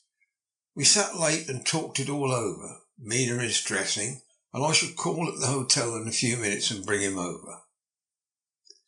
He was, I think, surprised to see me when I came into the rooms where he was, and introduced myself. He took me by the shoulder and turned my face round into the light, and said after a sharp scrutiny, "But Madam Mina told me that you were ill, that you had had a shock." It was so funny to hear my wife called Madam Mina by this kindly, strong-faced old man. I smiled and said, "I was ill. I've had a shock, but you have cured me already." "And how?" "By your letter to Mina last night." I was in doubt, and then everything took a hue of unreality. I did not know what to trust, even the evidence of my own senses. Not knowing what to trust, I did not know what to do, and so had only to keep on working in what had hitherto been the groove of my life. The groove ceased to avail me, and I mistrusted myself. Doctor, you don't know what it is to doubt everything, even yourself. No, you don't. You couldn't with eyebrows like yours. He seemed pleased and laughed as he said, "So, you're a physiognomist. I learn more here with each hour. I'm with so much pleasure coming to you to breakfast, and oh, sir, you will pardon praise from an old man, but you are blessed in your wife." I would listen to him go on praising Mina for a day, so I simply nodded and stood silent. She is one of God's women, fashioned by his own hand to show us men and other women that there is a heaven where we can enter, and that its light can be here on earth, so true, so sweet, so noble, so little an egoist. And let me tell you, as much in this age, so sceptical and selfish, and you, sir, who have read all the letters to your poor Miss Lucy, and some of them speak of you, for I know you since some days from the knowing of others. But I have seen your true self since last night, and you'll give me your hand, will you not, and let us be friends for all our lives. We shook hands, and he was so earnest and so kind that it made me quite choky. And now, he said, may I ask you for some more help? I have a great task to do, and at the beginning it is to know. You can help me here. Can you tell me what went before your going to Transylvania? Later on I may ask more help, and of a different kind. This will do. Look here, sir, I said, does what you have to do concern the Count? It does, he said solemnly. But I am with you heart and soul. As you go by the 10:30 train, you will not have time to read them, but I shall get the bundle of papers. You can take them with you and read them in the train. After breakfast I saw him to the station. When we were parting, he said, perhaps you will come to town if I send to you, and take Madam Mina too. We shall both come when you will, I said. I had got him in the morning papers and the London papers of the previous night, and while we were talking at the carriage window, waiting for the train to start, he was turning them over. His eyes suddenly seemed to catch something in one of them. The Westminster Gazette. I knew it by the colour, and he grew quite white, and he read something intently, groaning to himself. Mein God, so soon, so soon. I do not think he remembered me at the moment. Just then the whistle blew, and the train moved off. This recalled him to himself as he leaned out of the window and waved his hand, calling out, love to Madam Mina. I shall write so soon as I ever can. Dr. Seward's Diary, 26th September. Truly there is no such thing as finality. Not a week since I had said finish, and yet here I am with the same record. Until this afternoon I had no cause to think of what is done. Renfield had become all too intent, the same as he ever was. He was already well ahead with his fly business, and had just started in the spider line also. So he had not been of any trouble to me. I had a letter from Arthur written on Sunday, and from it I gather he is bearing up wonderfully. Well, Quincy Morris is with him, and that is much of a help, for he himself is a bubbling well of good spirits. Quincy wrote me a line too, and from him I hear that Arthur is beginning to recover something of his old buoyancy. So as to them all, my mind is at rest. And as for myself, I was settling down to my work with an enthusiasm which I used to have for it, so that I might fairly have said that the wound which poor Lucy left on me was becoming cauterized. Everything is, however, now reopened, and what is to be the end, God only knows. I have an idea that Van Helsing thinks he knows too, but he will only let out enough at a time to whet curiosity. He went to Exeter yesterday and stayed there all night. Today he came back and almost bounded into the room at about 5:30 and thrust last night's Westminster Gazette into my hand. What do you think of that? He asked, as he stood back and folded his arms. I looked over the paper, for I really did not know what he meant, but he took it from me and pointed to a paragraph about children being decoyed away at Hampstead. It did not convey much to me until I reached a passage where it described small punctured wounds on their throats. An idea struck me and I looked up. Well, he said, it's like poor Lucy's, and what do you make of it? Simply that there is some cause in common. Whatever it was that injured her has injured them. I did not quite understand his answer. That is true indirectly, but not directly. How do you mean, Professor? I asked. I was a little inclined to take his seriousness lightly, for after all, 4 days of rest and freedom from burning, harrowing anxiety does not help restore one's spirits. But when I saw his face, it sobered me. Never, even in the midst of our despair about poor Lucy, had he looked more stern. Tell me, he said, I can hazard no opinion. I do not know what to think, and I have no data on which to found a conjecture. Do you mean to tell me, friend John, that you have no suspicion as to what poor Lucy died of? Not after all the hints given, not only by events, but by me? Of nervous prostration following on a great loss or waste of blood. And how the blood was lost or waste? I shook my head. He stepped over and sat down beside me and went on. You're a clever man, friend John. You reason well and your wit is bold. But you're too prejudiced. You do not let your eyes see nor your ears hear, and that which is outside your daily life is not of account to you. You do not think there are things which you cannot understand, and yet which are. That some people see things that others cannot. But there are things old and new which must not be contemplated by men's eyes, because they know, or think they know, some things which other men have told them. It is a fault of our science that wants to explain it all, and it explain it not, and then it says there is nothing to explain. But yet we see around us every day the growth of new beliefs, which think themselves new, and which are yet but the old, which pretend to be young, like the fine ladies at the opera. I suppose now you do not believe in corporeal transference? No. Nor in materialisation? No. Nor in astral bodies? No. Nor in the reading of thought? No. Nor in hypnotism? Yes, I said. Charcot has proved that pretty well. He smiled as he went on. Then you are satisfied as to it? Yes, and of course you understand how it acts and how it can follow the mind of the great Charcot. Alas, that he is no more, into the very soul of the patient that he influenced. No? Then, friend John, I am to take it that you simply accept the fact and are satisfied to let it, from premise to conclusion, be a blank. No. Then tell me, for I am a student of the brain, how you accept the hypnotism and reject the thought reading. Let me tell you, my friend, there are things done today in electrical science which would have been deemed unholy by the very men who discovered electricity, who would themselves not long before have been burnt as wizards. There are always mysteries in life.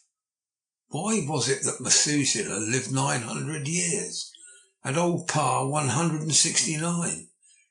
Yet that poor Lucy, with 4 men's blood in her poor veins, could not live even one day. For had she lived one more day, we could have saved her. You know all the mystery of life and death? Do you know the altogether of comparative anatomy that can say wherefore the qualities of brutes are in some men and not in others?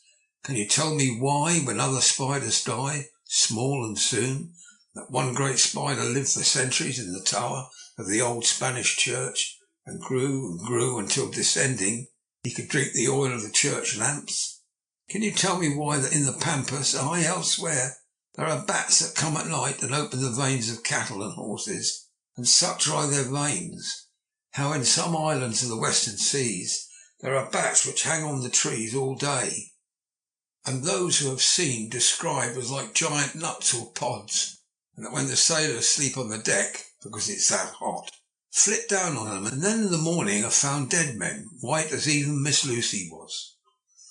Good God, Professor, I said, starting up, do you mean to tell me that Lucy was bitten by such a bat, and that such a thing is here in London in the 19th century?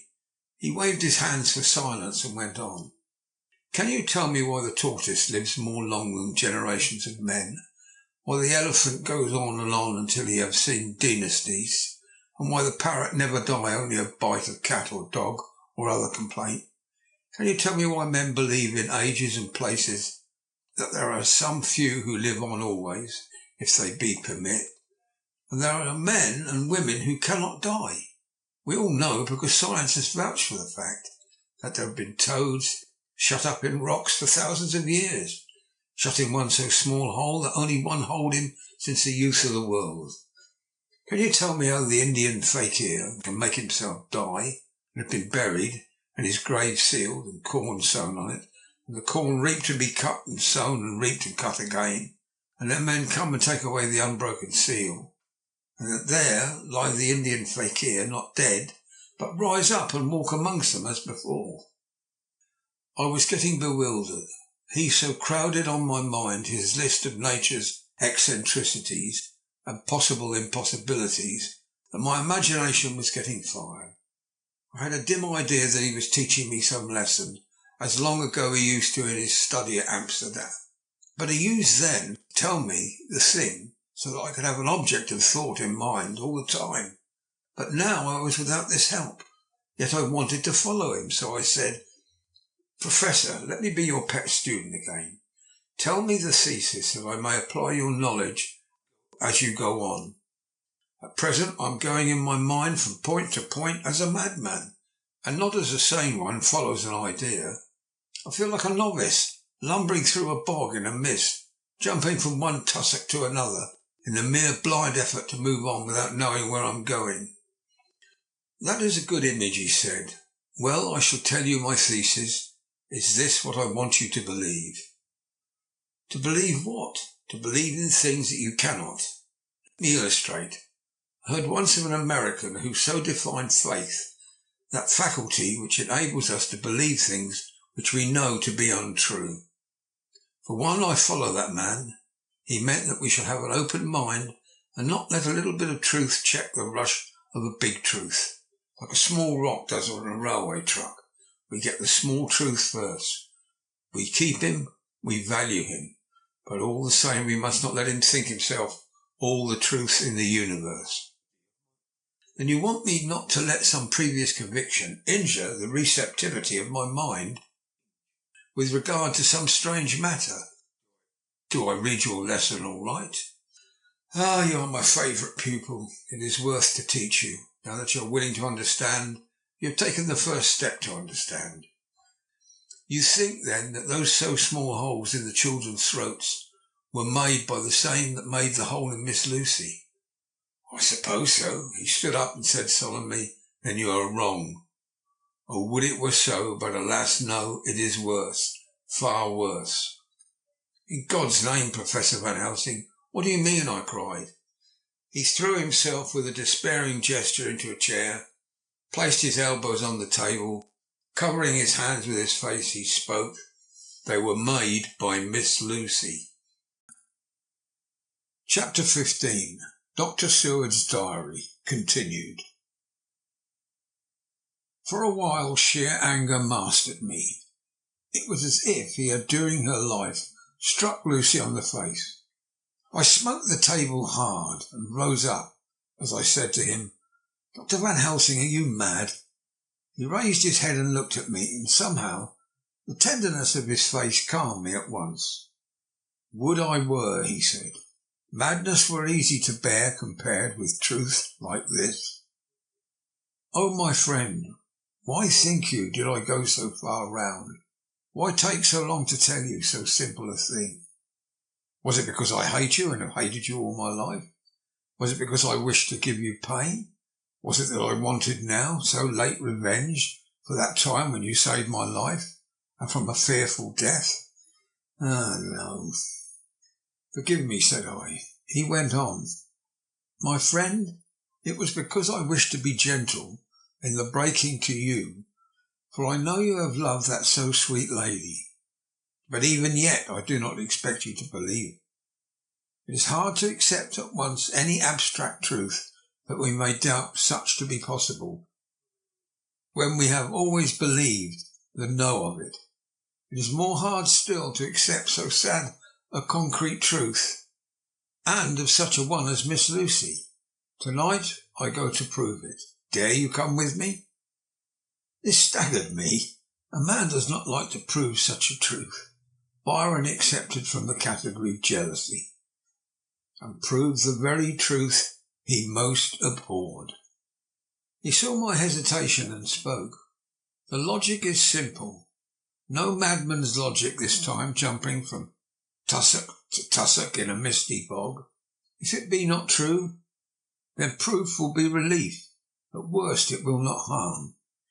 If it be true, there is the dread. Yet very dread should help my cause, for it is in some need of belief. Come, I tell you what I propose.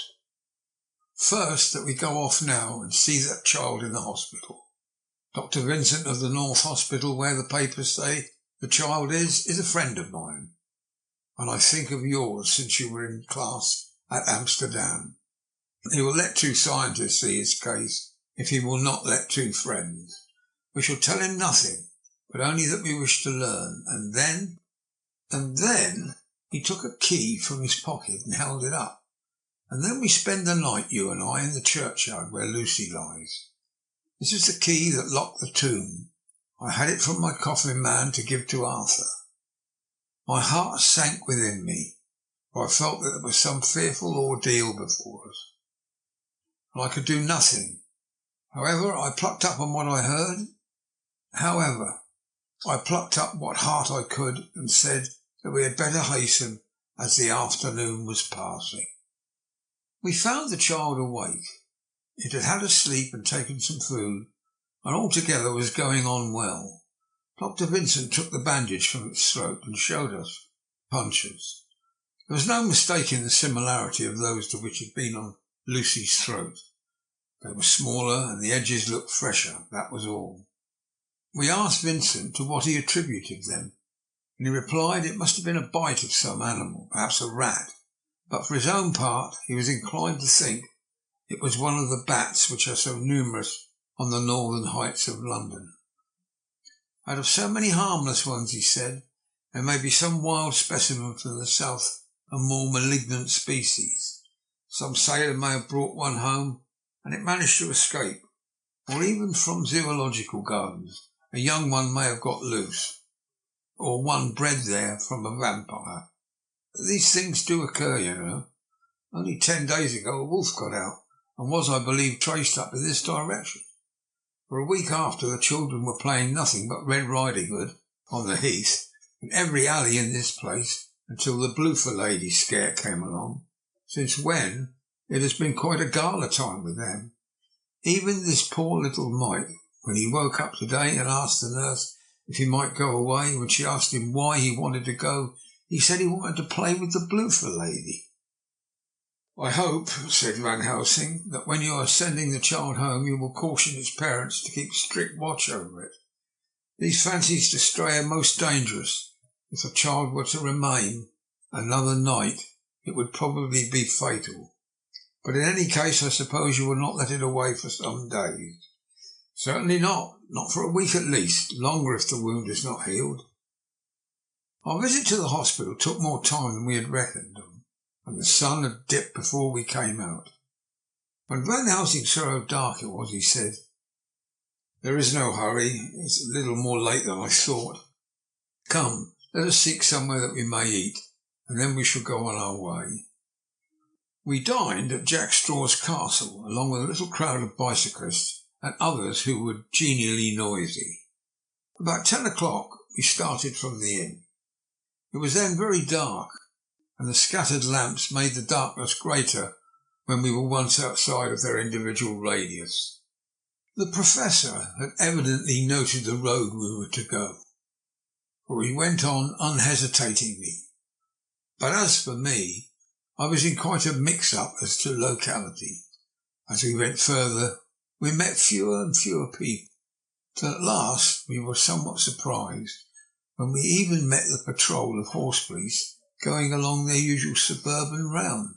At last we reached the wall of the churchyard, which we climbed over with some little difficulty, for it was very dark and the whole place seemed so strange to us.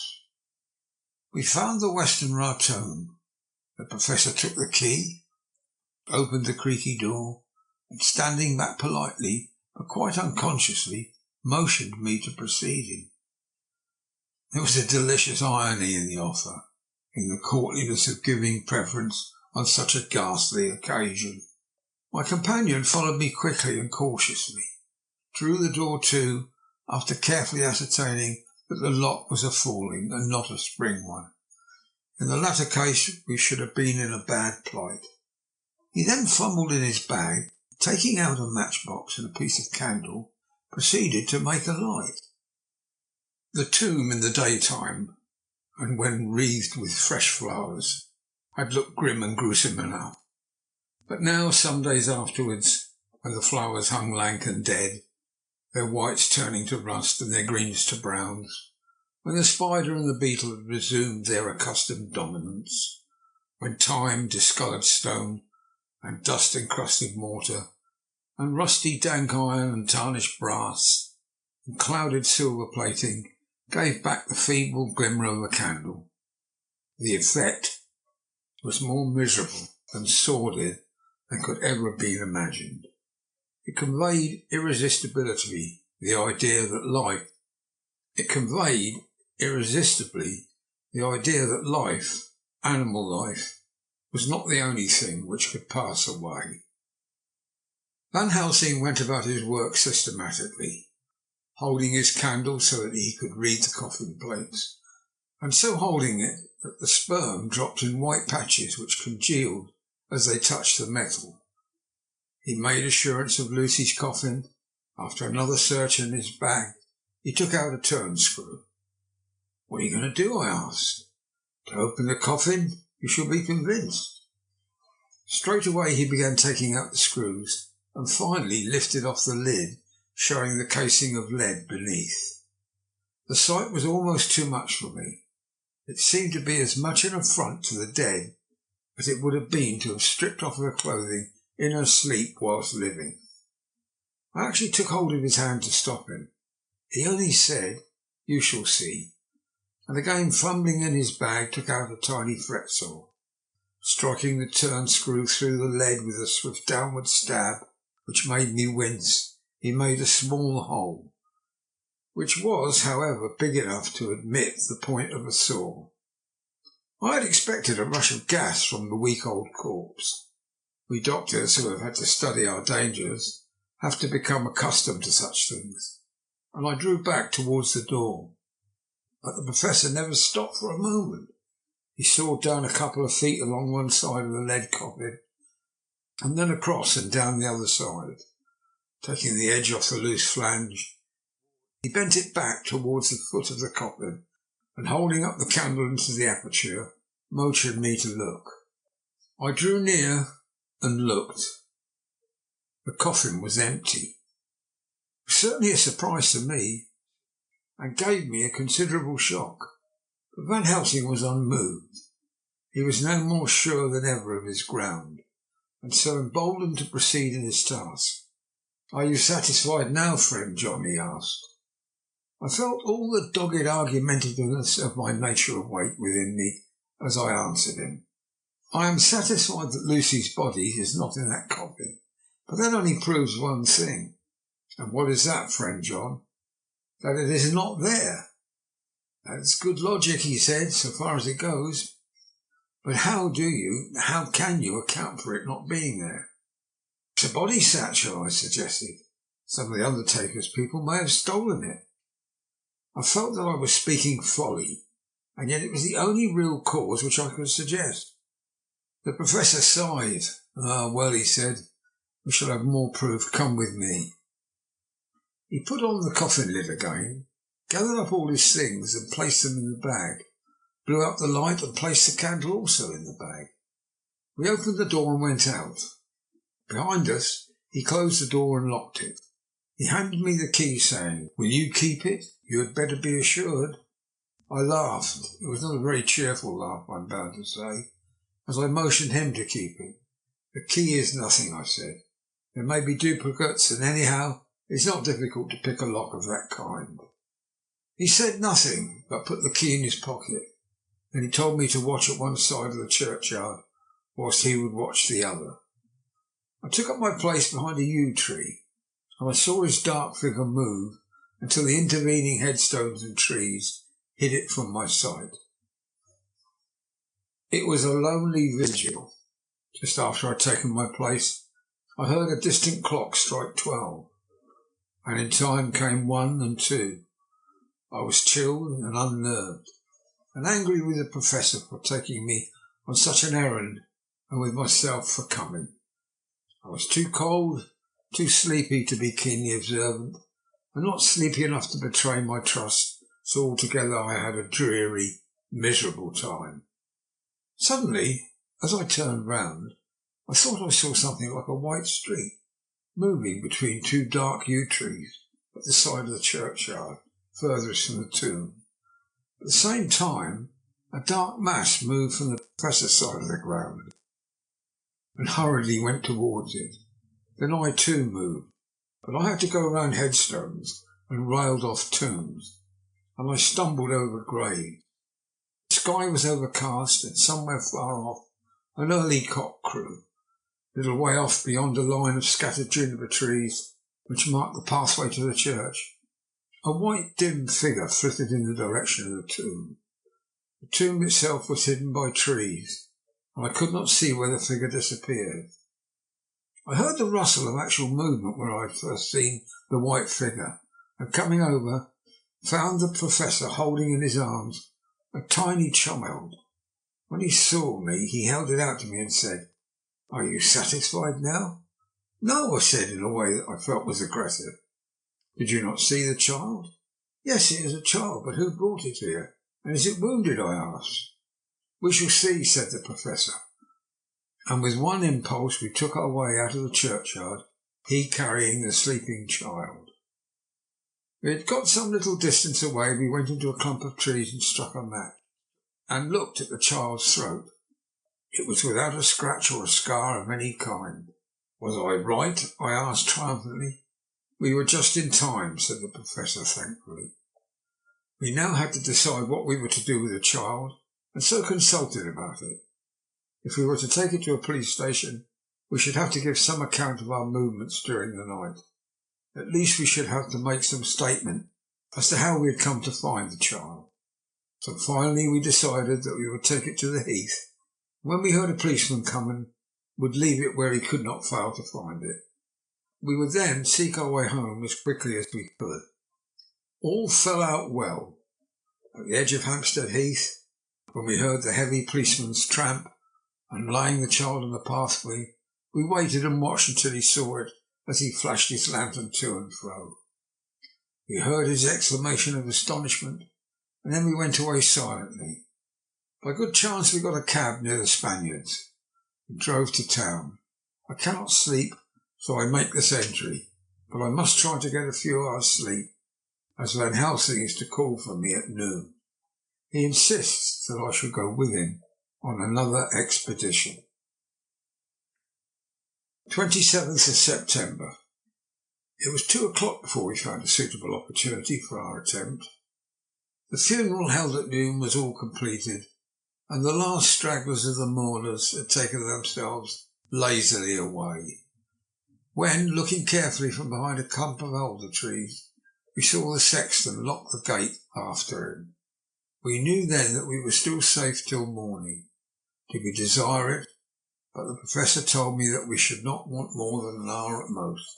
Again I felt that horrid sense of the reality of things, in which any effort of imagination seemed out of place. I realised distinctly the perils of the law which we were incurring in our unhallowed work. Besides, I felt it was all so useless. Outrageous as it was to open a leaden coffin, see if a woman dead nearly a week were really dead, it now seemed the height of folly to open the tomb again, when we knew from the evidence of our own eyesight that the coffin was empty.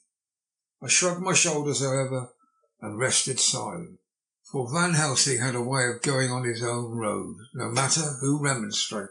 He took the key, opened the vault again, and courteously motioned me to proceed.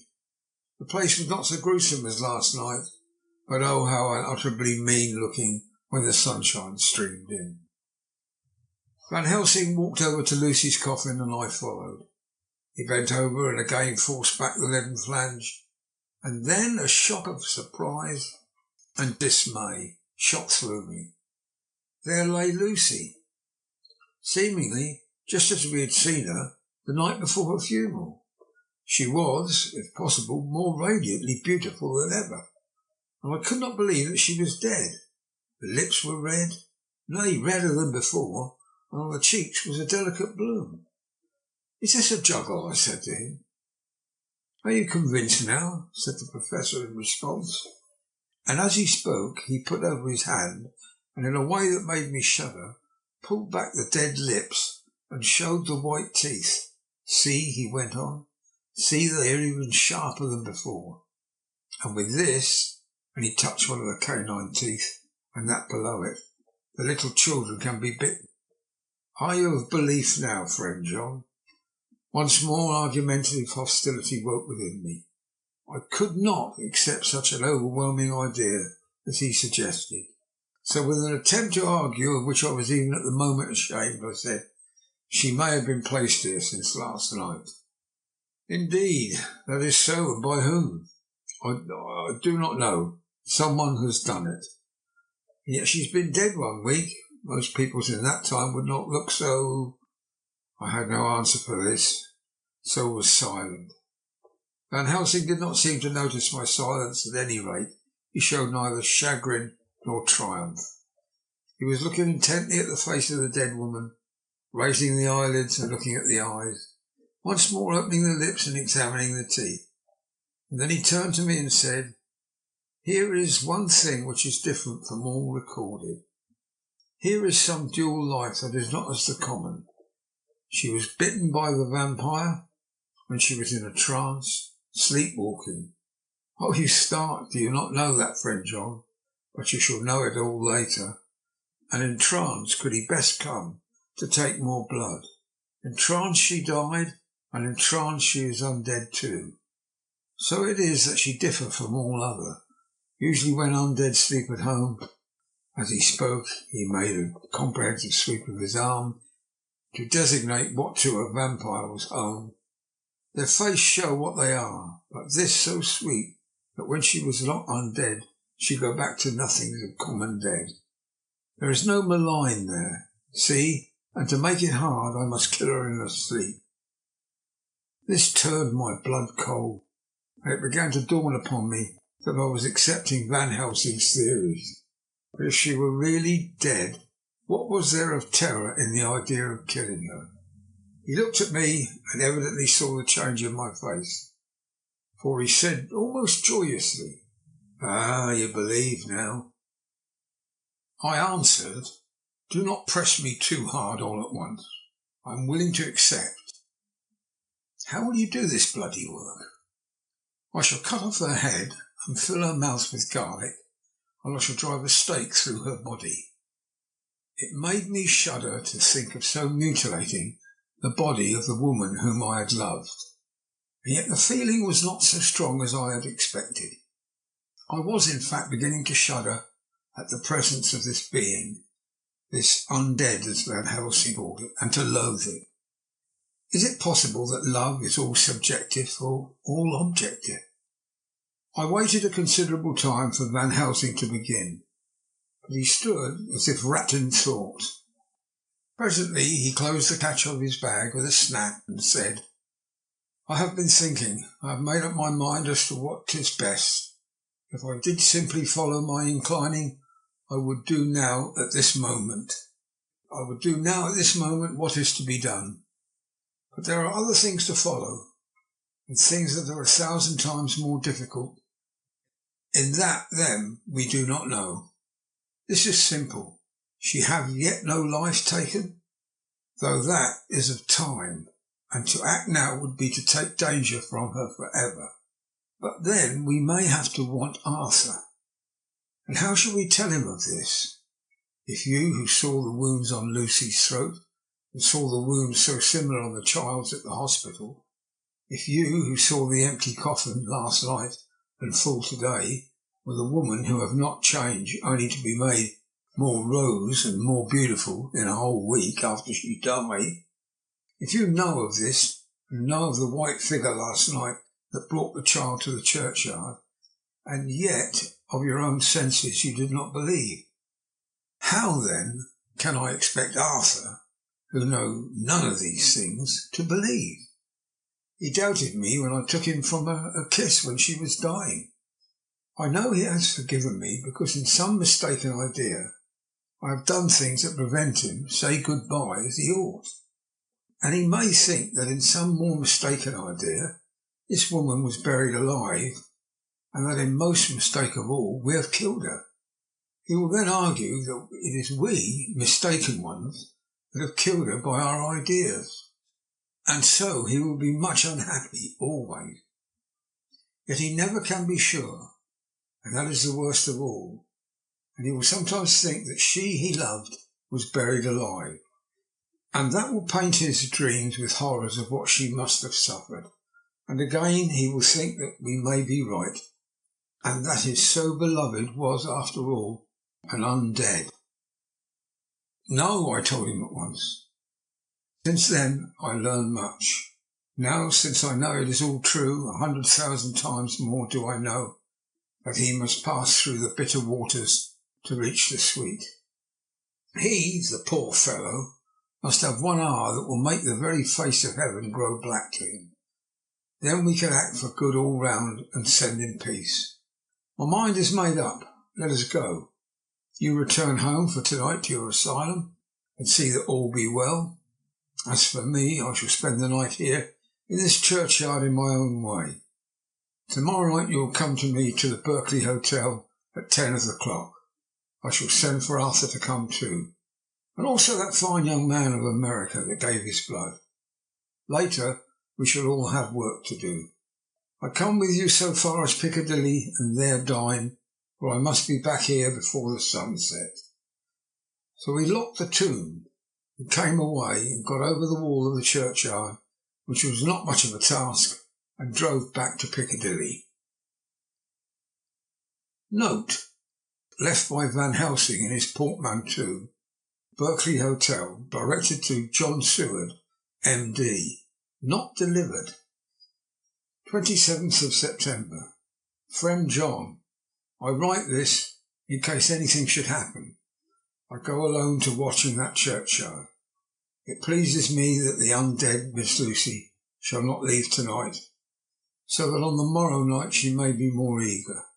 Therefore I shall fix some things she like not, garlic and a crucifix, and so seal up the door of the tomb.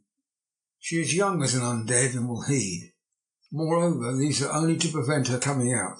They may not prevail on her wanting to get in, for then the undead is desperate and must find the line of least resistance, whatsoever it may be. I shall be at hand all night from sunset until after the sunrise, and if there be aught that may be learned, I shall learn it, for Miss Lucy or from her. I have no fear, but to the other to whom there is, she is an undead. He now have the power to seek her tomb and find shelter. He is cunning, as I know from Mr. Jonathan, and from the way that all along he hath fooled us when he played with us for Miss Lucy's life, and we lost. And in many ways the undead are strong, have always the strength of his hand of 20 men. Even we 4 who gave our strength to Miss Lucy, it is also all to him. Beside, he can summon his wolf, I know not what. So if it be that he come thither on this night, he shall find me, but none other shall, until it is too late. But it may be that he will not attempt the place. There is no reason why he should. His hunting ground is more full of game than the churchyard where the undead women sleep, and the one old man watch. Therefore I write this in case. Take the papers that are with this, the diaries of Harker and the rest, and read them, and then find this great undead, and cut off his head, and burn his heart, or drive a stake through it, so that the world may rest from him. If it be so, farewell. Van Helsing. Dr. Seward's Diary, 28th of September. It is wonderful what a good night's sleep will do for one. Yesterday I was almost willing to accept Van Helsing's monstrous ideas, but now they seem to start out lurid before me as outrages on common sense. I have no doubt that he believes it all. I wonder if his mind could have become in any way unhinged. Surely there must be some rational explanation of all these mysterious things. Is it possible that the Professor could have done it himself? He is so abnormally clever that if he went off his head he would carry out his intent with regard to some fixed idea in a wonderful way. I am loath to think it, and indeed it would be almost as great a marvel as the other to find that Van Helsing was mad. But anyhow, I shall watch him carefully. I may get some light on the mystery. 29th of September, morning. Last night, at a little before 10 o'clock, Arthur and Quincy came into Van Helsing's room. He told us all what he wanted us to do, but especially addressing himself to Arthur, as if all our wills were centred in his. He began by saying that he hoped we would come with him too, for, he said, there is a grave duty to be done there. You were doubtless surprised at my letter? This query was directly addressed to Lord Godalming. I was. It rather upset me for a bit. There's been so much trouble around my house of late, but I could do without any more. I have been curious too as to what you mean. Quincy and I talked it over, but the more we talked, the more puzzled we got. Till now I can say for myself, I'm about up a tree as to any meaning about anything. Me too, said Quincy Morris laconically. Oh, said the Professor, and you are nearer the beginning, both of you, than your friend John here, who has to go a long way back before he even gets so far as to begin. It was evident that he recognised my return to my old doubting frame of mind without my saying a word, and he turned to the other two. He said with intense gravity, I want your permission to do what I think good this night. It is, I know, much to ask, and when you know what it is I propose to do, you will know, and only then, how much. Therefore may I ask that you promise me in the dark, so that afterwards, though you may be angry with me for a time, I must not disguise myself for the possibility that such may be. You shall not blame yourselves for anything. Well, that's frank anyhow, broke in Quincy. I'll answer for the Professor. I don't quite get his drift, but I swear he's honest, and that's good enough for me. I thank you, sir, said Van Helsing proudly. I've done myself the honour of counting you one trusting friend, and such endorsement is dear to me. He held out his hand, which Quincy took. Arthur spoke out. Dr. Van Helsing, I don't quite like to buy a pig in a poke, as they say in Scotland. If it be anything in which my honour as a gentleman or my faith as a Christian is concerned, I cannot make such a promise. If you can assure me that what you intend does not violate either of these two, then I give my consent at once, though for the life of me I cannot understand what you are driving at. I accept your limitation, said Van Helsing, and all I ask of you is that you feel it necessary to condemn any act of mine. You will first consider it well, and be satisfied that it does not violate your reservation. Agreed, said Arthur. That is only fair. And now that the pourparlers are over, may I ask what it is we are to do? I want you to come with me, and come in secret to the churchyard at Kingstead. Arthur's face fell, and he said in an amazed sort of way, Where poor Lucy is buried? The Professor bowed. Arthur went on, And when there? To enter the tomb. Arthur stood up. Professor, are you in earnest, or is this some monstrous joke?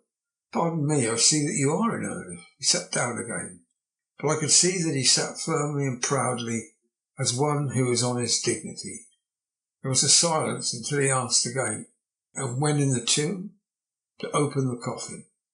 This is too much, he said, angrily rising again. I am willing to be patient in all things that are reasonable, but in this desecration of the grave of one who— he fairly choked with indignation. The Professor looked pityingly at him. If I could spare you one pang, my poor friend, he said, God knows I would. But this night our feet must tread in thorny paths, or later and forever the feet you love must walk in paths of flame. Arthur looked up with a set white face and said, Take care, sir, take care. Would it not be well to hear what I have to say, said Van Helsing, and then you will at least know the limit of my purpose. Shall I go on? That's fair enough, broke in Morris. After a pause, Van Helsing went on, evidently with an effort. Miss Lucy is dead, is it not so? Yes, and there can be no wrong to her. But if she not— But But if she be not dead... Arthur jumped to his feet. Good God, he cried, what do you mean? Has there been any mistake? Has she been buried alive? He groaned in anguish. Not even hope could soften. I did not say she was alive, my child. I did not think it. I go no further than to say she might be undead. Undead? Not alive? What do you mean? Is this all a nightmare, or what is it? There are mysteries which men can only guess at, which age by age they may solve only in part. Believe me, we are now on the verge of one. But I have not done. May I cut off the head of Miss Lucy? Heavens and earth, no, cried Arthur with a storm of passion. Not for the wide world will I consent to any mutilation of a dead body. Dr. Van Helsing, you try me too far. What have I done to you, that you should torture me so? What did that poor sweet girl do to you that you should want to cast such dishonour on her grave? Are you mad that you speak of such things, or am I mad to listen to them? Don't dare to think any more of such a desecration. I shall not give my consent to anything you do. I have a duty to do in protecting her grave from outrage, and by God I shall do it. Van Helsing rose up from where he had all the time been seated and said gravely and sternly, My Lord Godalming, I too have a duty to do. A duty to others, a duty to you, a duty to the dead, and by God I shall do it. All I ask you now is that you come with me, that you look and listen, and if when later I make the same request you do not be more eager for its fulfilment even than I am, then I shall do my duty, whatever it may seem to me, and then to follow your lordship's wishes I shall hold myself at your disposal to render an account to you, when and where you will. His voice broke a little as he went on with a voice full of pity. But I beseech you, do not go forth in anger with me in a long life of acts, which were often not pleasant to do, and which sometimes did wring my heart. I have never had so heavy a task as now. Believe me, if that time comes for you to change your mind towards me, one look from you will wipe away all of this so sad hour. For I will do what a man can do to save you from sorrow. Just think, for why should I give myself so much of labour and so much of sorrow? I've come here from my own land to do what I can of good, at the first to please my friend John, and then to help a sweet young lady, whom too I came to love. For her I am ashamed to say so much, but I say it in kindness. I gave what you gave, the blood of my veins, I gave it. I, who was not like you, her lover, but only her physician and her friend. I gave to her my nights and days, before death, after death. And if my death can do her good even now, when she is the dead, undead, she shall have it freely. He said this with a very grave, sweet pride, and Arthur was much affected by it. He took the old man's hand and said in a broken voice, Oh, it's hard to think of it, and I cannot understand, but at least I shall go with you and wait. Chapter 16. Dr. Seward's Diary continued. It was just a quarter before 12 o'clock when we got into the churchyard over the low wall. The night was dark, with occasional gleams of moonlight between the rents of the heavy clouds that scudded across the sky. We all kept somehow close together, with Van Helsing slightly in front as he led the way. When we had come close to the tomb, I looked well at Arthur, for I feared that a proximity to a place laden with so sorrowful a memory would upset him. But he bore himself well. I took it that the very mystery of the proceeding was in some way counterreacting to his grief. The professor unlocked the door, and seeing a natural hesitation amongst us for various reasons, solved the difficulty by entering first himself. The rest of us followed, and he closed the door. He then lit a dark lantern and pointed to the coffin. Arthur stepped forward hesitatingly. Van Helsing said to me, You were with me here yesterday. Was the body of Miss Lucy laid in that coffin? It was. The professor turned to the rest, saying, You hear? And yet there is no one who does not believe with me. He took his screwdriver and again took off the lid of the coffin. Arthur looked on, very pale but silent. When the lid was removed, he stepped forward. He evidently did not know that there was a leaden coffin, or at any rate had not thought of it. When he saw the rent in the lead, blood rushed to his face for an instant, but as quickly fell away again, so that he remained of a ghastly whiteness. He was still silent. Van Helsing forced back the leaden flange, and we all looked in and recoiled. The coffin was empty. For nearly several minutes no one spoke a word. The silence was broken by Quincy Morris. "Professor, I answered for you. Your word is all I want. I wouldn't ask for such a thing ordinarily. I wouldn't so dishonour you as to imply a doubt, but this is a mystery that goes beyond any honour or dishonour. Is this your doing? I swear to you by all that I hold sacred that I have not removed nor touched her. What happened was this. 2 nights ago my friend Seward and I came here, with good purpose, believe me. I opened that coffin, which was then sealed up, and we found it as it is now, empty. We then waited and saw something white come through the trees. The next day we came here in daytime, and she lay there. Did she not, friend John? Yes. That night we were just in time. Once more, so small a child was missing, and we find it, thank God, unharmed amongst the graves. Yesterday I came here before sundown, for at sundown the undead can move. I waited here all the night till the sun rose, but I saw nothing. It was most probable it was because I had laid over the clamps of those doors garlic, which the undead cannot bear.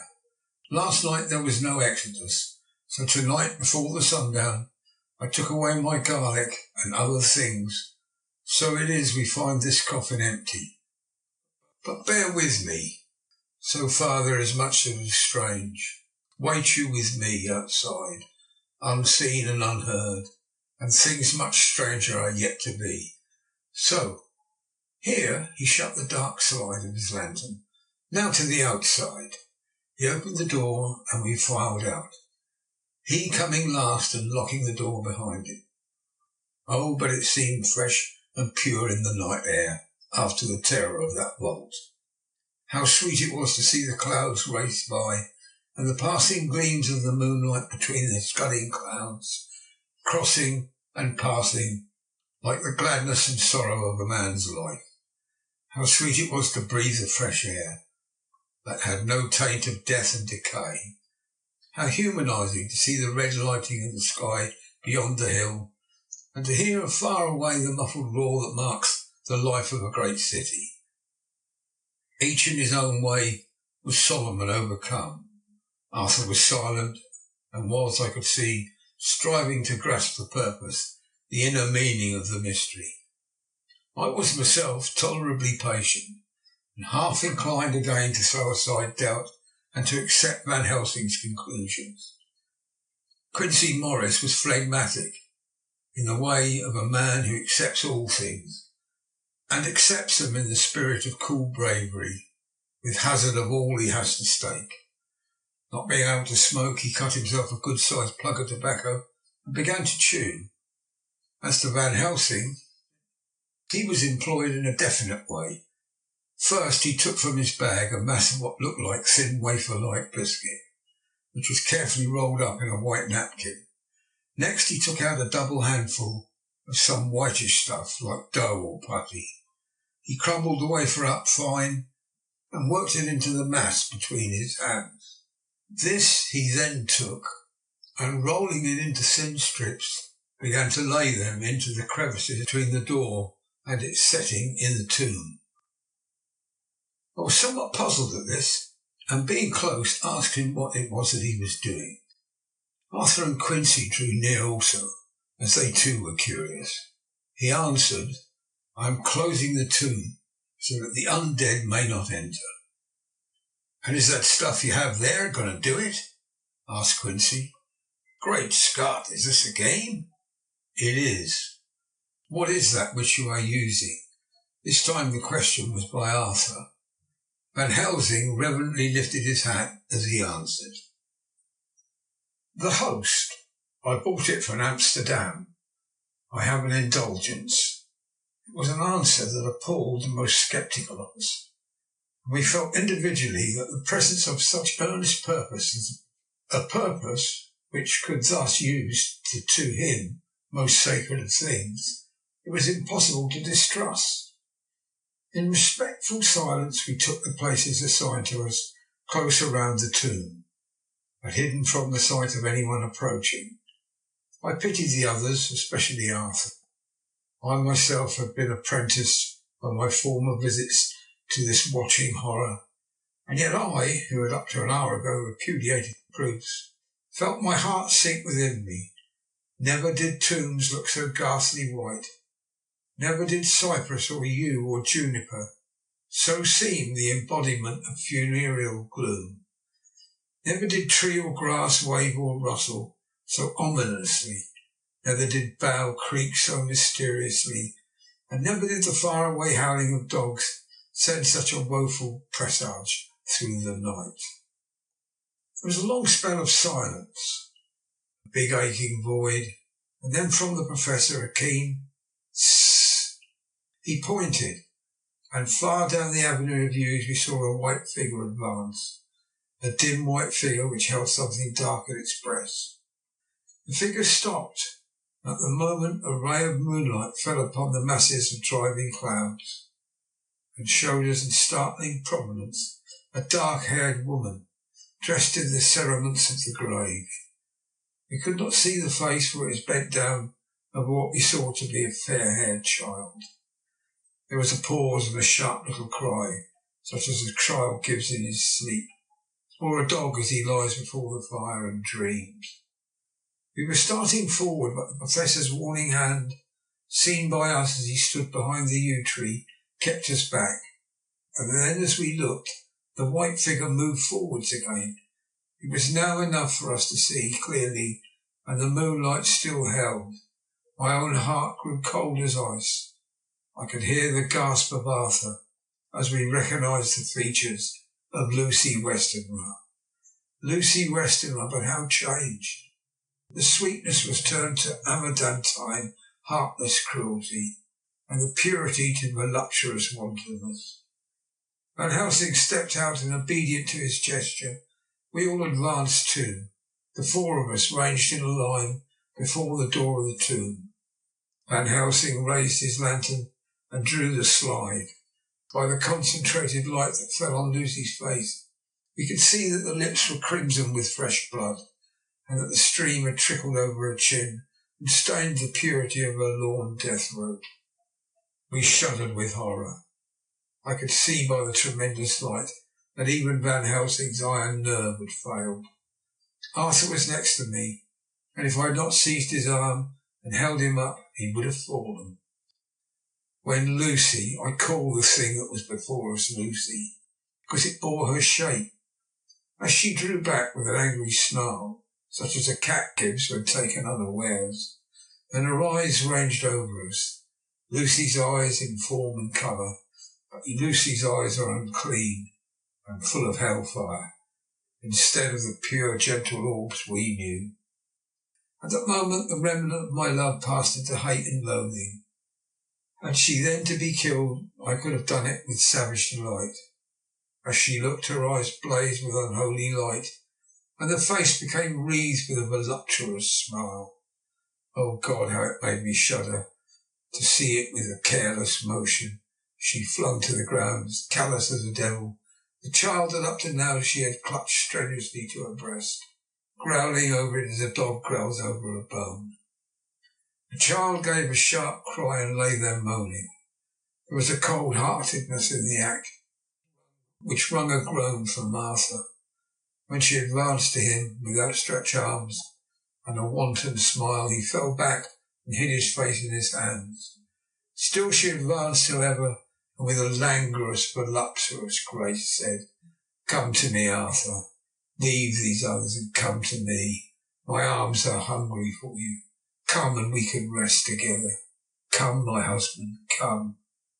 There was something diabolically sweet in her tones, something of the tingling of glass when struck, which rang through the brains even of us who heard the words addressed to another. As for Arthur, he seemed to be under a spell. Moving his hands from his face, he opened wide his arms. She was leaping for them when Van Helsing sprang toward and held between them his little gold crucifix. She recoiled from it, and with a suddenly distorted face, full of rage, dashed past him as if to enter the tomb. When within a foot or two of the door, however, she stopped, as if arrested by some irresistible force. Then she turned, and her face was shone in a clear burst of moonlight, and by the lamp which now had no quiver from Van Helsing's iron nerves. Never did I see such baffled malice on her face, and none, I trust, shall ever be seen again by mortal eyes. The beautiful colour became livid. The eyes seemed to throw out sparks of hellfire. The brows were wrinkled as though the folds of flesh were the coils of Medusa snakes, and the lovely blood-stained mouth grew to an open square, as in the passion marks of the Greeks and Japanese. If ever a face meant death, if looks could kill, we saw it all that night. And for a full half-minute, which seemed an eternity, she remained between the lifted crucifix and the sacred closing of her means of entry. Van Helsing broke the silence by asking Arthur, "Answer me, O my friend.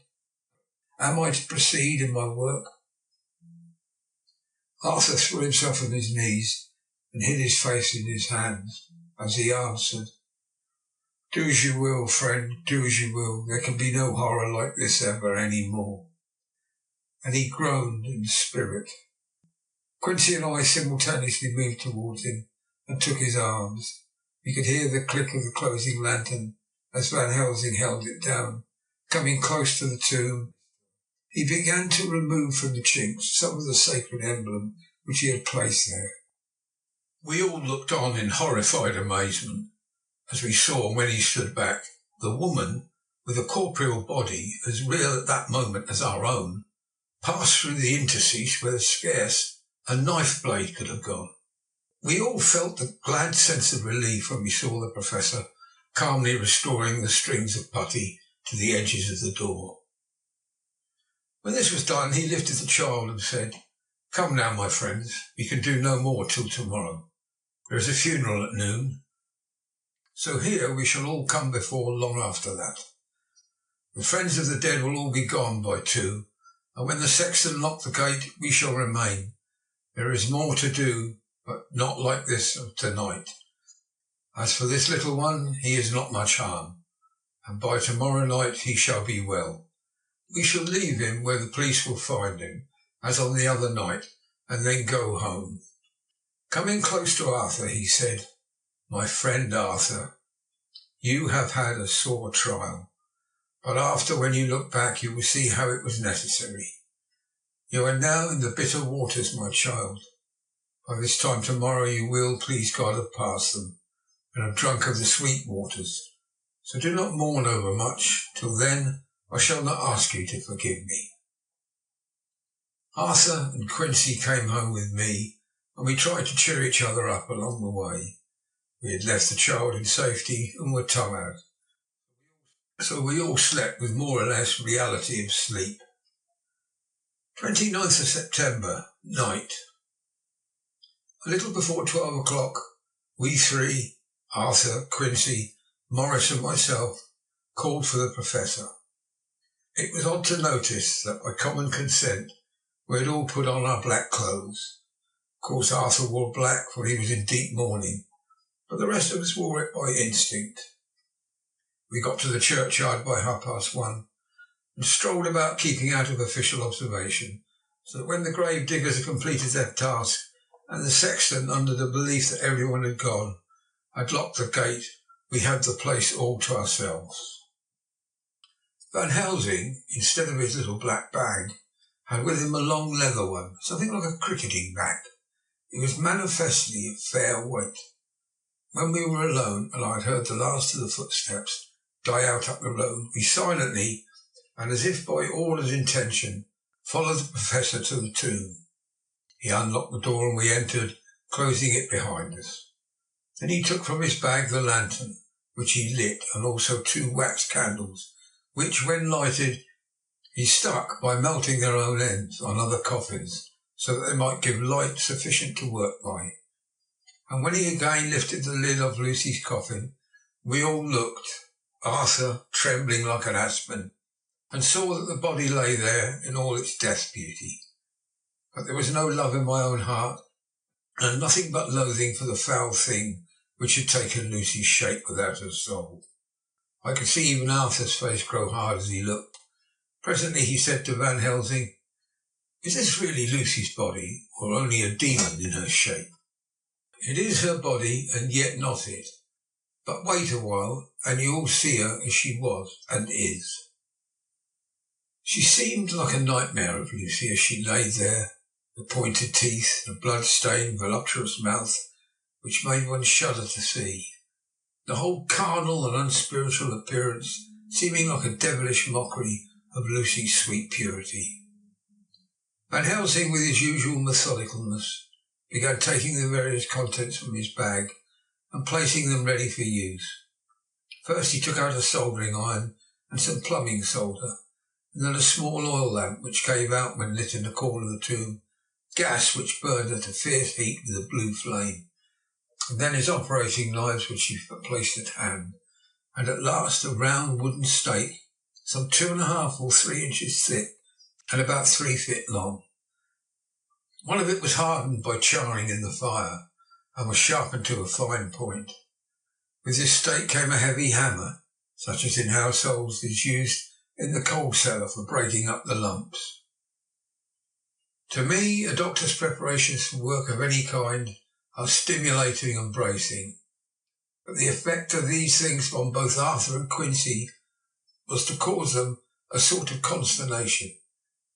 They both, however, kept their courage and remained silent and quiet. When it was all ready, Van Helsing said, "Before we do anything, let me tell you this. It is out of the law and experience of the ancients, and of all those who have studied the powers of the undead, when they become such. There comes with the charge the curse of immortality.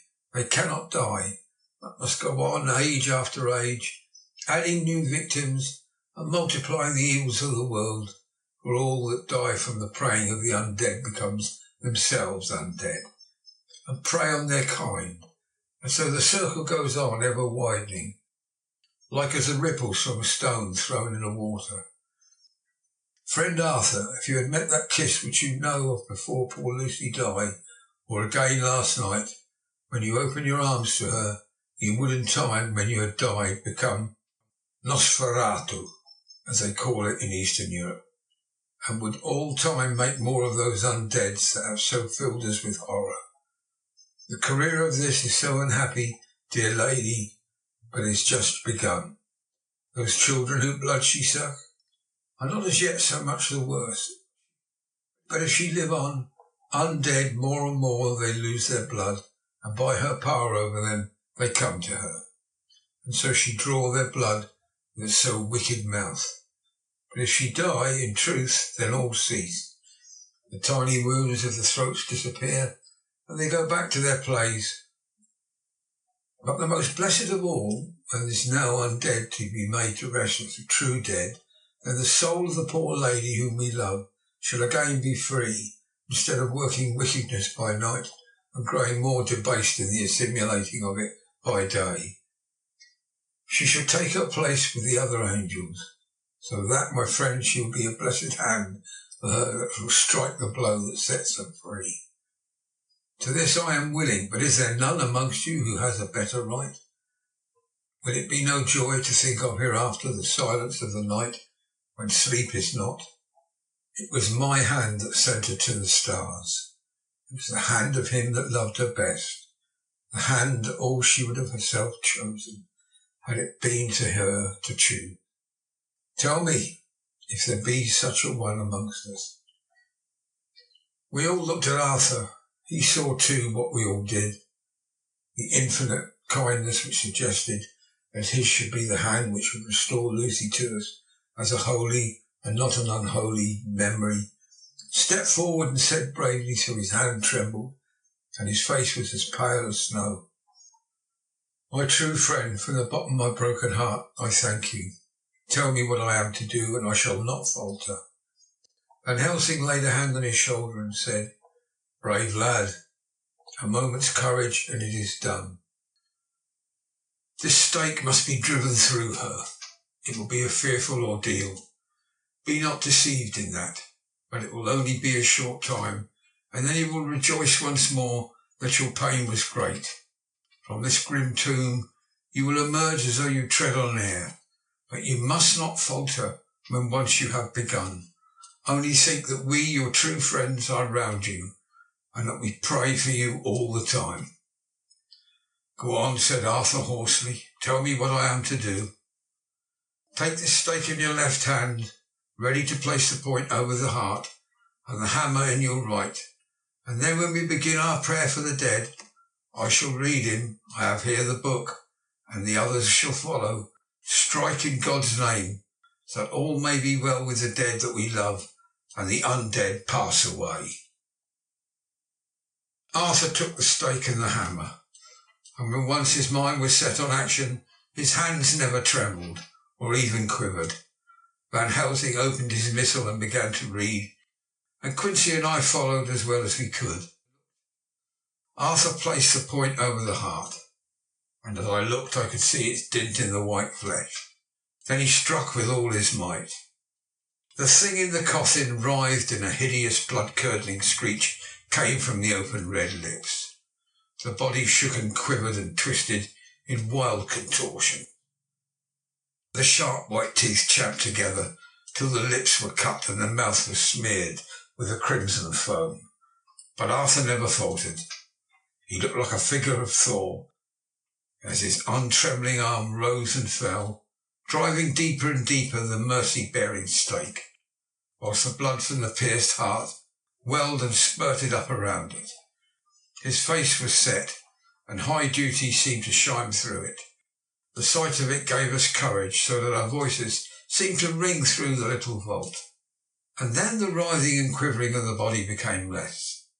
The teeth seemed to champ, and the face to quiver. Finally it lay still. A terrible task was over. The hammer fell from Arthur's hand. He reeled and would have fallen had we not caught him. The great drops of sweat sprang from his forehead, and his breath came in broken gasps. It had indeed been an awful strain on him, and he had not been forced to his task by more than human considerations. He could never have gone through with it. For a few minutes we were so taken up with him we did not look towards the coffin.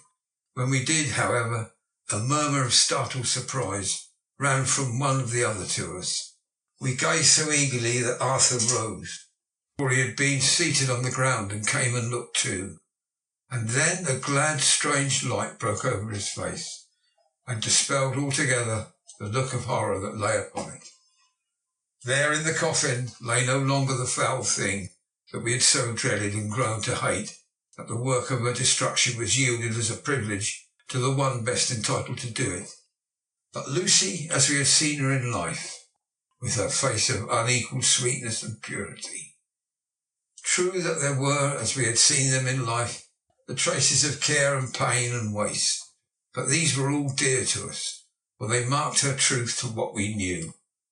One and all we felt that the holy calm that lay like sunshine over the wasted face and form was only an earthly token and a symbol of the calm that was to reign forever. Van Helsing came and laid his hand on Arthur's shoulder and said to him, "And now, Arthur, my friend, dear lad, am I not forgiven?" The reaction of the terrible strain came as he took the old man's hand in his, and raising it to his lips, pressed it and said, "Forgiven? God bless you that you have given my dear one her soul again, and me peace." He put his hands on the professor's shoulder, and laying his head on his breast, cried for a while silently, whilst we stood unmoving. When he raised his head, Van Helsing said to him, "And now, my child, you may kiss her, Kiss her dead lips if you will, as she would have you to, for her to choose. For she is not a grinning devil now, nor any more a foul thing for all eternity. No longer is she the devil's undead, she is God's true dead, whose soul is within. Arthur bent and kissed her, and then we sent him and Quincy out of the tomb. The professor and I sawed the top of the stake, leaving the point in the body, and we cut off the head and filled the mouth with garlic. We soldered up the lead coffin, screwed the coffin lid, and gathering up our belongings came away. When the professor locked the door, he gave the key to Arthur. Outside the air was sweet, the sun shone, the birds sang, and it seemed as if all nature were tuned to a different pitch. There was gladness and mirth and peace everywhere, for we were at rest ourselves on the one account, and we were glad, though it was tempered by joy.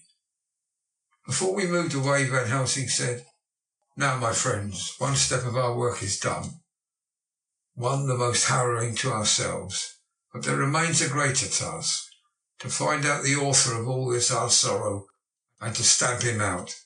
I have clues which we can follow, but it is a long task and a difficult, and there is a danger in it, and pain. Shall you not help me? We have learned to believe, all of us, is it not so? And since so, do we not see our duty? Yes. And do we not promise to go on to the bitter end?" Each in turn we took his hand, and the promise was made. Then the professor said as we moved off, "2 nights hence you shall meet with me and dine together at 7 of the clock with friend John. I shall entreat 2 others, 2 that you know not as yet, and I shall be ready to all our work show and our plans unfold. Friend John, you come with me home, for I have much to consult about, and you can help me. Tonight I leave for Amsterdam, but I shall return tomorrow night, and then begins our great quest. But first I shall have much to say, so that you may know what it is to do and dread. Then our promise shall be made to each other and you, for there is a terrible task before us, and once our feet are on the ploughshare, we must not draw back." Chapter 17. Dr. Seward's Diary continued. When we arrived at the Berkeley Hotel, Van Helsing found a telegram waiting for him. "I'm coming up by train. Jonathan at Whitby. Important news. Mina Harker." The professor was delighted. "Ah, that's wonderful, Madam Mina," he said. "Pearl among women. She arrived, but I cannot stay. She must go to your house, friend John. You must meet her at the station. Telegraph her en route, so that she may be prepared." When the wire was dispatched, he had a cup of tea. Over it he told me of a diary kept by Jonathan Harker when abroad, and gave me a typewritten copy of it, also of Mrs. Harker's diary at Whitby. "Take these," he said, "and study them well. When I have returned you will be master of all the facts, and we can then better enter in our inquisition. Keep them safe, for who have had such an experience as that of today? What is here told?" He laid his hand heavily and gravely on the packet of papers as he spoke. "May be the beginning of the end to you and me and many other, or it may sound the knell of the undead who walk the earth. Read all, I pray you, with an open mind, and if you can add in any way to the story here told, do so, for it is all important. You have kept a diary of all those so strange things, is it not so?" "Yes, then we shall go through all these together when we meet." He then made ready for his departure, and shortly after drove off to Liverpool Street. I took my way to Paddington, where I arrived about 15 minutes before the train came in. The crowd melted away after the bustling fashion common to arrival platforms, and I was beginning to feel uneasy lest I might miss my guest, when a sweet-faced, dainty-looking girl stepped up to me, and after a quick glance said, "Dr. Seward, is it not?" "And you are Mrs. Harker," I answered at once, whereupon she held out her hand. "I knew you from the description of poor dear Lucy, but—" She stopped suddenly, and a quick blush overspread her face. The blush rose to my own cheeks, somehow set us both at ease, for it was a tacit answer to her own. I got her luggage, which included a typewriter, and we took the Underground to Fenchurch Street, after I had sent a wire to my housekeeper to have a sitting room and bedroom prepared at once for Mrs. Harker. In due time we arrived. She knew, of course, that the place was a lunatic asylum, but I could see that she was unable to repress a shudder when we entered. She told me that if she might, she would come presently to my study, as she had much to say. So here I am, finishing my entry in my phonograph diary whilst I await her.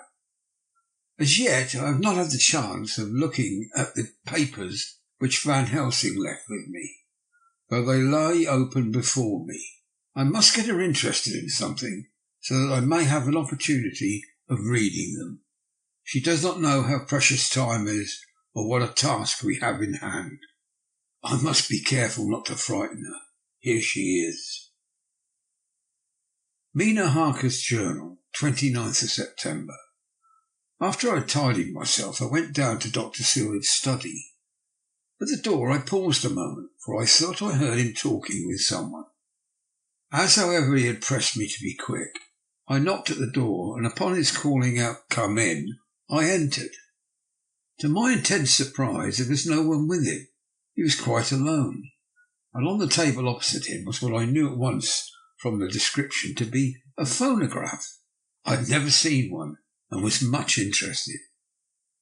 "I hope I did not keep you waiting," I said, "but I stayed at the door as I heard you talking and thought there was someone with you." "Oh," he replied with a smile, "I was only entering my diary." "Your diary?" I asked him in surprise. "Yes," he answered. "I keep it in this." And as he spoke he laid his hand on the phonograph. I felt quite excited over it, and blurted out, "Why, this beats even shorthand. May I hear it say something?" "Certainly," he replied with alacrity, and stood up to put it in train for speaking. Then he paused, and a troubled look overspread his face. "The fact is," he began awkwardly, "I only keep my diary in it, and as it is entirely, almost entirely, about my cases, it may be awkward. That is, I mean—" He stopped, and I tried to help him out of his embarrassment. "You helped to attend dear Lucy at the end. Let me hear how she died. For all that I know of her, I should be very grateful. She was very, very dear to me." To my surprise, he answered with a horror-struck look in his face. "Tell you of her death? Not for the whole wide world." "Why not?" I asked, for some grave, terrible feeling was coming over me again. He paused, and I could see that he was trying to invent an excuse. At length he stammered out, "You see, I do not know how to pick out any particular part of the diary." Even while he was speaking, an idea dawned upon him, and he said with unconscious simplicity, in a different voice, and with the naivete of a child, "That's quite true, upon my honest Indian." I could not but smile, at which he grimaced. "Though I gave myself away that time," he said. "But do you know that although I have kept the diary for months past, it never once struck me how I was going to find any particular part of it, in case I wanted to look it up." By this time my mind was made up that the diary of the doctor who attended Lucy might have something to add to the sum of our knowledge of that terrible being, and I said boldly, "Then, Dr. Seward, you had better let me copy it out for you on my typewriter." He grew to a positively deathly pallor as he said, "No, no, no. For all the world I wouldn't let you know that terrible story." That it was terrible, my intuition was right. For a moment I thought, and as my eyes ranged the room, unconsciously looking for something or someone truly to aid me, they lit on a great batch of typewriting on the table.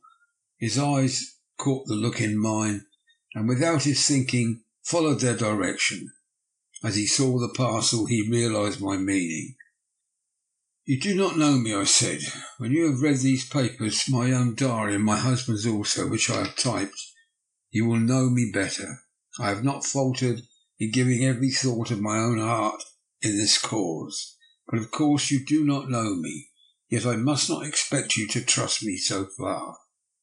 He's certainly a man of noble nature. Poor dear Lucy was right about him. He stood up and opened a large drawer in which were arranged in order a number of hollow cylinders of metal covered with dark wax, and said, "You're quite right. I did not trust you because I did not know you. But I know you now, and let me say that I should have known you long ago. I knew that Lucy told you of me. She told me of you too. May I make the only atonement in my power? Take the cylinders and hear them. The first half dozen of them are personal to me, and they will not horrify you. Then you will know me better.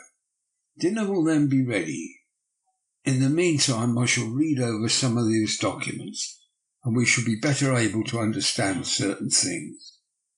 He carried the phonograph himself up to my sitting room and adjusted it for me. Now I shall learn something pleasant, I am sure, for it will tell me the other side of a true love episode of which I know one side already. Dr. Seward's Diary, 29th of September. I was so absorbed in that wonderful diary of Jonathan Harker and that other of his wife that I let the time run on without thinking. Mrs. Harker was knocked down when the maid came to announce dinner, so I said, "She's possibly tired, let dinner wait an hour," and I went on with my work. I just finished Mrs. Harker's diary, and she came in. She looked sweetly pretty, but very sad, and her eyes were flushed with crying. This somehow moved me much. Of late I have had the cause for tears, God knows, but the relief of them was denied me. And now the sight of those sweet eyes, brightened with recent tears, went straight to my heart. So I said as gently as I possibly could, "I greatly fear I have distressed you." "Oh no, not distressed me," she replied, "but I have been more touched than I can say by your grief. That is a wonderful machine, but it is cruelly true. It told me in its very tones the anguish of your heart. It was like a soul crying out to Almighty God. No one must hear them spoken ever again. See, I have tried to be useful. I have copied out the words on my typewriter, and none other need now hear your heart beat as I did." "No one need ever know, shall ever know," I said in a low voice. She laid a hand on mine and said very gravely, "Ah, but they must." "Must? But why?" I asked.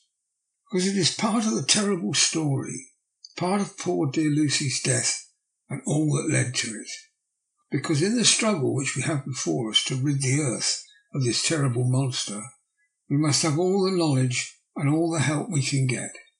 I think that the cylinders which you gave me contained more than you intended me to know. But I can see that there are, in your records, many lights to this dark mystery. You will let me help, will you not?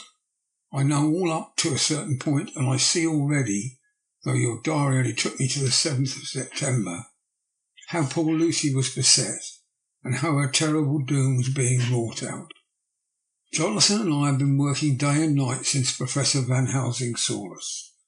He has gone to Whitby to get more information, and he will be here tomorrow to help us. We need have no secrets amongst us.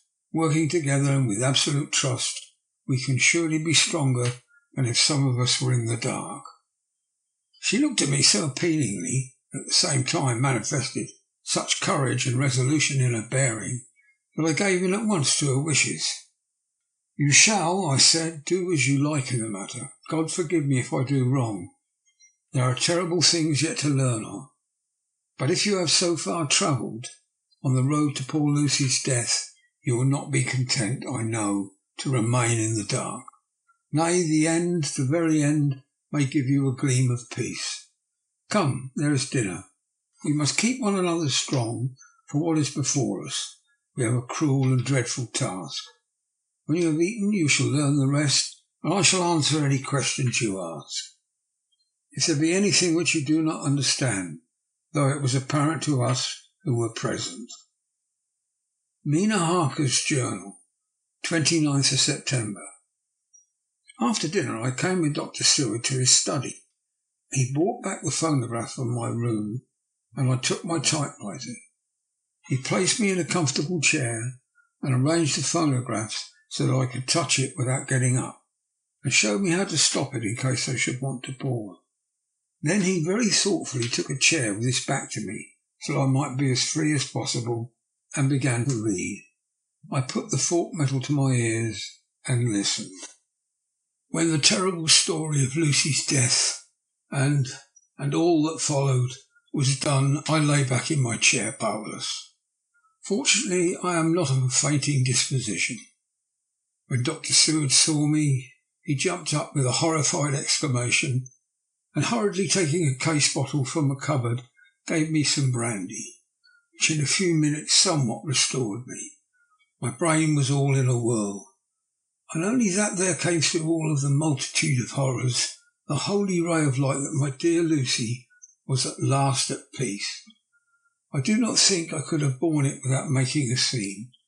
It is all so wild and mysterious and strange that if I had not known Jonathan's experience in Transylvania, I could not have believed it. As it was, I didn't know what to believe, so I got out of my difficulty by attending to something else. I took the cover off my typewriter and said to Dr. Seward, "Let me write this all out now. We must be ready for Dr. Van Helsing when he comes. I've sent a telegram to Jonathan to come on here when he arrives in London from Whitby. In this matter, dates are everything, and I think that if we get all our material ready and have every item put in chronological order, we shall have done much. You tell me that Lord Godalming and Mr. Morris are coming too. Let us be able to tell him when they come." He accordingly set the phonograph in a slow pace, and I began to typewrite from the beginning of the 7th cylinder. I used manifold, and so took 3 copies of the diary, just as I had done with all the rest. It was late when I got through, but I heard Dr. Seward went about his work of going his round of the patient, and when he had finished he came back and sat near me, reading so that I did not feel too lonely whilst I worked. How good and thoughtful he is. The world seems full of good men, even if there are monsters in it. Before I left him, I remembered what Jonathan put in his diary of the Professor's perturbation at reading something in an evening paper at the station at Exeter. So seeing that Dr. Seward keeps his newspapers, I borrowed the files of the Westminster Gazette and the Pall Mall Gazette and took them to my room.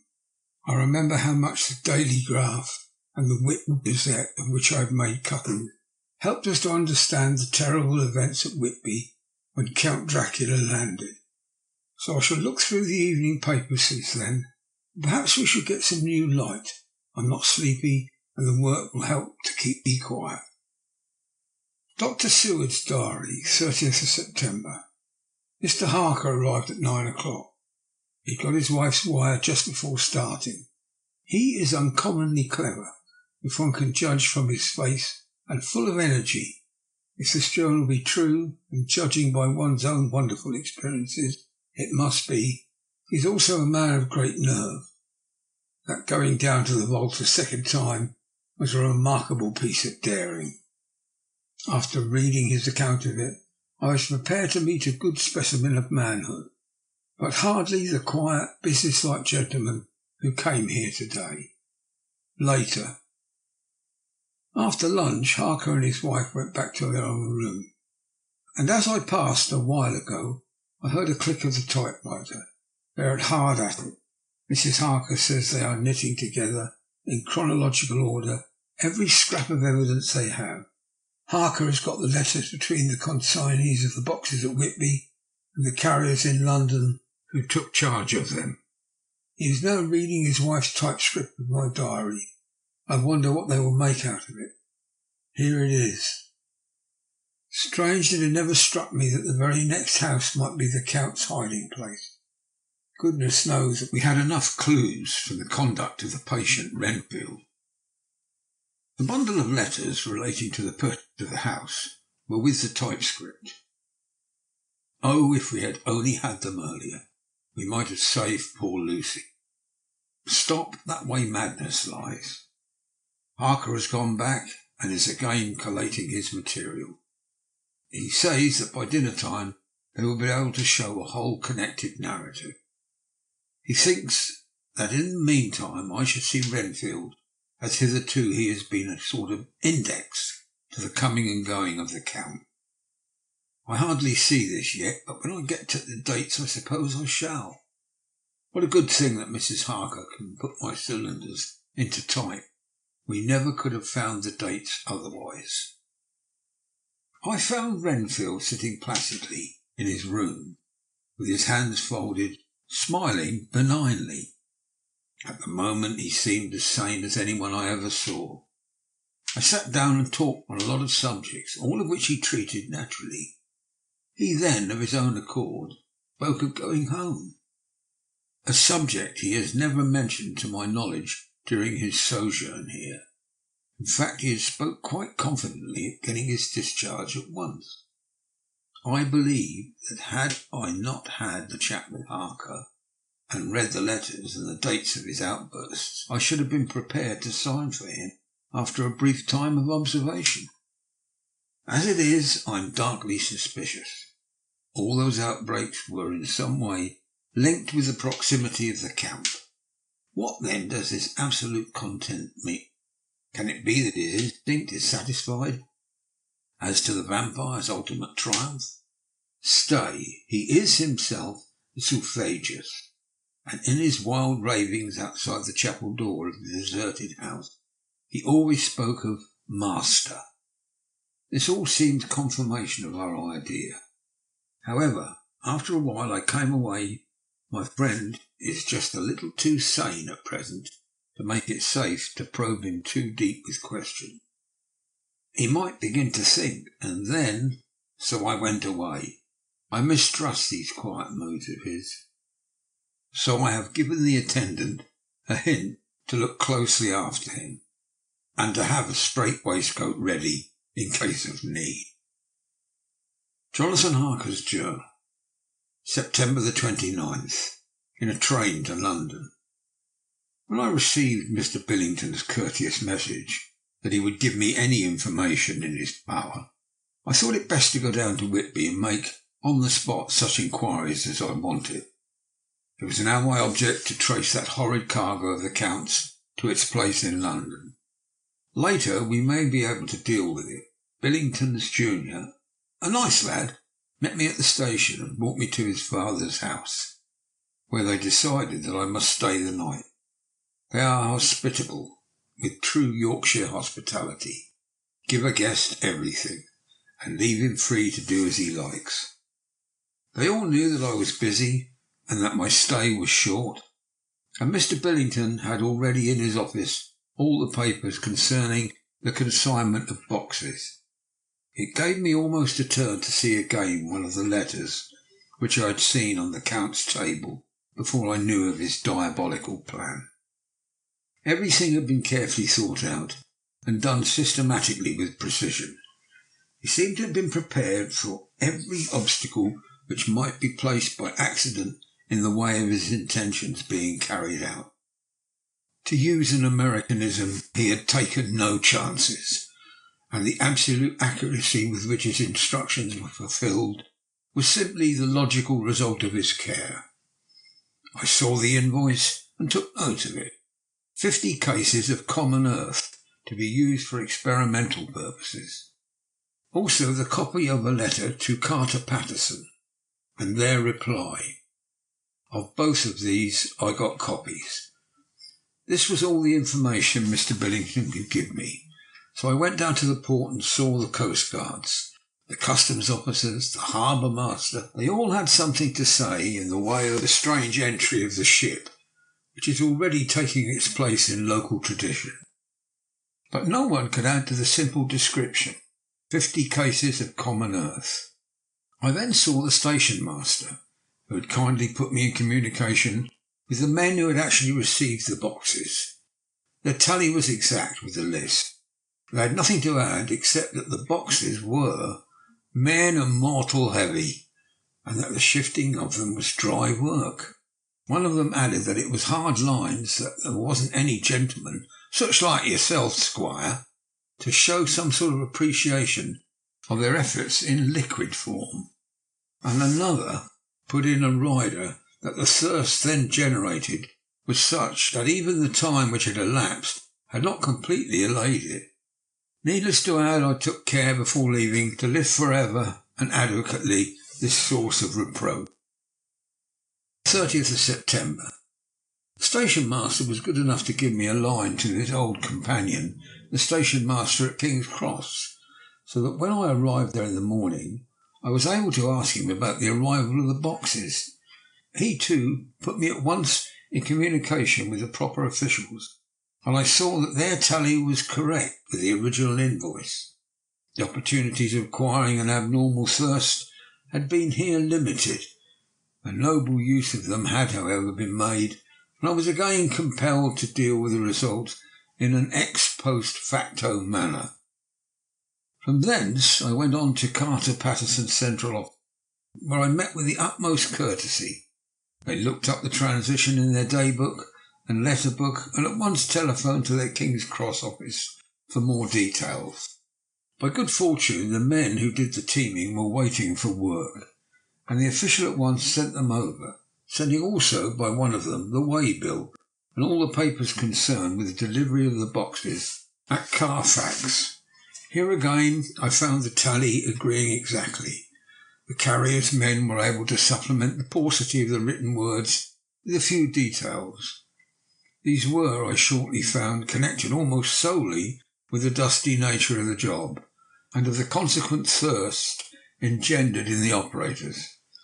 On my affording an opportunity, through the medium of the currency of the realm, of allaying at a later period this beneficial evil, one of the men remarked, "That there house, governor, is the rummiest I was ever in.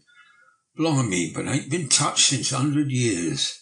There was dust that thick that a place you might have slept on it without hurting your bones, and the place was that neglected you might have smelt old Jerusalem in it. But the old chapel, that took the kite, that did. Me and my mate, we thought we would never get out quick enough.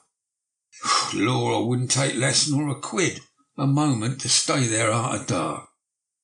Having been in the house, I could well believe him, but if he knew what I knew, he would, I think, have raised his terms. Of one thing I am now satisfied, that all the boxes which arrived at Whitby from Varna in the Demeter were safely deposited in the old chapel at Carfax. There should be 50 of them, and as any have since been removed, as from Dr. Seward's diary, I fear. I shall try to see the carter who took away the boxes from Carfax when Renfield attacked them. By following up this clue, we may learn a good deal. Later, Mina and I have worked all day, and we have put all the papers into order. Mina Harker's journal, 30th of September. I am so glad that I hardly know how to contain myself. It is, I suppose, the reaction from the haunting fear which I have had that this terrible affair and the reopening of his old wound might act detrimentally on Jonathan. I saw him leave for Whitby with as brave a face as I could, but I was sick with apprehension. The effort, however, has done him good. He was never so resolute, never so strong, never so full of volcanic energy as at present. It is just as that dear good Professor Van Helsing said. He is true grit, and he improves under a strain that would kill a weaker nature. He came back full of life and hope and determination. We've got everything in order tonight, and I feel myself quite wild with excitement. I suppose one ought to pity anything so hunted as the Count. That's just it. This thing is not human, not even beast. I've read Dr. Seward's account, poor Lucy's death and what followed. It's enough to dry up the springs of pity in one's heart. Later. Lord Godalming and Mr. Morris arrived earlier than expected. Dr. Seward was out on business and had taken Jonathan with him, so I had to see them. It was to me a painful meeting, for it brought back all poor dear Lucy's hopes of only a few months ago. Of course they had heard Lucy speak of me, but it seemed that Dr. Van Helsing too has been quite blowing my trumpet, as Mr. Morris expressed it. Poor fellows, neither of them is aware how I know all about the proposals they made to Lucy. They did not quite know what to say or do, as they were ignorant of the amount of my knowledge, so they had to keep on neutral subject.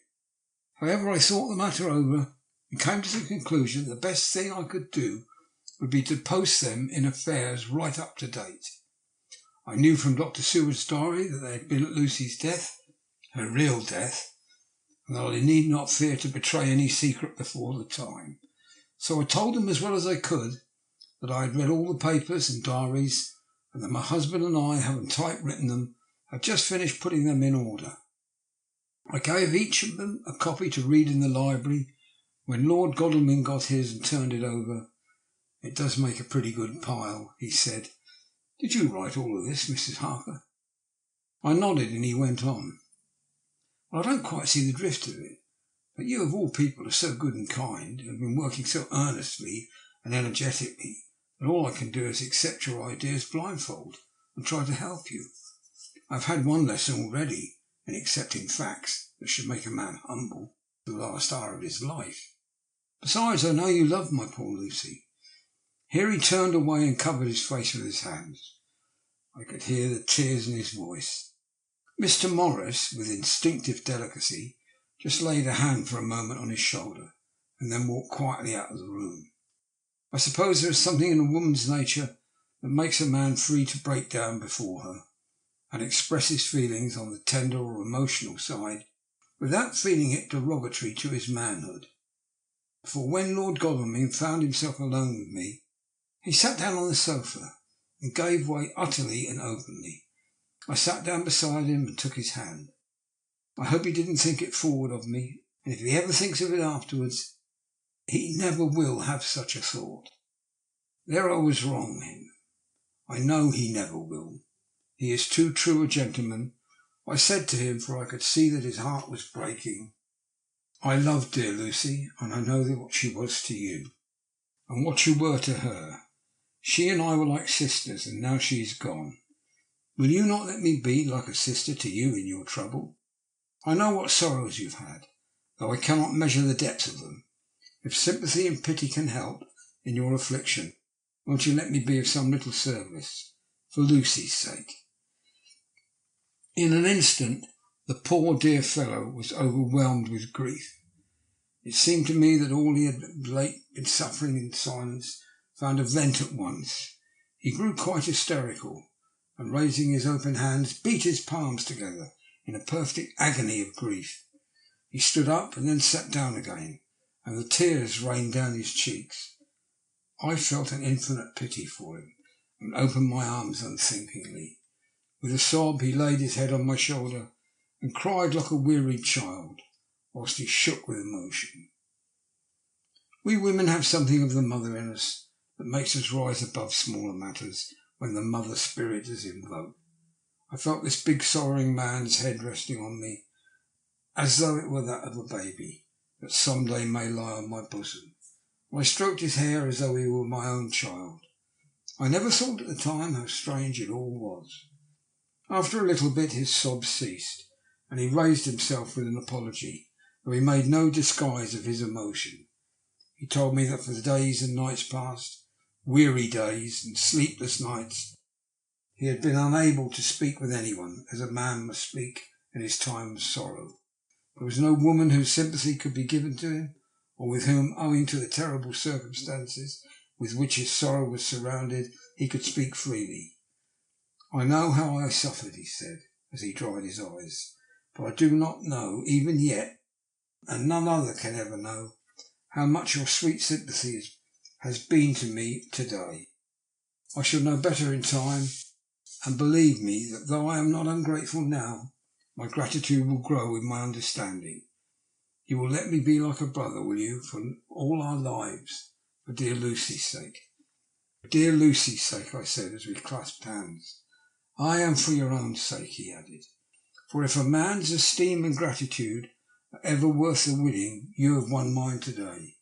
If ever the future should bring you a time when you need a man's help, believe me, you will not call in vain. God grant that no such time may ever come. God grant that no such time may ever come to you to break the sunshine of your life. But if it should ever come, promise me that you will let me know." He was so in earnest, and his sorrow was so fresh, that I felt I would comfort him, so I said, "I promise."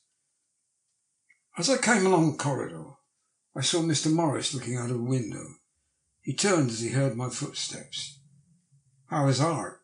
he said, and noticing my red eyes, he went on, "Ah, I see you have been comforting him. Poor old fellow, he needs it. No one but a woman can help a man when he's in trouble of the heart, and he had no one to comfort. He bore his own trouble so bravely that my heart bled for him. I saw the manuscripts in his hand. I knew that when he read it he would realise how much I knew. So I said to him, 'I wish I could comfort all who suffer from the heart. Will you let me be your friend, and will you come to me for comfort if you need it? You will know later on why I speak.' He saw that I was in earnest, and stopping, took my hand, raising it to his lips, kissed it. It seemed but poor comfort to such a brave and selfish a soul, and impulsively I bent over and kissed him. The tears rose in his eyes, there was a mandatory choking in his throat, and he said quite calmly, 'Little girl, you will never regret that true-hearted kindness, so long as you ever live.' And he went into the study to his friend. Little girl, the very words he had used to Lucy, but oh, he proved himself a friend. Chapter 18. Dr. Seward's Diary. 30th of September. I got home at 5 o'clock and found that Godalming and Morris had not only arrived, but had already studied the transcript of the various diaries and letters which Harker and his wonderful wife had made and arranged. Harker had not yet returned from his visit to the Carriers men, of whom Dr. Hennessy had written to me. Mrs. Harker gave us a cup of tea, and I can honestly say that for the first time since I have lived in it, this old house seemed like home. When we had finished, Mrs. Harker said, "Dr. Seward, may I ask a favour? I want to see your patient, Mr. Renfield. Do let me see him. What you have said of him in your diary interests me so much." She looked so appealing and so pretty that I could not refuse her. There was no possible reason why I should, so I took her with me. When I went into the room, I told the man that the lady would like to see him, to which he simply answered, "Why?" "She's going through the house and wants to see everyone in it," I answered. "Oh, very well," he said. "Let her come in by all means. Just wait a minute till I tidy up the place." His method of tidying was peculiar. He simply swallowed all the flies and spiders in the boxes before I could stop him. It was quite evident that he feared or was jealous of some interference. When he had got through his disgusting task, he said cheerfully, "Let the lady come in," and sat down on the edge of his bed with his head down, but his eyelids raised so that he could see her as she entered. For a moment I thought that he might have some homicidal intent. I remember how quiet he had been before he attacked me in my own study, and I took care to stand where I could seize him at once if he attempted to make a spring at her. She came into the room with an easy gracefulness, which would at once command the respect of any lunatic, for easiness is one of the qualities mad people most respect. "Good evening, Mr. Renfield," said she. She walked over to him, smiling pleasantly, and held out her hand. "You see, I know you, for Dr. Seward has told me of you." He made no immediate reply, but eyed her all over intently with a set frown on his face. This look gave way to one of wonder, which merged in doubt. Then, to my intense astonishment, he said, "You're not the girl the doctor wanted to marry, are you? You can't be, you know, for she's dead." Mrs. Harker smiled sweetly as she replied, "Oh no, I have a husband of my own, to whom I was married before I ever saw Dr. Seward, or he me. I am Mrs. Harker." "And what are you doing here?" "My husband and I are staying on a visit with Dr. Seward." "Then don't stay." "But why not?" I thought that this style of conversation might not be pleasant to Mrs. Harker any more than it was to me, so I joined in. "How did you know I wanted to marry anyone?" His reply was simply contemptuous, given in a pause in which he turned his eyes from Mrs. Harker to me, instantly turning them back again. What an asinine question. I don't see that at all, Mr. Renfield, said Mrs. Harker, while championing me. He replied to her with as much courtesy and respect as he had shown contempt to me. You will of course understand, Mrs. Harker, that when a man is so loved and honoured as our host is, everything regarding him is of interest in our little community. Dr. Seward is loved not only by his household and his friends, but even by his patients, who, being some of them hardly in a mental equilibrium, are apt to distort causes and effects. Since I myself have been an inmate of a lunatic asylum, I cannot but notice that the sophistic tendencies of some of its inmates lean towards the errors of non causa and ignoratio elenchi. I positively opened my eyes at this new development. Here was my own pet lunatic, the most pronounced of his type that I ever met with, talking elemental philosophy and with the manner of a polished gentleman. I wonder if it was Mrs. Harker's presence which had touched some chord in his memory, if this new phase was spontaneous, or in any way due to her unconscious influence. She must have some rare gift of power. We continued to talk for some time, and seeing that he was seemingly quite reasonable, she ventured, looking at me questioningly as she began, to lead him to his favourite topic. I was again astonished, for he addressed himself to the question with the impartiality of the completest sanity. He even took himself as an example when he mentioned certain things. Why, I myself am an instance of a man who had a strange belief. Indeed, it was no wonder that my friends were alarmed and insisted on my being put under control. I used to fancy that life was a positive and perpetual entity, and that by consuming a multitude of live things, no matter how low in the scale of creation, one might indefinitely prolong life. At times I held the belief so strongly that I actually tried to take human life. The doctor here will bear me out.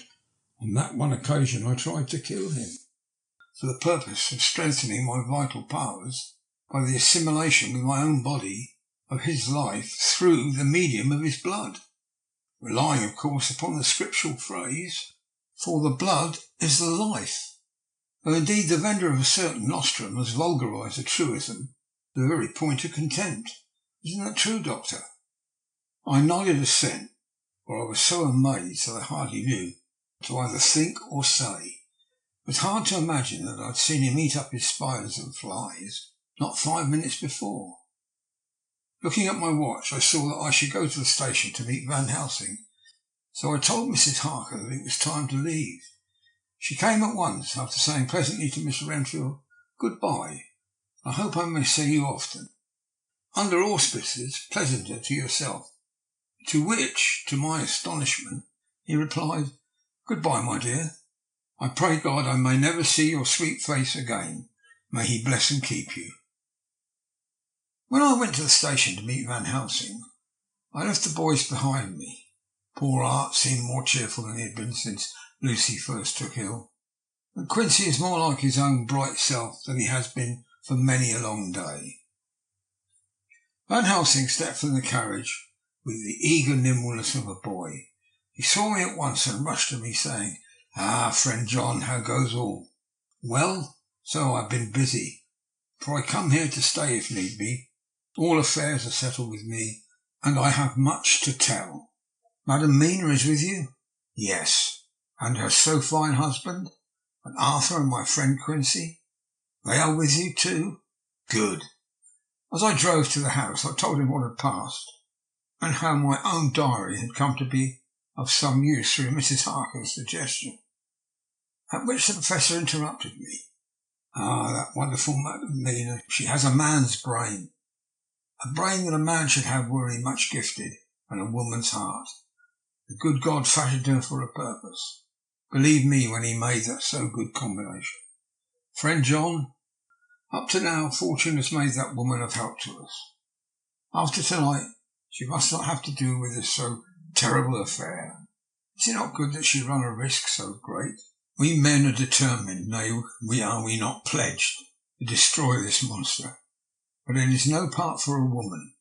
Even if she be not harmed, her heart may fail her in so much and so many horrors, and hereafter she may suffer, both in waking from her nerves and in sleep from her dreams. Besides, she's a young woman and not so long married. There may be other things to think of sometime, if not now. You tell me she has wrote all and she must consult with us, but tomorrow she say goodbye to this work and we go alone. I agreed heartily with him, and I told him what we had found in his absence, that the house which Dracula had bought was the very next one to my own. He was amazed, and great concern seemed to come on him.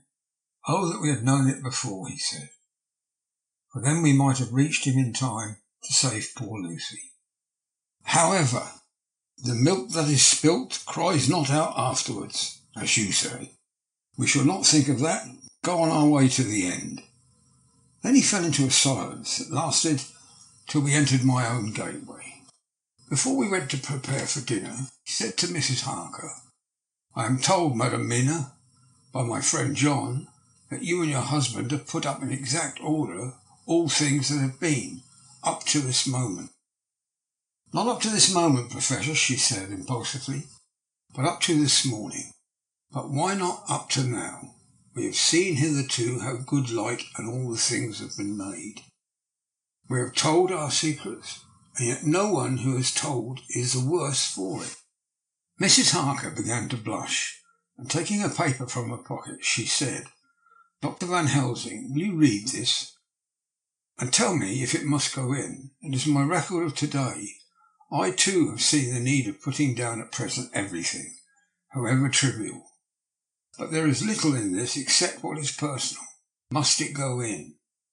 The Professor read it over gravely and handed it back, saying, It need not go in if you do not wish it, but I pray that it may. It can but make your husband love you the more, and all of us, your friends, more honour to you, as well as more esteem and love. She took it back with another blush and a bright smile. And so now, up to this very hour, all the records we have are complete and in order. The Professor took away one copy to study after dinner before our meeting, which is fixed for 9 o'clock. The rest of us have already read everything, so when we meet in the study we shall be informed as to facts and can arrange our plan of battle with this terrible and mysterious enemy. Mina Harker's Journal, 30th of September. When we met in Dr. Seward's study 2 hours after the dinner, which had been at 6 o'clock, we unconsciously formed a sort of board or committee. Professor Van Helsing took the head of the table, to which Dr. Seward motioned him as he came into the room. He made me sit next to him on his right and asked me to act as secretary. Jonathan sat next to me. Opposite us were Lord Godalming, Dr. Seward and Mr. Morris, Lord Godalming being next to the Professor and Dr. Seward in the centre. The Professor said, I may, I suppose, take it that we're all acquainted with the facts that are in these papers. We all expressed assent, and he went on. And I think it good that I tell you something of the kind of enemy with which we have to deal. I shall then make known to you something of the history of this man, which has been ascertained for me, so we can then discuss how we shall act and can take our measure according. There are such beings as vampires. Some of us have the evidence that they exist, even had we not the proof of our own unhappy experience. The teachings and the records of the past give proof enough for sane people. I admit that the first time I was sceptic, were it not that through long years I have trained myself to keep an open mind. I could not have believed until such time as that fact thundered on my ear. See, I prove, alas, had I known at the first what I now know, nay, had even guessed at him, one so precious a life would have been spared to many of us who did love her. But that is gone, and we must so work. The other poor souls perish not, whilst we can save. The Nosferatu do not die like the bee when he sting once. He is only stronger, and being stronger, have yet more power to work evil. This vampire which is amongst us is of himself, so strong in person as 20 men.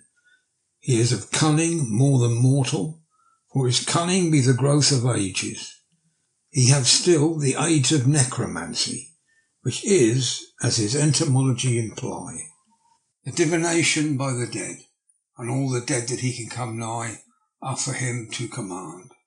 He is brute, and more than brute he is devil in callous, and the heart of him is not.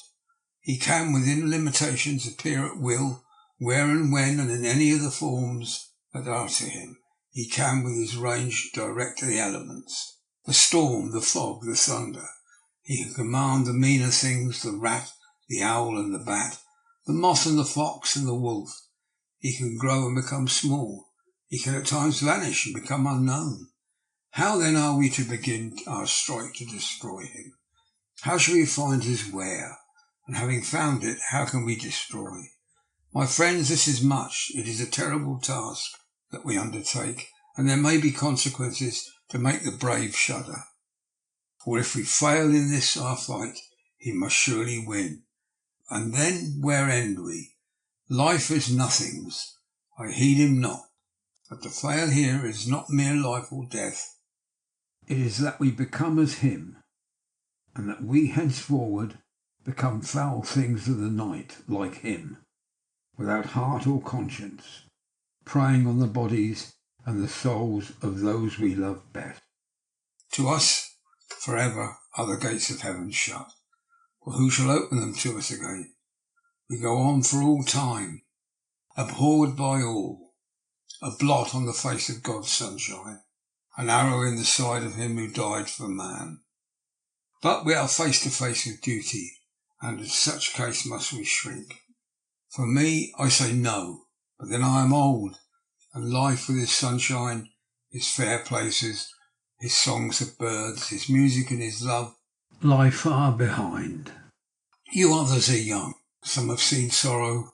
There are fair days yet in store. What say you? While he was speaking, Jonathan had taken my hand. I feared, oh so much, that the appalling nature of our danger was overcoming him when I saw his hand stretch out. But it was life to me to feel its touch, so strong, so self-reliant, so resolute. A brave man's hand can speak for itself. It does not even need a woman's love to hear its music. When the professor had done speaking, my husband looked at my eyes, and I in his. There was no need for speaking between us. I answer for Mina and myself, he said. Count me in, Professor, said Mr. Quincy Morris, laconically as usual.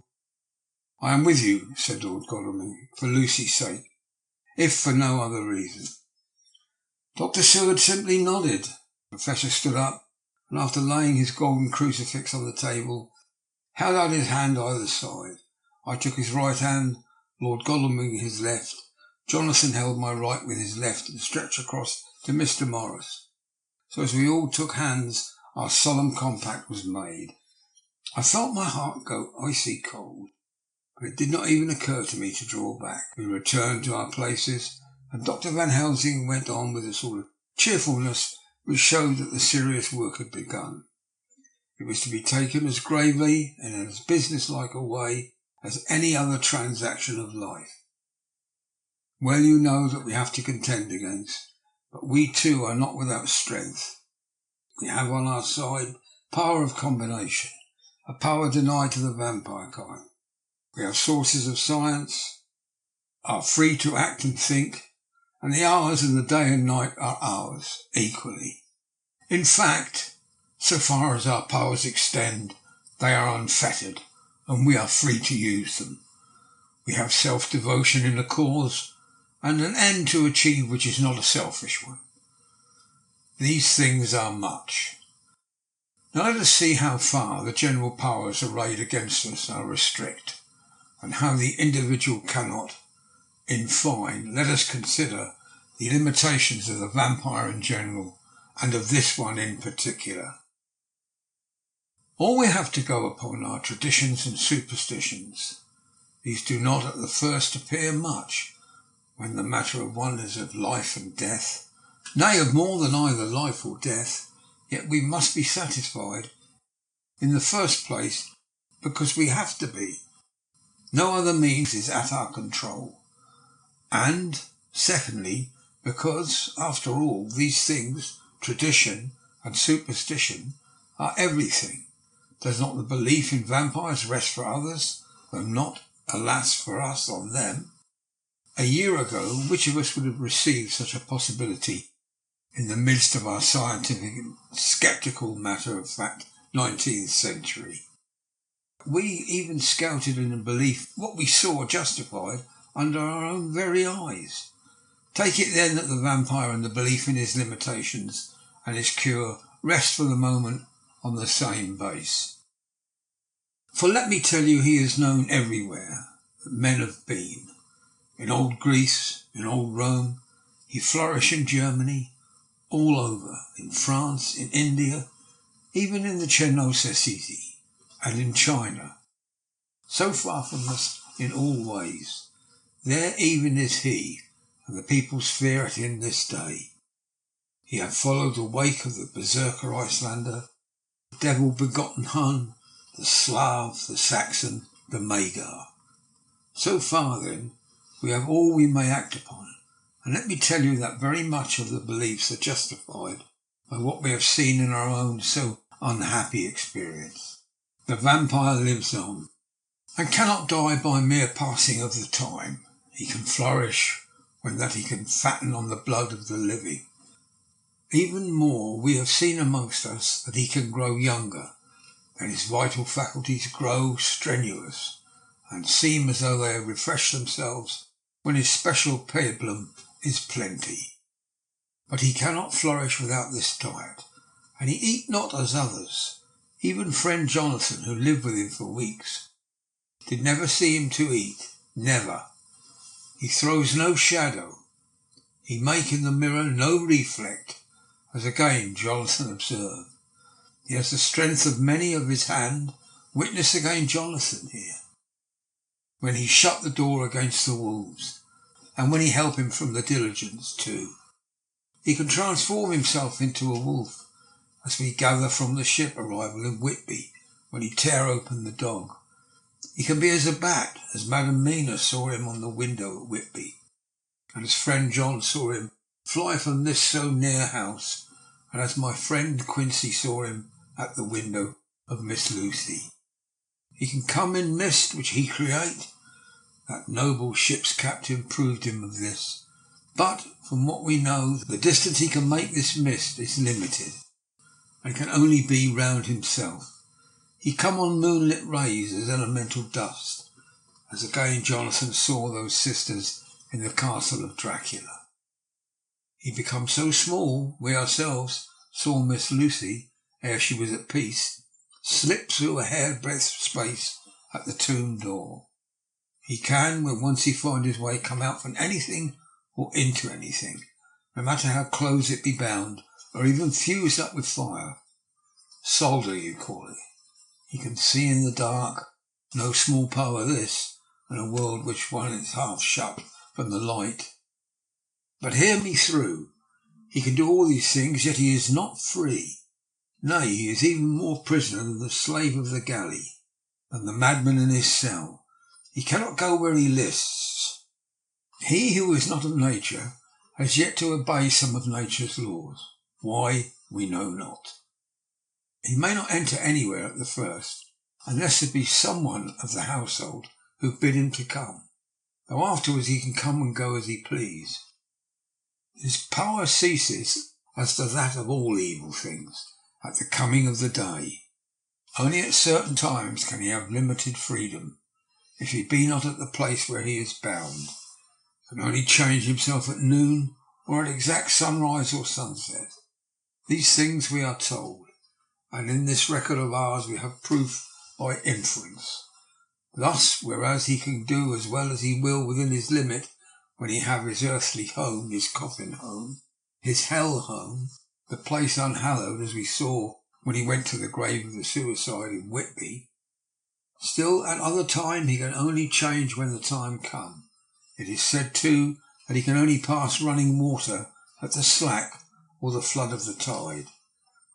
Then there are things which so afflict him that he has no power, as the garlic that we know of.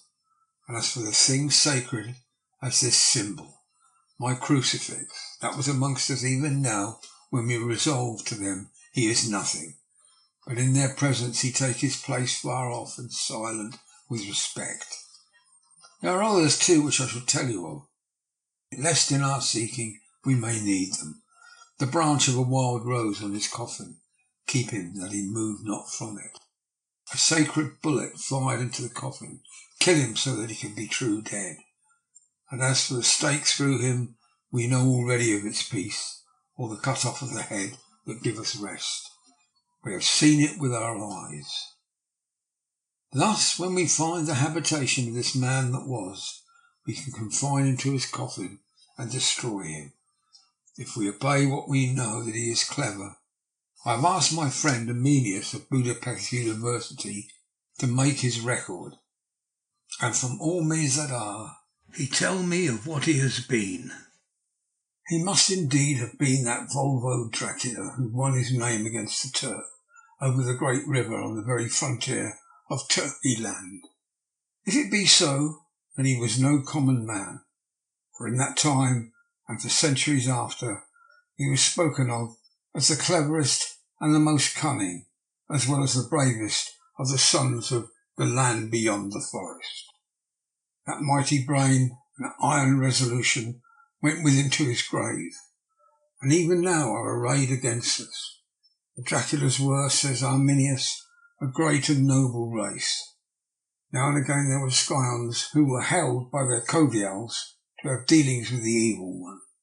They learned his secrets in the Shalomance, among the mountains over Lake Hermannstadt, where the devil claims the 10th scholar as his due in the records of such words as Stragotia, witch, Ordog and Poco, Satan and hell. And in one manuscript this very Dracula is spoken of as a vampire, which we all understand too well. There have been from the loins of this very one great man and good woman, and their graves made sacred the earth, where alone this foulness can dwell. For it is not the least of its terrors that this evil thing is rooted deep in all good, in the soil barren of holy memories that cannot rest. Whilst they were talking, Mr. Morris was looking steadily at the window, and he now got up quietly and went out of the room. There was a little pause, and then the Professor went on. And now we must settle what we do. We have here much data, and we must proceed to lay out our campaign. We know from the inquiry of Jonathan that from the castle to Whitby came 50 boxes of earth, all of which were delivered at Carfax. We also know that at least some of these boxes have been removed, and it seems to me that our first step should be to ascertain whether all the rest remain in the house, beyond that wall where we look today, or whether any more have been removed. If the latter, we must trace. Here we were interrupted in a very startling way. Outside of the house came the sound of a pistol shot.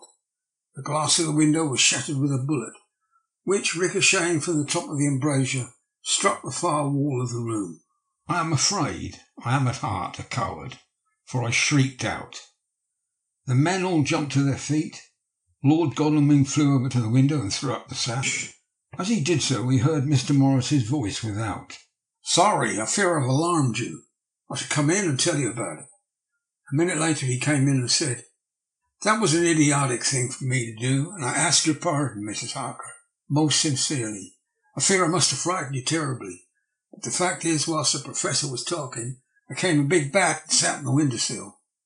Got such a horror of the damn brutes from recent events, I cannot stand them, and I went out to have a shot, as I have been doing late of evenings whenever I have seen one. Used to laugh at me for it then, Art." "Did you hit it?" asked Dr. Van Helsing.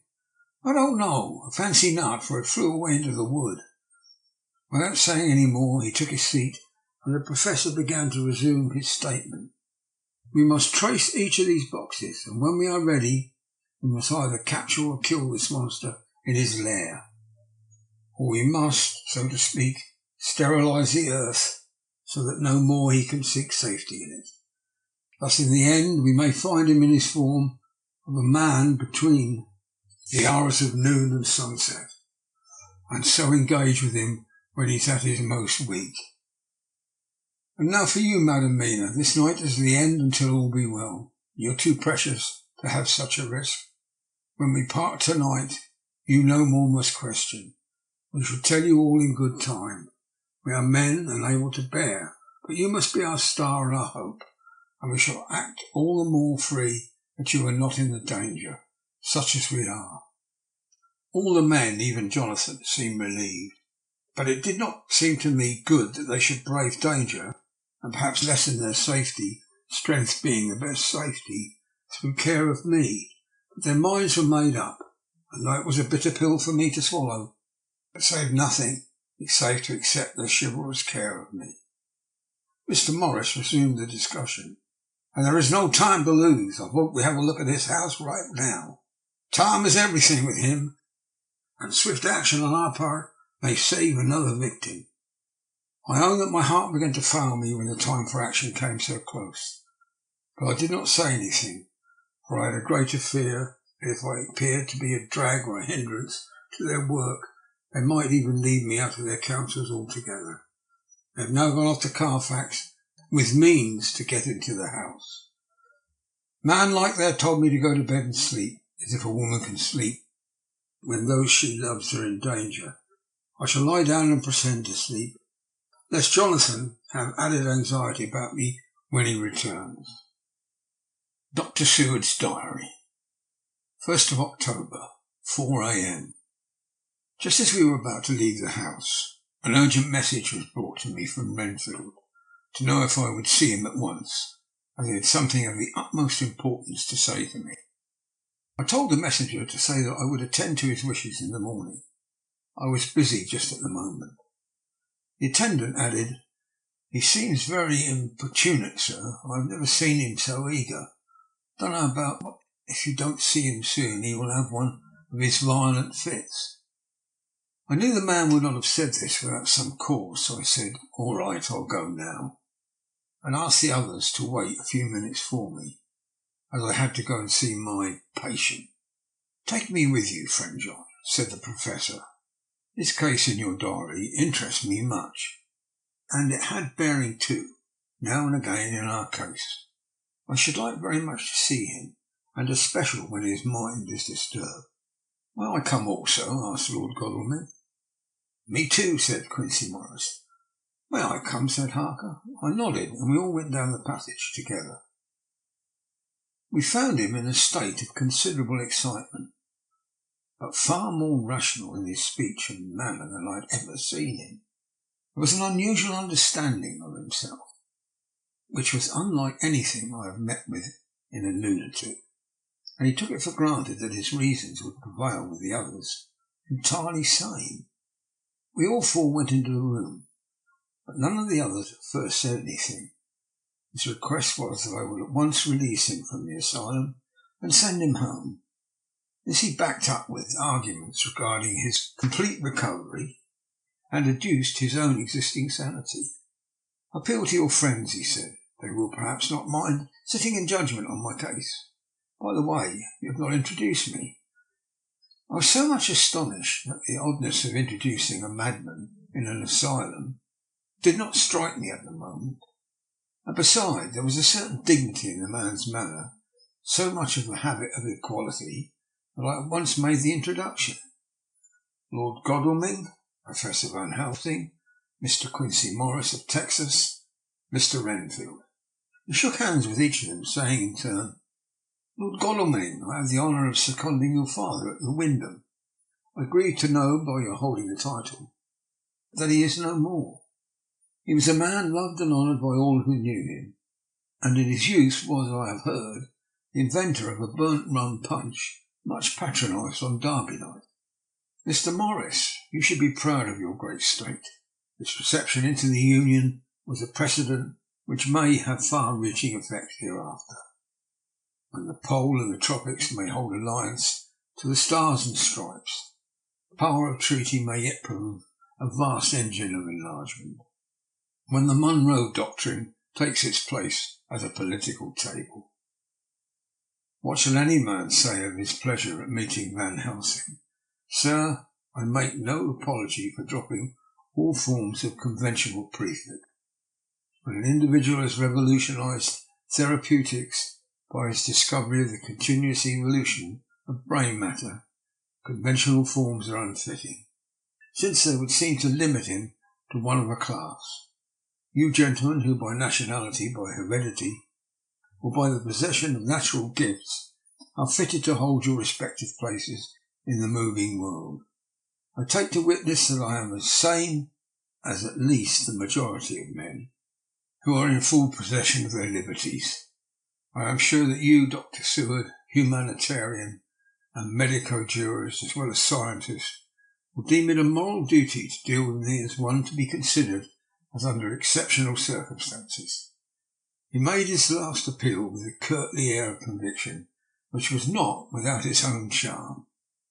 I think we were all staggered. For my own part, I was under the conviction, despite my knowledge of the man's character and history, that his reason had been restored, and I felt under a strong impulse to tell him that I was satisfied as to his sanity, and would see about the necessary formalities for his release in the morning. I thought it better to wait, however, before making so grave a statement, for of old I knew the sudden changes to which this particular patient was liable. So I contented myself with making a general statement that he appeared to be improving very rapidly, that I would have a longer chat with him in the morning, and would then see what I could do in the direction of meeting his wishes.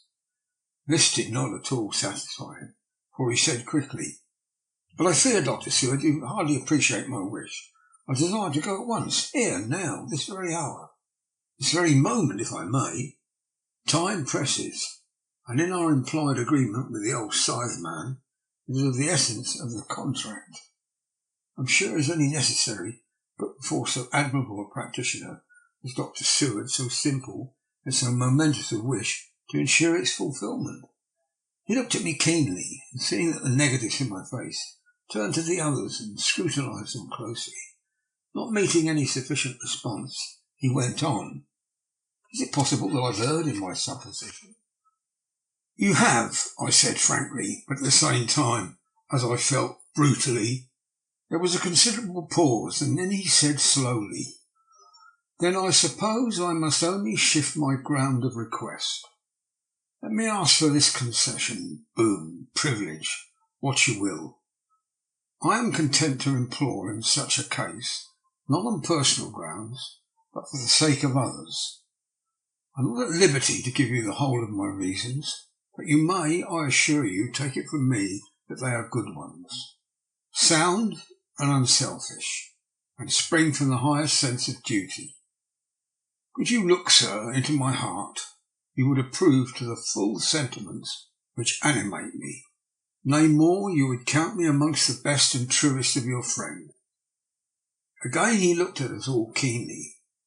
I had a growing conviction that this sudden change of his entire intellectual method was but yet another form or phase of his madness, and so determined to let him go on a little longer, knowing from experience that he would, like all lunatics, give himself away in the end.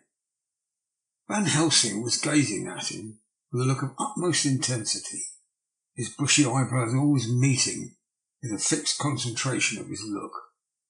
He said to Renfield in a tone which did not surprise me at the time, but only when I thought of it afterwards, for it was as one addressing an equal, "Can you not tell frankly your real reason for wishing to be free tonight? I will undertake that if you will satisfy me, a stranger, without prejudice, without the habit of keeping open mind. Dr. Seward will give you, at his own risk and on his own responsibility, the privilege you seek." He shook his head sadly, and with a look of poignant regret in his face, the Professor went on, "Come, sir, bethink yourself. You claim the privilege of reason in the highest degree, since you seek to impress us with your complete reasonableness. You do this, whose sanity we have reason to doubt, since you are not yet released from medical treatment for this very defect. If you will not help us in our effort to choose the wisest course, how can we perform the duty which you yourself put upon us? Be wise and help us. and if we can, we shall aid you to achieve your wish." He shook his head as he said, "Dr. Van Helsing, I have nothing to say. Your argument is complete, and if I were free to speak, I should not hesitate a moment. But I am not my own master in the matter. I can only ask you to trust me. If I am refused, the responsibility does not rest with me." I thought it was now time to end the scene, which was becoming too comically grave. So I went towards the door, simply saying, "Come, my friends, we have work to do. Good night." As, however, I got near the door, a new change came over the patient. He moved towards me so quickly that for the moment I feared that he was about to make another homicidal attack. My fears, however, were groundless, for he held up his two hands imploringly and made his petition in a moving manner. As he saw that the very excess of his emotion was mitigating against him by restoring us more to our old relations, he became still more demonstrative. I glanced at Van Helsing and saw my conviction reflected in his eyes. So I became a little more fixed in my manner, if not more stern, and motioned to him that his efforts were unavailing. I had previously seen something of the same constantly growing excitement in him when he had to make some request of which at the time he had thought much. Such, for instance, when he wanted a cat, and I was prepared to see the collapse into the same sullen acquiescence on this occasion. My expectation was not realised, for when he found that his appeal would not be successful, he got into quite a frantic condition. He threw himself on his knees, held up his hands, wringing them in plaintive supplication, poured forth a torrent of entreaty, with the tears rolling down his cheeks, and his whole face and form expressive of the deepest emotion. "Oh, let me entreat you, Dr. Seward. Oh, let me implore you to let me out of this house at once. Send me away, how you will and where you will, and send keepers with me, with whips and chains. Let them take me in a strait waistcoat, manacle and leg iron, even to a jail, but let me get out of this. You don't know what you do by keeping me here. I'm speaking from the depths of my heart, of my very soul. You don't know to whom you wrong, or how, and I may not tell. Woe is me, I may not tell. By you all hold sacred, you all hold dear, by your love that is lost, by your hope that lives. For the sake of the Almighty, take me out of this and save my soul from guilt. Can't you hear me, man? Can't you understand? You never learned. Don't you know that I am sane and earnest now? And I'm no lunatic in a mad fit, but a sane man fighting for his soul. Oh, hear me, let me go, let me go, let me go." I thought the longer this went on, the wilder he would get, and so would bring on a fit. So I took him by the hand and raised him up. "Come," I said sternly, "no more of this. We've had quite enough already. Get to your bed and try to behave more discreetly." He suddenly stopped and looked at me intensely for several moments, and then without a word he rose and, moving over, sat down on the side of the bed. The collapse had come, as on former occasions, just as I had expected. When I was leaving the room, the last of our party, he said to me in a well-bred voice, "You will, I trust, Dr. Seward, do me the justice to bear in mind later that I did what I could to convince you tonight." Chapter 19. Jonathan Harker's Journal. 1st of October, 5 a.m. I went with the party to the search with an easy mind, for I think I never saw Mina so absolutely strong and well. I'm so glad that she consented to hold back and let us men do the work. Somehow it was a dread to me that she was in this fearful business at all.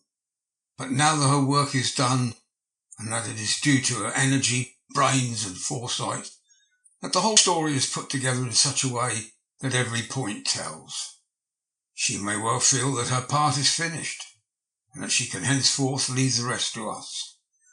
We were, I think, a little upset by the scene with Mr. Renfield. When we came away from his room we were silent till we got back to the study. Then Mr. Morris said to Dr. Seward, "Say, Jack, if that man wasn't attempting a bluff, he's about the sanest lunatic I ever saw. I'm not sure, but I believe that he had some serious purpose, and if he had it, it was pretty rough on him not to get a chance.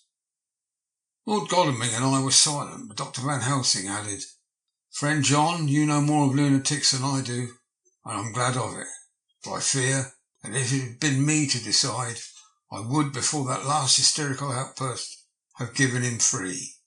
But we live and learn, and in our present task we must take no chance. As my friend Quincy would say, all is best as they are." Dr. Seward seemed to answer them both in a dreamy kind of way. "I don't know but that I agree with you. If that man had been an ordinary lunatic, I would have taken my chance of trusting him. But he seemed so mixed up with the Count in an indexy kind of way that I'm afraid of doing anything wrong by helping his fads. I can't forget how he prayed, with almost equal fervour, for a cat, and then tried to tear my throat out with his teeth. Besides, he called the Count Lord and Master, and he may want to get out to help him in some diabolical way. The horrid thing is the wolves and the rats and his own kind to help, so I suppose he isn't above trying to use a respectable lunatic. He certainly seemed to be in earnest, though. I only hope we have done what is best. These things, in conjunction with the wild work we have in hand, help to unnerve a man." The Professor stepped over and, laying his hand on his shoulder, said in his grave, kindly way, "Friend John, have no fear. We are trying to do our duty in a very sad and terrible case. We can only do as we deem best. What else have we to hope for, except the pity of the good God?" Lord Godalming had slipped away for a few minutes, but now he returned. He held up a little silver whistle as he remarked, "That old place may be full of rats, and if so, I've got an antidote on call."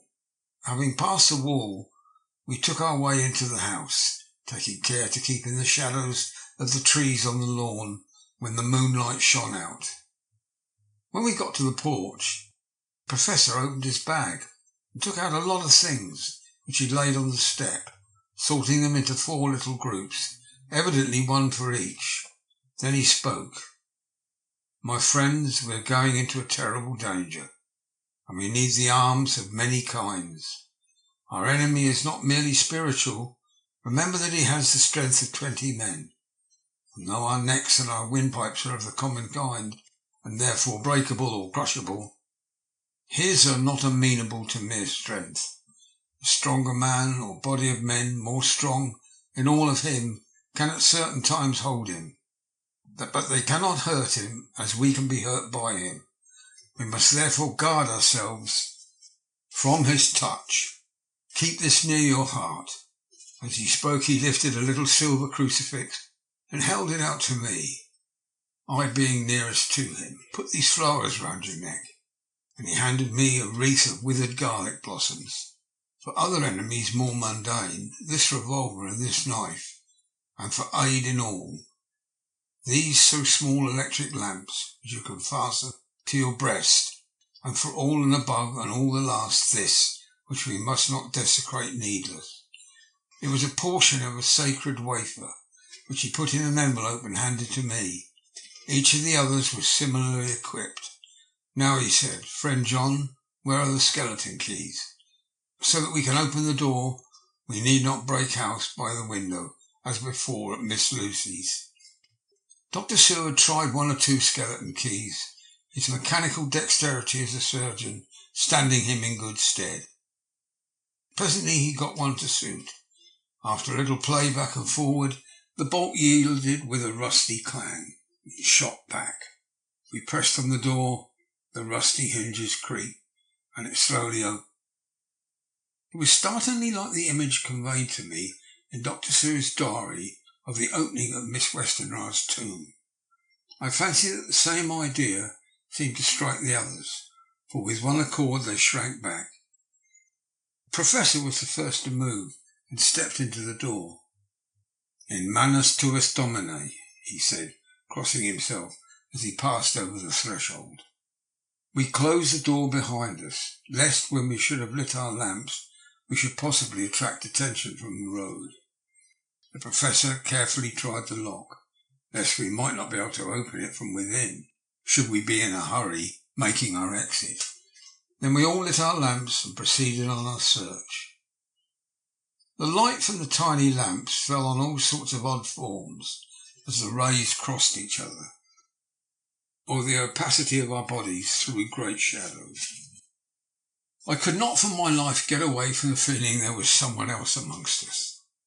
I suppose it was the recollection so powerfully brought home to me by the grim surroundings of that terrible experience in Transylvania.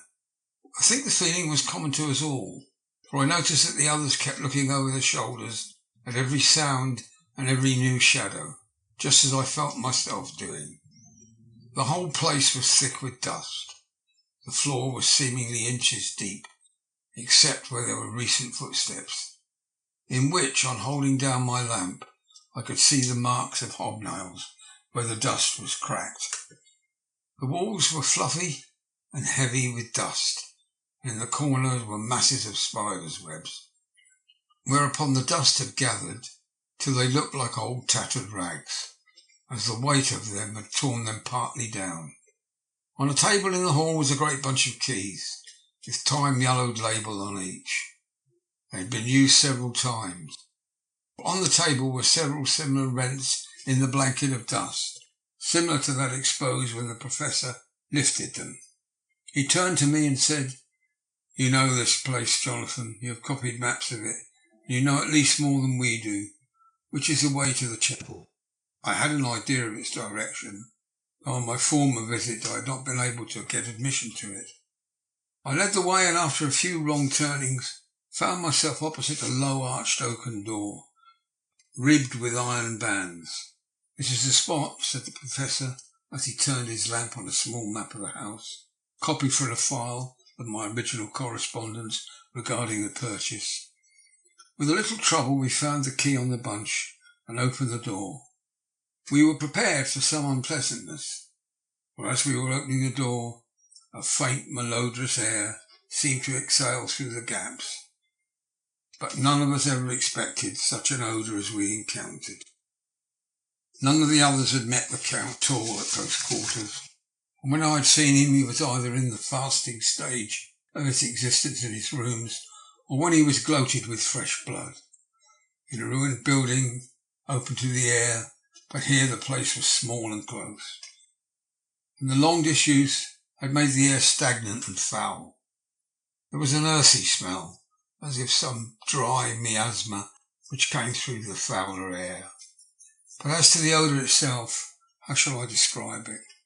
It was not alone that it was composed of all the ills of mortality, and with the pungent, acrid smell of blood, but it seemed as though corruption had become itself corrupt.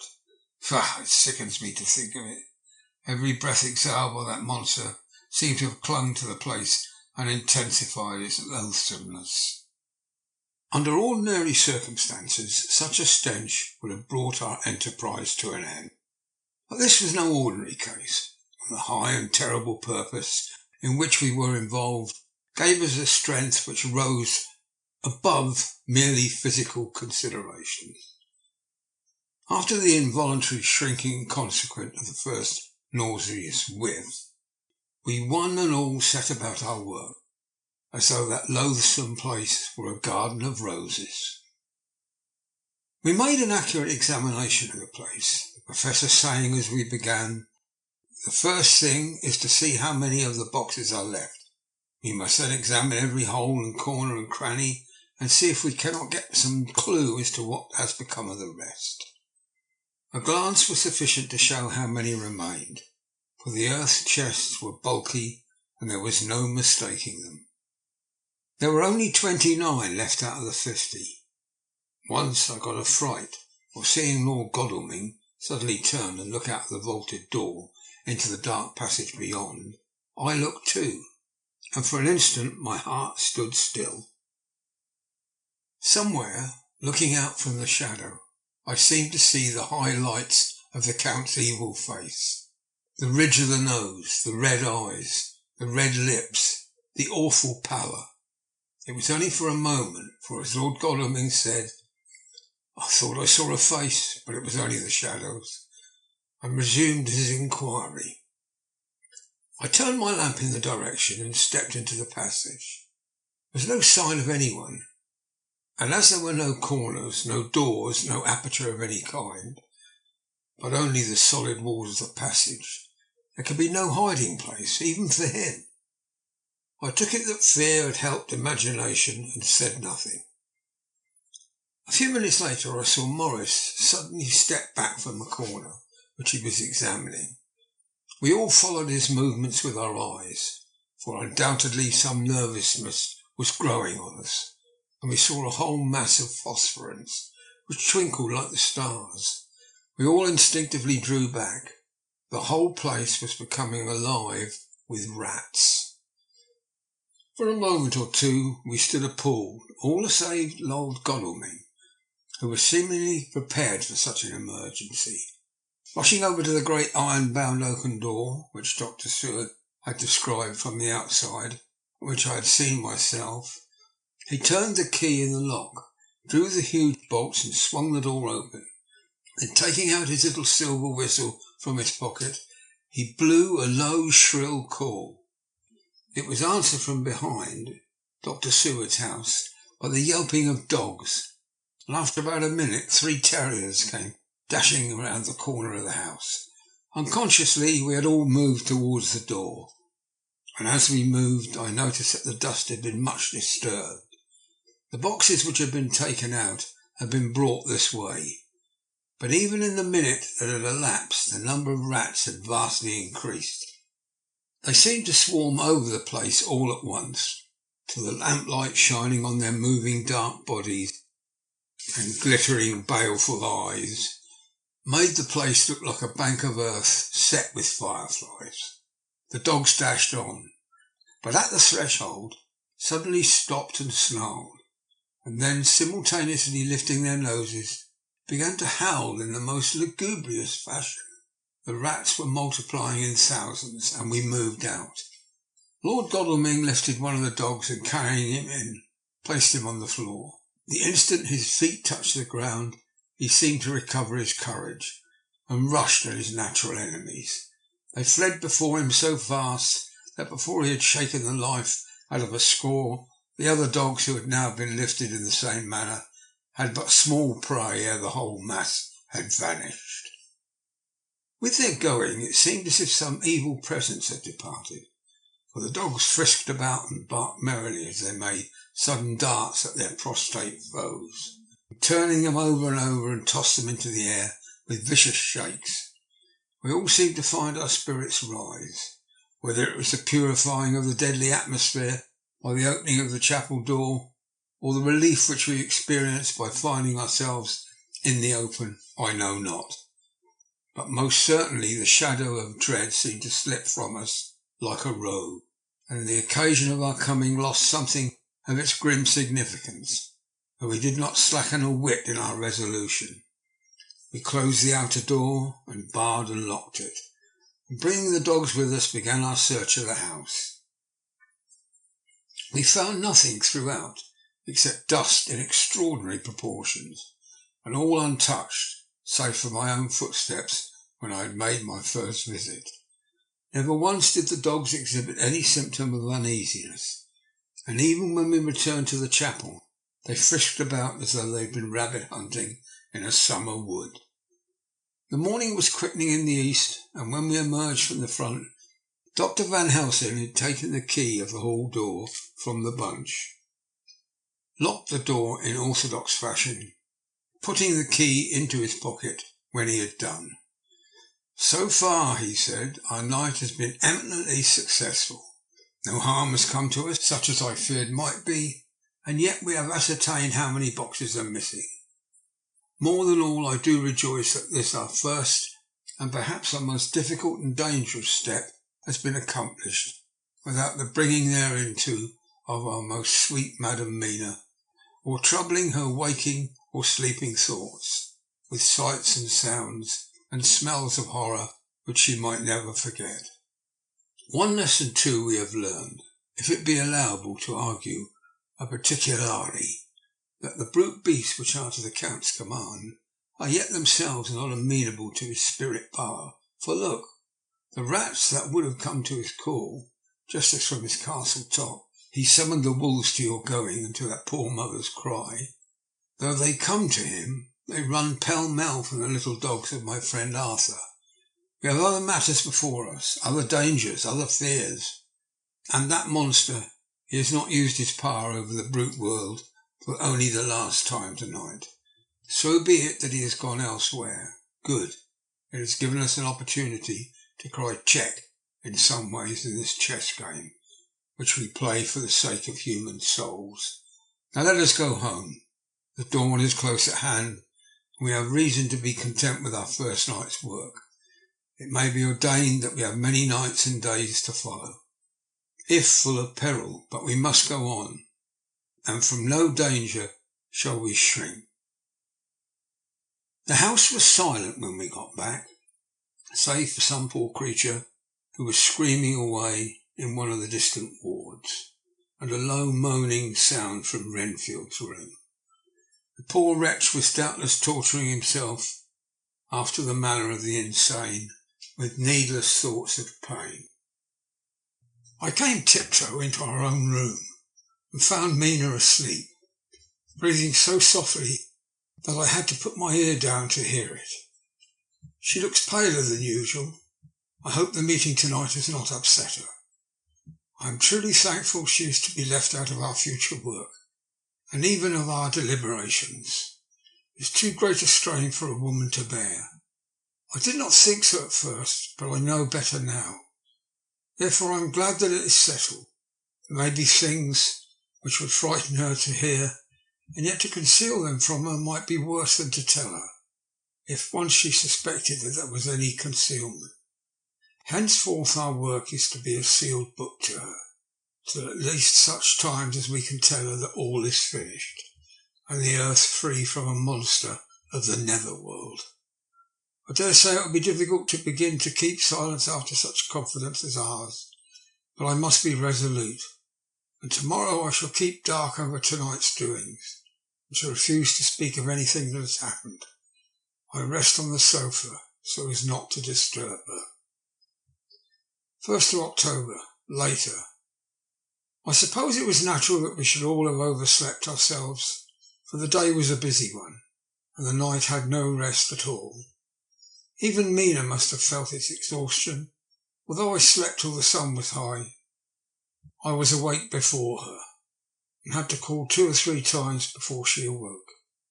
Indeed, she was so sound asleep that for a few seconds she did not recognise me, but looked at me with a sort of blank terror, as one looks who has been waked out of a bad dream. She complained a little of being tired, and I let her rest till later in the day. We now know of 21 boxes having been removed, and if it be that several were taken in any of these removals, we may be able to trace them all. Such will of course immensely simplify our labour, and the sooner the matter is attended to, the better. I shall look up Thomas Snelling today. Dr. Seward's Diary, 1st of October.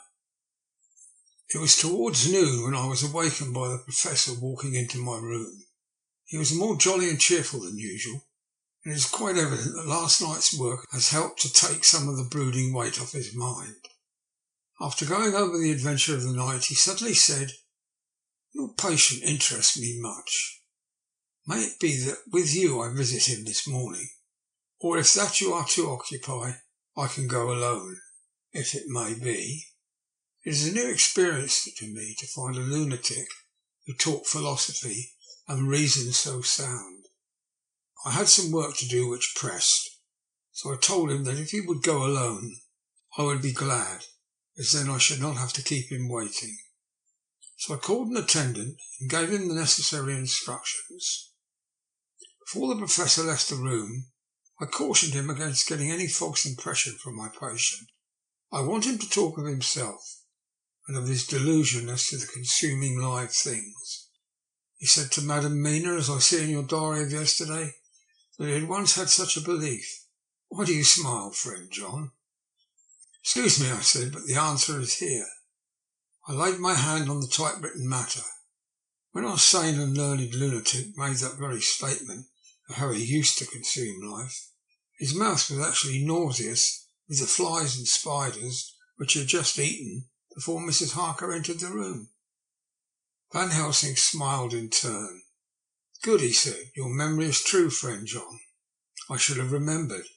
And yet it is this very obliquity of thought and memory which makes mental disease such a fascinating study. Perhaps I may gain more knowledge out of the folly of this madman than I shall from the teaching of the most wise. Who knows?" I went on with my work, and before long was through. That in hand it seemed at time had been very short indeed. But there was Van Helsing back in the study. "Do I interrupt?" he asked politely as he stood at the door. "Not at all," I answered. "Come in. My work is finished and I am free. I can go with you now if you like." "It is needless. I have seen him." "Well?" "I fear that he does not appraise me at much. Our interview was short. When I entered his room he was sitting on a stool in the centre, with his elbows on his knees, and his face was the picture of sullen discontent. I spoke to him as cheerfully as I could, and with such a measure of respect as I could assume. He made no reply whatever. "Don't you know me?" I asked. His answer was not reassuring. "I know you well enough. You are the old fool Van Helsing. I wish you would take yourself and your idiotic brain theories somewhere else. Damn all thick-headed Dutchmen." Not a word more would he say, but sat in his implacable sullenness, as indifferent to me as though I had not been in the room at all.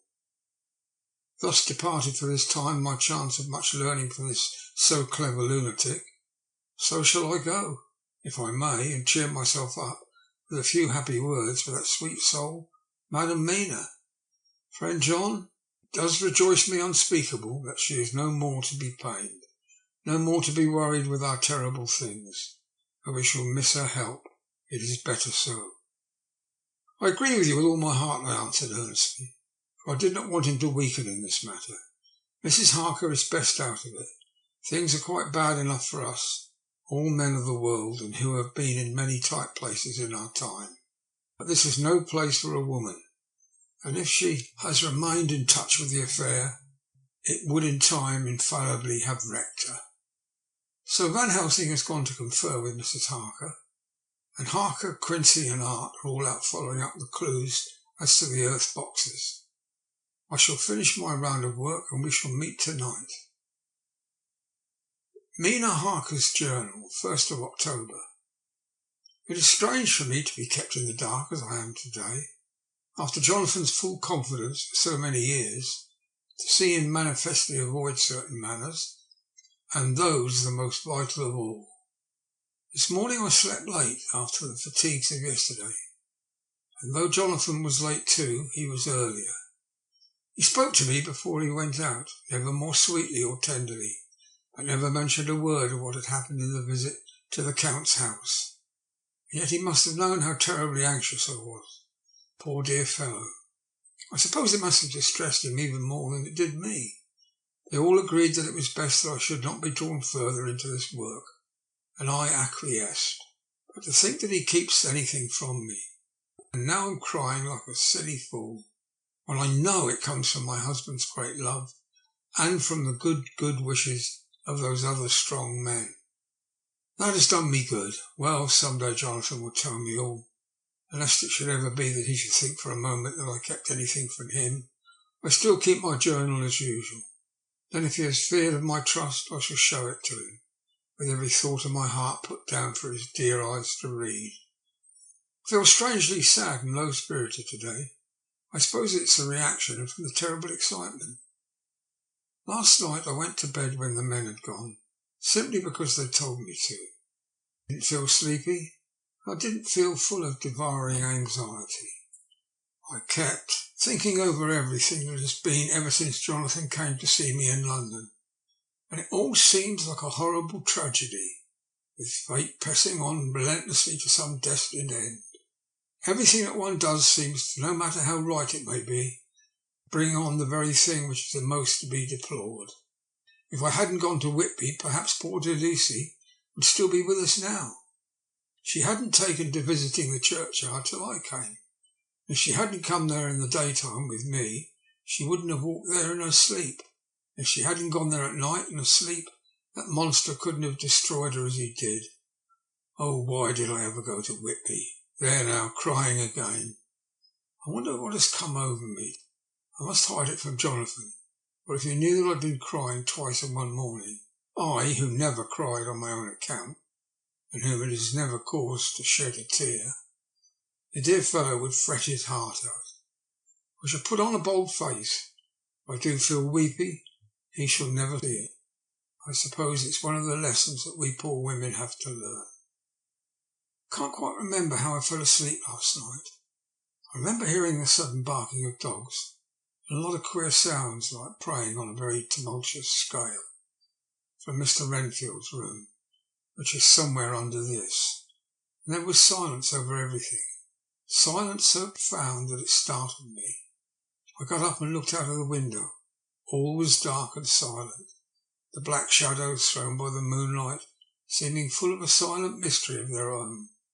Not a thing seemed to be stirring, but all to be grim and fixed as death or fate, so that in a thin streak of white mist that crept with almost imperceptible slowness across the grass towards the house seemed to have a sentience and a vitality of its own.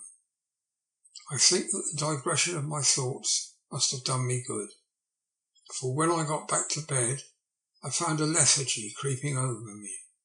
I lay a while, but could not quite sleep, so I got up and looked out of the window again. The mist was spreading. I was now close up to the house, so that I could see it lying thick against the wall, as though it was stealing up to the windows. The poor man was more loud than ever, and though I could not distinguish a word he said, I could in some way recognise his tones, some passionate entreaty on his part. Then there was the sound of a struggle, and I knew that the attendants were dealing with him. I was so frightened that I crept into bed and pulled the clothes up over my head, putting my fingers in my ears. I was not then a bit sleepy, at least I thought, but I must have fallen asleep, for except dreams, I didn't remember anything until morning when Jonathan woke me. I think that it took me an effort and a little time to realise where I was, and that it was Jonathan who was bending over me. My dream was very peculiar. It was almost typical of the way that waking thoughts become merged in or continued in dreams. I lay a while, but could not quite sleep, so I got out and looked out of the window again. The mist was spreading and was now close up to the house, so that I could see it lying thick against the wall, as though it was stealing up to the windows. The poor man was more loud than ever, and though I could not distinguish a word he said, I could in some way recognise his tones, some passionate entreaty on his part. Then there was the sound of a struggle, and I knew that the attendants were dealing with him. I was so frightened that I crept into bed and pulled the clothes over my head, putting my fingers in my ears. I was not then a bit sleepy, at least so I thought, but I must have fallen asleep, except for dreams. I do not remember anything until the morning when Jonathan woke me. I think that it took me an effort and quite a little time to realise where I was, and that it was Jonathan who was bending over me. My dream was very peculiar, almost typical of the way that waking thoughts become merged in or continued in dreams. I thought that I was asleep and waiting for Jonathan to come back. I was very anxious about him, and I was powerless to act. My feet and my hands, my brain were weighted so that nothing could proceed at the usual pace, and so I slept uneasily and thought. Then it began to dawn upon me that the air was heavy and dank and cold. I put back the clothes from my face and found to my surprise that all was dim around. The gaslight which I had left lit for Jonathan, but turned down, came only like a tiny red spark through the fog, which had evidently grown thicker and poured into the room. Then it occurred to me that I had shut the window before I had come to bed. I would have got out to make certain on the point, but some leaden lethargy seemed to chain my limbs, and even my will. I lay still and endured. That was all. I closed my eyes, but could still see through my eyelids. It is wonderful what tricks our dreams play us, and how conveniently we can imagine. The mist grew thicker and thicker, and I could see now how it came in, for I could see it like a smoke out of the white energy of boiling water, pouring in, not through the window, but through the jointings of the door. And it got thicker and thicker, till it seemed as if it became concentrated into a sort of pillar cloud in the room, through the top of which I could see a light of the gas shining like a red eye. Then things began to whirl through my brain, just as the cloudy column was now whirling in the room. And through it all came the scriptural words, a pillar of cloud by day and of fire by night. Was it indeed some spiritual guidance that was coming to me in my sleep? But the pillar was composed of both the day and the night guiding, for the fire was in the red eye. At the thought got a new fascination for me, till as I looked at the fire divided and seemed to shine on me through the fog like two red eyes, just as Lucy told me in her momentary mental wandering when on the cliff the dying sunlight struck the windows of St Mary's Church. Suddenly the horror burst upon me that it was thus that Jonathan had seen those awful women growing into reality through the whirling mist in the moonlight.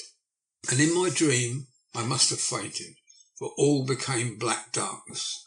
The last conscious effort which imagination made was to show me a livid white face bending over me out of the mist. I must be careful of such dreams, for they would unseat one's reason if there were too much of them. I would get Dr. Van Helsing or Dr. Seward to prescribe something for me, which would make me sleep, only that I fear to alarm them. Such a dream at the present time would become woven into their fears for me. Tonight I shall strive hard to sleep naturally. If I do not, I shall tomorrow night get them to give me a dose of chloral. That cannot hurt me for once, and it will give me a good night's sleep. Last night tired me more than if I had not slept at all. 2nd of October, 10 p.m. Last night I slept, but did not dream. I must have slept soundly, for I was not waked by Jonathan coming to bed. The sleep had not refreshed me, for today I feel terribly weak and spiritless. I spent all yesterday trying to read or lying down dozing. In the afternoon, Mr. Renfield asked if he might see me. Poor man, he was very gentle, and when I came away he kissed my hand and bade God bless me. Some way it affected me much. I am crying when I think of him. This is a new weakness of which I must be careful. Jonathan would be miserable if he knew I'd been crying. He and the others were out till dinner time, and they all came in tired. I did what I could to brighten them up, and I suppose that the effort did me good, for I forgot how tired I was. After dinner they sent me to bed, and all went off to smoke together, as they said. But I knew that they wanted to tell each other what had occurred to each during the day. I could see from Jonathan's manner that he had something important to communicate. I was not so sleepy as I should have been, so before they went I asked Dr. Seward to give me a little opiate of some kind, as I had not slept well the night before. He very kindly made me up a sleeping draught, which he gave to me, telling me that it would do me no harm, as it was very mild. I have taken it, and I am waiting for sleep, which still keeps aloof. I hope I have not done wrong, for as sleep begins to flirt with me, a new fear comes, that I may have been foolish in thus depriving myself of the power of waking. I might want it. Here comes sleep. Good night. Chapter 20. Jonathan Harker's Journal. 1st of October, evening. I found Thomas Snelling in his house at Bethnal Green, but unhappily he was not in a condition to remember anything. The very prospect of beer, which my expected coming had opened to him, had proved too much, and he began too early on his expected debauch.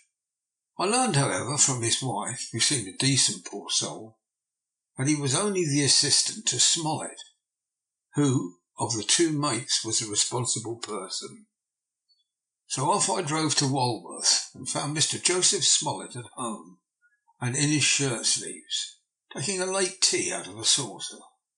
He's a decent, intelligent fellow, distinctly a good, reliable type of workman, and with a headpiece of his own. He remembered all about the incident from the boxes, from a wonderful dog-eared notebook which he produced of some mysterious receptacle about the seat of his trousers, and which had hieroglyphical entries in thick, half-obliterated pencil. He gave me the destinations of the boxes. There were, he said, 6 in the cartload, which he took from Carfax, and left at 197 Chicksand Street, Mile End, Newtown, and another 6 which he deposited at Jamaica Lane, Bermondsey. If then the Count meant to scatter these ghastly refuges of his over London, these places were chosen at the first of delivery, so that later he might distribute more fully. The systematic manner in which this was done made me think that he could not mean to confine himself to 2 sides of London. He was now fixed on the far east of the northern shore, on the east of the southern shore, and on the south. The north and west were surely never meant to be left out of his diabolical scheme, let alone the city itself in the very heart of fashionable London in the south-west and west. I went back to Smollett and asked him if he could tell us if any other boxes had been taken from Carfax. He replied, "Well, governor, you treated me very handsome. I'd given him half a sovereign, and I'll tell you all I know. I heard a man by the name of Bloxham say 4 nights ago in the Hare and Hounds in Pincher's Alley as though he'd had his mate and done a rare dusty job in an old house at Perfect. There ain't many such jobs in this here, and I'm thinking that maybe Sam Bloxham could tell you something." I asked him if he could tell me where to find him. I told him that if he could get me the address, it would be worth another half sovereign to him. So he gulped down the rest of his tea and stood up, saying that he was going to begin the search then and there. At the door he stopped and said, "Look here, governor, there ain't no sense in me keeping you here. I may find Sam soon, or I mayn't. But anyway, he ain't like to be in a way to tell you much tonight. Sam is a rare one, and when he starts on the booze, you can give me an envelope with a stamp on it and put your address on it. I'll find out where Sam is to be found and post it to you tonight. Maybe you won't catch him, but for Sam gets off main early. Never mind the booze the night before." This was all practical, so one of the children went off with a penny, buy an envelope and a sheet of paper, and to keep the change. When she came back, I addressed the envelope and stamped it, and when Smollett had again faithfully promised to post the address when found, I took my way home. We are on the track anyhow. I'm tired tonight, I want to sleep. Mina is fast asleep and looks a little too pale. Her eyes look as though she had been crying, poor dear. I have no doubt it frets her to be kept in the dark, and it may make her doubly anxious about me and the others. But it is best as it is. It is better to be disappointed and worried in such a way now than to have her nerve broken. The doctors were quite right to insist on her being kept out of this dreadful business. I must be firm, for on me this particular burden of silence must rest. I shall not ever enter on the subject with her under any circumstances. Indeed, it may not be a hard task after all, for she herself has become reticent on the subject, and has not spoken of the Count or his doings ever since we told her of our decision. 2nd of October, evening. A long and trying and exciting day. By the first post I got my director's envelope with a dirty scrap of paper enclosed, on which was written with a carpenter's pencil in a sprawling hand, "Sam Bloxham, Corcran's 4 Porters Court, Bartle Street, Walworth. Ask for the deputy." I got the letter in bed and rose without waking Mina. She looked heavy and sleepy and pale, and far from well. I determined not to wake her, but that, when I should return from this new search, I would arrange for her going back to Exeter. I think she would be happier in her own home, with her daily tasks to interest her, than being in here amongst us and in ignorance. I only saw Dr. Seward for a moment and told him where I was off to, promising to come back and tell the rest as soon as I should have found out everything. I drove to Walworth and found with some difficulty Potter's Court. Mr. Smollett's spelling misled me, and I asked for Potter's Court instead of Potter's Court. However, when I found the court, I had no difficulty in discovering Corcoran's lodging house. When I asked the man who came to the door for Deputite, he shook his head and said, "I don't know him. Ain't no such person here. Never heard of him in all my blooming days. Don't believe there ain't anybody of that kind living here or anywheres." So I took out Smollett's letter, and as I read it, it seemed to me that the lesson of the spelling of the name of the court might guide me. "What are you?" I asked. "I'm a deputy," he answered. I saw at once I was on the right track. Phonetic spelling had again misled me. A half-a-crown tip put the deputy's knowledge at my disposal, and I learned that Mr. Bloxham, who had slept off the remains of his beer on the previous night at Corcoran's, had left for his work at Popular at 5 o'clock that morning. He could not tell me where the place of work was situated, but he had a vague idea that it was some kind of new-fangled warehouse, and with this slender clue I had to start for Popular. It was 12 o'clock before I got any satisfactory hint of such a building, and this I got at a coffee shop where some workmen were having their dinner. One of those suggested there was being erected at Cross Angel Street a new cold storage building, and as this suited the condition of a new-fangled warehouse, I at once drove to it. An interview with a surly gatekeeper and a surlier foreman, both of whom were appeased with the coin of the realm, put me on the track of Bloxham. He was sent for on my suggesting that I was willing to pay his day's wages to his foreman for the privilege of asking him a few questions on a private matter. He was a smart enough fellow, though rough of speech and bearing. When I promised to pay for his information, I had given him an earnest. He told me that he had made 2 journeys between Carfax and a house in Piccadilly, and he had taken from this house to the latter 9 great boxes, main heavy ones, with a horse and cart hired by him for the purpose. I asked him if he could tell me the number of the house in Piccadilly, to which he replied, "Well, governor, I forgets the number, but it was only a few doors from a big white church, or something of the kind, not long built. A dusty old house. Oh, nothing to the dustiness of the house we took the blooming boxes from." "How did you get into the houses if they were both empty?" "There was an old party what engaged me and waiting at the house in Purfleet. He helped me to lift the boxes and put them in the dray. Curse me, but he was the strongest chap I ever struck. And him an old fellow with a white moustache, one that sinew, you'd think he couldn't throw a shadow." How this phrase thrilled through me. Why, he took up its end of the boxes like they were pounds of tea, and me a puffing and a blowing before I could end mine up. Anyhow, I'm no chicken either. "How did you get into the house in Piccadilly?" I asked. "He was there too. He must have started off and got there for me. But when I rung at the bell, he'd opened the door himself and helped me carry the boxes into the hall." "The whole 9, I asked. "Yeah, there was 5 in the first load, 4 in the second.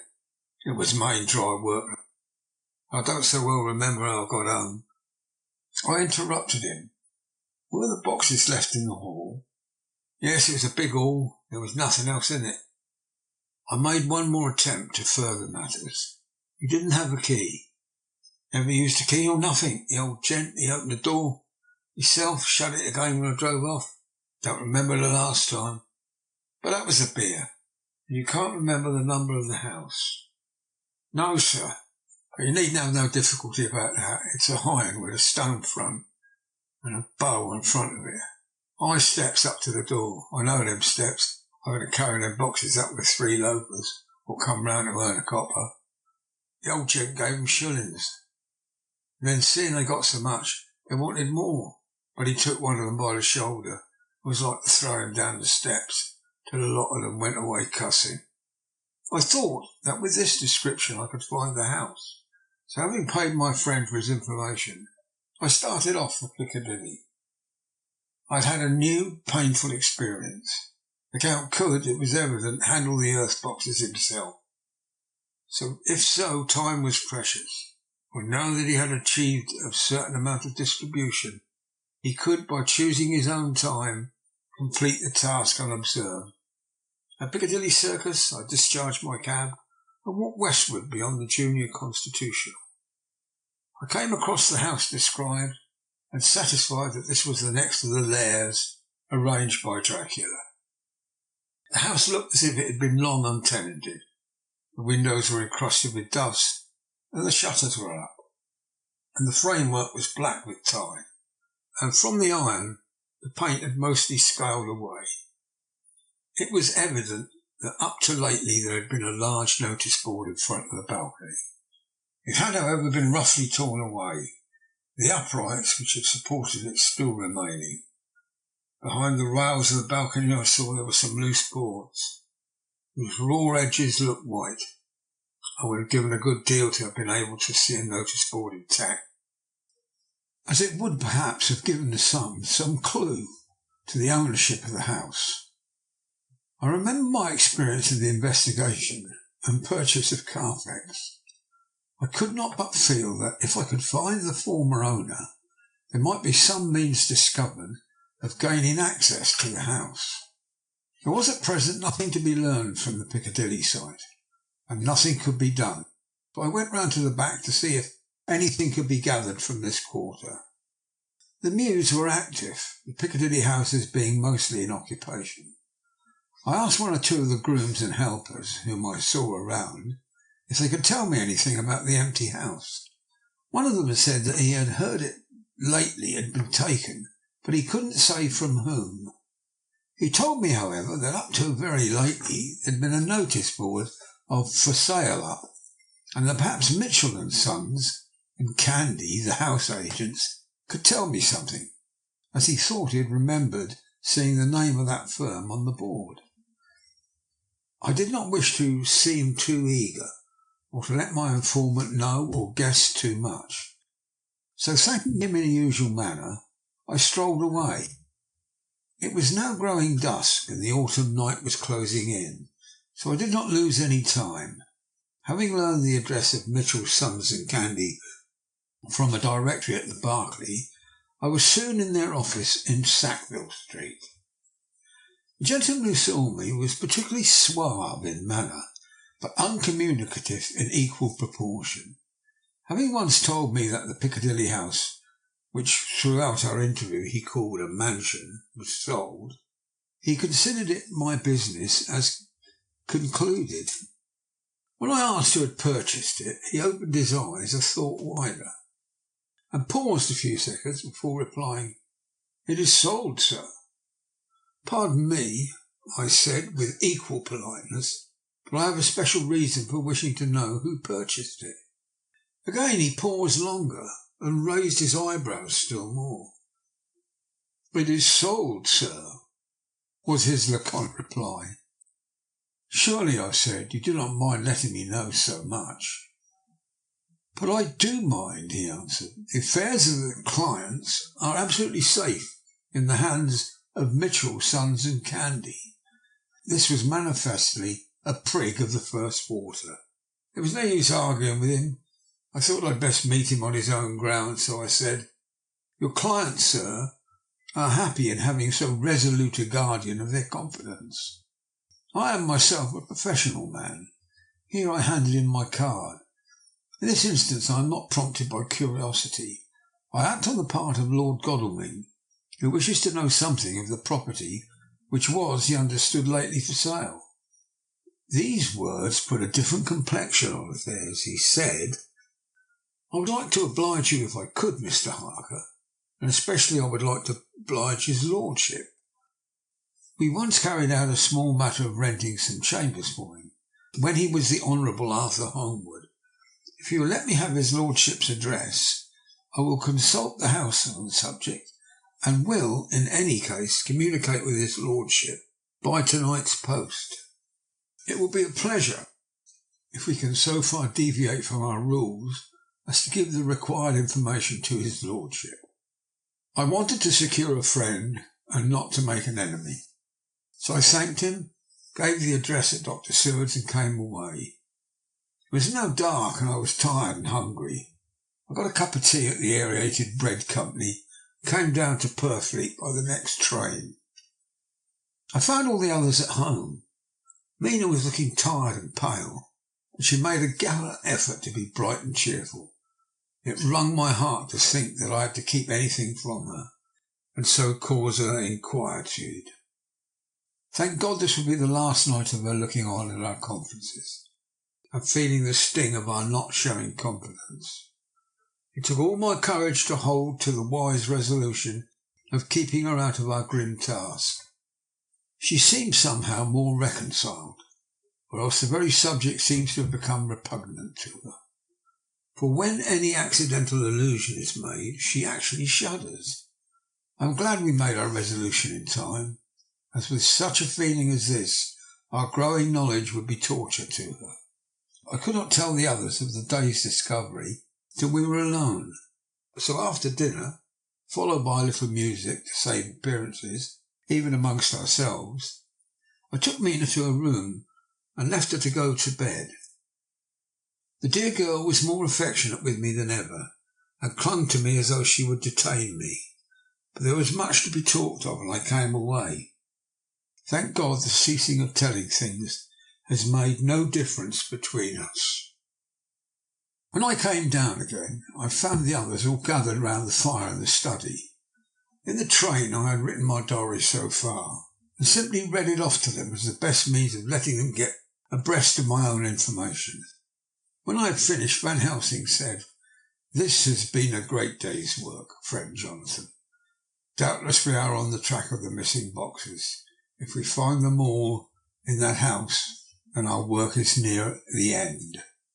But if there is some missing, we must search until we find them. Then we shall make our final coup and hunt the wretch to his real death." We all sat silent. All at once Mr. Morris spoke. "Say, how are we going to get into that house?" "We got into the other," answered Lord Godalming quickly. "Yeah, but Art, this is different. We broke house at Carfax, but we had night and a walled park to protect us. Be a mighty different thing to commit burglary in Piccadilly, either by day or night. I confess I don't know how we're going to get in, unless that agency duck can find us a key of some sort. Maybe we shall know when you get his letter in the morning."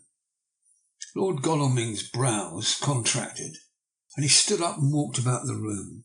By and by he stopped and said, turning from one to the other of us, "Quincy's head is level. The burglary business is getting serious. We got off once all right, but we now have a rare job on hand, unless we can find the Count's key basket.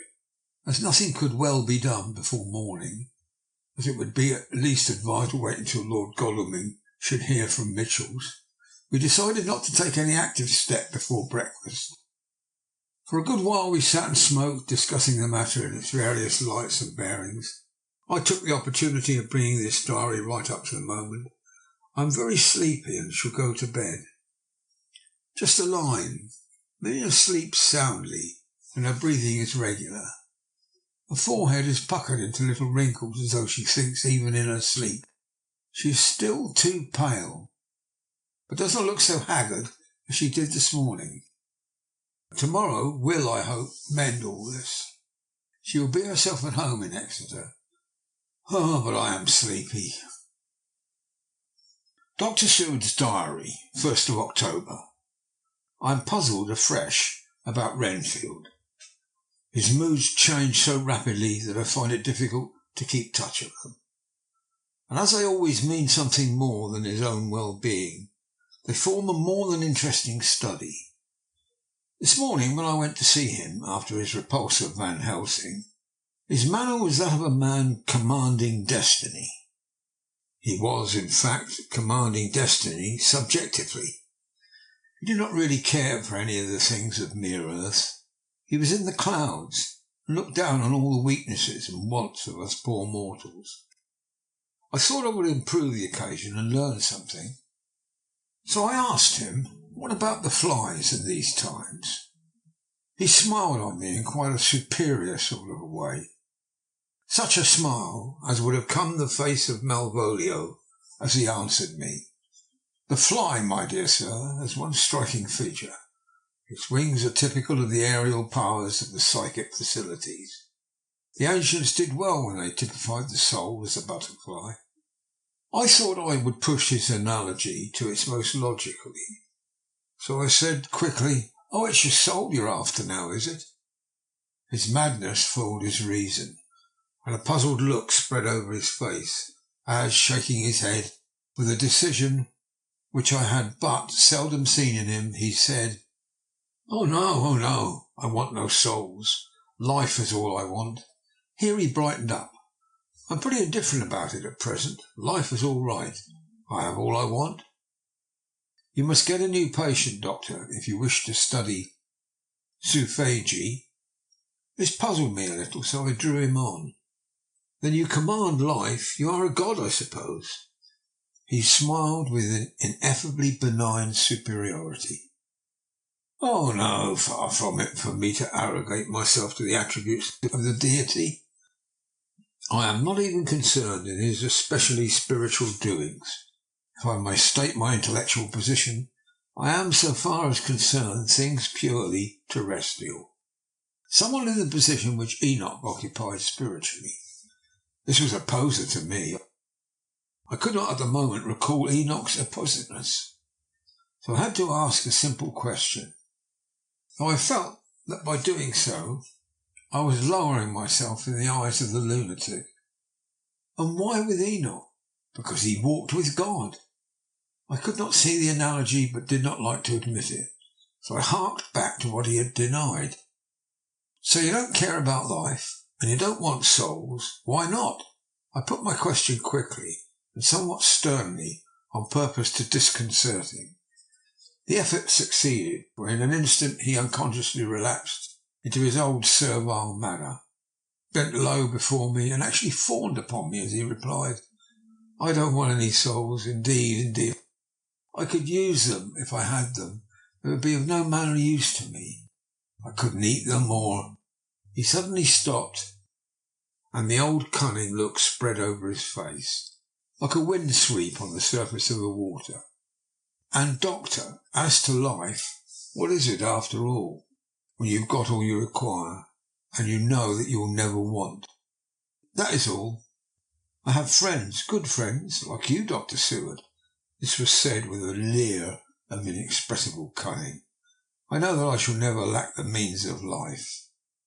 I think that through the cloudiness of his insanity he saw some antagonism in me, for he at once fell back on the last refuge of such as he, a dogged silence. After a short time I saw that for the present it was useless to speak to him. He was sulky, and so I came away. Later in the day he sent for me.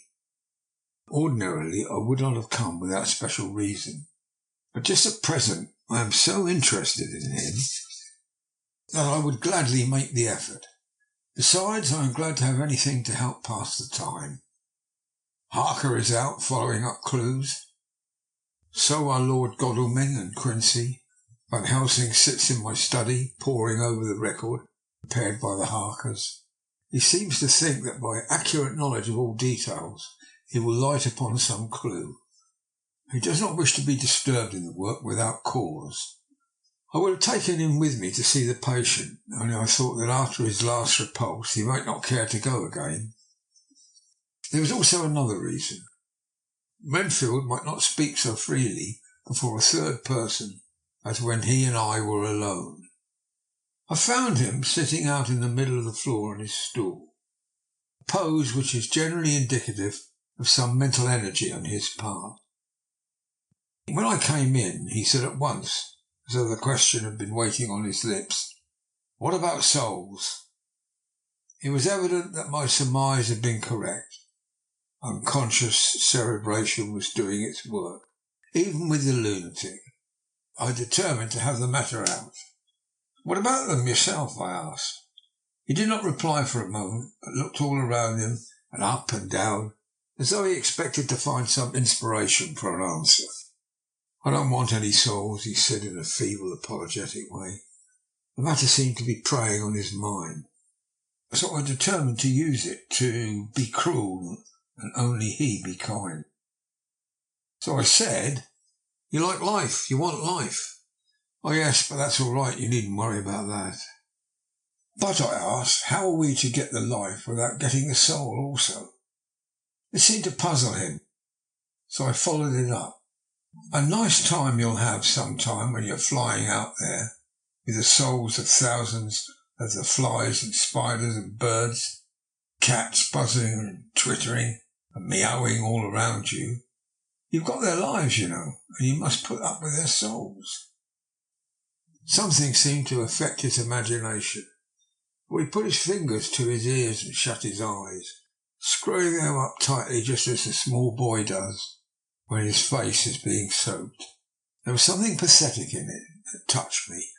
It also gave me a lesson, for it seemed that before me was a child, only a child, though the features were worn and the stubble on the jaws was white.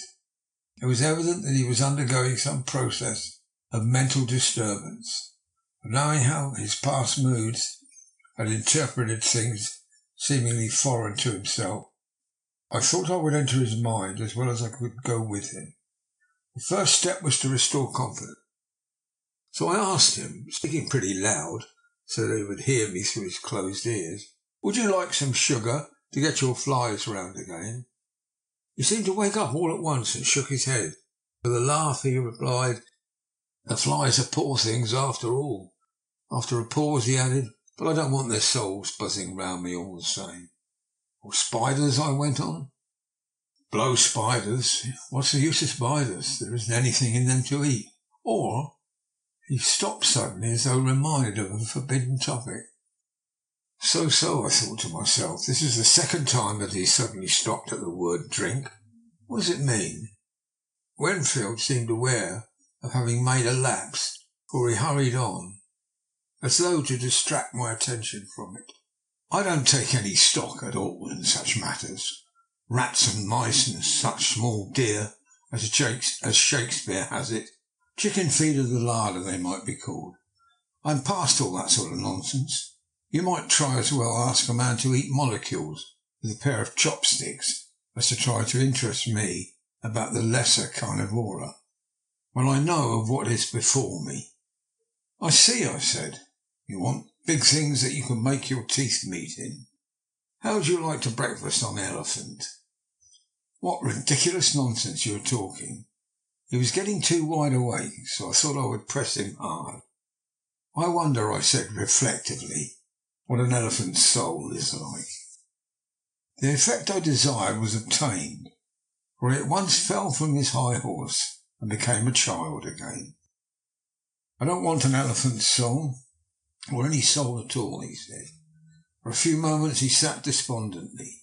Suddenly he jumped to his feet, with his eyes blazing, and all the signs of intense cerebral excitement. "To hell with you and your souls," he shouted. "Why do you plague me about souls? Haven't I got enough to worry and pain and distract me already without thinking of souls?"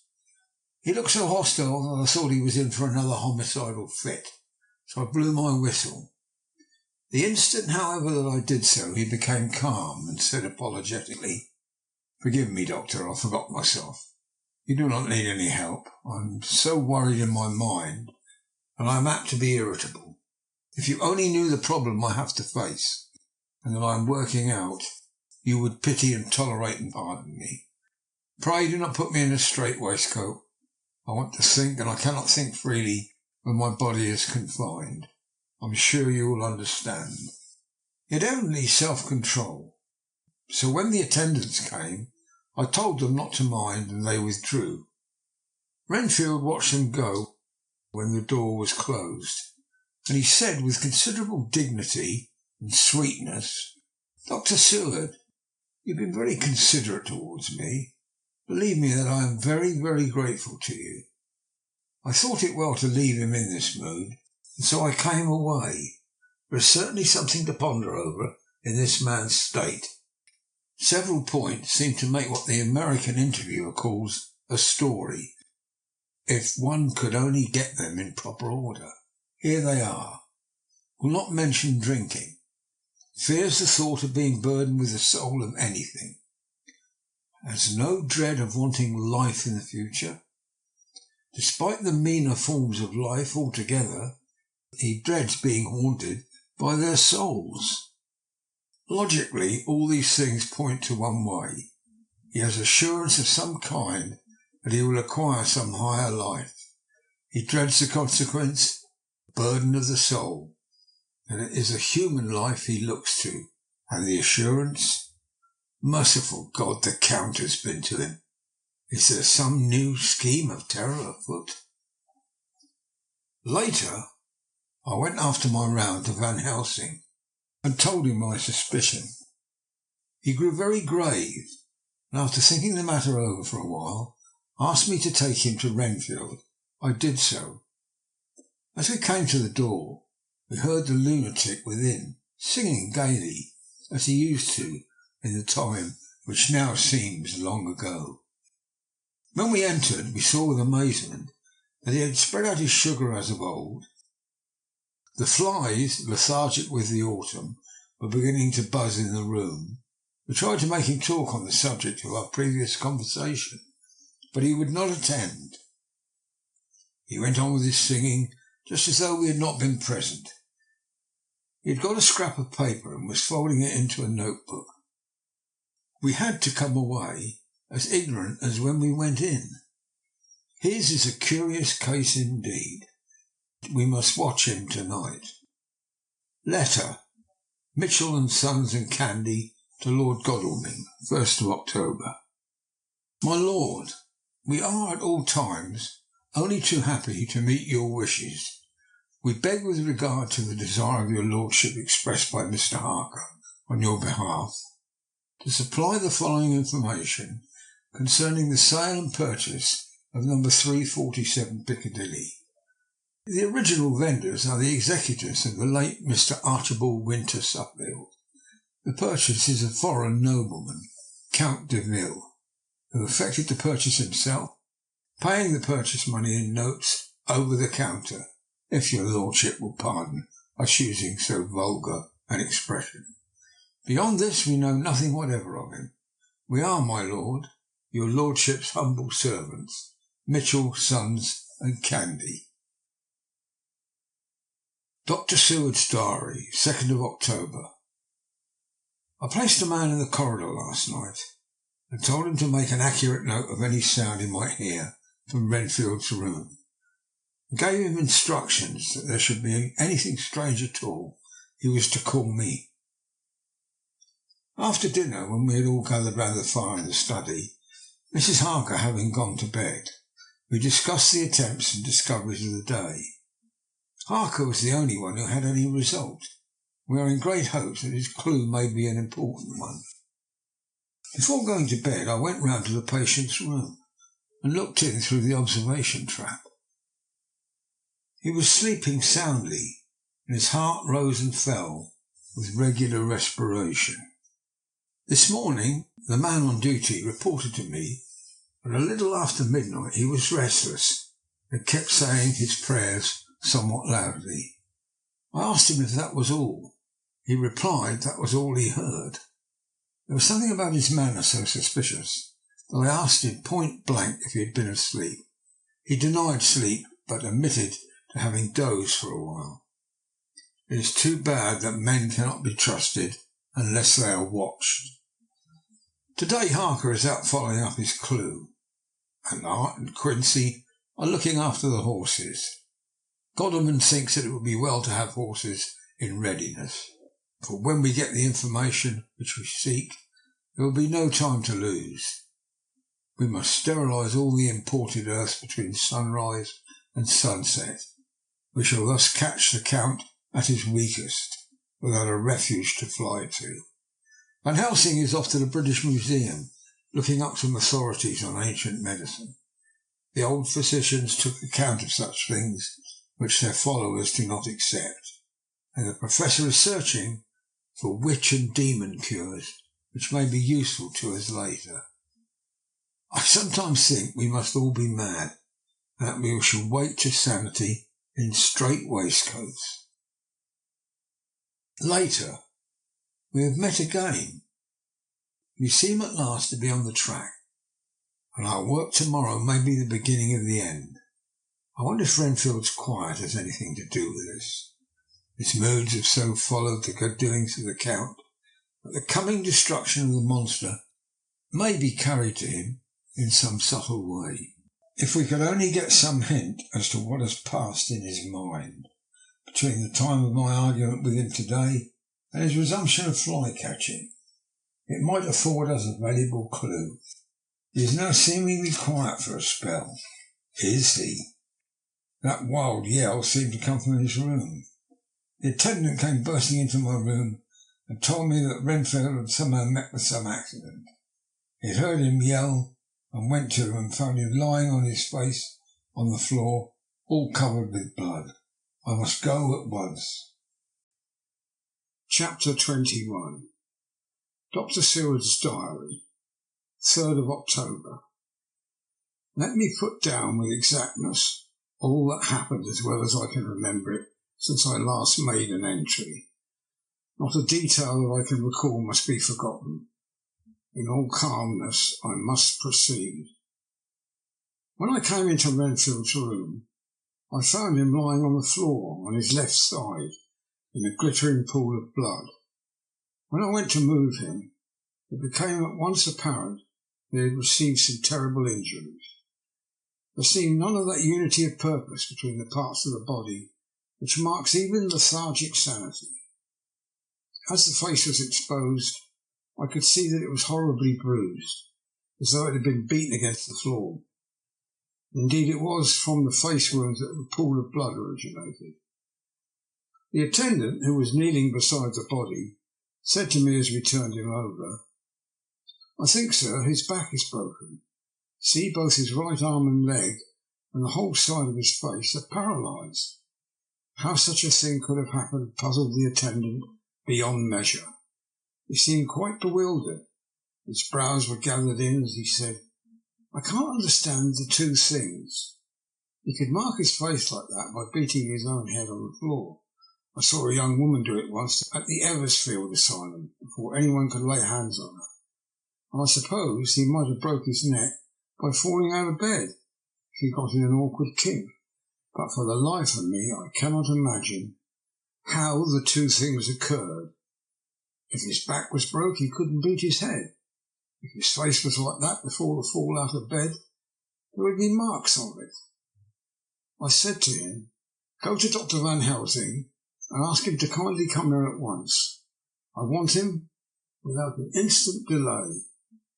The man ran off, and within a few minutes the professor, in his dressing gown and slippers, appeared. When he saw Renfield on the ground, he looked keenly at him for a moment, and then turned to me. I think he recognised the thought in my eyes, for he said very quietly, manifestly for the ears of the attendant, "Ah, a sad accident. He will need very careful watching and much attention. I shall stay with you myself, but I shall first dress myself. If you will remain here, I shall in a few minutes join you." The patient was now breathing stertorously, and it was easy to see that he had suffered some terrible injury. Van Helsing returned with extraordinary celerity, bearing with him a surgical case. He had evidently been thinking and had his mind made up, but almost before he looked at the patient he whispered to me, "Send the attendant away. You must be alone with him when he becomes conscious after the operation." So I said, "I think that will do now, Simmons. We have done all that we can at present. You had better go to your round, and Dr. Van Helsing will operate. Let me know instantly if there be anything unusual elsewhere." The man withdrew, and we went into strict examination of the patient. The wounds of the face were superficial. The real injury was a depressed fracture of the skull, extending right up through the motor area. The professor thought for a moment and said, "We must reduce the pressure to get back to normal conditions, as far as can be. The rapidity of the suffusion shows the terrible nature of his injury. The whole motor area seems affected. The suffusion of the brain will increase quickly, so we must trepine it at once, or it may be too late." As he was speaking, there was a soft tapping at the door, and I went over and opened it, and found in the corridor without Arthur and Quincy in pyjamas and slippers. The former spoke. "I heard your man call up Dr. Van Helsing to tell him of an accident, so I woke Quincy, or rather called for him, as he was not asleep. Things are moving too quickly and too strangely for sound sleep for any of us these times. I've been thinking that tomorrow night we'll not see things as they have been. We have to look back and forward a little more than we have done. May we come in?" I nodded and held the door open till they had entered, then I closed it again. When Quincy saw the attitude and state of the patient, and noted the horrible pool on the floor, he said softly, "My God, what's happened to him, poor devil?" I told him briefly and added that we expected he would recover consciousness after the operation, for a short time at all events. He went at once and sat down on the edge of the bed with Godalming beside him. We all watched in patience. "We shall wait," said Van Helsing, "just long enough to fix the best spot for trepining, so that we may most quickly and perfectly remove the blood clot, for it is evident that the hemorrhage is increasing." The minutes during which we waited passed with fearful slowness. I had a horrible sinking feeling in my heart, and from Van Helsing's face I gathered that he felt some fear or apprehension as to what was to come. I dreaded the words that Renfield might speak. I was positively afraid to think, but the conviction of what was coming was on me, as I have read of men who have heard the death watch. The poor man's breathing came in uncertain gasps. Each instant he seemed as though he would open his eyes and speak, but then there would follow a prolonged stertorous breath, and he would relapse into a more fixed insensibility. Inured as I was to sick beds and death, the suspense grew and grew upon me. I could almost hear the beating of my own heart, and the blood surging through my temples sounded like the blows from a hammer. The silence finally became agonizing. I looked at my companions, one after another, and saw from their flushed faces and damp brows that they were enduring equal torture. There was a nervous suspense over us all, as though overhead some dread bell would peal out powerfully when we should least expect it. At last there came a time when it was evident that the patient was sinking fast. He might die at any moment. I looked up at the professor and caught his eyes fixed on mine. His face was sternly set as he spoke. "There is no time to lose. His words may be worth many lives. I have been thinking so as I stood here. It may be there is a soul at stake. We shall operate just above the ear." Without another word he made the operation. For a few moments the breathing continued to be stertorous, and then there came a breath so prolonged that it seemed as though it would tear open his chest. Suddenly his eyes opened and became fixed in a wild, helpless stare. This was continued for a few moments, then it softened into a glad surprise, and from the lips came a sigh of relief. He moved convulsively. As he did so, said, "I'll be quiet, Doctor. Tell them to take off the strait waistcoat. I have had a terrible dream, and it has left me so weak that I cannot move. What's wrong with my face? It feels all swollen, and it smarts dreadfully." He tried to turn his head, but even with the effort his eyes seemed to grow glassy, so I gently put it back. Then Van Helsing said in a quiet, grave tone, "Tell us your dream, Mr. Renfield." As he heard the voice, his face brightened through its mutilation, and he said, "That is Dr. Van Helsing. How good it is for you to be here. Give me some water. My lips are dry. I shall try to tell you. I dreamed—" He stopped and seemed fainting. I yelled quietly to Quincy. The brandy, it's in my study, quick. He flew and returned with a glass, a decanter of brandy and a carafe of water. We moistened the parched lips and the patient quickly revived. It seemed, however, that his 4-inch brain had been working in the interval. When he was quite conscious, he looked at me piercingly with an agonised confusion which I shall never forget, and said, I must not deceive myself, it was no dream, but all a grim reality. And his eyes moved round the room, and they caught sight of the 2 figures sitting patiently on the end of the bed. He went on. If I were not sure already, I would know from them. For an instant his eyes closed, not with pain or sleep, but voluntarily, as though he was bringing all his faculties to bear. When he opened them, he said hurriedly, and with more energy than he had yet displayed, Quick, doctor, quick, I am dying. I feel that I have but a few minutes, and I must go back to death, or worse.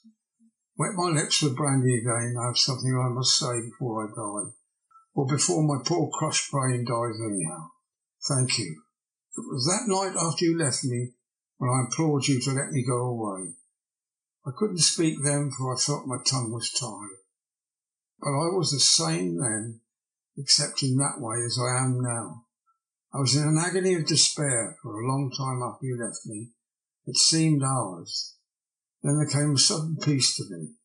My brain seemed to become cool again, and I realised where I was. I heard the dogs bark behind our house, but not where he was. As he spoke, Van Helsing's eyes never blinked, but his hand came out and met mine and gripped it hard.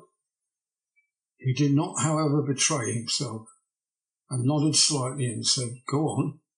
In a low voice, Renfield proceeded. He came up to the window in the mist. I had seen him often before, but he was solid then, not a ghost, and his eyes were fierce, like a man's when angry. He was laughing with his red mouth, the sharp white teeth glinted in the moonlight, and he turned to look back over the belt of trees where the dogs were barking. I wouldn't ask him to come in at first, though I know he wanted to, just as he had wanted all along. Then he began promising me things, not in words, but by doing them. He was interrupted by a word from the professor. How? By making them happen, just as he used to send in the flies when the sun was shining. The great big fat ones with steel and sapphire on their wings, and big moths in the night with skull and crossbones on their backs. Van Helsing nodded to him as he whispered to me unconsciously. The Acherontia Aeteltropus of the Sphinges, what you call the death's head moth. The patient went on without stopping. Then he began to whisper, rats, rats, rats. Hundreds, thousands, millions of them, and every one alive, and dogs to eat them. Cats too, all lives, all red blood, with years of life in it. Not merely buzzing flies. I laughed at him, for I wanted to see what he could do. Then the dogs howled away beyond the dark trees in his house. He beckoned me to the window, and I got up and looked out, and he raised his hands and seemed to call out without using any words. A dark mass spread over the grass, coming like the shape of a flame of fire.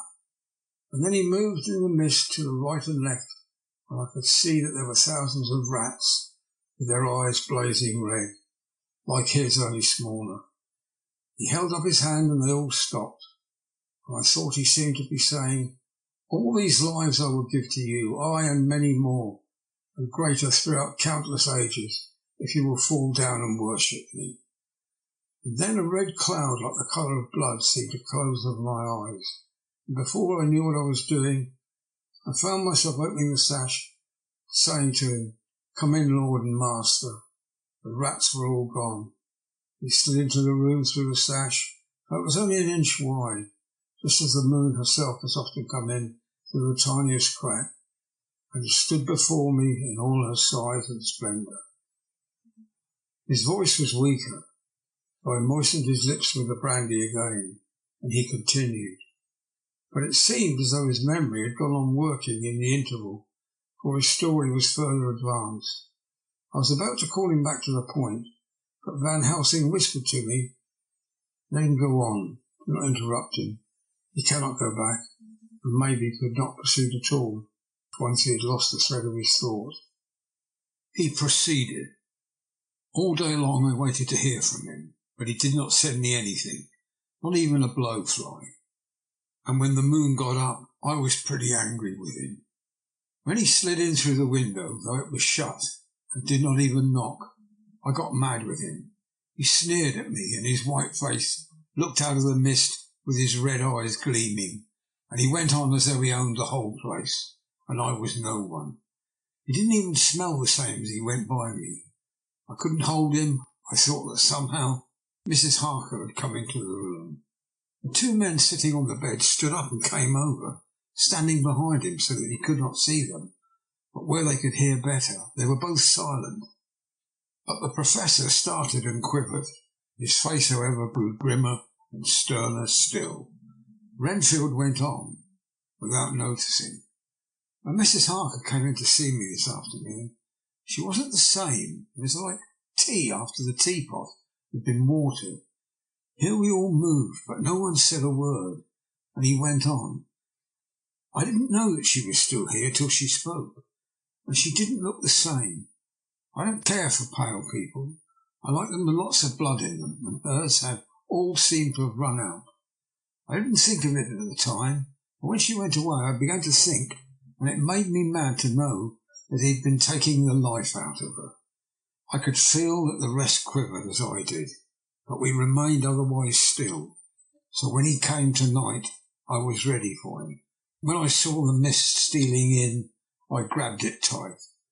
I had heard that madmen have unnatural strength, and as I knew I was a madman, times anyhow, I resolved to use my power. I and he felt it too, for he had to come out of the mist to struggle with me. I held tight, and I thought I was going to win, for I didn't mean him to take any more of her life, till I saw his eyes. They burned into me, and my strength became like water. He slipped through it, and when I tried to cling to him, he raised me up and flung me down. There was a red cloud before me, and a noise like thunder, and the mist seemed to steal away under the door. His voice was becoming fainter, and his breath more stertorous. Van Helsing stood up instinctively. We know the worst now, he said. He is here, and we know his purpose. It may not be too late. Let us be armed the same as we were the other night, but lose no time. There is not an instant to spare. There is no need to put our fear, nay, our convictions into words. We shared them in common. We all hurried and took from our rooms the same things we had when we entered the Count's house. The Professor had his ready, and as we met in the corridor, he pointed to them significantly, and he said, They shall never leave me. They shall not till this unhappy business is over. Be wise also, my friends. This is no common enemy that we deal with. Alas, alas, that dear Madam Mina should suffer. He stopped. His voice was breaking, and I do not know if rage or terror predominated in my own heart. Outside the Harker's door we paused. Martin Quincy held back, and the latter said, Shall we disturb her? We must, said Van Helsing grimly. If the door be locked, I shall break it in. May it not frighten her terribly. It is unusual to break into a lady's room. Van Helsing said solemnly, You are always right, but this is life and death. All chambers are alike to the doctor, and even were they not, they are all as one to me tonight. Friend John, when I turn the handle, if the door does not open, you put your shoulder down and shove, and you too, my friends, now. He turned the handle as he spoke, but the door did not yield. We threw ourselves against it with a crash, and it burst open. We almost fell headlong into the room. The Professor did actually fall, and I saw him as he gathered himself up from hands and knees. What I saw appalled me. I felt my hair rise like bristles on the back of my neck, and my heart seemed to stand still. The moonlight was so bright that through the thick yellow blind the room was light enough to see. On the bed beside the window lay Jonathan Harker. his face flushed and breathing heavily as though in a stupor. Kneeling on the near edge of the bed facing towards was the white-clad figure of his wife. By her side stood a tall, thin man, clad in black. His face was turned from us, but the instant we saw, we all recognised the Count in every way, even to the scar on his forehead. With his left hand he held both Mrs. Harker's hands, keeping them away with her arms at full tension. The right hand gripped her by the neck, forcing her down on his bosom. Her white nightdress was smeared with blood, and a thin stream trickled down the man's bare breast, which was shown by his torn open dress. The attitude of the two had a terrible resemblance to a child forcing a kitten's nose into a saucer of milk to compel it to drink. As we burst into the room, the Count turned his face, and the hellish look that I had heard described seemed to leap into it. His eyes flamed red with devilish passion. The great nostrils of the white aquiline nose opened wide and quivered at the edge, and the white sharp teeth behind the full lips of the blood-dripping mouth champed together like those of a wild beast. With a wrench which threw his victim back upon the bed as though hurled from a height, he turned and sprang at us. But by this time the Professor had gained his feet and was holding towards him the envelope which contained the sacred wafer. The Count suddenly stopped, just as poor Lucy had done outside the tomb, and cowered back. Further and further he cowered as we lifted our crucifixes and advanced. The moonlight suddenly failed as a great black cloud sailed across the sky. When the gaslight sprang up under Quincy's match, we saw nothing but a faint vapour. This, as we looked, trailed under the door, which with the recoil from its bursting open had swung back to its old position. Van Helsing, Art and I moved forward to Mrs. Harker, who by this time had drawn her breath, and with it had given a scream so wild, so ear-piercing, so despairing, that it seems to me now that it will ring in my ears to my dying day. For a few seconds she lay in a helpless attitude of disarray. Her face was ghastly, with a pallor which was accentuated by the blood which smeared her lips, cheeks and chin. From her throat trickled a thin stream of blood. Her eyes were mad with terror, and she put before her face her poor crushed hands, which bore on their whiteness the red mark of the Count's terrible grip. And from behind them came a low, desolate wail, which made the terrible scream seem only the quick expression of an endless grief. Van Helsing stepped forward and drew the coverlet gently over her body, while Art, looking at her face for an instant, despairingly ran out of the room. Van Helsing whispered to me, "Jonathan is in a stupor, such as we know the vampire can produce. We can do nothing with poor Madame Mina for a few moments till she recovers herself. I must wake him." He dipped the end of a towel in cold water and with it began to flick him on the face. His wife, all the while, holding her face between her hands and sobbing in a way that was heartbreaking to hear. I raised the blind and looked out of the window. There was much moonshine, and as I looked, I could see Quincy Morris run across the lawn and hide himself in the shadow of a great yew tree. It puzzled me to think why he was doing this, but at the instant I heard Harker's quick exclamation as he woke to partial consciousness and turned to the bed. On his face there might well be was a look of wild amazement. He seemed dazed for a few seconds, and then full consciousness seemed to burst upon him all at once, and he started up. His wife was aroused by the quick movement and turned to him with her arms stretched out as though to embrace him. Instantly, however, she drew them in again, putting her elbows together, her hands held before her face, and shuddered till the bed beneath her shook. "In God's name, what does this mean?" Harker cried out. "Dr. Seward, Dr. Van Helsing, what is it? What's happened? What's wrong? Mina, dear, what is it? What does that blood mean? My God, has it come to this?" And raising himself to his knees, he beat his hands wildly together. "Oh, good God, help us! Help her! Oh, help her!" With a quick movement, he jumped from the bed and began to pull on his clothes. All the man in him awake at the need of our instant exertion. "What has happened? Tell me all about it," he cried without pausing. "Dr. Van Helsing, you love Mina, I know. Oh, do something to save her. It cannot have gone too far yet. Guard her while I look for him." His wife, through her terror and horror and distress, saw some sure danger to him. Instantly forgetting her own grief, she seized hold of him and cried out, "No, no, Jonathan, you must not leave me. I've suffered enough tonight, God knows, with the dread of this harming you. You must stay with me. Stay with these friends who will watch over you."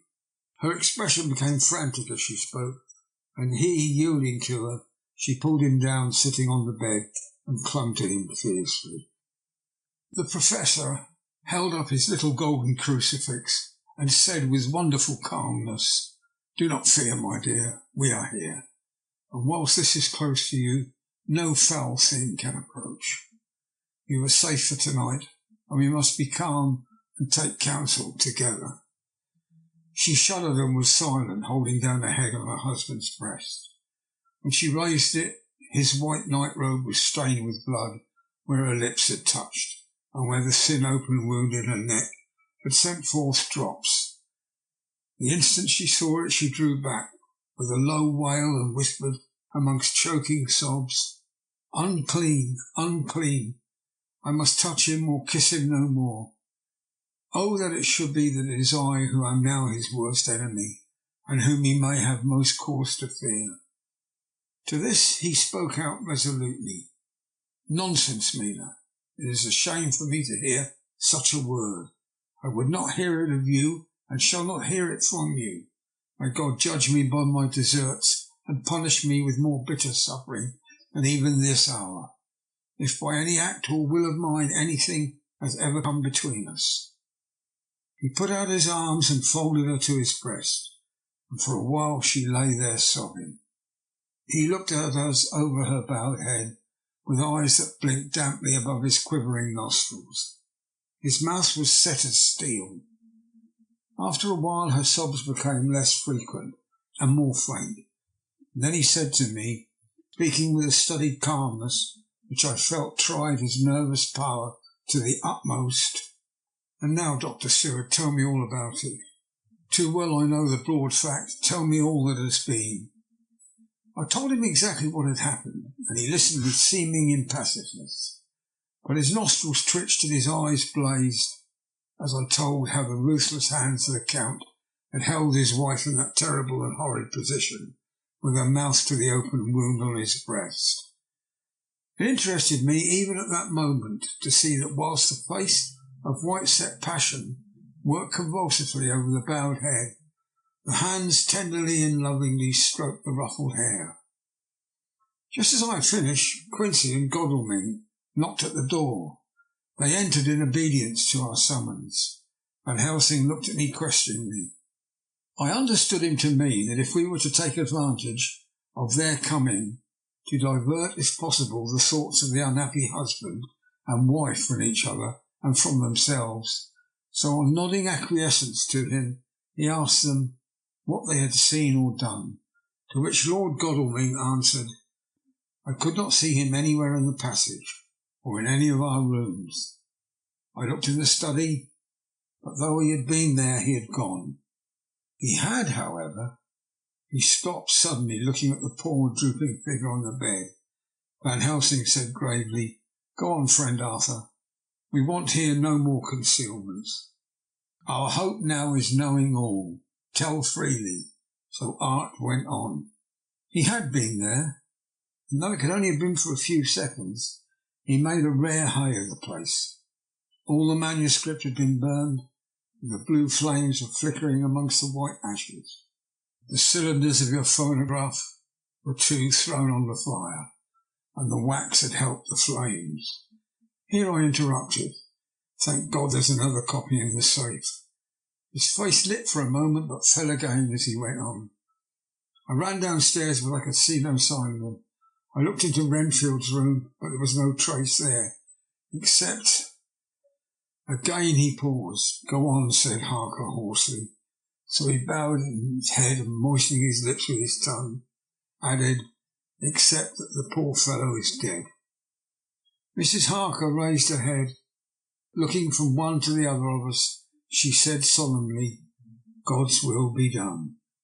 I could not but feel that Art was keeping back something, but as I took it in that it was with a purpose, I said nothing. Van Helsing turned to Morris and asked, "And you, friend Quincy, have you any to tell?" "A little," he answered. "It may be much eventually, but at present I can't say. I thought it well to know, if possible, where the Count could go when he left the house. I did not see him, but I saw a bat rise from Renfield's window and flap westward. I expected to see him in some shape go back to Carfax, but he evidently sought some other lair. He will not be back tonight, for the sky is reddening in the east and the dawn is close. We must work tomorrow." He said the latter words through his shut teeth.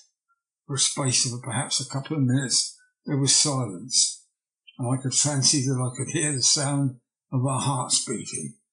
Then Van Helsing said, placing his hand very tenderly on Mrs. Harker's head, "And now, Madam Mina, poor dear Madam Mina, tell us exactly what happened. God knows that I do not want that you will be pained, but it is need that we know all. For now, more than ever, has all work to be done quick and sharp, and in deadly earnest.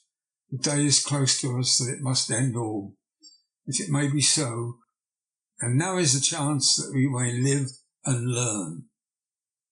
Poor dear lady shivered. I could see the tension of her nerves as she clasped her husband closer to her and bent her head lower and lower still on his breast. Then she raised her head proudly and held out one hand to Van Helsing, who took it in his. After stooping and kissing it reverently, held it fast. The other hand was locked in that of her husband, who held his other arm thrown around her protectingly. After a pause, in which she was evidently ordering her thoughts, she began. "I took the sleeping draught which you had so kindly given me, but for a long time it did not act. I seemed to become more wakeful, and myriads of horrible fancies began to crowd upon my mind, all of them connected with death and vampires, with blood and pain and trouble." Her husband involuntarily groaned as she turned to him and said lovingly, "Do not fret, dear. You must be brave and strong and help me through the horrible task. If only you knew what an effort it is to me to tell you of this fearful thing at all, you would understand how much I need your help." Well, I saw I must try to help the medicine to work with my will if it was to do me any good, so I resolutely set myself to sleep. Sure enough, sleep must soon have come to me, for I remember no more. Jonathan coming in had not waked me, for he lay by my side when I next remember. There was in the room the same thin white mist that I had before noticed. But I forget now if you know of this. You will find it in my diary, which I shall show you later. I felt the same vague terror which had come to me before, and the same sense of some presence. I turned to wake Jonathan, but found that he slept so soundly that it seemed as if it was he who had taken the sleeping draught, and not I. I tried, but I could not wake him. This caused me great fear, and I looked around terrified. Then indeed my heart sank within me. Beside the bed, as if he had stepped out of the mist, or rather as if the mist had turned into his figure, for it had entirely disappeared, stood a tall, thin man, all in black. I knew him at once from the description of the others. The waxen face, the high aquiline nose, on which the light fell in a thin white line, parted red lips with the sharp white teeth showing between the red eyes that I had seemed to see in the sunset in the windows of St. Mary's Church at Whitby. I knew too the red scar on his forehead where Jonathan had struck him. For an instant my heart stood still, and I would have screamed out, only that I was paralysed. In the pause he spoke a sort of keen, cutting whisper, pointing as he spoke to Jonathan. "Silence, if you make a sound, I shall take him and dash his brains out before your very eye. I was appalled, and I was too bewildered to do or say anything. With a mocking smile, he placed one hand upon my shoulder and, holding me tight, bared my throat with the other, saying as he did so, "First, a little refreshment towards my exertions. You may as well be quiet. It is not the first time, or the second, that your rains have appeased my thirst." I was bewildered, and strangely enough, I did not want to hinder him. I suppose it is a part of the horrible curse that such is when his touch is on his victim. And oh my God, pity me. He placed his reeking lips upon my throat. Her husband groaned again. She clasped his hand harder and looked at him pityingly, as if he were the injured one, and went on. I felt my strength fading away, and I was in a half swoon. How long this horrible thing lasted, I know not, but it seemed that a long time must have passed before he took his foul, awful, sneering mouth away. I saw it drip with the fresh blood. Remembrance seemed for a while to overpower her, and she drooped and would have sunk down for her husband's sustaining arm. With a great effort she recovered herself and went on. Then he spoke to me mockingly. "And so you, like the others, would play your brains against mine. You would help these men to hunt me and frustrate me in my design. You know now, and they know in part already, and will know in full long what it is to cross my path. They should have kept their energies for closer to home, whilst they played wits against me, who commanded nations and intrigued for them and fought for them. Hundreds of years before they were born, I was countermining them. And you, their best beloved one, are now to be flesh of my flesh, blood of my blood, kin of my kin, my bountiful winepress for a while, and shall be later on my companion and my helper. You shall be avenged in turn, for not one of them shall minister you to your needs. But as yet you are to be punished for what you have done. You have aided in thwarting me. Now you shall come to my call. When my brain says come to you, you shall cross the land or sea to do my bidding, and to that end this." With that he pulled open his shirt, and with his long sharp nails opened a vein in his breast. When the blood began to spurt out, he took my hands in one of his, holding them tight, and with the other seized my neck and pressed my mouth to the wound, so that I must either suffocate or swallow some of the... Oh, my God, what have I done? What have I done to deserve such a fate? I, who have tried to walk in meekness and righteousness all my days. God pity me. Look down on a poor soul in worse than mortal peril, and in mercy pity those to whom she is dear. Then she began to rub her lips as though to cleanse them from pollution. As she was telling her terrible story, the eastern sky began to quicken, and everything became more clear. Harker was still quiet, but over his face, as the awful narrative went on, came a grey look, which deepened and deepened in the morning light, till when the first red streak of the coming dawn shot up, the flesh stood darkly out against the whitening hair. "We have arranged that one of us is to stay within call of the unhappy pair till we can meet again together and arrange about taking action. Of this I am sure. The sun rises today on no more miserable house in all the great round of its daily course."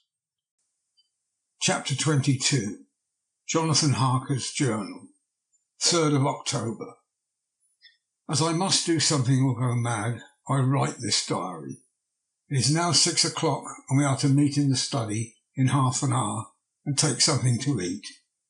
But Dr. Van Helsing and Dr. Seward agreed that if we do not eat, we cannot work our best.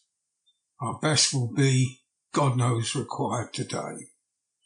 I must keep writing at every chance, for I dare not stop to think. All big and little must go down. Perhaps at the end of the little things may teach us most. The teaching, big or little, could not have landed Mina or me anywhere worse than we are today. However, we must trust and hope. Poor Mina told me just now, with the tears running down her dear cheeks, that it is in trouble and trial that our faith is tested, but we must keep on trusting, and that God will aid us up to the end. The end. Oh my God, what end? To work, to work. When Dr. Van Helsing and Dr. Seward had come back from seeing poor Renfield, we went gravely into what was to be done. First, Dr. Seward told us that when he and Dr. Van Helsing had gone down to the room below, they had found Renfield lying on the floor all in a heap. His face was all bruised and crushed in, and the bones of the neck were broken. Dr. Seward asked the attendant who was on duty in the passage if he had heard anything. He said that he had been sitting down, he confessed to half dozing, when he heard loud voices in the room. Then Renfield had called out loudly several times, "God, God, God." After that there was a sound of falling, and when he entered the room he found him lying on the floor, face down, just as the doctors had seen him. Van Helsing asked if he had heard voices, or a voice, and he said that he could not say, that at first it had seemed to him as if there were two, but there was no one in the room. It could only have been one. He could swear to it if required, that the word God was spoken by the patient. Dr. Seward said to us when we were alone that he did not wish to go into the matter. The question of an inquest had to be considered, and it would never do to put forward the truth, as no one would believe it. As it was, he thought that on the attendant's evidence he could give a certificate of death by misadventure in falling from bed. In case the coroner should demand it, there would be a formal inquest, necessarily to the same result. When the question began to be discussed as to what should be our next step, the very first thing we decided was that Mina should be in full confidence, that nothing of any sort, no matter how painful, should be kept from her. She herself agreed as to its wisdom, and it was pitiful to see her so brave and yet so sorrowful, and in such a depth of despair. There must be no concealment, she said. Alas, we have had too much already, and besides there is nothing in all the world that can give me more pain than I have already endured, and I suffer now. Whatever may happen, it must be of a new hope or new courage to me. Van Helsing was looking at her fixedly as she spoke, and said suddenly but quietly, "But dear Madam Mina, are you not afraid, not for yourself, but for the others from yourself, after what has happened?" The face grew in set lines, but her eyes shone with the devotion of a martyr, as she answered, "Ah, no, for my mind is made up." "To what?" he asked gently, whilst we were all very still, for each in our own way we had a sort of vague idea of what she meant. Her answer came with direct simplicity, as though she were simply stating a fact. "Because if I find in myself, and I shall watch keenly for it, a sign of harm to any that I love, I shall die." "You would not kill yourself?" he asked hoarsely. "I would, if there were no friend who loved me, who would save me such a pain and so desperate an effort." She looked at him meaningly as she spoke. He was sitting down, but now he rose and came close to her and put his hand on her head and said solemnly, "My child, there is such an one if it were for your good. For myself, I could hold it into my account with God to find such a euthanasia for you, even at the moment, if it were best. Nay, were it safe. But my child—" For a moment he seemed choked, and a great sob rose in his throat as he gulped it down and went on, "There are here some who would stand between you and death. You must not die. You must not die by any hand, but least of all by your own, until the other, who has fouled your sweet life, is true dead. You must not die. For if he is still with the quick undead, your death would make you even as he is. No, you must live. You must struggle and strive to live, though death would seem a boon unspeakable. You must fight death himself, though he come to you in pain or joy, by the day or night, in safety or in peril. On your living soul I charge you that you do not die, nay, nor think of death until this great evil be past. The poor dear grew white as death, and shocked and shivered as I had never seen a quicksand shake and shiver at the incoming of the tide. We were all silent. We could do nothing. At length she grew more calm, and turning to him, said sweetly, but oh so sorrowfully, as she held out her hand, "I promise you, my dear friend, that if God will let me live, I shall strive to do so, till, if it may be in his good name, this horror may have passed away from me." She was so good and brave that we all felt that our hearts were strengthened to work and endure for her, and we began to discuss what we were to do. I told her that she was to have all the papers in the safe, and all the papers or diaries and phonographs we might hereafter use, and was to keep the record as she had done before. She was pleased with the prospect of anything to do, if pleased could be used in connection with so grim an interest. As usual, Van Helsing had thought ahead of everyone else, and was prepared with exact ordering of our work. "It is perhaps well," he said, "that our meeting after our visit to Carfax, we decided not to do anything with the earth boxes that lay there.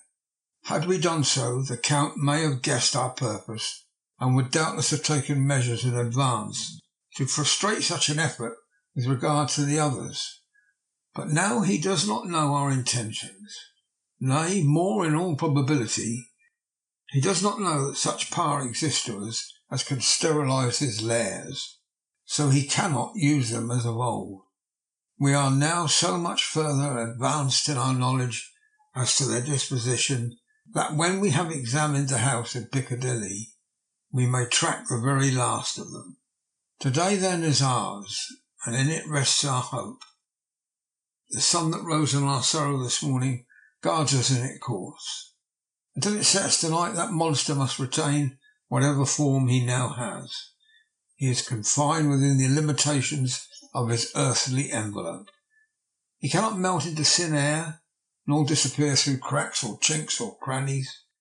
If he go through a doorway, he must open the door like a mortal. And so we have this day to hunt out all his lairs and sterilize them. So we shall, if we have not yet catch him and destroy him, drive him to bay in some place where the catching and destroying shall be done in time. Sure.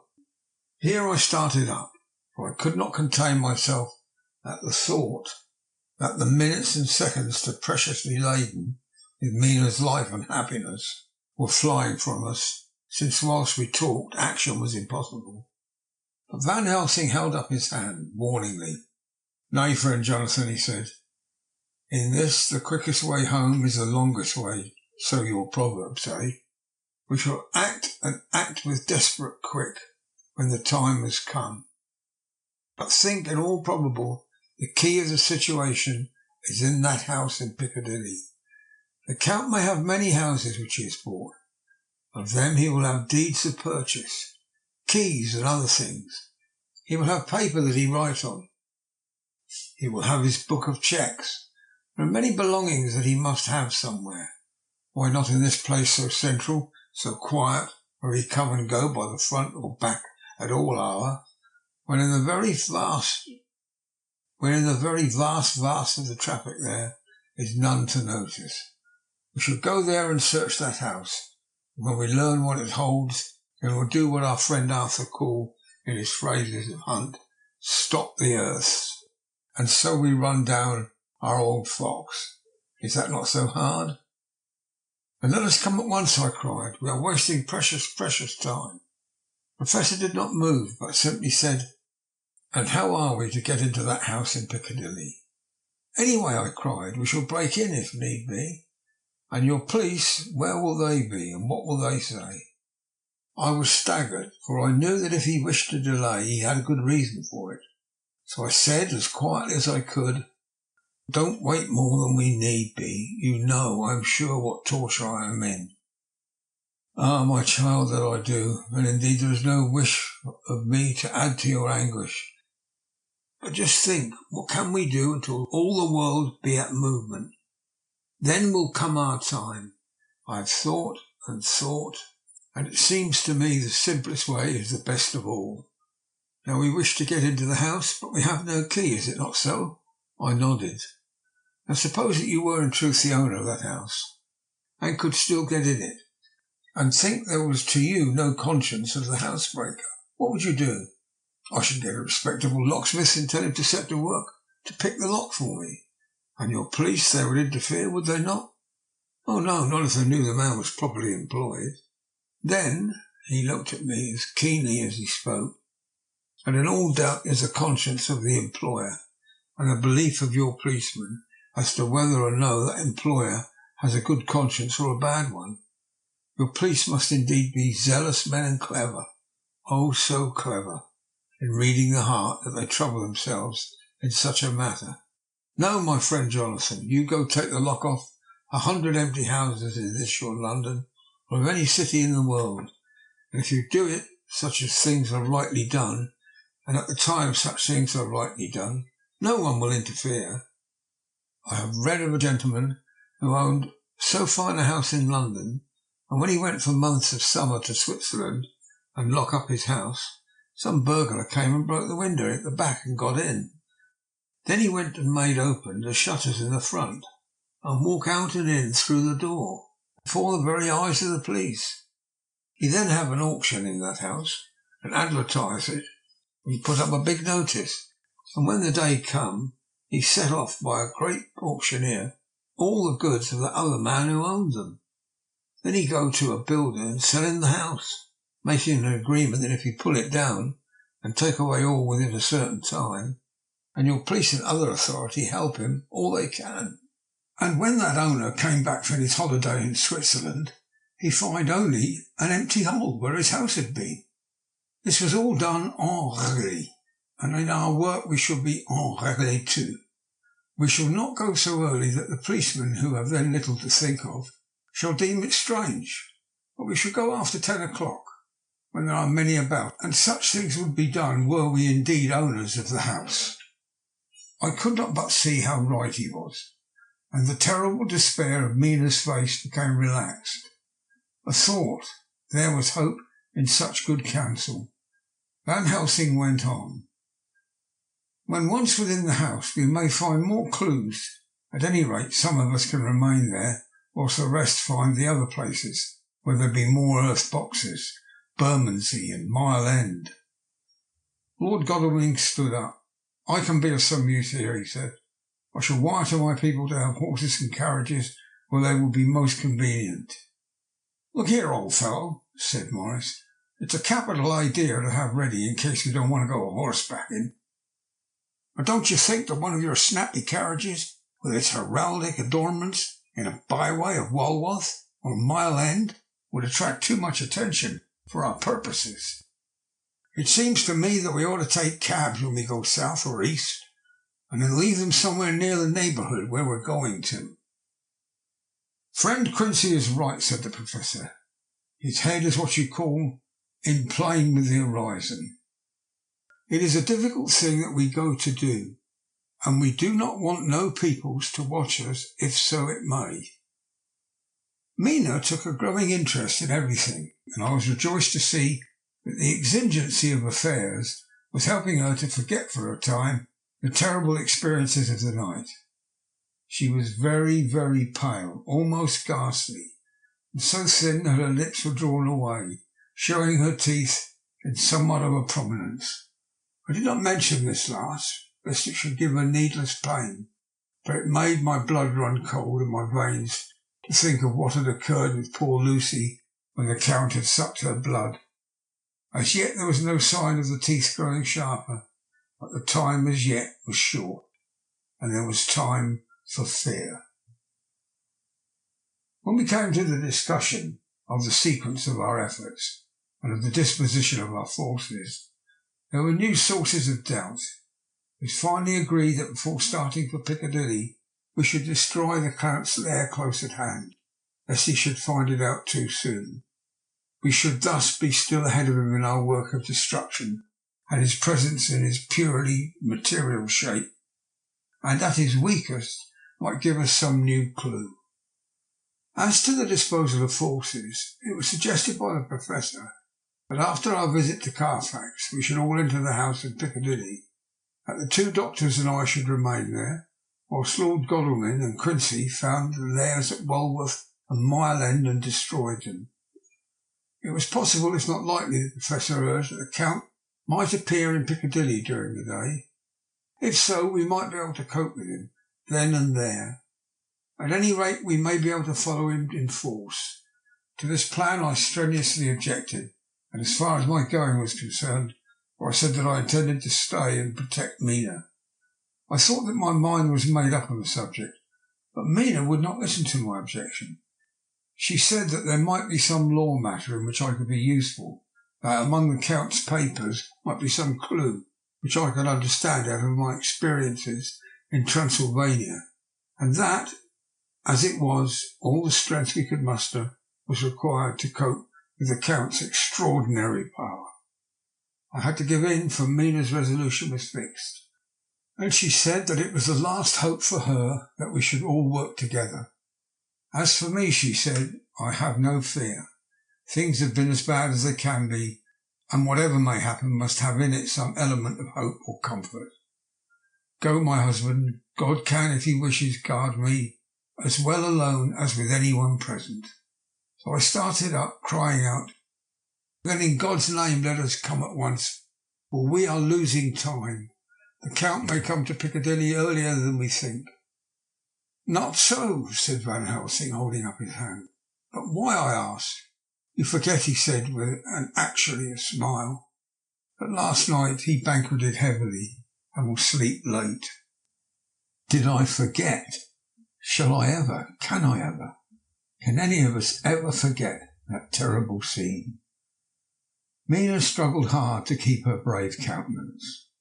The pain overmastered her, and she put her hands before her face and shuddered while she moaned. Van Helsing had not intended to recall her frightful experience. He had simply lost sight of her and her part in the affair in his intellectual effort.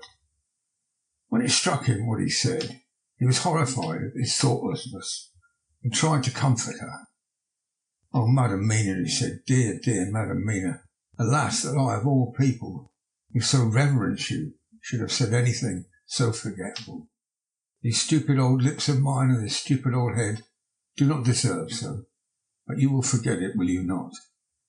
He bent low beside her as he spoke. She took his hand, and looking at him through her tears, said hoarsely, No, I shall not forget, for it is well that I remember, and with it I have so much memory of you that is sweet that I take it all together. And you must all be going soon. Breakfast is ready. You must eat that we may be strong. Breakfast was a strange meal to us all. We tried to be cheerful and encourage each other, and Mina was the brightest and most cheerful of us. When it was over, Van Helsing stood up and said, Now, my dears, we go forth on our terrible enterprise. Are we all armed as we were on the night when we first visited our enemy's lair, armed against ghostly as well as carnal attack? We all assured him. Then all is well. Now, Madam Mina, you are in any case quite safe here until the sunset, and before then we shall return, if we shall return. But before we go, let me see you armed against personal attack. I have myself, since you came down, prepared your chamber by the placing of things of which we know, so that he may not enter. Now let me guard yourself. On your forehead I touch this piece of sacred wafer, in the name of the Father, the Son, and... There was a fearful scream, which almost froze our hearts to hear. As he had placed the wafer on Mina's forehead, it had seared it. It had burned into the flesh, as though it had been a piece of white-hot metal. My poor darling's brain had told her the significance of the fact as quickly as her nerves received the pain of it, and the two so overwhelmed her that her overwrought nature had its voice in that dreadful scream. But the words to her thought came quickly. The echo of the scream had not ceased to ring on the air when there came the reaction, and she sank on her knees on the floor in an agony of abasement. Pulling her beautiful hair over her face, as the leper of his old mantle, she wailed out, "Unclean, unclean. Even the Almighty shuns my polluted flesh. I must bear this mark of shame upon my forehead until Judgment Day." They all paused. I had thrown myself beside her in an agony of helpless grief, and putting my arms round her, held her tight. For a few minutes our sorrowful hearts beat together, whilst the friends around us turned away, their eyes that ran tears silently. Then Van Helsing turned and said gravely, so gravely that I could not help feeling he was in the same way inspired and was stating things outside himself, "It may be that you may have to bear that mark till God himself see fit, as he most surely shall on the Judgment Day, to redress all wrongs of the earth and of his children that he has placed thereon. And oh, Madam Mina, my dear, we who love you be there to see, when that red scar, the sign of God's knowledge of what has been, shall pass away, and leave your forehead as pure as the heart we know. For surely as we live, that scar shall pass away, when God sees right to lift the burden that is hard upon us. Till then we bear our cross, as his Son did, in obedience to his will. It may be that we are chosen instruments of his good pleasure, and that we ascend to his bidding as that other through stripes and shame, through tears and blood, through doubts and fears, and all that makes the difference between God and man. There was hope in his words and comfort, and they made for resignation. Mina and I felt so, and simultaneously we took hold of one of the old man's hands, bent over and kissed it. And then without a word we all knelt down together and holding hands swore to be true to each other. We men pledged ourselves to raise the veil of sorrow from the head of her whom, each in his own way, we loved, and we prayed for help and guidance in the terrible task which lay before us. It was then time to start, so I said farewell to Mina, a parting which neither of us shall forget to our dying day, and we set out. To one thing I have made up my mind. If we find that Mina must be a vampire in the end, and she shall not go into that unknown and terrible land alone. I suppose it is thus, in old times, one vampire meant many, just as their hideous bodies could only rest in sacred earth, so the holiest love was the recruiting sergeant for their ghastly ranks. We entered Carfax without trouble, and found all things the same as on the first occasion. It was hard to believe that amongst so prosaic surroundings of neglect and dust and decay, there was any ground for such fear as we already knew. Had our minds not been made up, and had there not been terrible memories to spur us on, we could hardly have proceeded with our task. We found no papers or any sign of use in the house, and in the old chapel the great boxes looked just as they had been when we had seen them last. Dr. Van Helsing said to us solemnly as we stood before them, "And now, my friends, we have a duty here to do. We must sterilise this earth, so sacred of holy memories, that he has brought from a far distant land for such fell use. He has chosen this earth because it has been holy. Thus we defeat him with his own weapon, for we will make it more holy still." As he spoke, he took from his bag a screwdriver and a wrench, and very soon the top of one of the cases was thrown open. The earth smelt musty and close, but we did not somehow seem to mind, for our attention was concentrated on the Professor. Taking from his box a piece of the sacred wafer, he laid it reverently on the earth, and shutting down the lid began to screw it home. We aided him as he worked.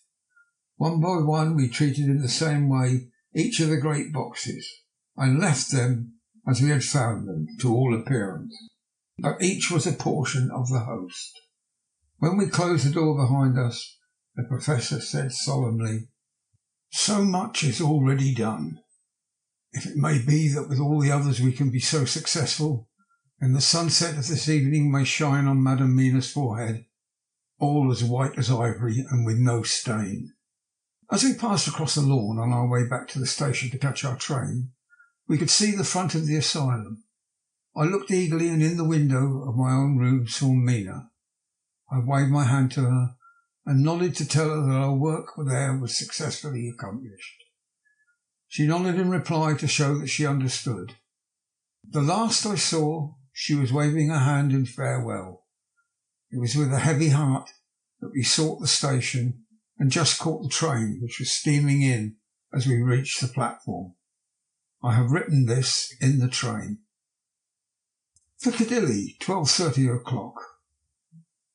Just before we reached Fenchurch Street, Lord Godalming said to me, "Quincy and I will find a locksmith. You'd better not come with us in case there should be any difficulty, for under the circumstances it wouldn't seem so bad for us to break into an empty house. But you are a solicitor, and the Incorporated Law Society might tell you that you should have known better."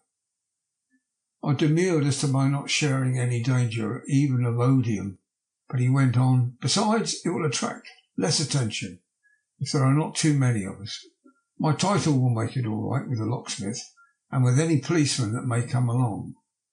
You had better go with Jack and the Professor and stay in the Green Park, somewhere in sight of the house, and when you see the door open and the smith has gone away, do all you come across. We shall be on the lookout for you and shall let you in." "The advice is good," said Van Helsing, so we said no more. Godalming and Morris hurried off in a cab, we following in another. At the corner of Arlington Street our contingent got out and strolled into the Green Park. My heart beat as I saw the house on which so much of our hope was centred, looming up grim and silent in its deserted condition amongst its more lively and spruce-looking neighbours. We sat down on a bench with a good view and began to smoke cigars, so as to attract as little attention as possible. The minutes seemed to pass with leaden feet as we waited for the coming of the others. At length we saw a four-wheeler drive up. Out of it in a leisurely fashion got Lord Godalming and Morris, and down from the box descended a thick-set working man with his rush-woven basket of tools. Morris paid the cabman, who touched his hat and drove away. Together the two ascended the steps, and Lord Godalming pointed out what he wanted done. The workman took off his coat leisurely and hung it on one of the spikes of the rail, saying something to a policeman who had just then sauntered along. The policeman nodded acquiescence, and the man kneeling down placed his bag beside him. After searching through it, he took out a selection of tools, which he produced to lay beside him in an orderly fashion. Then he stood up, looked into the keyhole, blew into it, and turning to his employers made some remark. Lord Godalming smiled, and the man lifted a good-sized bunch of keys, selecting one of them, and began to probe the lock, as if feeling his way with it. After fumbling about for a bit, he tried a second, then a third. All at once the door opened under a slight push for him, and he and the two others entered the hall. We sat still. My own cigar burnt furiously, but Van Helsing's went cold altogether. We waited patiently as we saw the workman come out and bring his bag. Then he held the door partly open, steadying it with his knees whilst he fitted a key to the lock. This he finally handed to Lord Godalming, who took out his purse and gave him something. The man touched his hat, took his bag, put on his coat and departed. Not a soul took the slightest notice of the whole transaction. When the man had fairly gone, we three crossed the street and knocked at the door. It was immediately opened by Quincy Morris, beside whom stood Lord Godalming lighting a cigar. "The place smells so vilely," said the latter as we came in. It did indeed smell vilely, like the old chapel at Carfax, and with our previous experience it was plain to us that the Count had been using the place pretty freely. We moved to explore the house, all keeping together in case of attack, for we knew we had a strong and wily enemy to deal with, and as yet we did not know whether the Count might not be in the house. In the dining room, which lay at the back of the hall, we found 8 boxes of earth. 8 boxes only out of the 9 which we sought. Our work was not over, and would never be until we should have found the missing box. First we opened the shutters of the window, which looked out across this narrow stone-flagged yard at the blank face of a stable, pointed to look like the front of a miniature house. There were no windows in it, so we were not afraid of being overlooked. We did not lose any time in examining the chests. With the tools which we had brought with us, we opened them, one by one, and treated them as we had treated those others in the old chapel. It was evident to us that the Count was not present in the house, and we proceeded to search for any of his effects. After a cursory glance at the rest of the rooms, from basement to attic, we came to the conclusion that the dining room contained any effects which might belong to the Count, so we proceeded to minutely examine them. They lay in a sort of orderly disorder on the great dining room table. There were title deeds of the Piccadilly house in a great bundle, deeds of the purchase of the houses at Mile End and Bermondsey, notepaper, envelopes, pen, ink. All were covered up in a thin wrapping paper to keep them from dust. There was also a clothes brush and a comb, a jug and a basin, the latter containing dirty water which was reddened as if with blood. Last of all was a little heap of keys of all sorts and sizes, probably those belonging to the other houses. When we had examined this last find, Lord Godalming and Quincy Morris, taking accurate notes of the various addresses of the houses in the east and south, took with them the keys in a great bunch and set out to destroy the boxes in these places. The rest of us are, with what patience we can, waiting their return or the coming of the Count. Chapter 23. Dr. Seward's Diary, 3rd of October. The time seemed terrible long whilst we were waiting for the coming of Godalming and Quincy Morris. The Professor tried to keep our minds active by using them all the time. I could see his beneficial purpose by the side glances which he threw from time to time at Harker. The poor fellow is overwhelmed in a misery that is appalling to see. Last night he was a frank, happy-looking man, with a strong, youthful face, full of energy and with dark brown hair. Today he is a drawn, haggard old man, whose white hair matches well with the hollow, burning eyes and grief-written lines of his face. His energy is still intact, in fact. He is like a living flame.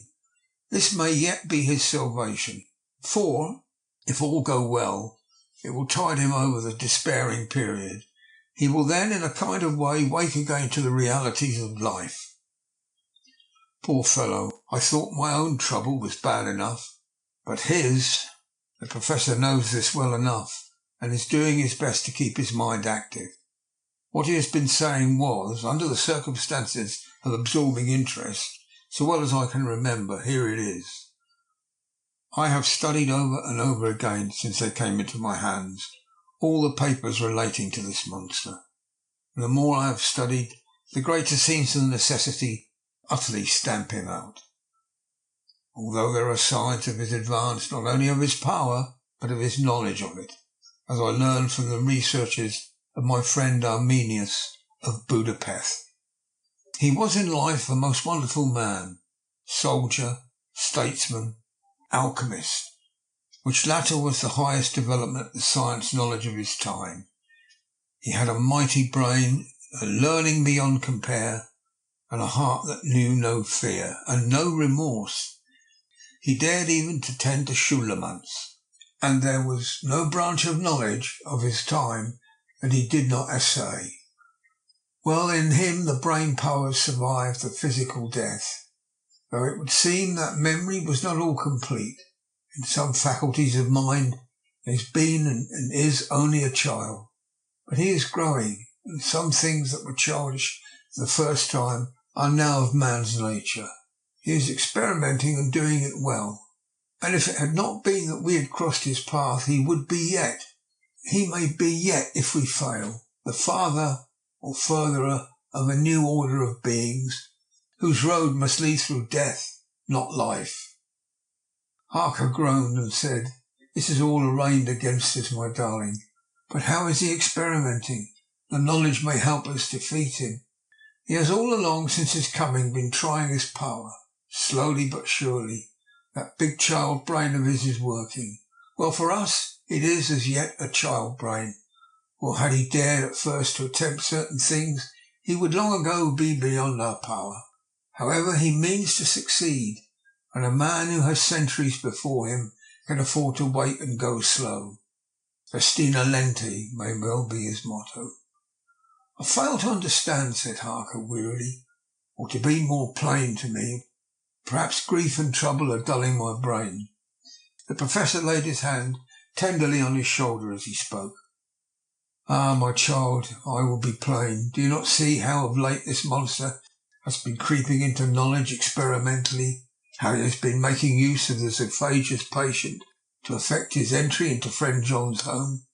For your vampire, though all afterwards he can come when and how he will, must make at the first entry when asked thereto by an inmate. But these are not his most extraordinary experiments.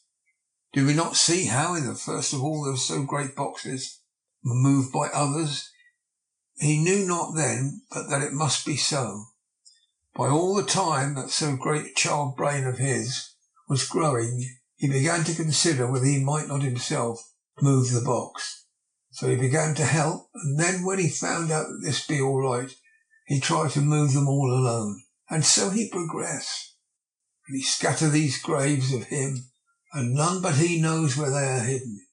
He may have intended to bury them deep in the ground, so that only he can use them in the night, or at such a time as he can change his form.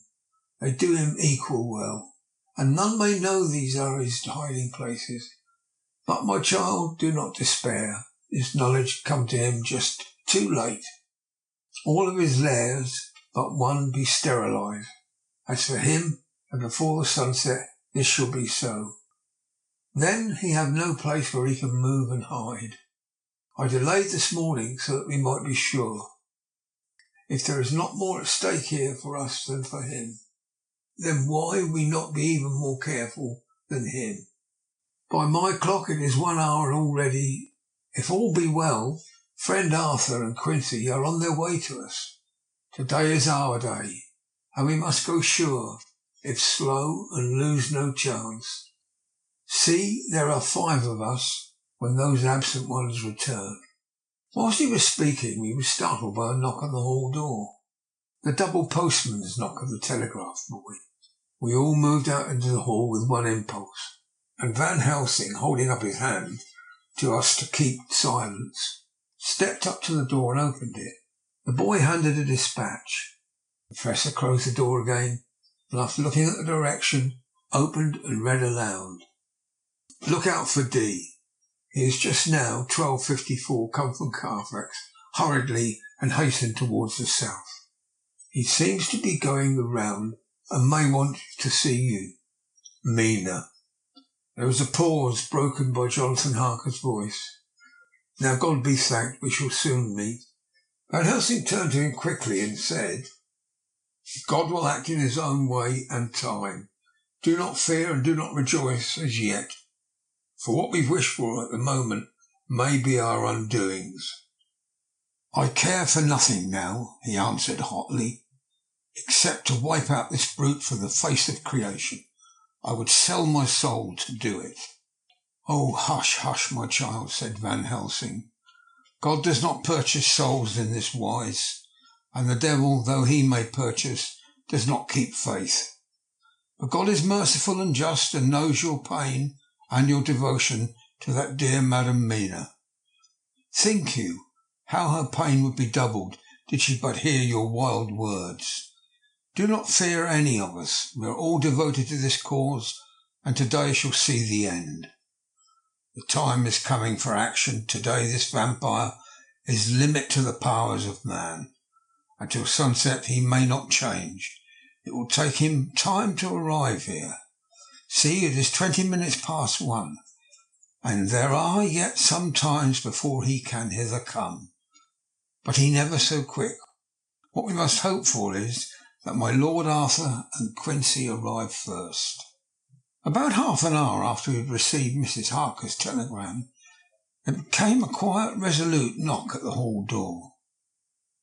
It was just an ordinary knock, such as is given hourly by thousands of gentlemen, but it made the Professor's heart and mind beat loudly. We looked at each other and together moved out into the hall. We each held ready to use our various armaments, spiritual in the left hand, mortal in the right. Van Helsing pulled back the latch and, holding the door half open, stood back, having both hands ready for action. The gladness of our hearts must have shone upon our faces when on the step close to the door we saw Lord Godalming and Quincy Morris. They came in quickly and closed the door behind them, the former saying as they moved along the hall, "It's all right, we found both places, 6 boxes in each, and we destroyed them all." "Destroyed?" asked the Professor. "For him." We were silent for a moment, and then Quincy said, "There's nothing to do but wait here. If, however, he doesn't turn up by 5 o'clock, we must start off, for it won't do to leave Mrs. Harker alone after sunset." "He will be here before long now," said Van Helsing, who had been consulting his pocket-book. "Nota bene, in Madame's telegram he went south from Carfax. That means he went across the river, and he could only do so at the slack of tide, which should be something before 1 o'clock. That he went south has meaning for us. He is as yet only suspicious, and he went from Carfax to the first place where he would suspect interference least. You must have been at Bermondsey only a short time before him, for he is not here already shows that he meant to Mile End next. This took him some time, for he would have to be carried over the river in some way. Believe me, my friends, we shall not have long to wait now. We should have ready some plan of attack, so that we may throw away no chance. Hush, there is no time now. Have all your arms, be ready." He held up a warning hand as he spoke, for we could all hear a key softly inserted in the lock of the hall door. I could not but admire, even at such a moment, the way in which a dominant spirit asserted itself. In all our hunting parties and adventures in different parts of the world, Quincy Morris had always been the one to arrange the plan of action, and Arthur and I had been accustomed to obey him implicitly. Now the old habit seemed to be renewed instinctively. With a glance round the room, he at once laid out our plan of attack. Without speaking a word, with a gesture, placed us each in a position. Van Helsing, Harker and I were just behind the door, so that when it was opened the Professor could guard it, whilst we two stepped between the incomer and the door. Godalming behind and Quincy in front stood just out of sight, ready to move in front of the windows. We waited in a suspense that made the seconds pass with nightmare slowness. The slow, careful steps came along the hall. The Count was evidently prepared for some surprise. At least he feared it. Suddenly, with a single bound, he leapt into the room, winning a way past us before any of us could raise a hand to stay him. There was something so panther-like in the movement, something so unhuman, that it seemed to sober us all from the shock of his coming. The first to act was Harker, who with a quick movement threw himself before the door leading into the room at the front of the house. The Count saw us. A horrible sort of snarl passed over his face, showing the eye teeth long and pointed, but the evil smile as quickly passed into a cold stare of lion-like disdain. His expression again changed, as with a single impulse we all advanced upon him. It was a pity that we had not some better organised plan of attack, for even at the moment I wondered what we were going to do. I did not myself know whether our lethal weapons would avail us anything. Harker evidently meant to try the matter, for he had ready his great cookery knife, made a fierce and sudden cut at him. The blow was a powerful one. Only the diabolical quickness of the Count's leap back saved him. A second less, and the trenchant blade had shorn through his heart. As it was, the point just cut the cloth of his coat, making a wide gap whence a bundle of banknotes and a stream of gold fell out. The expression on the Count's face was so hellish that for a moment I feared for Harker, though I saw him throw the terrible knife aloft again for another stroke. Instinctively I moved forward with a protective impulse. Holding the crucifix and wafer in my left hand, I felt a mighty power fly along my arm, and it was without surprise that I saw the monster cower back before a similar movement made spontaneously by each one of us. It would be impossible to describe the expression of hate and baffled malignity, anger and hellish rage which came over the Count's face. His waxen hue became greenish-yellow by the contrast of his burning eyes, and the red scar on the forehead showed on the pallid skin like a palpitating wound. The next instant, with a sinuous dive, he swept under Harker's arm ere his blow could fall, and grasping a handful of money from the floor, dashed across the room and threw himself at the window. Amid the crash and glitter of falling glass, he tumbled into the flagged area below. Through the sound of the shivering glass, I could hear the ting of the gold as some of the sovereigns fell on the flagging. We ran over and saw him spring unhurt from the ground. He, rushing up the steps, crossed the flag yard and pushed open the stable door. There he turned and spoke to us. "You think to baffle me, with your pale faces all in a row, like sheep in a butcher's. You should be sorry yet, each one of you. You think you have left me without place to rest. But I have more. My revenge is just begun. I spread it over centuries, and time is on my side. Your girls that you all love are mine already, and through them you and others shall yet be mine. My creatures to do my bidding, and to be my jackals when I want them freed." Yeah. With a contemptuous sneer, he passed quickly through the door, and we heard the rusty bolt creak as he fastened it behind him. A door beyond opened and shut. The first of us to speak was the Professor.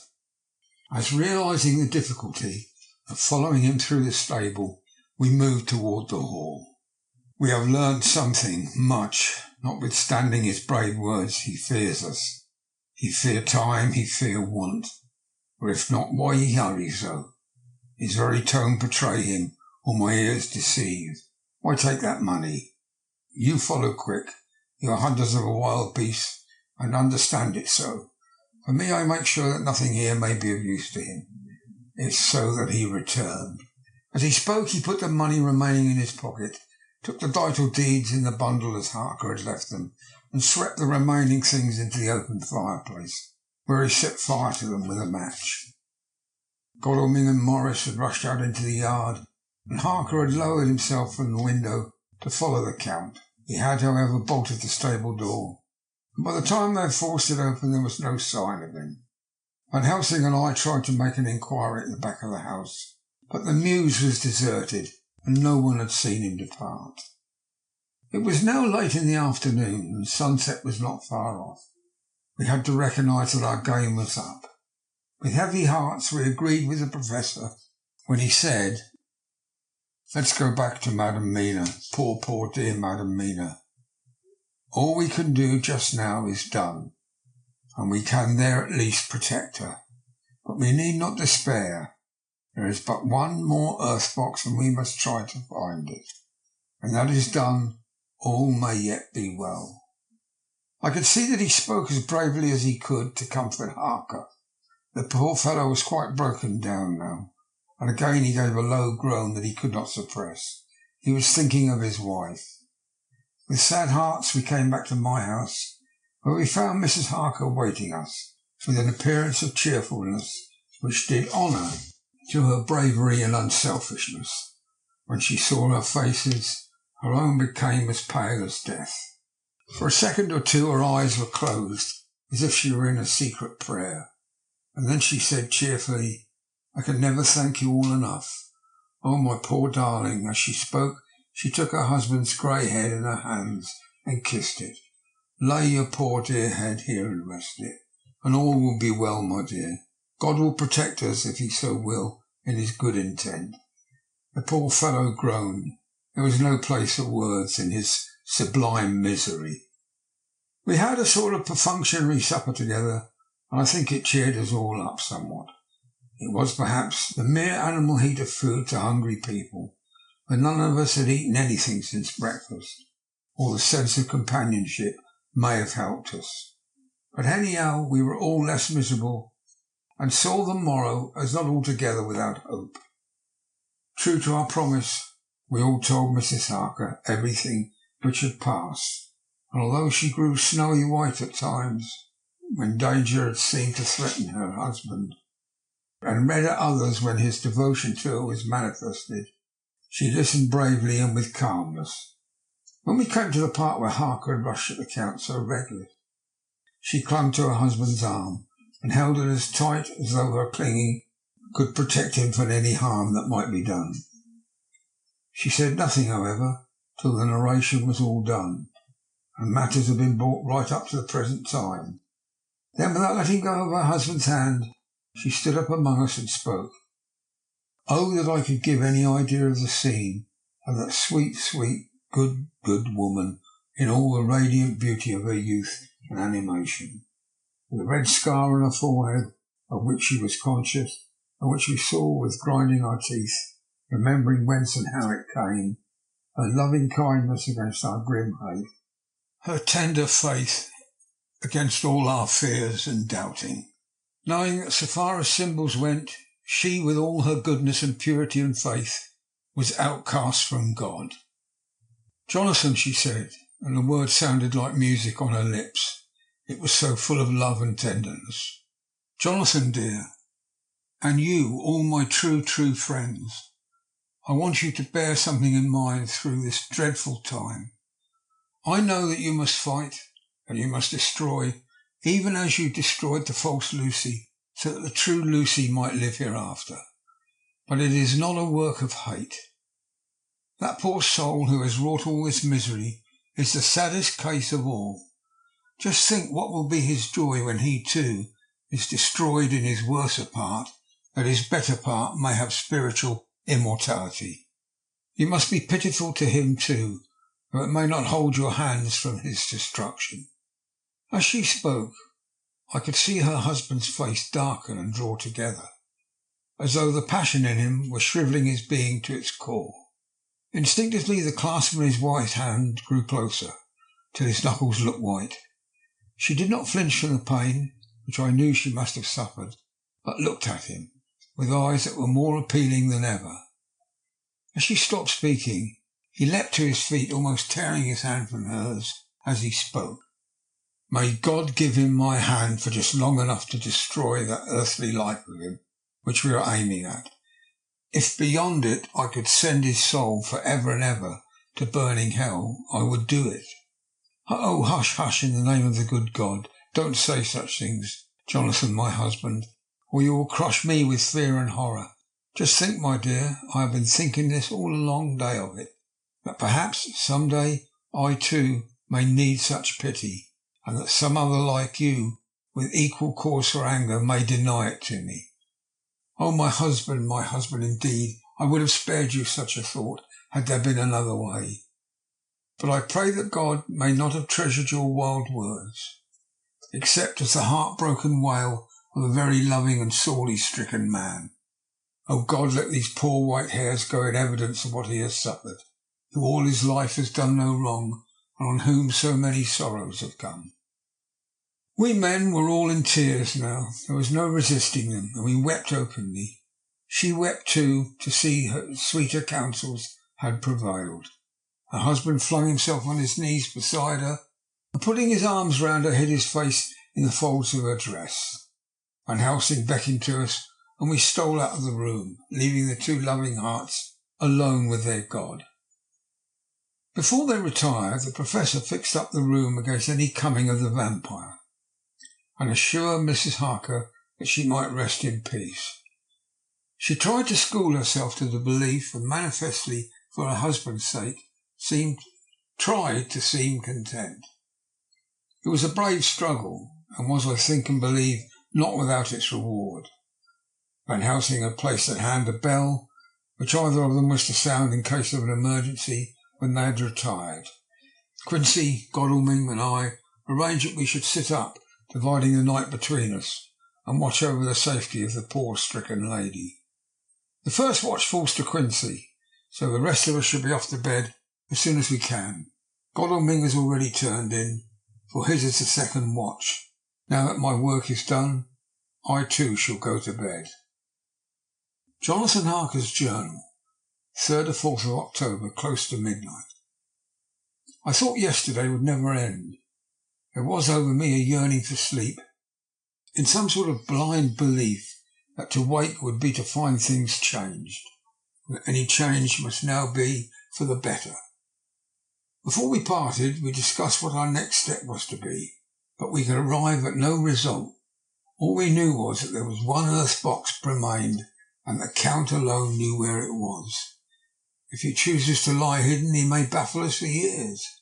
And in the meantime, the thought is too horrible. I dare not think of it even now.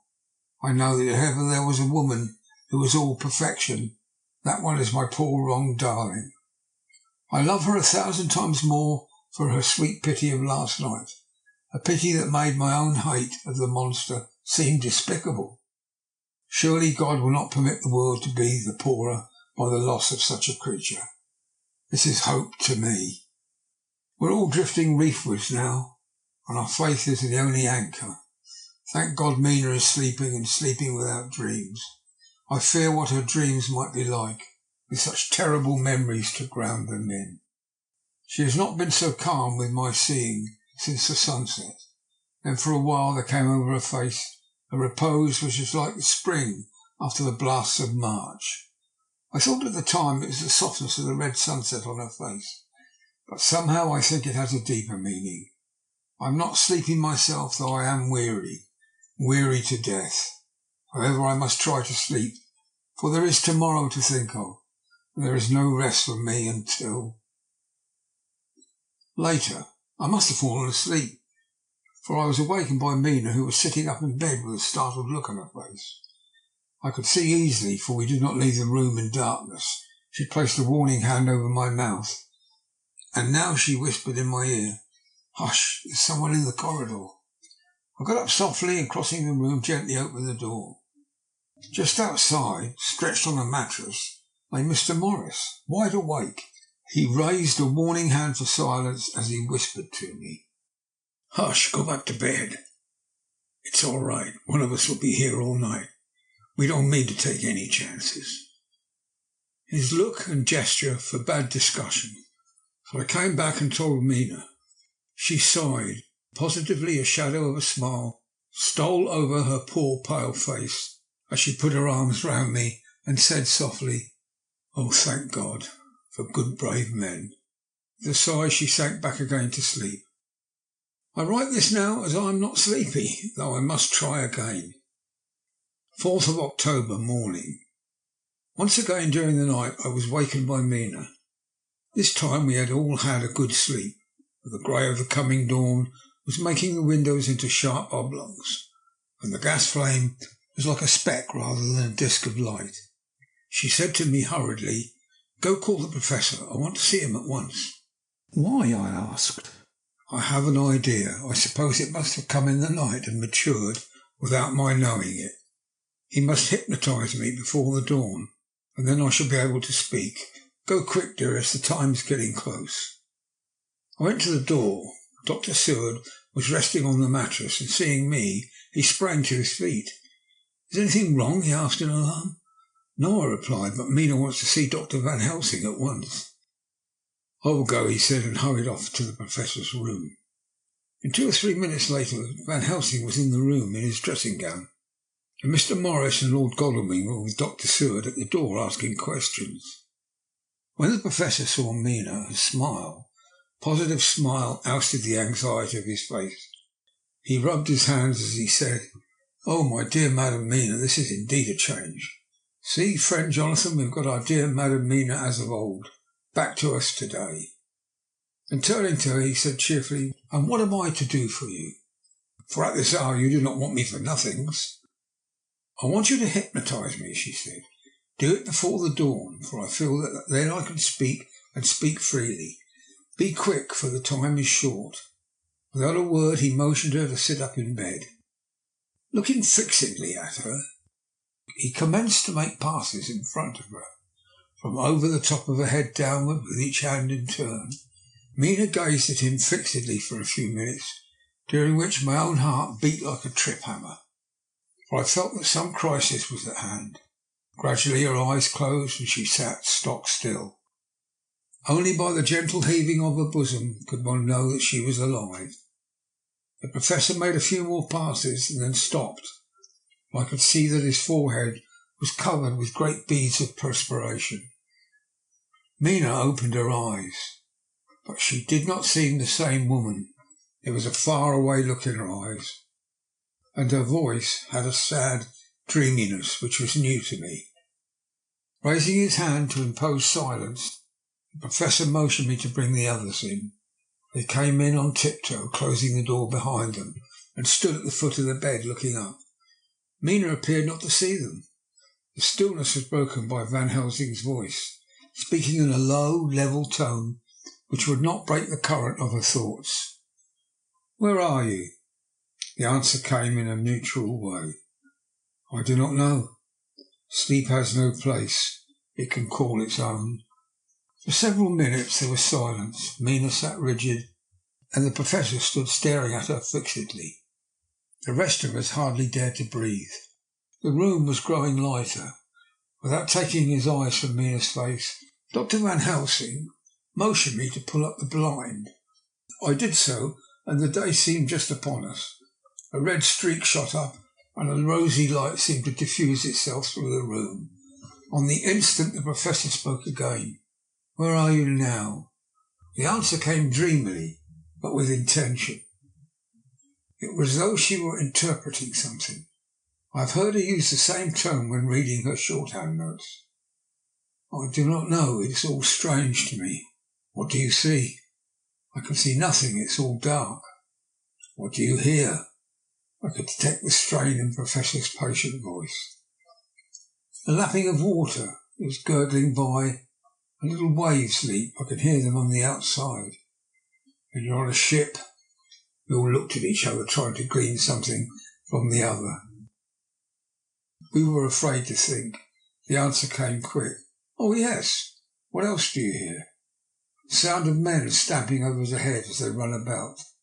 There is a creaking of a chain, and a loud tinkle as the check of the captain falls into the ratchet. "What are you doing?" I am still. Oh, so still, it's like death." The voice faded away into a deep breath, as of one sleeping, and the eyes closed again. By the time the sun had risen, we were all in the full light of day.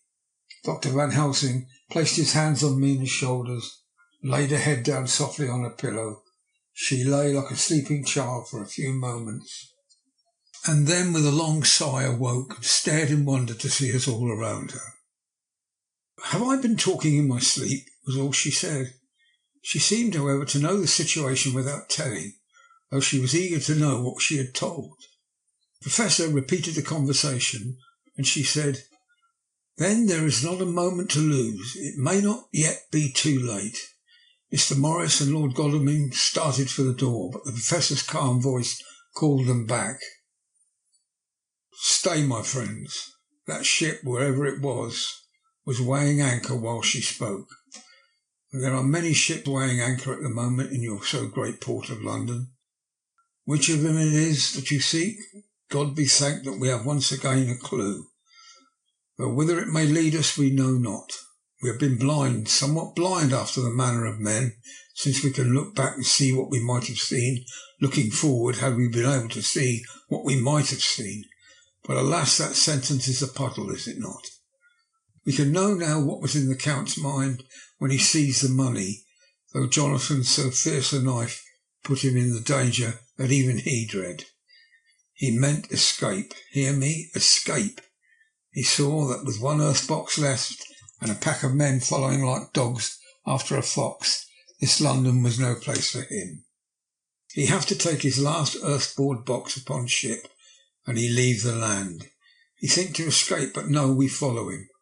Tally-ho, as friend Arthur would say when he put on his red frock. Our old fox is wily, oh so wily, and we must follow with wile. I too am wily, and I think his mind in a little while. In the meantime we may rest in peace, for there are waters between us which he do not want to pass, and which he could not if he would, unless the ship were to touch the land, and then only at full or slack tide. See, and the sun just rose, and all day to sunset is to us.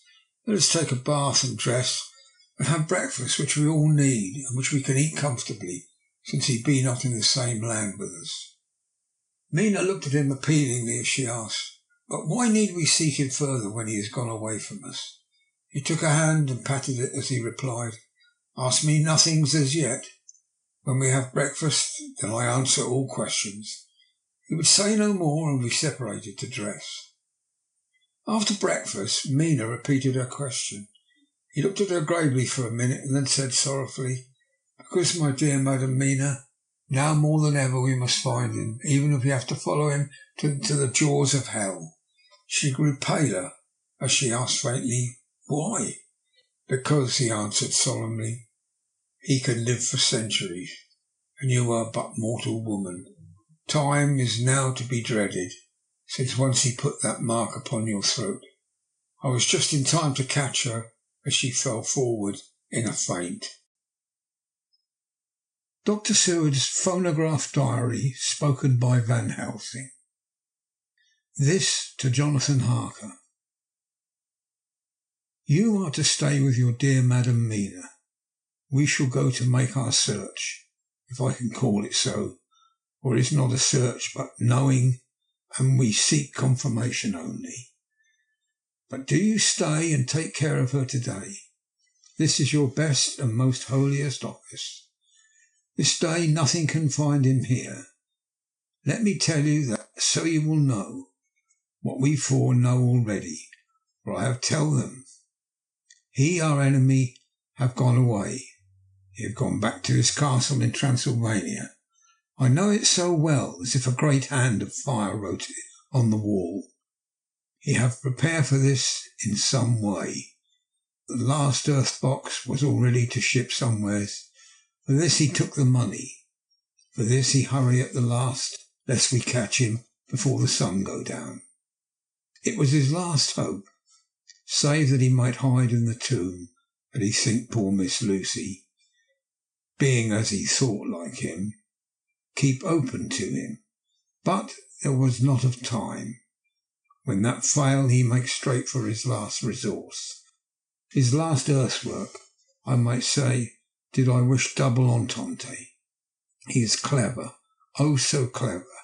He know that his game here was finished, and so he decide to go back home. He find ship, going the route he came in and got in it.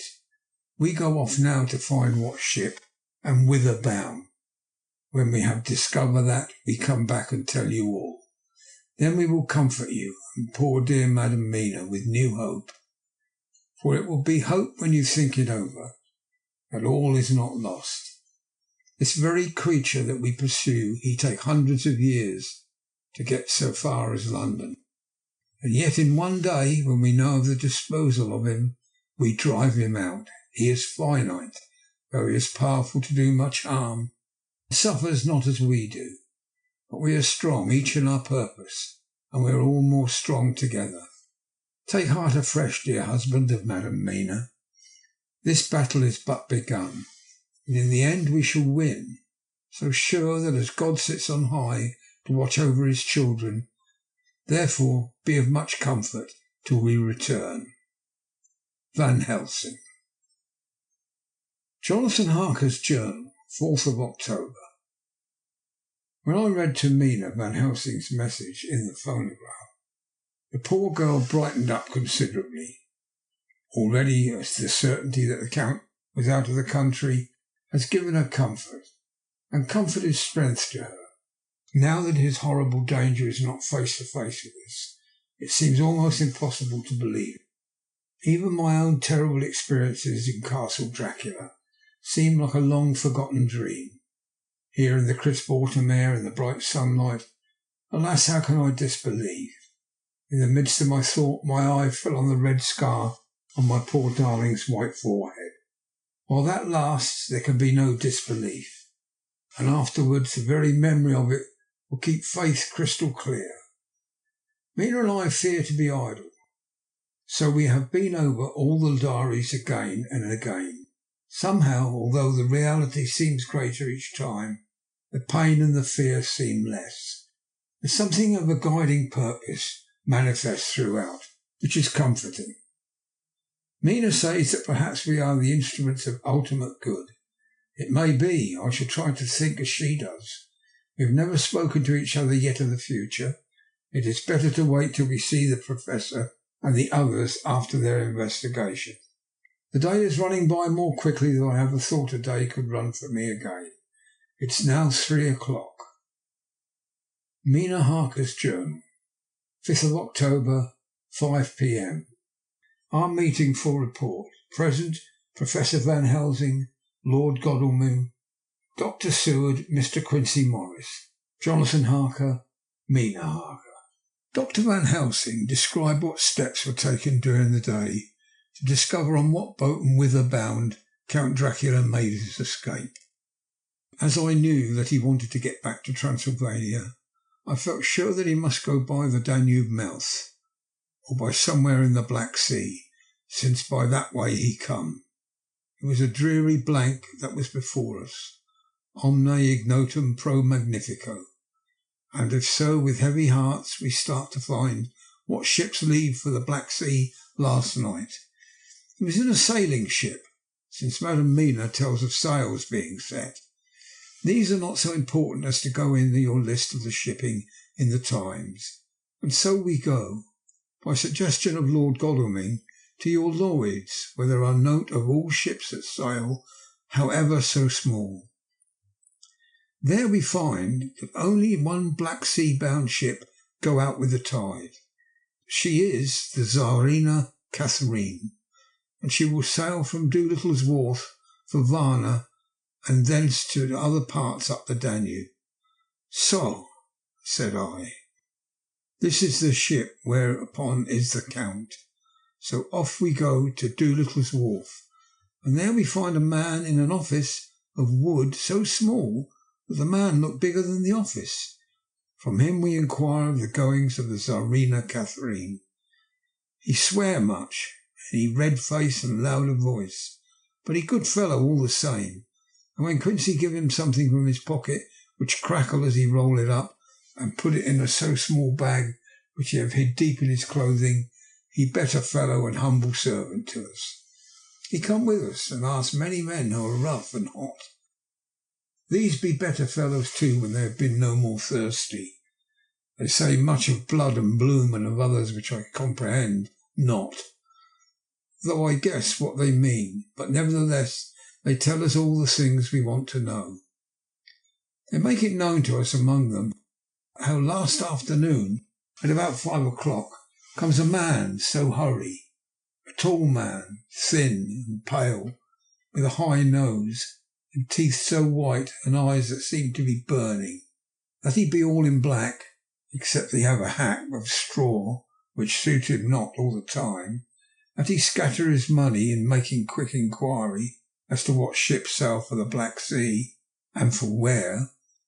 Some took him to the office and then to the ship, where he will not go aboard, but halt at shore end of gangplank, and ask whether the captain come to him. The captain come, when told that he will pay well, and though he swear much at the first, he agree to term. Then the thin man go and someone tell him where the horse and cart can be hired. He go there, and soon he come again, himself driving cart, on which a great box, which he lifted himself down, though it take several to put it on truck for the ship. He gave much talk to captain as to how and where his box is to be placed, but the captain like it not, and swear at him in many tongues, and tell him that if he like he can come and see where it shall be. But he say no, that he come not yet, for that he have much to do. Whereupon the captain tell him that he had better be quick with blood, for this ship will leave the place of blood before the turn of the tide with blood. And the thin man smiled and said that of course he must go when he think fit. He would be surprised if he go quite soon. The captain swear again, polyglot, and the thin man make him bow and thank him and say that he will be so far intrude on his kindness as to come aboard before the sailing. Final, the captain more red than ever, tell him that he doesn't want no Frenchman, and also after asking where there might be close at hand a ship where he might purchase ship forms, he departed. No one knew where he went, or blooming well cared, as they said, for he had something else to think of. Well, with blood again, for it soon became apparent to all that the Tsarina Catherine would not sail as was expected. A thin mist began to creep up from the river. It grew and grew, till soon a dense fog enveloped the ship, and all around her. The captain swore, polyglot, very polyglot, with bloom and blood, but he could do nothing. The water rose and rose, and he began to fear that he would lose the tide altogether. He was in no friendly mood when just at full tide the thin man came up the gangplank again and asked to see where his box had been stowed. Then the captain replied that he wished that he and his box, old and with much bloom and blood, were in hell. But the thin man did not be offended, and went down with the mate and saw where it was placed, and came up and stood a while on deck in a fog. He must have come off by himself, for none noticed him. Indeed, they thought not of him, for soon the fog began to melt away, and all was clear again. My friends of the thirst and the language that was of bloom and blood laughed as they told how the captain's swears exceeded even his usual polyglot, and was more than ever full of picturesque. When on questioning other mariners who were on movement up and down the river that hour, he found that a few of them had seen any fog at all, except where it lay around the wharf. However, the ship went out on the ebb tide, and was doubtless by morning far down the river mouth. She was by then, when they told us, well out to sea. And so, my dear Madam Mina, it is that we have to rest for a time, for our enemy is on the sea, with the fog at his command, on his way to the Danube mouth. The ship takes time to go, she never so quick, and when we start we go on land more quick and we meet him there. Our best hope is to come on him when in the box between sunrise and sunset, for then he can make no struggle, and we may deal with him as we should. There are days for us in which we can make ready our plan, for we all know about where he go, for we have seen the owner of the ship, who have shown us the invoices and all the papers you can be. The box we seek is to be landed in Varna, and to be given to an agent, one Ristix, who will there present his credentials, and so our merchant friend will have done his part. When he asks if there be any wrong, for that so he can telegraph and have inquiry made at Varna, we say no, for what is to be done is not for police or of the customs.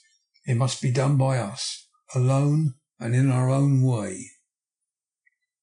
When Dr. Helsing had done speaking, I asked him if he was certain that the Count had remained on board the ship. He replied, "We have the best proof of that. Your own evidence when in the hypnotic trance this morning." I asked him again if it were really necessary that they should pursue the Count, for oh, I dread Jonathan leaving me, and I know that he would surely go if the others went. He answered in growing passion, at first quietly. As he went on, however, he grew more angry and more forceful, till in the end we could not but see wherein was the least sum of the personal dominance which made him so long a master amongst men. Yes, it is necessary, for your sake in the first, and then for the sake of humanity. That monster has done much harm already, in the narrow scope where he finds himself, and in the short time when as yet he is only a body groping his so small measure in darkness, and not knowing. All this have I told these others. You, my dear Madam Mina, will learn it in the phonograph of my friend John, or in that of your husband. I have told them how the measure of his leaving his own barren land barren of peoples, coming to a new land where a life of man seems to there like a multitude of standing corn, was the work of centuries. Where another of the undead like him try to do what he has done, perhaps not all the countries of the world that they've been, or that will, could aid him. With this one, all the forces of nature are occult and deep and strong, must have worked together in some wondrous way. The very place where he have been alive, undead for all these centuries, is full of strangeness of the geologic and chemical world. There are deep caverns and fissures that reach none know whither. There have been volcanoes, some of whose openings still send out waters of strange properties, and gases that kill, or to make to vivify. Doubtless there is something magnetic or electric in some of these combinations of occult forces which work for physical life in a strange way, and in himself were from the first some great qualities. In a hard and warlike time he was celebrated that he had more iron nerve, more subtle brain, more braver heart than any man. In him some vital principle have in a strange way found their utmost, and as his body keep strong and grow and thrive, so his brain grow too. All this without that diabolic aid which is surely to him, for it have to yield to the powers that come from and are symbolic of good. And now this is what he is to us. He have infect you. Oh, forgive me, my dear, that I must say such, but it is for good of you that I speak.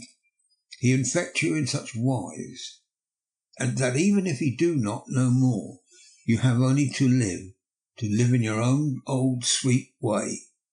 And so in time, death, which is of a man's common lot, and with God's sanction, shall make you like to him. This must not be. We have sworn together that it must not. Thus are we ministers of God's own wish, that the world and men for whom his Son died will not be given over to monsters, whose very existence would defame him. He have allowed us to redeem one soul already, and we go out as the old knights of the cross to redeem more. Like them we shall travel towards the sunrise, and like them, if we fail in a good cause. He paused, and I said, but will not the Count take his rebuff wisely? Since he has been driven from England, will he not avoid it as far as the tiger does, the village from which it has been hunted? Aha, he said, your simile of the tiger is good for me, and I shall adopt him. Your man-eater, as they say in India, or call the tiger, who has once tasted the blood of a human, care no more for the other prey, but prowl unceasing till he get him. This is what we hunt from our village as a tiger too, a man-eater, and he has never ceased to prowl. And in himself he is not one to retire and stay afar. In his life, in his living, he go over the Turkey frontier and attack his enemy on his own ground. He be beaten back, but did he stay? No. He come again and again and again. Look at his persistence and endurance. The child brain that was to him, he have long since conceived the idea of coming to a great city. What does he do? He find out the place of all the world's most promise for him. Then he deliberately set himself down to prepare the task. He find in patience just how his strength and what are his powers. He study new tongues. He learn new social life, new environment of old ways, the politic, the law, the finance, the science, the habit of a new land and a new people that have come to be since he was. His glimpse that he have had whet his appetite only and keen his desire. For it all proved to him how right he was at the first of his surmises. He have done this alone, all alone, from a ruined tomb in a forgotten land. What more may he not do when the greater world of thought is open to him? He that can smile at death as we know him, who can flourish in the midst of diseases that kill off whole peoples. Oh, if such an one was to come from God and not the devil, what a force for good might he not be in this old world of ours? But we are pledged to set the world free. Our toil must be in silence, our efforts all in secret. For in this enlightened age, where men believe not even what they see, the doubting of wise men would be his greatest strength. It would be at once his sheath and his armour, and his weapons to destroy us, his enemies who are willing to peril even our own souls for the safety of one we love, for the good of mankind, and for the honour and glory of God. After a general discussion, it was determined that for tonight nothing be definitely settled, but we should all sleep on the facts and try to think out the proper conclusions. Tomorrow at breakfast we are to meet again, and after making our conclusions known to one another, we shall decide on some definite course of action. I feel a wonderful peace and rest tonight. It is as if some haunting presence were removed from me. Perhaps my surmise was not finished, could not be, for I caught sight in the mirror of the red mark upon my forehead, and I knew that I was still unclean. Dr. Seward's diary, 5th of October. We all rose early, and I think that sleep did much for each and all of us. When we met at early breakfast, there was more general cheerfulness than any of us had ever expected to experience again. It is really wonderful how much resilience there is in human nature. Let any obstructing cause, no matter what, be removed in any way, even by death, and we fly back to first principles of hope and enjoyment. More than once as we sat around the table, my eyes opened in wonder whether the whole of the past days had not been a dream. It was only when I caught sight of the red blotch on Mrs. Harker's forehead that I was brought back to reality. Even now, when I am gravely revolving the matter, it is almost impossible to realise that the cause of all our trouble is still existent. Even Mrs. Harker seems to have lost sight of her trouble for whole spells. It is only now and again, when something recalls it to her mind, that she thinks of her terrible scar. We are to meet here in my study in half an hour and decide on our course of action. I see only one immediate difficulty. I know it by instinct rather than reason. We shall have to speak frankly, if I fear that in some mysterious way poor Mrs. Harker's tongue is tied. I know that she forms conclusions of her own, and from all that has been, I can guess how brilliant and how true they must be. But she will not or cannot give them utterance. I have mentioned this to Van Helsing, and he and I are to talk it over when we are alone. I suppose it is some of that horrid poison which has got into her veins beginning to work. The Count had his own purposes when he gave her what Van Helsing called the vampire's baptism of blood. While there may be a poison that distills itself out of good things, in an age where the existence of ptomaines is a mystery, we should not wonder at anything. One thing I know, even if my instinct be true regarding poor Mrs. Harker's silences, then there is a terrible difficulty, an unknown danger in the work before us. The same power that compels her silence may compel her speech. I dare not think further, for so I should in my thoughts dishonour a noble woman. Van Helsing is coming to my study little before the others. I shall try and open the subject with him. Later, when the Professor came in, we talked over the state of things. I could see that he had something on his mind which he wanted to say, but felt some hesitancy about broaching the subject. After beating about the bush a little, he said suddenly, "Friend John, there is something that you and I must talk of alone. Just at the first, at any rate. Later, we may have to take the others into our confidence." Then he stopped, so I waited. He went on. "Madam Mina, our poor dear Madam Mina is changing." A cold shiver ran through me to find my worst fears thus endorsed. Van Helsing continued, "With the sad experience of Miss Lucy, we must this time be warned before things go too far. Our task is now in reality more difficult than ever, and this new trouble makes every hour of the direst importance. I could see the characteristics of the vampire coming into her face. It is now but very, very slight, but it is to be seen if we have eyes to notice without to prejudge. Her teeth are some sharper, at times her eyes are more hard. But these are not all. There is to her the silence now often. And so it was with Miss Lucy. She did not speak, even when she wrote that which she wished to be known later. Now my fear is this.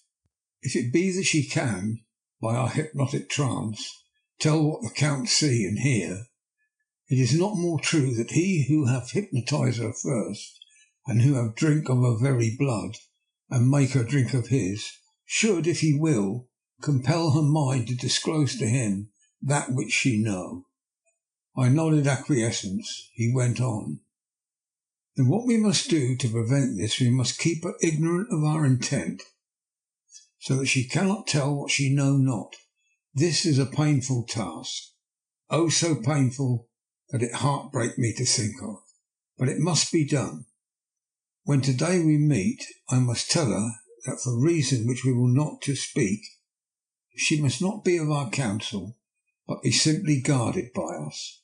He wiped his forehead, which had broken out in profuse perspiration, with the thought of the pain which he might have to inflict upon the poor soul already so tortured.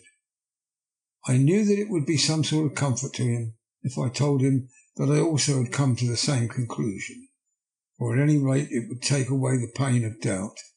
I told him, and the effect was as I expected. It is now close to the time of our general gathering. Van Helsing has gone away to prepare for the meeting and is painful part of it. I really believe his purpose is to be able to pray alone. Later, at the very outset of our meeting, a great personal relief was experienced by both Van Helsing and myself. Mrs. Harker had sent a message by her husband to say that she would not join us at present, as she thought it better that we should be free to discuss our movements without her presence to embarrass her. The Professor and I looked at each other for an instant, and somehow we both seemed relieved. For my own part, I thought that if Mrs. Harker realized the danger herself, it was much pain as well as much danger averted. Under the circumstances, we agreed, by a questioning look and answer with finger on lip, to preserve the silence in our suspicions until we should have been able to confer alone again. We went at once into our plan of campaign. Van Helsing roughly put the facts before us first. The Tsarina Catherine left the Thames yesterday morning. It will take her at the quickest speed she has ever made at least 3 weeks to reach Varna. But we can travel overland to the same place in 3 days. Now, if we allow for 2 days less for the ship's voyage, owing to such weather influences as we know that the Count can bring to bear, and if we allow a whole day and night for any delays which may occur to us, then we have a margin of nearly 2 weeks. Thus, in order to be quite safe, we must leave here on the 17th at the latest, when we shall at any rate be in Varna the day before the ship arrives, and be able to make such preparations as may be necessary. Of course, we shall all go armed against evil things, spiritual as well as physical. Here Quincy Morris added, I understand that the Count comes from a wolf country, and it may be that he shall get there before us. I propose that we add Winchesters to our armament. I've a kind of belief in a Winchester when there's any trouble of that sort around. Do you remember, Aunt, when we had the pack after us at Tobolsk? What we wouldn't have given for a repeater apiece. Good, said Van Helsing. Winchesters it shall be. Quincy's head is level at all times, but most so when there is to hunt. Metaphor be more dishonour to science than wolves be of danger to man. In the meantime we can do nothing here, and I think that Varna is not familiar to any of us. Why not go there more soon? It's as long to wait here as it is there. Tonight and tomorrow we can get ready, and then, if all be well, we 4 can set out on our journey. We 4? Said Harker interrogatively, looking from one to the other of us. Of course, answered the Professor quickly. You must remain to take care of your so sweet wife. Harker was silent for a while and said in a hollow voice, let us talk of that part of it in the morning. I want to consult with Mina. I thought that now was the time for Van Helsing to warn him not to disclose our plans to her. But he took no notice. I looked at him significantly and coughed. For answer he put his finger on his lips and turned away. Jonathan Harker's Journal, 5th of October, afternoon. For some time after our meeting this morning I could not think. The new phases of things leave my mind in a state of wonder which allows no room for active thought. Mina's determination not to take part in the discussion set me thinking, and as I could not argue the matter with her, I could only guess. I am as far as ever from a solution now. The way the others received it too puzzled me. The last time we talked of the subject, we agreed there was to be no more concealment of anything amongst us. Mina is sleeping now, calmly and sweetly like a little child. Her lips are curved and her face beams with happiness. Thank God there are such moments still for her. Later, how strange it all is. I sat watching Mina's happy sleep and came as near to being happy as myself as I suppose I shall ever be. As the evening drew on and the earth took its shadows from the sun, sinking lower, the silence of the room grew more and more solemn to me. All at once Mina opened her eyes and, looking at me tenderly, said, Jonathan, I want you to promise me something on your word of honour. A promise made to me, but made wholly in God's hearing, and not to be broken, though I should go down on my knees and implore you with bitter tears. Quick, you must make it to me at once. Mina, I said, a promise like that I cannot make at once, and may have no right to make it. But, dear one, she said, with such spiritual intensity that her eyes were like pole stars, if it is I who wish it, and it is not for myself, you can ask Dr. Van Helsing if I am not right. If he disagrees, you may do as you will. Nay, more, if you all agree later, you are absolved from the promise. I promise, I said. For a moment she looked supremely happy, though to me all happiness for her was denied by the red scar on her forehead. She said, promise me that you will not tell me anything of the plans formed for the campaign against the Count, not by word or inference or implication, not at any time whilst this remains to me. And she solemnly pointed to the scar. I saw that she was in earnest and said solemnly, I promise. And as I said it, I felt that from that instant a door had been shut between us. Later, midnight.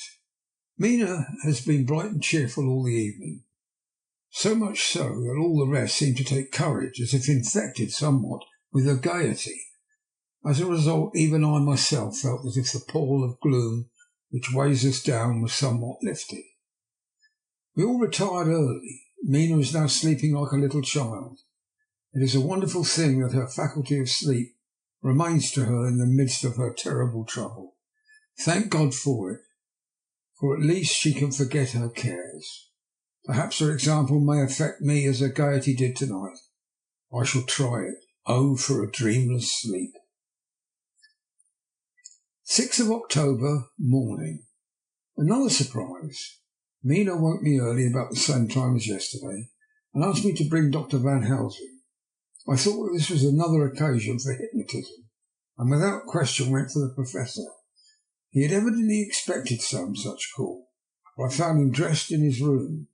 His door was ajar so that he could hear the opening of the door of our room. He came at once. As he passed into the room, he asked Mina if the others might come too. No, she said quite simply.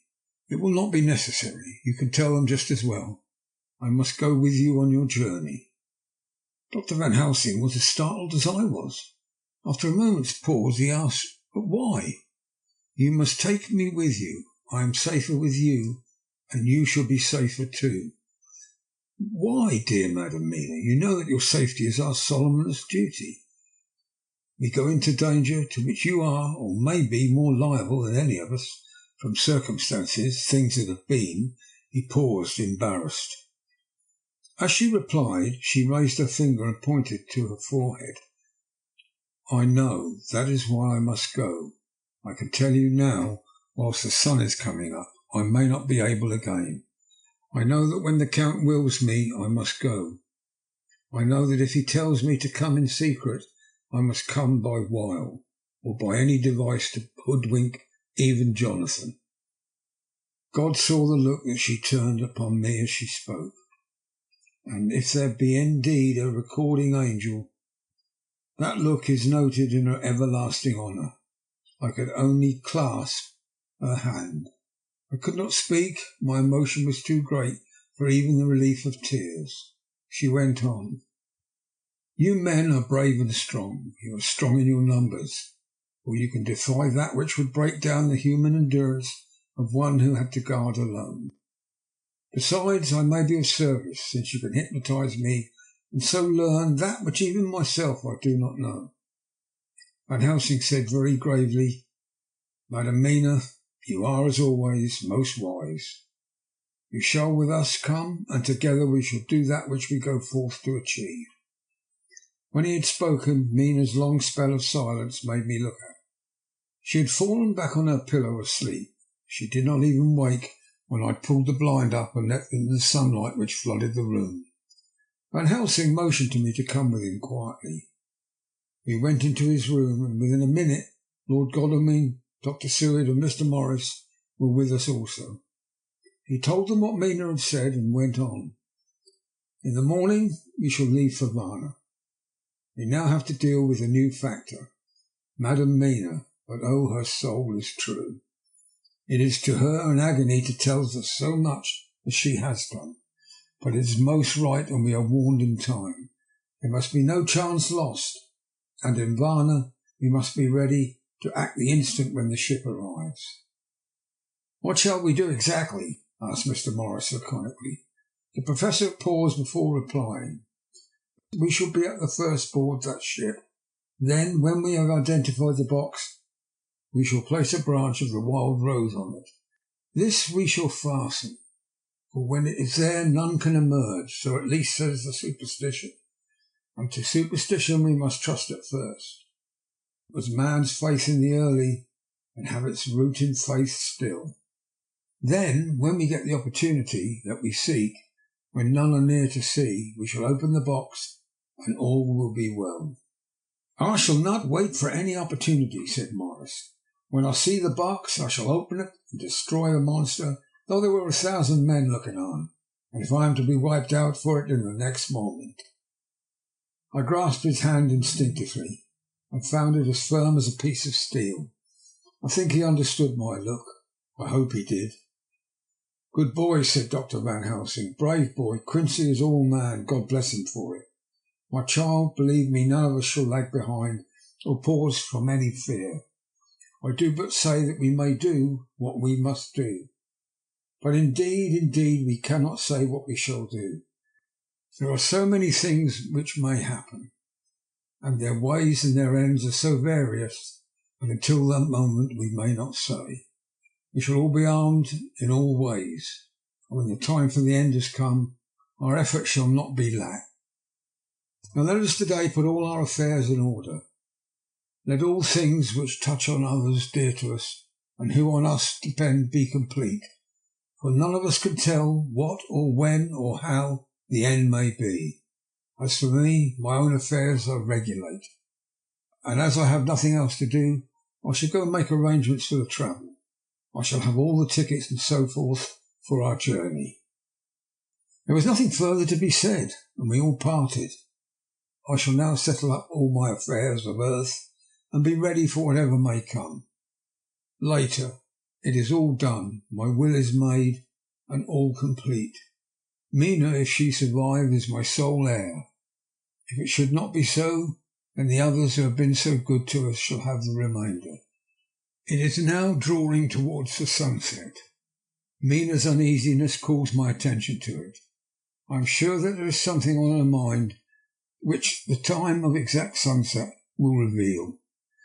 These occasions are becoming harrowing times for us all, for each sunrise and sunset opens up some new danger, some new pain, which, however may be in God's will, be means to a good end.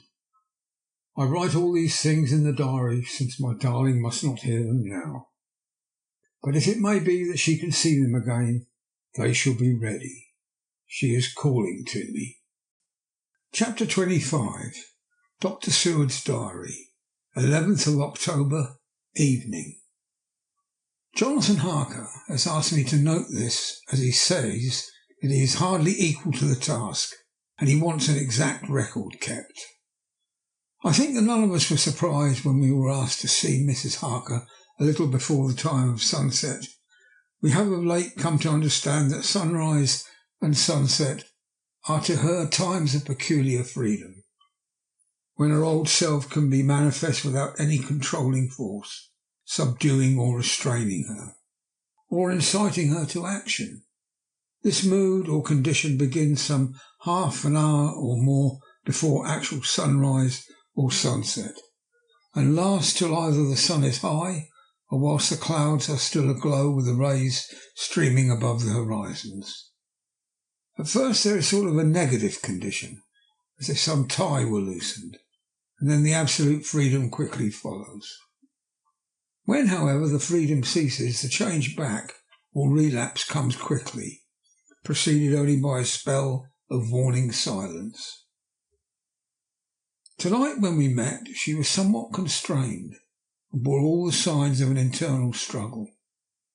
I put it down myself to her making a violent effort at the earliest instant she could do so. A very few minutes, however, gave her complete control of herself.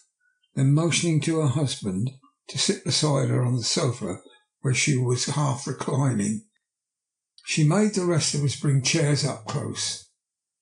Taking her husband's hand in hers, began. We are all here together for freedom, for perhaps the last time. I know, dear, I know that you will always be with me to the end. This was to her husband, whose hand, as we could see, tightened upon hers.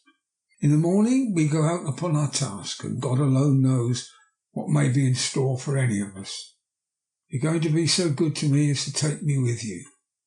I know that all brave, earnest men can do for a poor, weak woman, whose soul, perhaps, is lost. No, not yet, but at any rate at stake. You will do. But you must remember that I am not as you are. There is a poison in my blood, in my soul, which may destroy me, which must destroy me unless some relief comes to us.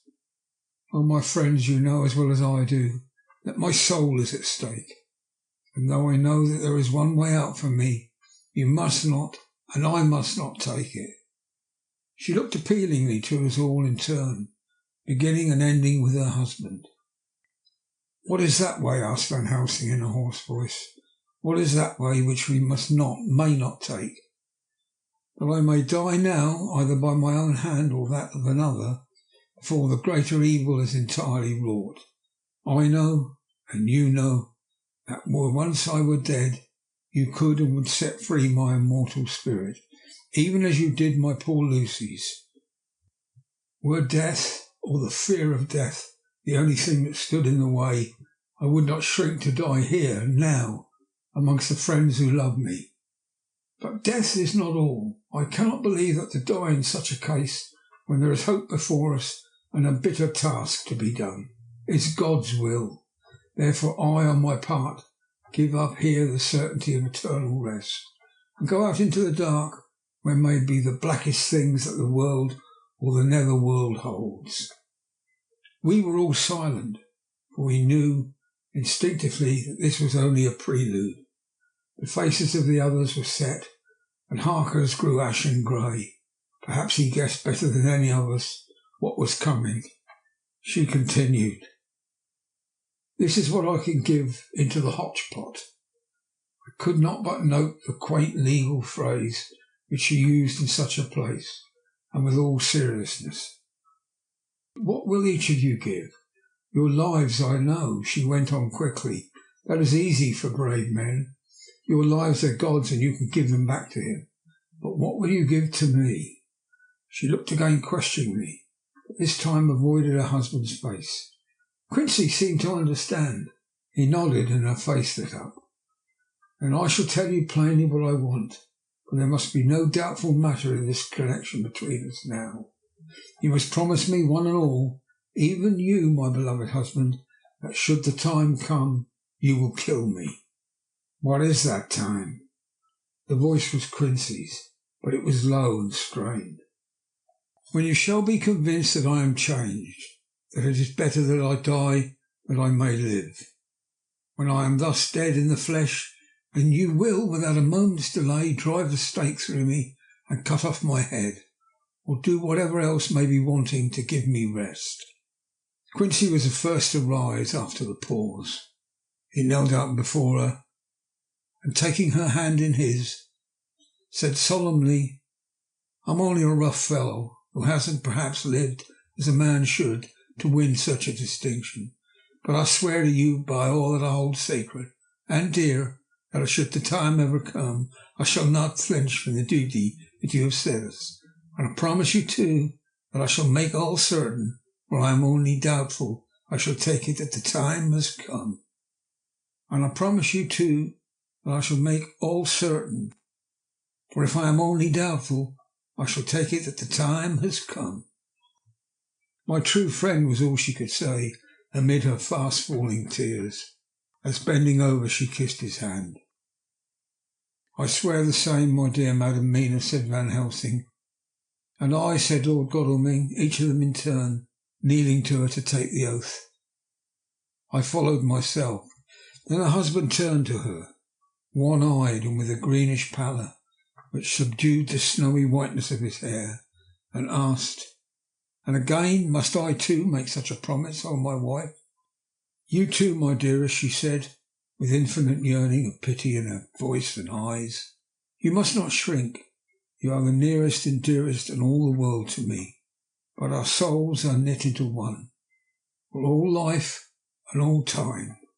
Think, dear, there have been times when brave men have killed their wives and their womenkind to keep them from falling into the hands of the enemy. Their hands did not falter any the more because of those that they love implored them to slay them. It is men's duty towards those whom they love in such times of sore trial. And oh dear, if it must be that I meet my death at any hand, let it be at the hand that loves me best. Dr. Van Helsing, I have not forgotten your mercy in poor Lucy's case to him who loved. She stopped with a flying blush and changed her phrase. To him who had the best right to give her peace. If that time shall come again, I look to you to make it a happy memory of my husband's life, that it was his loving hand which set me free from the awful thrall upon me. Again I swear, came the Professor's resonant voice. Mrs. Harker smiled, positively smiled, as with a sigh of relief she leant back and said, And now one word of warning, a warning which you must never forget. This time, if it ever comes, may come quickly and unexpectedly, and in such case you must lose no time in using your opportunity. At such a time I myself might be, nay, if the time ever comes, shall be, leagued with your enemy against you. One more request. She became very solemn as she said this. It is not vital and necessary like the other, but I want you to do one thing for me, if you will. We acquiesced, but no one spoke. There was no need to speak. I want you to read the burial service. She was interrupted by a deep groan from her husband. Taking his hand in hers, she held it over her heart and continued, You must read it over me some day. Whatever may be the issue of all this fearful state of things, it will be a sweet thought to all, or some of us. You, my dearest, will, I hope, read it, for then it will be in your voice, in my memory, forever, come what may. Oh, but oh, my dear one, he pleaded, death is far off from me. Nay, she said, holding up a warning hand, I am deeper in death at this moment than if the weight of an earthly grave lay heavily upon me. "Oh, my wife, must I read it?" he said before he began. "It would comfort me, my husband," was all she said, and he began to read when she got the book ready. How could anyone tell of that strange scene, its solemnity, its gloom, its sadness, its horror, and withal its sweetness?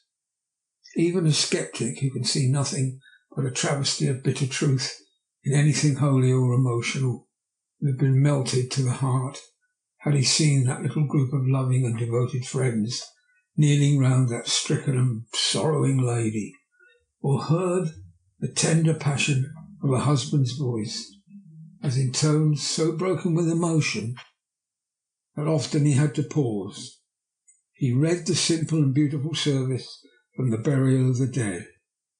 I cannot go on. Words and voice fail me. She was right in her instinct. Strange as it all was, bizarre as it may hereafter seem even to us who felt its potential influence at the time, it comforted us much, and the silence which showed Mrs. Harker's coming relapse from a freedom of soul did not seem so full of despair to any of us as we had dreaded. Jonathan Harker's journal. 15th of October, Varna. We left Charing Cross on the morning of the 12th, got to Paris the same night, and took the places secured for us in the Orient Express. We travelled night and day, arriving here at about 5 o'clock. Lord Godalming went to the consulate to see if any telegram had arrived for him, whilst the rest of us came on to the hotel, the Odysseus. The journey may have had incidents. I was, however, too eager to get on to care for them. Until the Tsarina Catherine comes into port, there will be no interest for me in anything in the wide world. Thank God Mina is well and looks to be getting stronger. Her colour is coming back. She sleeps a great deal. Throughout the journey she slept nearly all the time. Before sunrise and sunset, however, she is very wakeful and alert, and it has become a habit for Van Helsing to hypnotise her at such times. At first some effort was needed, and he had to make many passes, but now she seems to yield at once, as if by habit, and scarcely any action is needed. He seems to have power at these particular moments to simply will, and her thoughts obey him. He always asks her what she can see and hear.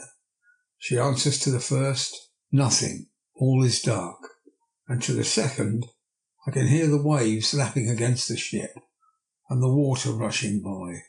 Canvas and cordage strain, and masts and yards creak. The wind is high, I can hear it in the shrouds, and the bow throws back the foam." It is evident that the Tsarina Catherina is still at sea, hastening on her way to Varna. Lord Godalming has just returned. He had 4 telegrams, one each day since we started, all to the same effect, that the Tsarina Catherine had not been reported to Lloyd's from anywhere. He had arranged before leaving London that his agent should send him every day a telegram saying if the ship had been reported. He was to have a message even if it were not reported, so that he might be sure there was a watch being kept at the other end of the wire. We had dinner and went to bed early. Tomorrow we are to see the Vice-Consul and to arrange if we can about getting on board the ship as soon as she arrives. Van Helsing says that our chance will be to get on the boat between sunrise and sunset. The Count, even if he takes the form of a bat, cannot cross the running water of his own volition, and so cannot leave the ship, as he dare not change to man's form without suspicion, which he evidently wishes to avoid. He must remain in the box. If then we can come on board after sunrise, he is at our mercy, for we can open the box and make sure of him, as we did of poor Lucy before he wakes. What mercy he shall get from us will not count for much.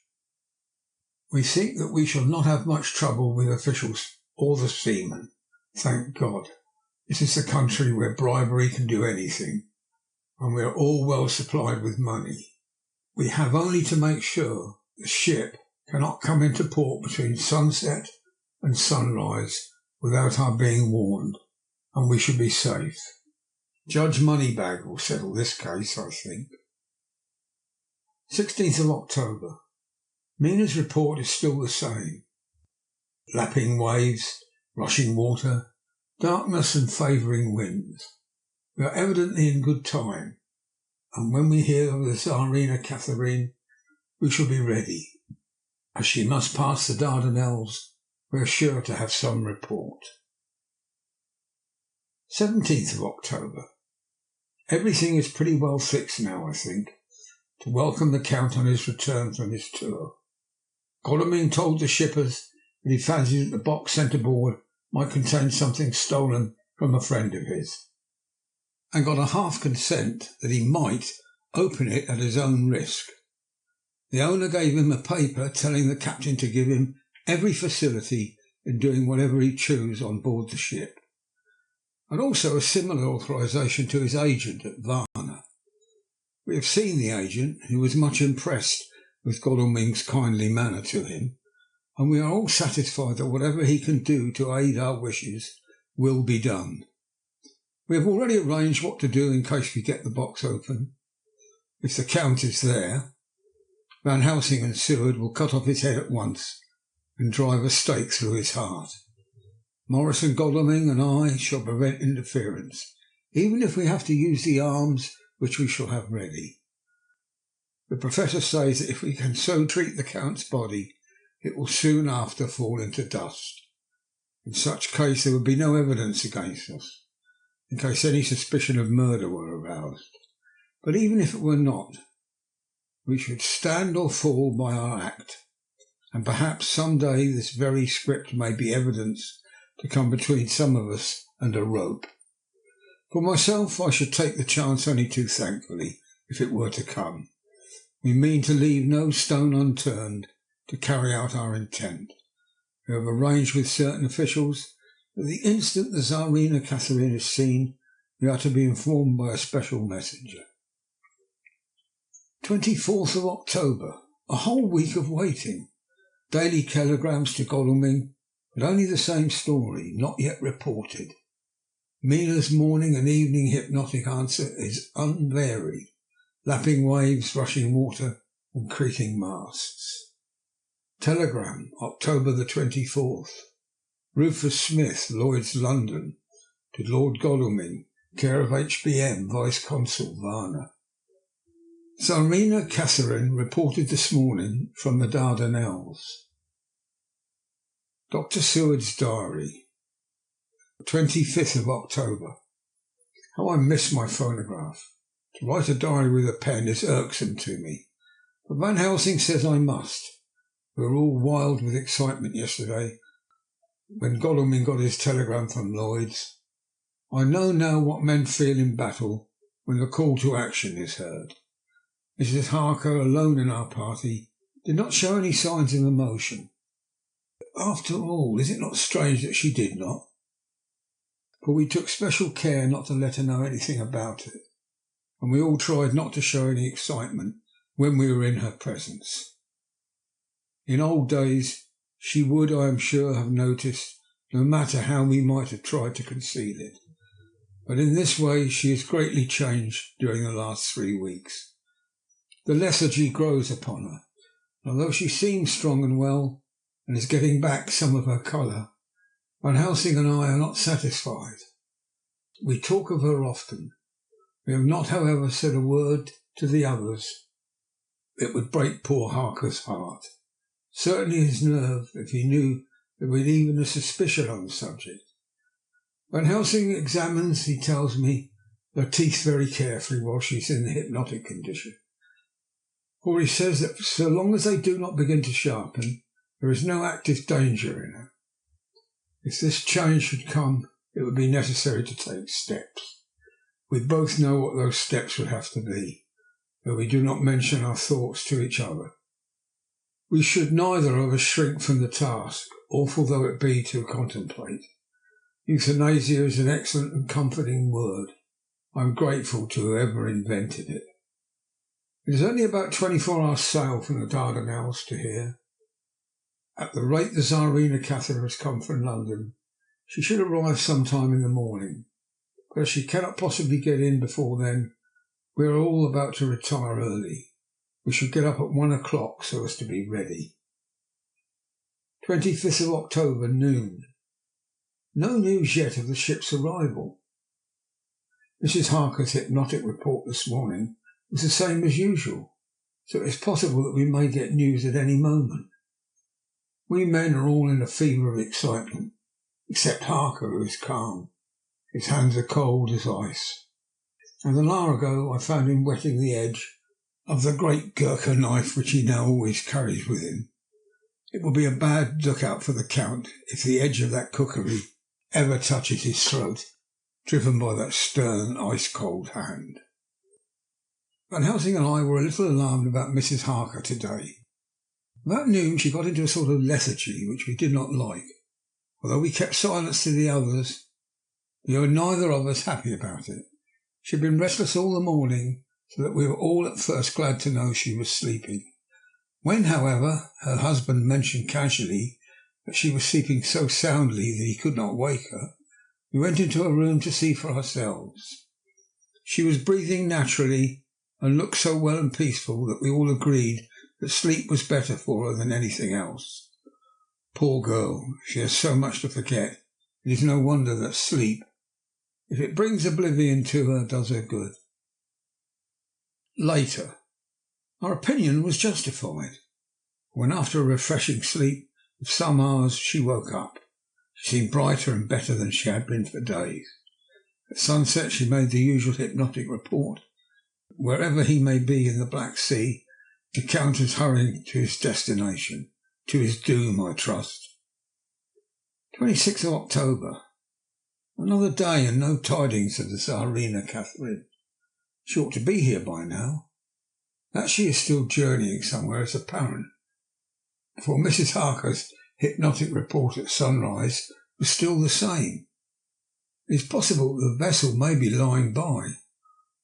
At times, for fog, some of the steamers which came in last evening reported patches of fog both to north and south of the port.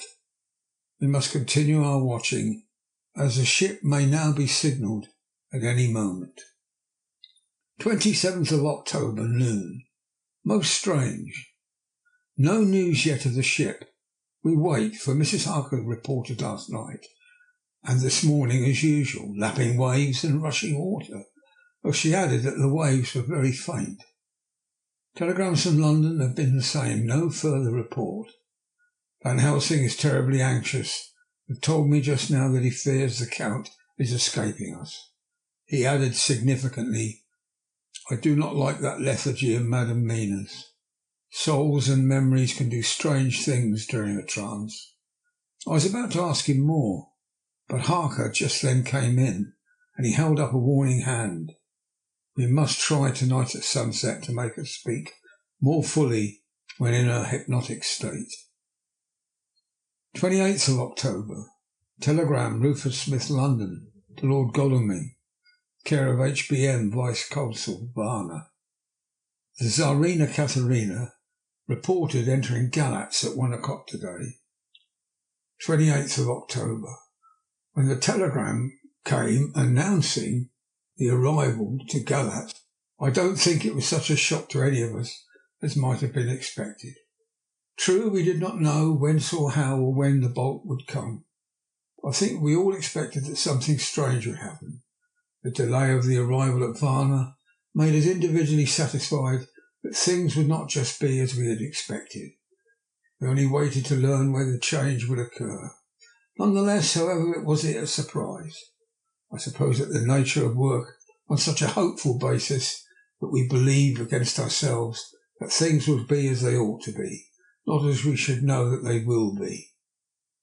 Transcendentalism is a beacon to the angel, even if it be a will-o'-the-wisp to the man. It was an odd experience, and we all took it differently. Van Helsing raised his hand over his head for a moment as though in remonstrance with the Almighty, but he said not a word, and for a few seconds stood up with his face sternly set. Lord Godalming grew very pale and sat breathing heavily. I was myself half stunned and looked in wonder one after another. Quincy Morris tightened his belt with a quick movement which I knew so well. In our old wandering days it meant action. Mrs. Harker grew ghastly white so that the scar on her forehead seemed to burn. She folded her hands meekly and looked up in prayer. Harker smiled, actually smiled, the dark, bitter smile of one who is without hope. But at the same time his action belied his words, for his hands instinctively sought the hilt of the great cookery knife and rested there. "When does the next train start for Galatz?" said Van Helsing to us generally. "At 6:30 tomorrow morning." We all started, for the answer came from Mrs. Harker. "How on earth do you know?" said Art. "You forget, or perhaps do not know, though Jonathan does, and so does Dr. Van Helsing, that I am the train fiend. I always used to make up the timetables, so as to be helpful to my husband.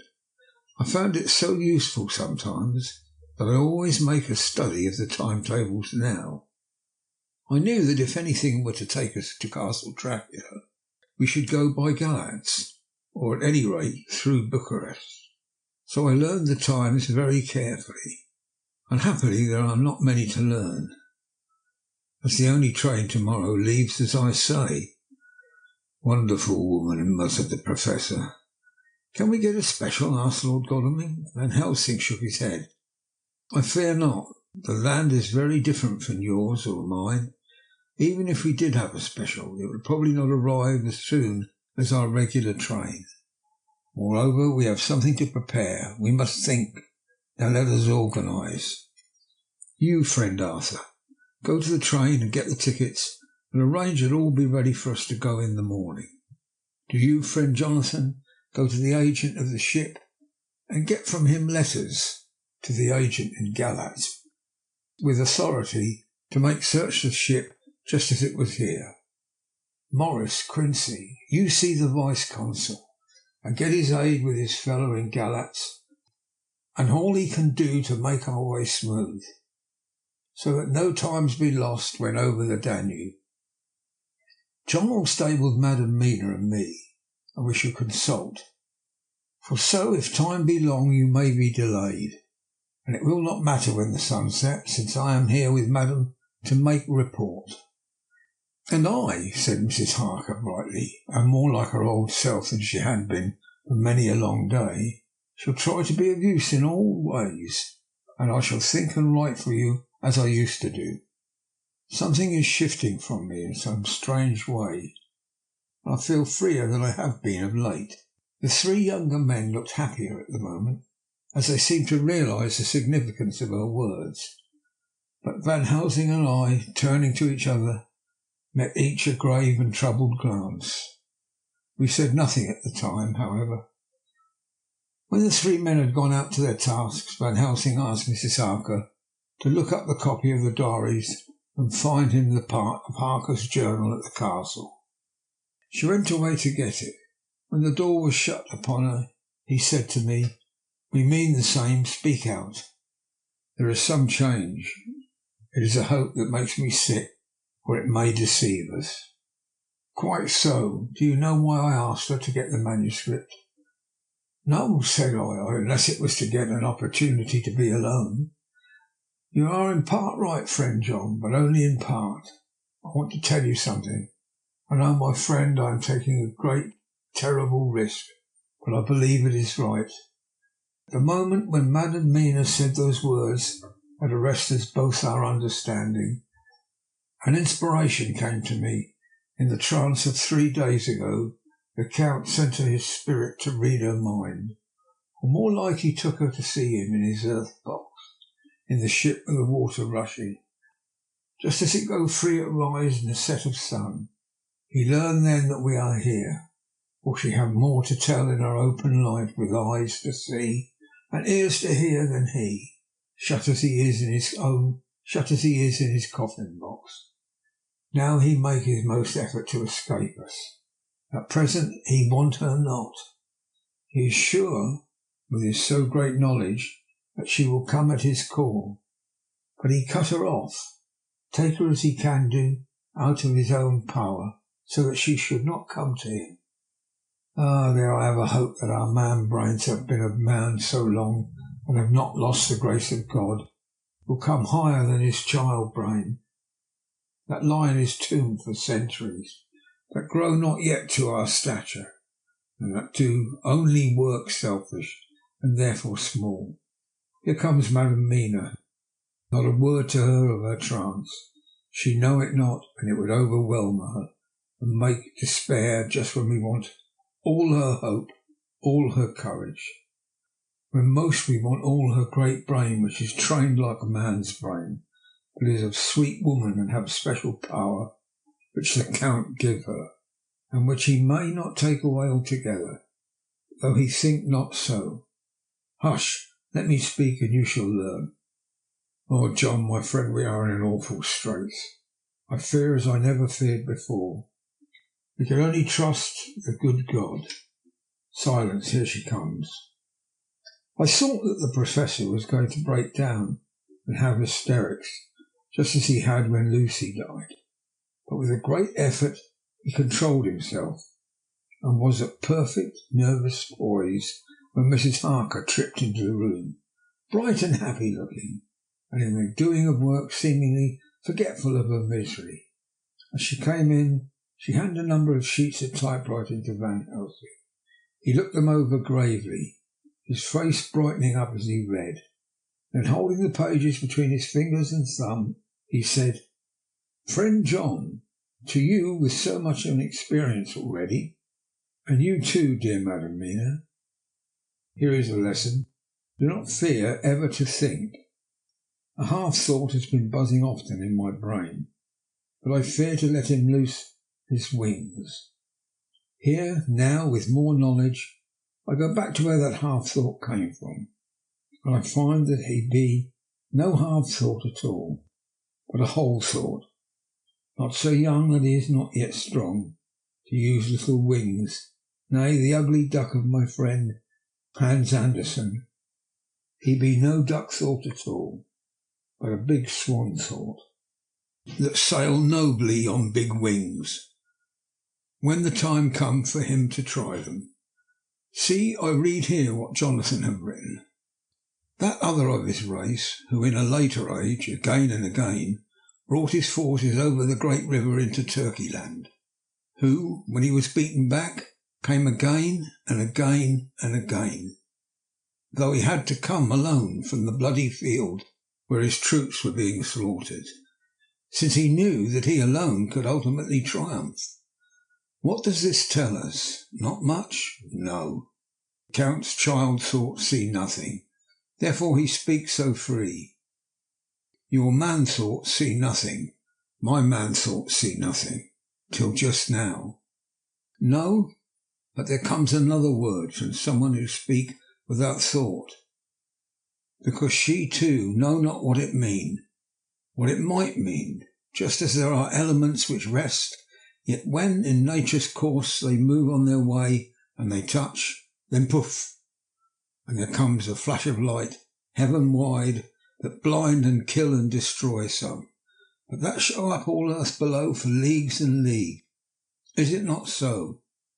Well, I shall explain. To begin, have you ever studied the philosophy of crime? Yes and no. You, John, yes, for a study of insanity. You know, Madam Mina, but crime touch you not, but once. Still your mind works true, and argues not a particularly ad universally. There is this peculiarity in criminals.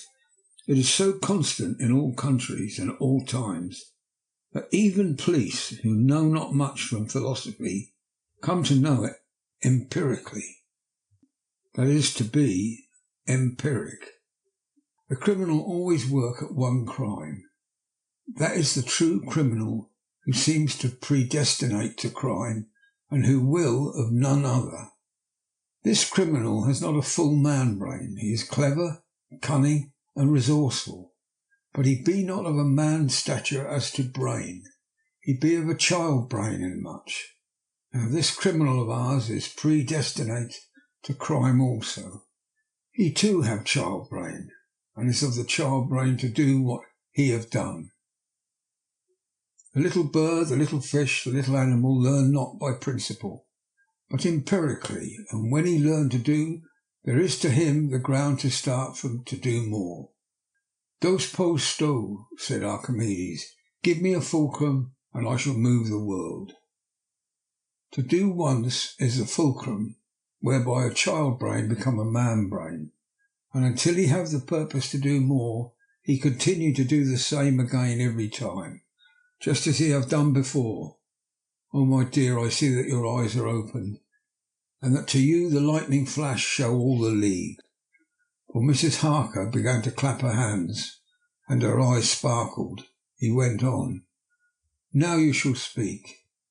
Tell us two dry men of science what you see with those oh so bright eyes.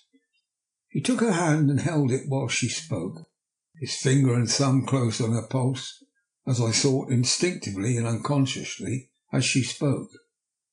The Count is a criminal, and of a criminal type. Nordo and Lombroso would so classify him. And qua criminal he is of imperfectly formed mind, thus in a difficulty he has to seek resources in habit. His past is a clue, and the one page of it that we know, that from his own lips, tells that once, when in what Mr. Morris would call a tight place, he went back to his own country from the land he had tried to invade, and thence, without losing purpose, prepared himself for a new effort. So he came again, better equipped for his work, and won. So he came to London to invade a new land. He was beaten, and when all hope of success was lost, and his existence in danger, he fled back over the sea to his home, just as he formerly had fled back over the Danube from Turkeyland. Good, good, oh, you so clever lady, said Van Helsing enthusiastically, as he stooped and kissed her hand. A moment later he said to me as calmly as though he had been having a sick-room consultation, 72 only, and in all this excitement I have hope. Turning to her again, he said with keen expectation, but go on, there is more to tell if you will. Be not afraid. John and I know, I do in any case, and shall tell you if you are right. Speak without fear. I will try to, but you will forgive me if I seem egotistical. Nay, fear not. You must be an egotist, for it is of you that we think. Then, as he is a criminal, he is selfish, and his intellect is small, and his action is based on selfishness. He confines himself to one purpose. That purpose is remorseless. As he fled back over the Danube, leaving his forces to be cut to pieces, so now he is intent on being safe, careless of all. So his own selfishness frees my soul somewhat from the terrible power which he acquired over me on that dreadful night.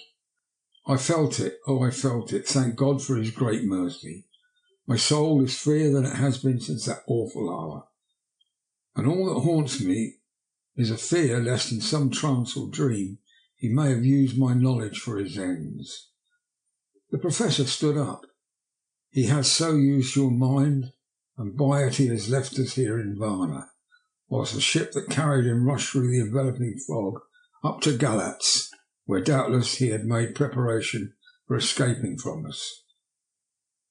But his child mind only saw so far, and it may be that, as ever is in God's providence, the very thing that the evildoer most reckoned on for his selfish good turns out to be his chiefest harm. The hunter is taken in his own snare, as the great psalmist says, for now that he thinks he is free from every trace of us, and that he has escaped us with so many hours to him, and his selfish child brain will whisper him to sleep. He thinks, too, that as he cut himself off from knowing your mind, there can be no knowledge of him to you. That is where he failed. That terrible baptism of blood which he gave you makes you free to go to him in spirit, as you have yet done in your times of freedom, when the sun rise and set. At such times you go by my volition, and not by his, and this power to good of you and others, as you have won from your suffering at his hands. This is now all the more precious that he know it not, and to guard himself, or even cut himself off from his knowledge of our wear. We, however, are not selfish, and we believe that God is with us through all this blackness, and these mark many dark hours. We shall follow him, and we shall not flinch. Even if we peril ourselves, that we become like him. Friend John, this has been a great hour, and it have done much to advance us on our way. You must scribe and write him all down, so when the others return from their work you can give it to them, and they shall know as we do. And so I have written it whilst we wait their return, and Mrs. Harker has written with her typewriter all since she brought the MS to us.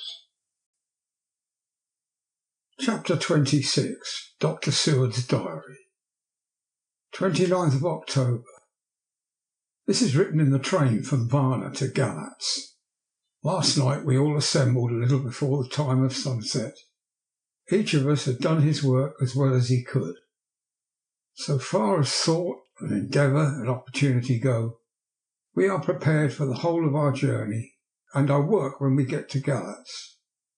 When the usual time came round, Mrs. Harker prepared herself for her hypnotic effort, and after a longer and more serious effort on the part of Van Helsing than has been usually necessary, she sank late into the trance.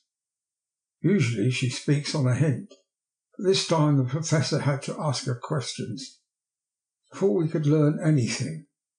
At last her answer came. I can see nothing. We are still. There are no waves lapping, but only a steady swirl of water softly running against the hawser. I can hear men's voices calling near and far, and the roll and creak of oars in the rowlocks. A gun is fired somewhere. The echo of it seems far away. There is a tramping of feet overhead, and ropes and chains are dragged along. What is this? There's a gleam of light. I can feel the air blowing upon me. Here she stopped. She had risen as if impulsively from where she lay on the sofa, and raised both her hands, palms upwards, as if lifting a weight. Van Helsing and I looked at each other with understanding. Quincy raised his eyebrows slightly and looked at her intently, whilst Harker's hand instinctively closed round the hilt of his kukri. There was a long pause. We all knew that the time had come when she could speak was passing, but we felt that it was useless to say anything. Suddenly she sat up, and as she opened her eyes and said sweetly, "Would none of you like a cup of tea? You must all be so tired." We could only make her happy, and so acquiesced. She bustled off to get tea. When she had gone, Van Helsing said, "You see, my friends, he is close to land. He has left his earth chest, but he has yet to get on shore. In the night he may lie hidden somewhere, but if he be not carried on shore, or if the ship does not touch it, he cannot achieve the land. In such a case he can, if it be in the night, change his form, and can jump or fly on shore, as he did at Whitby. But if the day come before he gets on shore, then unless he be carried, he cannot escape. And if he be carried, then the customs men may discover what the box contained. Thus, in fine, if he escape not on shore tonight or before dawn, there will be the whole day lost to him. We may then arrive in time, or if he escape not, at night we shall come on him, in daytime, boxed, and at our mercy, for he dare not be his true self, awake and visible, lest he be discovered." There was no more to be said, so we waited in patience until the dawn, at which time we might have learnt more from Mrs. Harker. Early this morning we listened with breathless anxiety for a response in her trance. The hypnotic stage was even longer in coming than before, and when it came, the time remaining until full sunrise was so short that we began to despair. Van Helsing seemed to throw his whole soul into the effort. At last, in obedience to his will, she made a reply. All is dark. I hear lapping water level with me, and some creaking as of wood on wood. She paused, and the red sun shot up. We must wait till tonight. And so it is that we are travelling towards Galatz in an agony of expectation.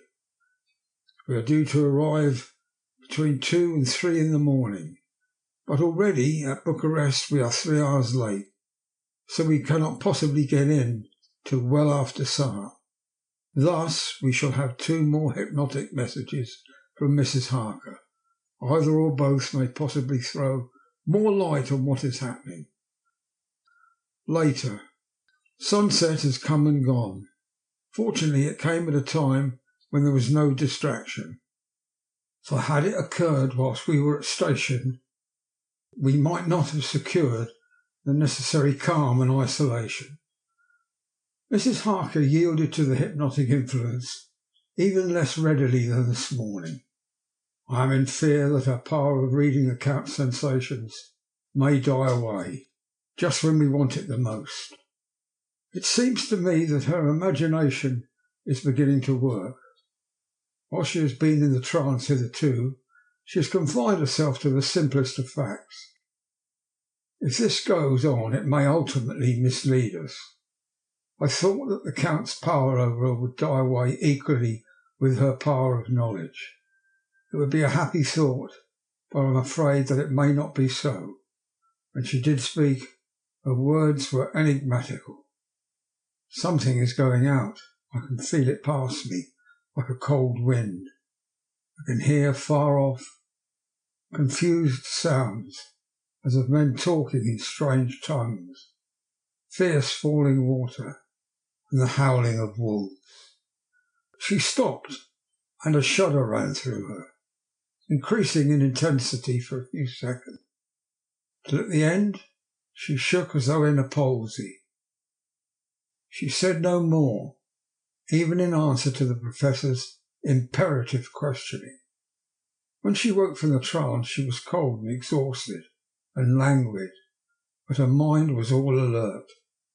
She could not remember anything, but asked what she had said. When she was told, she pondered over it deeply for a long time and in silence. 30th of October, 7 a.m. We are near Galatz now, and I may have time to write later. Sunrise this morning was anxiously looked for by us all. Knowing of the increasing difficulty of procuring the hypnotic trance, Van Helsing began his passes earlier than usual. They produced no effect, however, until the regular time, when she yielded with a still greater difficulty. Only a minute before the sun rose. The Professor lost no time in questioning. Her answer came with equal quickness. All is dark. I hear water swirling by, level with my ears, and the creaking of wood on wood. Cattle low far off. There is another sound, a queer one, like... She stopped and grew white and whiter still. Go on, speak, I command you, said Van Helsing in an agonized voice. At the same time there was despair in his eyes, for the risen sun was reddening even Mrs. Harker's pale face. She opened her eyes, and we all started as she said sweetly and seemingly with the utmost unconcern, "Oh, Professor, why ask me to do what you know I can't? I don't remember anything." And then, seeing the look of amazement on our faces, she said, turning from one to the other with a troubled look, "What have I said? What have I done? I know nothing, only that I was lying here, half asleep, and heard you say, 'Go on.' Speak, I command you. It seems so funny to hear you order me about, as if I were a bad child." "Oh, Madam Mina," he said sadly, "it is proof, if proof be needed, of how I love and honour you, when a word for your good, spoken more earnest than ever, can seem so strange, because it is to order her whom I am proud to obey. The whistles are sounding. We are nearing Galatz. We are on fire with anxiety and eagerness." Mina Harker's Journal, 30th of October. Mr. Morris took me to the hotel where our rooms had been ordered by telegraph, he being the one who could best be spared, since he does not speak any foreign language. The forces were distributed much as they had been at Varna, except that Lord Godalming went to the Vice-Consul, as his rank might serve as an immediate guarantee of some sort to the official. We being in extreme hurry, Jonathan and the two doctors went to the shipping agent to learn the particulars of the arrival of the Tsarina Catherine. Later. Lord Godalming has returned.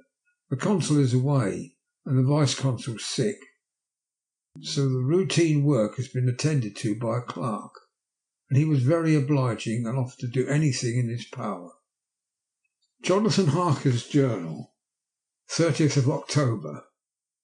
At 9 o'clock, Dr. Van Helsing, Dr. Seward and I called on Messrs. Mackenzie and Steinkopf, the agents of the London firm of Hapgood.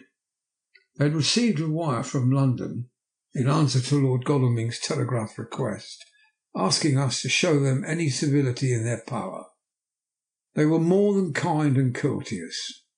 They took us at once on board the Tsarina Catherine, which lay at anchor out in the river harbour. There we saw the captain, Donaldson by name, who told us of his voyage.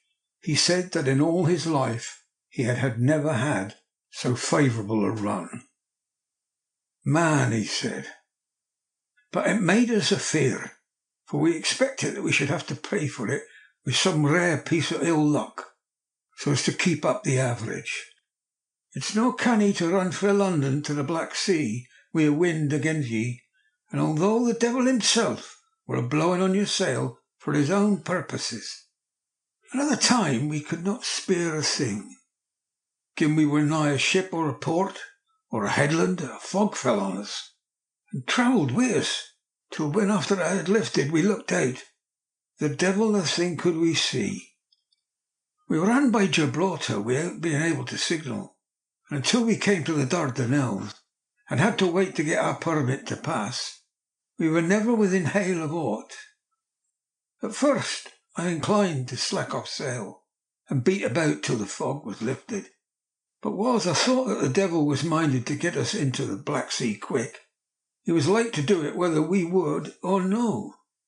If we had a quick voyage, it would be not to our miscredit with the owners or to hurt our traffic, and the old man who had served this same purpose would be decently grateful to us for no hindering him." This mixture of simplicity and cunning, of superstition and commercial reasoning, aroused Van Helsing, who said, "My friend, that devil is more clever than he is thought by some, and he know when he meet his match." The skipper was not displeased with the compliment, and went on. "When we got past the Bosphorus, the men began to grumble. Some of them, the Romanians, came and asked me to heave overboard a big box which had just been put on board by a queer-looking old man just before we started for London. I'd seen them speer at the fellow, put out their 2 fingers when they saw him, to guard against the evil eye. Man, but the superstition of foreigners is perfectly ridiculous.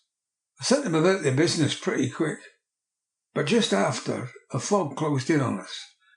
I felt a wee bit as they did about something. Oh, I wouldn't say it was agin the big box.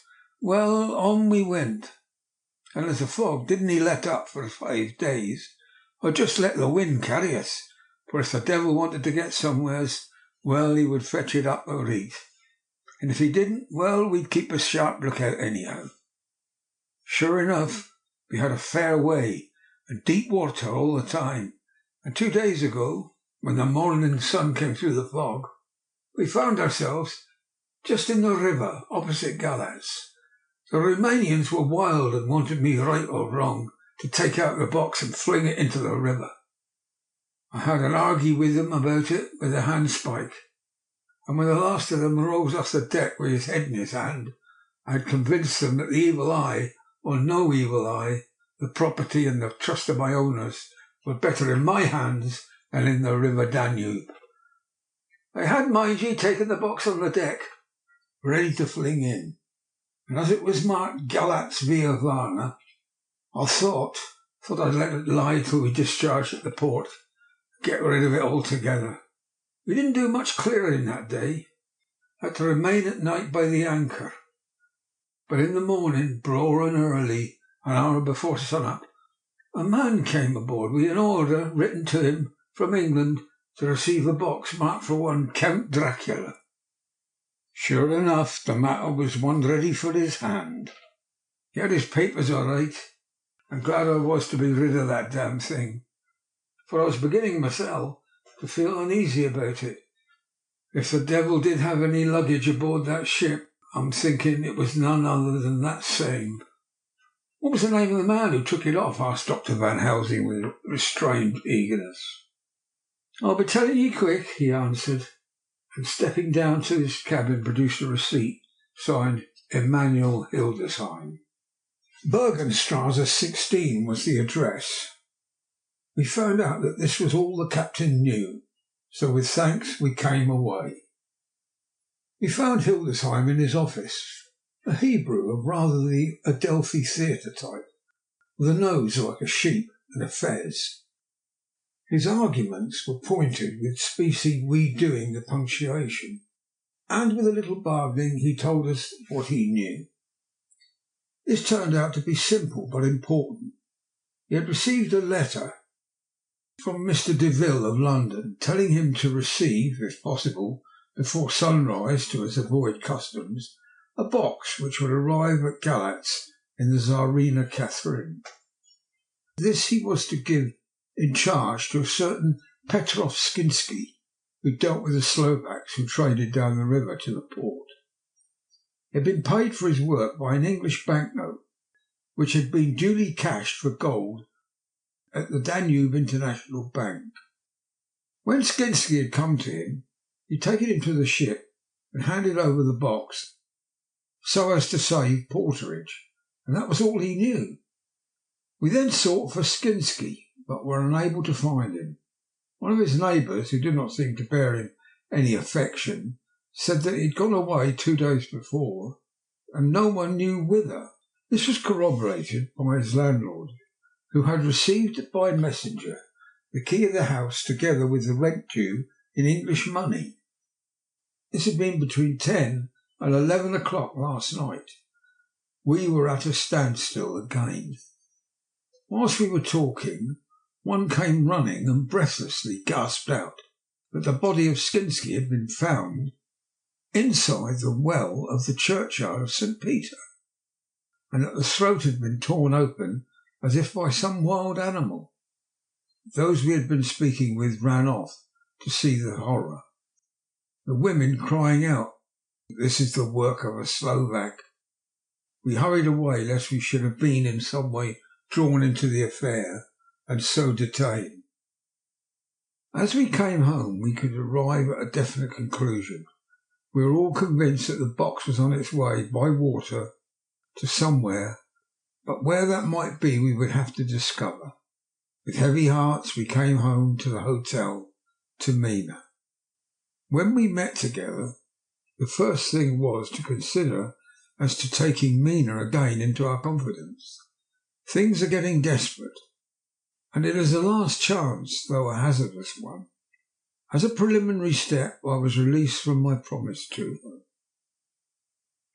Mina Harker's journal, 30th of October, evening.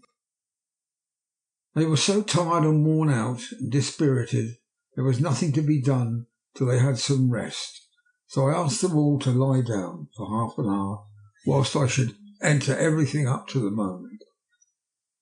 I feel so grateful to the man who invented the traveller's typewriter, and to Mr. Morris for getting this one for me. I should have felt quite astray doing the work if I had to write with a pen. It is all done. Poor dear, dear Jonathan. What he must have suffered, and what he must be suffering now. He lies on the sofa, hardly seeming to breathe, and his whole body appears in collapse. His brows are knit, his face is drawn with pain. Maybe he is thinking, and I can see his face all wrinkled up with the concentration of his thoughts. Oh, if I can only help at all. I shall do what I can. I have asked Dr. Van Helsing, and he has got me all the papers that I have not yet seen. Whilst they are resting, I shall go over carefully and perhaps may arrive at some conclusion. I shall try to follow the Professor's example and think without prejudice on the facts before me. I do believe that under God's providence I have made a discovery. I shall get the maps and look over them. I am more than ever sure that I am right. My new conclusion is ready. I shall get our party together and read it. They can judge it. It is well to be accurate, and every minute is precious. Mina Harker's memorandum entered in her journal. Ground of inquiry: Count Dracula's problem is to get back to his own place. A. He must be brought back by someone. This is evident, for had he power to move himself as he wished, he could go either as a man, or wolf, or a bat, or in some other way. He evidently fears discovery or interference. In the state of helplessness in which he must be, confined as he is between dawn and sunset in his wooden box. B. How is he to be taken? Here a process of exclusions may help us, by road, by rail, by water. 1. By road. There are endless difficulties, especially in leaving the city. X. There are people, and people are curious and investigate. A hint, a surmise, a doubt as to what might be in the box would destroy him. Y. There are, or there may be, customs and octroi officers to pass. Z. His pursuers might follow, is his highest fear, and in order to prevent his being betrayed, he has repelled, so far as he can, even his victim, me. 2. By rail. There's no one in charge of the box. It would have to take its chance of being delayed, and delay would be fatal, with enemies on the track. True, he might escape at night, but what would he be if left in a strange place, with no refuge that he could fly to? That is not what he intends, and he does not mean to risk it. 3. By water. Here is the safest way, in one respect, but with most danger in another. On the water he is powerless except at night. Even then he can only summon fog and storm and snow and his wolves. But were he wrecked, the living water would engulf him, helpless, and he would indeed be lost. He could have the vessel drive to land, but if it were unfriendly land, wherein he was not free to move, his position would still be desperate. We know from the record that he was in the water, so what we have to do is ascertain what water. The first thing to realise is exactly what he has done as yet. We may then get a light on what his later task is to be. Firstly, we must differentiate between what he did in London as part of his general plan of action, when he was pressed for moments and had to arrange as best he could. Secondly, we must see as well as we can surmise it, from the facts we know of, what he has done here. As to the first, he evidently intended to arrive at Galatz and sent invoice to Varna to deceive us, lest we should ascertain his means of exit from England. His immediate and sole purpose then was to escape. The proof of this is the letter of instructions sent to Emanuel Hildesheim to clear and take away the box before sunrise. There is also the instruction to Petrov Skinsky. These we must only guess at. but there must have been some letter or message since Skinsky came to Hildesheim. That, so far as his plans were successful. The Tsarina Catherine made a phenomenally quick journey, so much so that Captain Donaldson's suspicions were aroused. But his superstition, united with his canniness, played the Count's game for him, and he ran with his favouring wind through the fogs, and all until he brought up blindfold at Galatz. That the Count's arrangements were well made has been proved. Hildesheim cleared the box, took it off, gave it to Skinsky. Skinsky took it, and here we lose the trail. We only know that the box is somewhere on the water, moving along. The customs and the octroi, if there have been any, have been avoided. Now we come to what the Count must have done after his arrival on land at Galatz. The box was given to Skinsky before sunrise. At sunrise the Count could appear on his own free form. Here we ask why Skinsky was chosen at all to aid in the work. In my husband's diary, Skinsky is mentioned as dealing with the Slovaks who trade down the river to the port, and a man's remark that the murder was the work of such a Slovak showed the general feeling against his class. The Count wanted isolation. My surmise is that in London the Count decided to get back to his castle by water as the most safe and secret way. He was brought from the castle by Zagani, and probably they delivered their cargo to Slovaks, who took the boxes to Varna, for there they were shipped for London. Thus the Count had knowledge of the persons who could arrange this service. When the box was on land, before sunrise or after sunset, he came out from his box, met Skinsky, and instructed him what to do as to arranging the carriage of the box up the same river. When this was done, and he knew that all was in train, he blotted out his traces, as he thought, by murdering his agent. I've examined the map, and I find that the river most suitable for the Slovaks to have ascended is either the Pruth or the Sereth. I read in the typescript in my trance. I heard cows low and water swirling level with my ears and the creaking of wood. The Count in his box then was on a river in an open boat, propelled probably either by oars or poles, for the banks are near it and it is working against the stream. There would be no such sound if floating downstream. Of course it may not be either the Sereth or the Pruth, but we may possibly investigate further. Now of these two, the Pruth is the more eagerly navigated, but the Sereth is, at Fundu, joined by the Bistritza, which runs up round the Borgo Pass. The loop makes it manifestly as close to Dracula Castle as can be got by water. Mina Harker's journal continued. When I had done reading, Jonathan took me in his arms and kissed me. The others kept shaking me by both hands, and Dr. Van Helsing said, "Our dear Madam Mina is once more our teacher. Her eyes have been where we were blinded. Now we're on the track once again. And this time we may succeed. Our enemy is at his most helpless, and if we can come by him on day or on the water, our task will be over.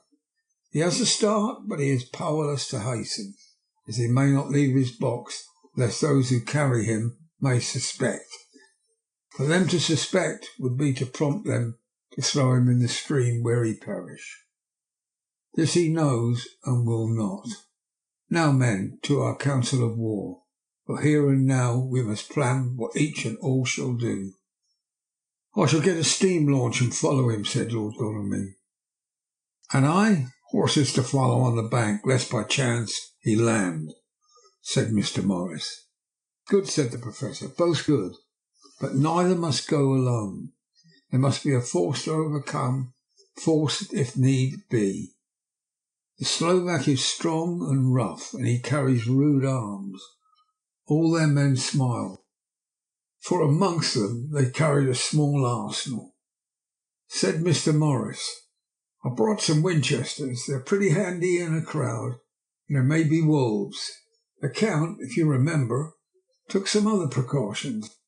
He made some requisitions on others that Mrs. Harker could not quite hear or understand. We must be ready at all points, Dr. Seward said. I think I'd better go with Quincy. We've been accustomed to hunt together, and we two, well armed, will be a match for whatever may come along.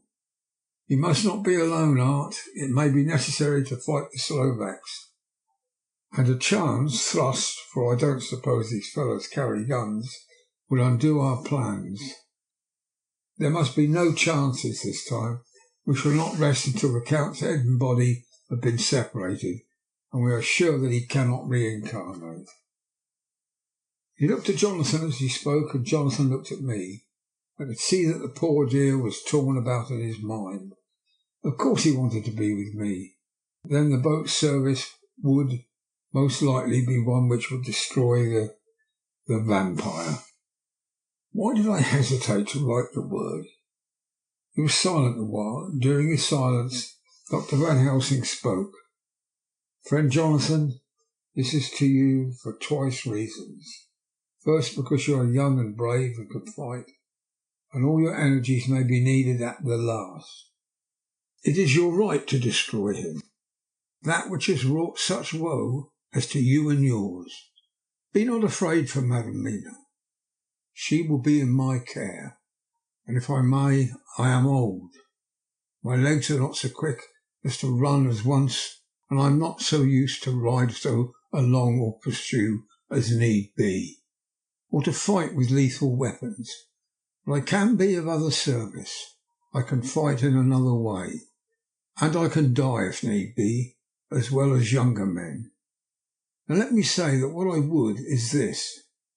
While you, my Lord Godalming, and friend Jonathan, go in your so swift little steamboat up the river, and whilst John and Quincy guard the bank, where perchance he might be landed, I will take Madam Mina right into the heart of the enemy's country, whilst the old fox is tied in his box, floating on the running stream, whence he cannot escape to land, where he dares not raise the lid of his coffin box, lest his Slovak carriers should in fear leave him to perish. We shall go in the track where Jonathan went, from Bistritz over the Borgo, and find our way to the castle of Dracula. Here Madam Mina's hypnotic power will surely help, and we shall find our way, all dark and unknown otherwise, after the first sunrise when we are near that fateful place. There is much to be done, and other places to be made to sanctify, so that the nest of vipers be obliterated. Here Jonathan interrupted him hotly.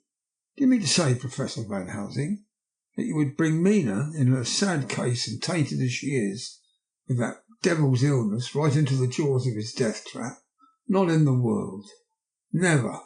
Not for heaven's sake or hell. He became almost speechless for a minute, and then he went on.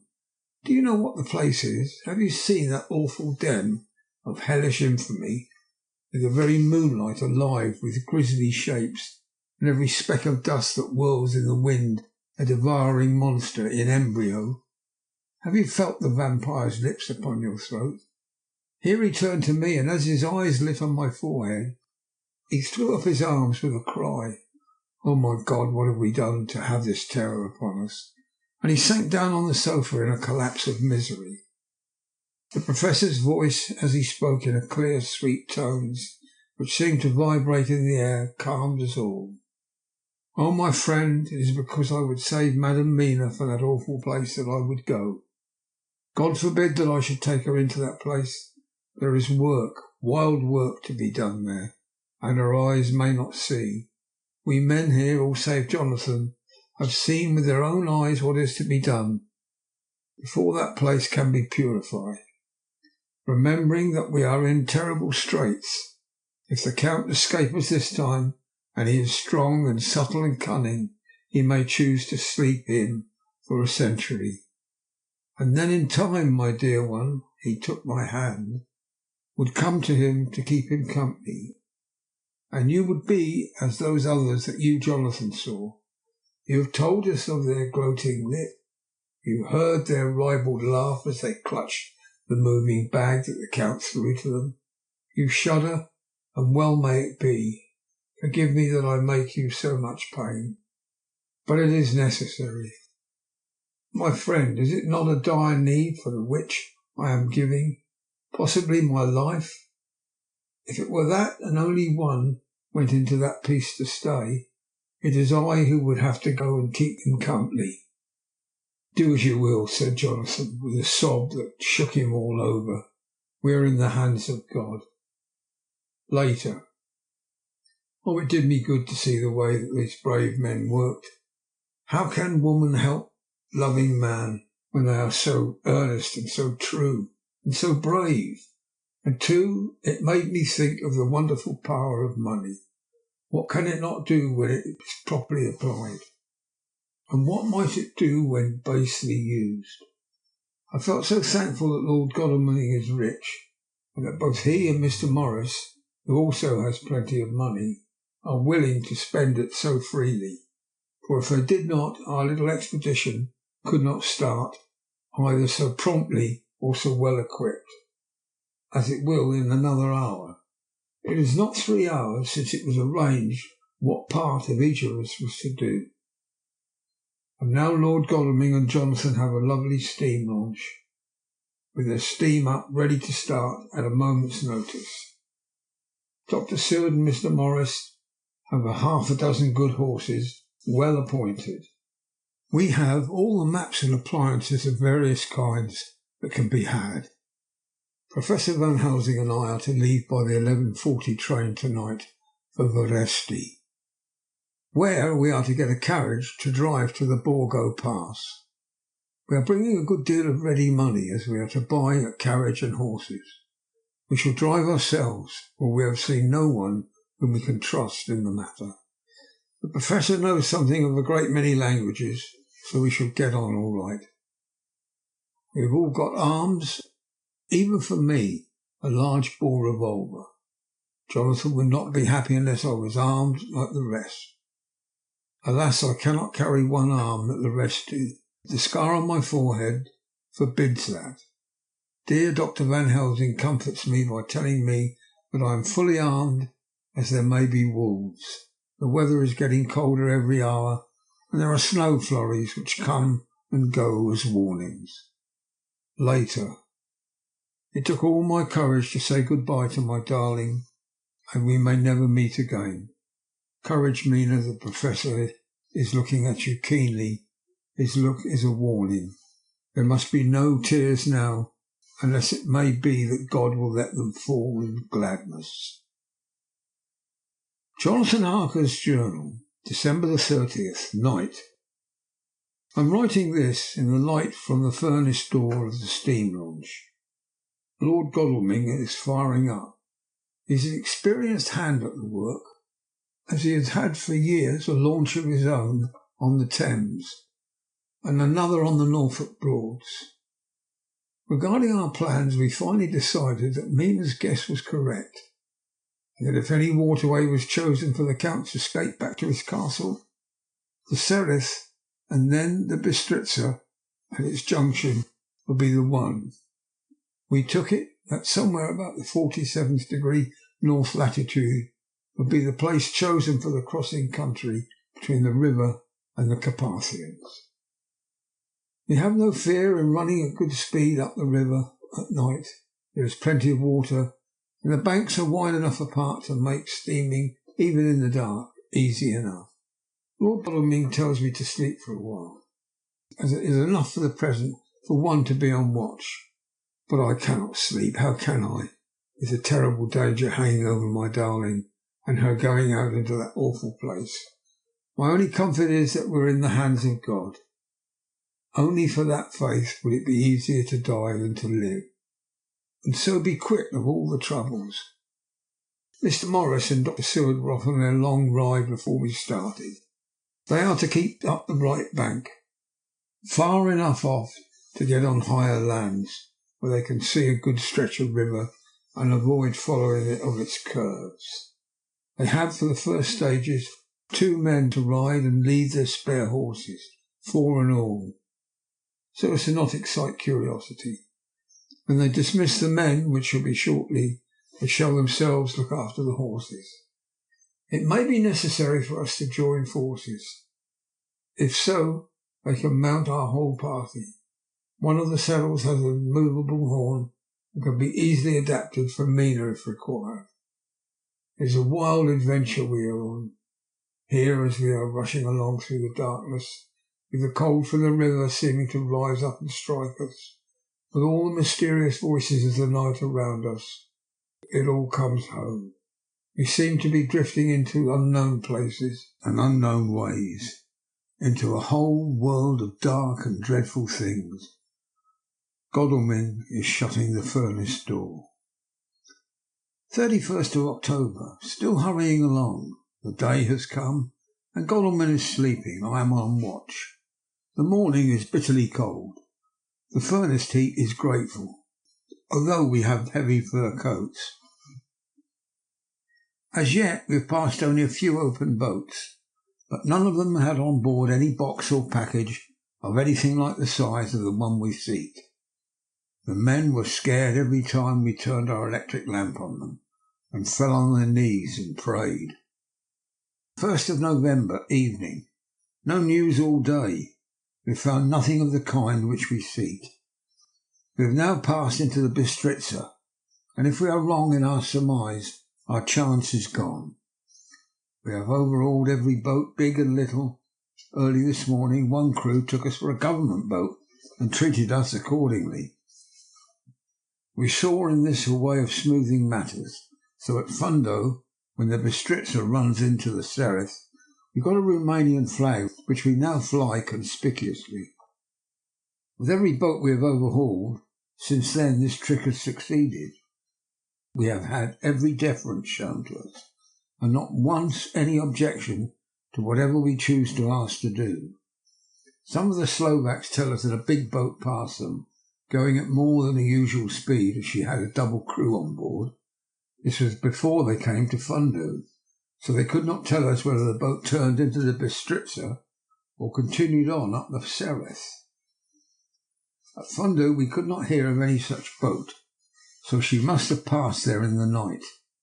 I am feeling very sleepy, and cold is perhaps beginning to tell upon me, and nature must have a rest sometime. Godalming insists that I shall keep the first watch. God bless him for all his goodness to poor dear Mina and me. 2nd of November, morning. Broad daylight. That good fellow would not wake me. He says it would have been a sin to, for I slept peacefully and was forgetting my trouble. It seems brutally selfish for me to have slept so long, and I let him watch all night, but he was quite right. I am a new man this morning.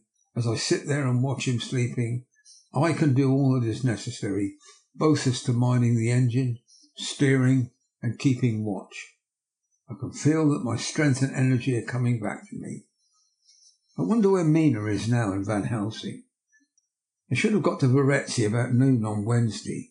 It would take them some time to get the carriage and horses, so if they had started and travelled hard, they would now be at the Borgo Pass. God guide and help them. I am afraid to think what may happen. If we could only go faster, but we cannot. The engines are throbbing and doing their utmost. I wonder how Dr. Seward and Mr. Morris are getting on. There seem to be endless streams running down the mountains into this river, but as none of them are very large at present, at all events, though they are terrible doubtless in winter and when the snow melts, the horsemen may not have met such an obstruction. I hope that before we get to Strasbourg we may see them, or if by that time we have not overtaken the Count, it may be necessary to take counsel together what to do next. Dr. Seward's diary, 2nd of November. 3 days on the road, no news. No time to write if there had been. But every moment is precious. We have had only the rest needful for the horses, but we are both bearing it wonderfully. Those adventurous days of ours are turning up useful. We must push on. We shall never feel happy till we get the launch in sight again. 3rd of November. We heard at Fundu that the launch had gone up the Bistritza. I wish it wasn't so cold. There are signs of snow coming, and if it falls heavy, it will stop us. In such a case, we must get a sledge and go on, Russian fashion. 4th of November. Today we heard of the launch having been detained by accident when trying to force a way up the rapids. The Slovak boats get up all right by the aid of a rope and steering with knowledge. Some went up only a few hours before.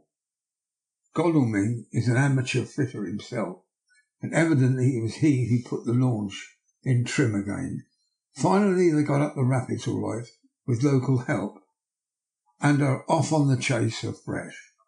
I fear that the boat is not any better for the accident. The peasantry tell us that after she got upon smooth water again, she kept stopping every now and again so long as she was in sight. We must push on harder than ever. Our help may be wanted soon. Mina Harker's journal, 31st of October. Arrived at Varetzi at noon. The professor tells me that this morning at dawn he could hardly hypnotise me at all, and all I could say was dark and quiet. He is off now buying a carriage and horses. He says that he will later on try to buy additional horses, so that we may be able to change them on the way. We have something more than 70 miles before us. The country is lovely and most interesting. If only we were under different conditions, how delightful it would be to see it all. If Jonathan and I were driving through it alone, what a pleasure it would be to stop and see people and learn something of their life, and to fill our minds with memories, with all the colour and picturesqueness of the whole wild, beautiful country and the quaint people. But, alas. Later. Dr. Van Helsing has returned. He's got the carriage and horses. We're to have some dinner and to start in an hour. The landlady is putting us up a huge basket of provisions. Seems enough for a company of soldiers. The professor encourages her and whispers to me that it may be a week before we can get any good food again. He's been shopping too, and has sent home such a wonderful lot of fur coats and wraps and all sorts of warm things. There will not be any chance of our being cold. We shall soon be off. I am afraid to think what may happen to us. We are truly in the hands of God. He alone knows what may be, and I pray him with all the strength of my sad, humble soul that he will watch over my beloved husband to whatever may happen. Jonathan may know that I loved him and honoured him more than I can say, and that my latest and truest thought will always be for him. Chapter 27. Mina Harker's journal. 1st of November. All day long we have travelled and at a good speed. The horses seem to know that they are being kindly treated, for they go willingly their full stage at best speed. We have now had so many changes and find the same thing so constantly that we are encouraged to think that the journey will be an easy one. Dr. Van Helsing is laconic, that he is hurrying to Bistritz and pays them well to make the exchange of horses. We get hot soup or coffee or tea and off we go. It's a lovely country, full of beauties of all imaginable kinds, and the people are brave and strong and simple and seem full of nice qualities. They are very, very superstitious. In the first house where we stopped, when the woman who served us saw the scar on my forehead, she crossed herself and put out 2 fingers towards me to keep off the evil eye. I believe they went to the trouble of putting an extra amount of garlic into our food.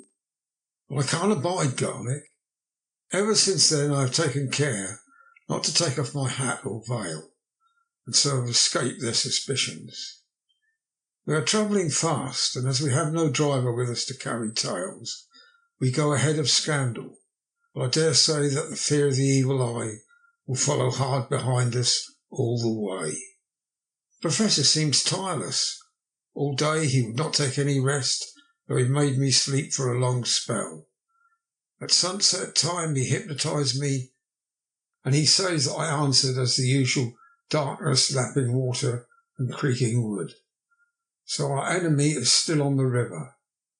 I'm afraid to think of Jonathan, but somehow I have now no fear for him or for myself. I write this whilst we wait in a farmhouse for the horses to be got ready. Dr. Van Helsing is sleeping. Poor dear, he looks very tired, old and grey. But his mouth is set as firmly as a conqueror's. Even in his sleep he is instinct with resolution. When we have well started, I must make him rest whilst I drive. I shall tell him that we have days before us, and we must not break down when most of all his strength will be needed. All is ready, and we are off shortly. 2nd of November, morning. I was successful, and we took turns driving all night.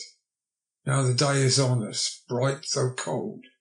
There's a strange heaviness in the air. I say heaviness for want of a better word. I mean that it oppresses us both. It is very cold, and only our warm furs keep us comfortable.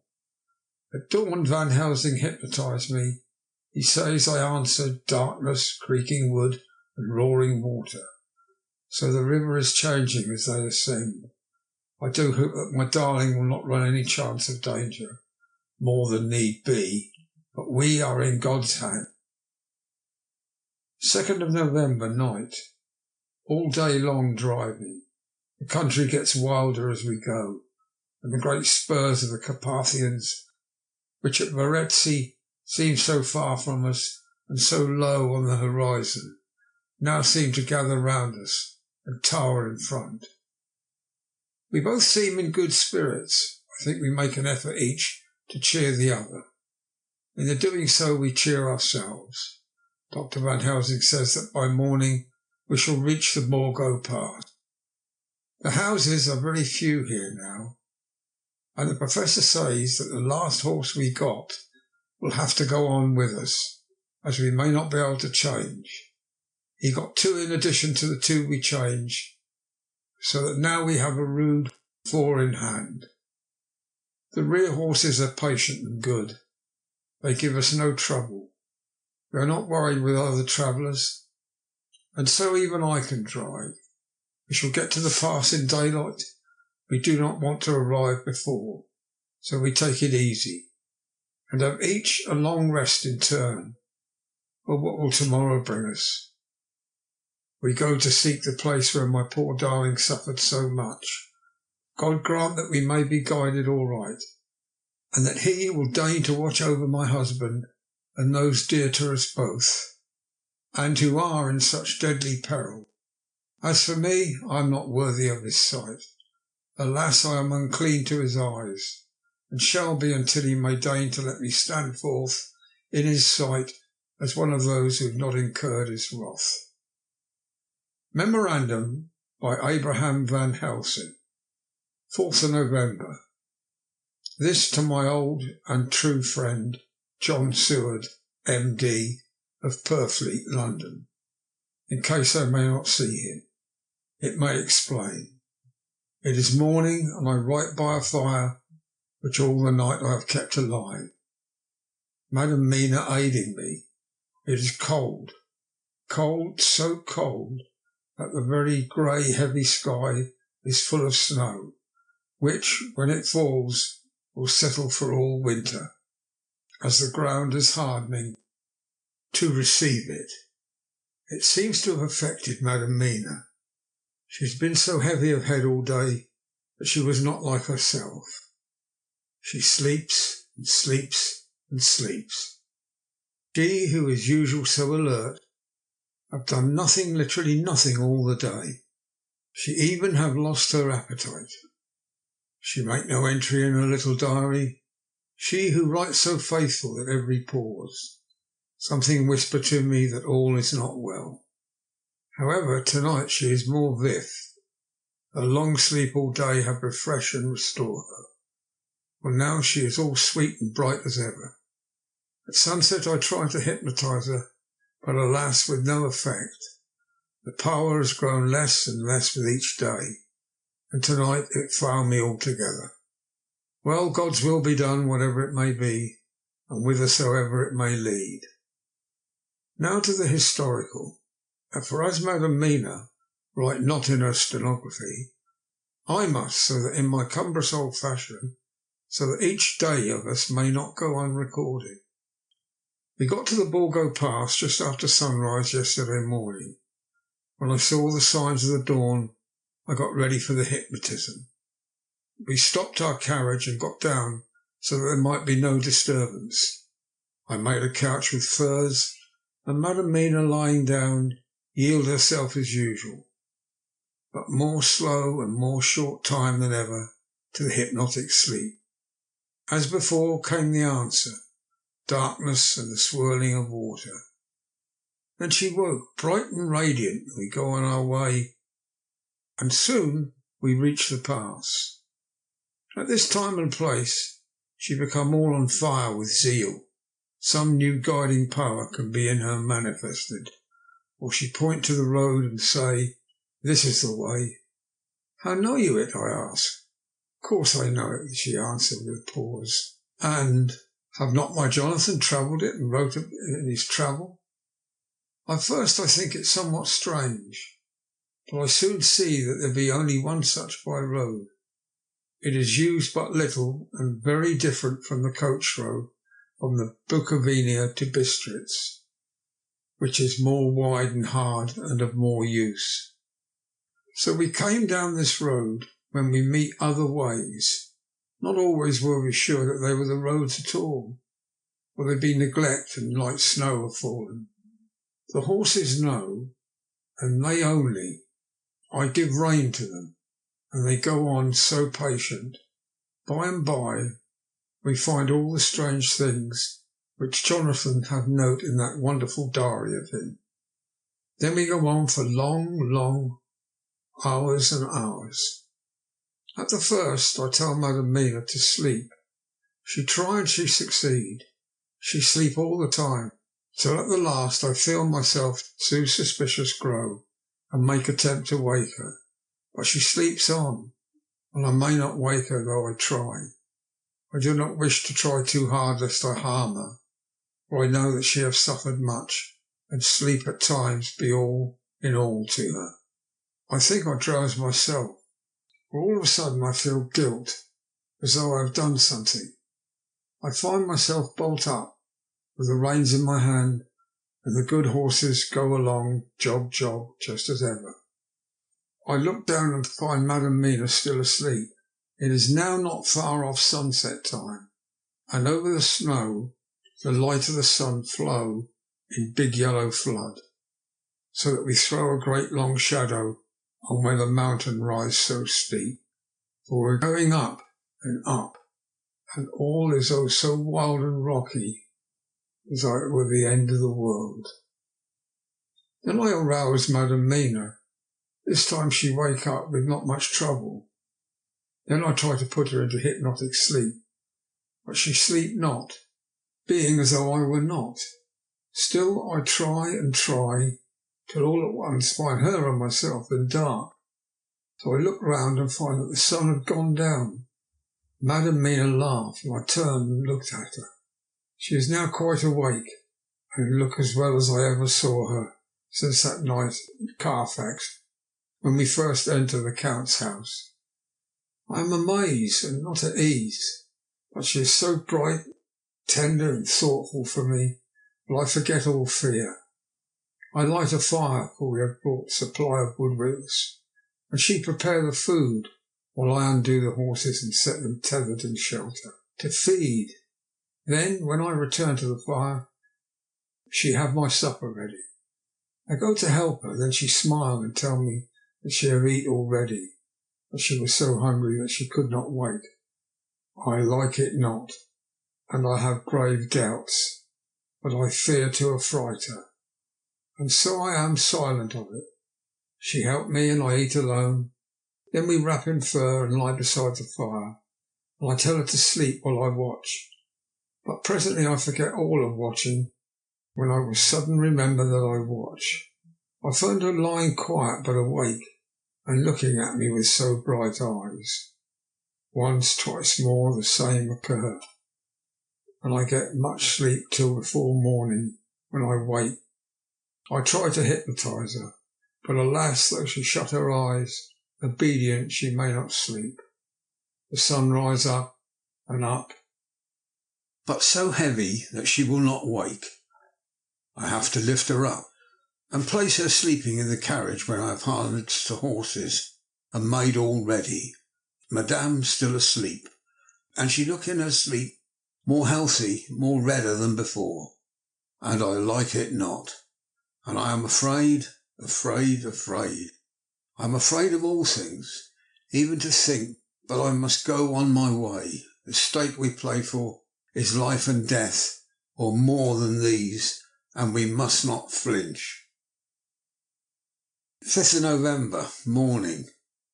Let me be accurate in everything, for though you and I have seen some strange things together, you may first think that I, Van Helsing, am mad, that the many horrors and the so long strain on nerves has at the last turned my brain. All yesterday we travelled, ever getting closer to the mountains and moving into a more and more wild and desert land. There are great flowing precipices and much falling water, and nature seemed to have held sometime her carnival. Madam Mina still sleep, and though I did have hunger and appeased it, I could not waken her, even for food. I began to fear that the fatal spell of the place was upon her, tainted as she is with that vampire baptism. Well, I said to myself, if it be that she sleep all the day, it shall also be that I do not sleep at night. As we travel along the rough road, for a road of ancient and imperfect kind there was, I held down my head and slept. Again I waked with a sense of guilt and of time past, and found Madam Mina still sleeping, and the sun low down. But all was indeed changed. The frowning mountains seemed further away. We were near the top of a rising hill, on a summit which was such a castle as Jonathan tell in his story. At once I exulted and feared, for now, for good or ill, the end was near. I woke Madam Mina and again tried to hypnotise her, but alas, unavailing till too late. Then ere the great dark came upon us, for even after down sun the heavens reflected the gone sun on snow, and all was for the time being in a great twilight. I took out the horses and fed them in what shelter I could. Then I made a fire, and near it I made Madam Mina, now awake and more charming than ever, sit comfortable and amid her rugs. I got ready food, which she would not eat, simply saying that she had not hunger. I did not press her, knowing her unavailingness, but I myself eat, for I must needs now be strong for all. Then, with a fear on me of what might be, I drew a ring, so big for her comfort, round where Madam Mina sat, and over the ring I passed some of the wafer, and broke it fine, so that all was well guarded. She sat still at the time, still as one dead, and she grew whiter and even whiter, till the snow was not more pale, and no word she said. But when I drew near, she clung to me, and I could know that the poor soul shook from her head to feet with a tremor that was a pain to feel. I said to her presently, when she had grown more quiet, "Will you not come over to the fire?" For I wished to make a test of what she could. She rose obedient, but then she have made a step, she stopped, and stood as one stricken. "Why not go on?" I asked. She shook her head, and coming back sat down in her place. Then looking at me with great open eyes, as if one waked from a sleep, she said simply, "I cannot," and remained silent. I rejoiced, for I knew that what she could not, none of those we dreaded could. Though there might be danger to her body, yet her soul was safe. Presently the horses began to scream, and tore at their tethers till I came to them and quieted them. When they did feel my hands on them, they whinnied low as in joy, and licked at my hands and were quiet for a time. Many times through the night did I come to them, to arrive in the cold hour when all nature is at lowest. Every time I come in with quiet of them, in the cold hour the fire began to die. I was about stepping forth to replenish it, for now the snow came flying in sweeps, and with it a chill mist. Even in the dark there was a light of some kind, as there ever is over the snow, and it seemed as though the snow flurries and the wreaths of mist took shape as of women with trailing garments. All was in dead grim silence, only that the horses whinnied and cowered, as if in terror of the worst. I began to fear, horrible fears. But then came to me the sense of safety at the ring wherein I stood. I began to think that my imaginings were of the night, and the gloom and the unrest that I have gone through, and all the terrible anxiety. It was as though my memories of all of Jonathan's horrid experience were befooling me, for the snowflakes and the mist began to wheel and circle round, till I could get as though a shadowy glimpse of those women that would have kissed him. And then the horses cowered lower and lower, and moaned in terror as men do in pain. Even the madness of fright was not to them, so they could not break away. I feared for my dear Madam Mina. When these weird figures drew near and circled round, I looked at her, but she sat calm and smiled at me. When I would have stepped to the fire to replenish it, she caught me and held me back and whispered, like a voice that one hears in a dream, how low it was. No, do not go without. Here you are safe. I turned to her and, looking into her eyes, said, but you, it is for you that I fear.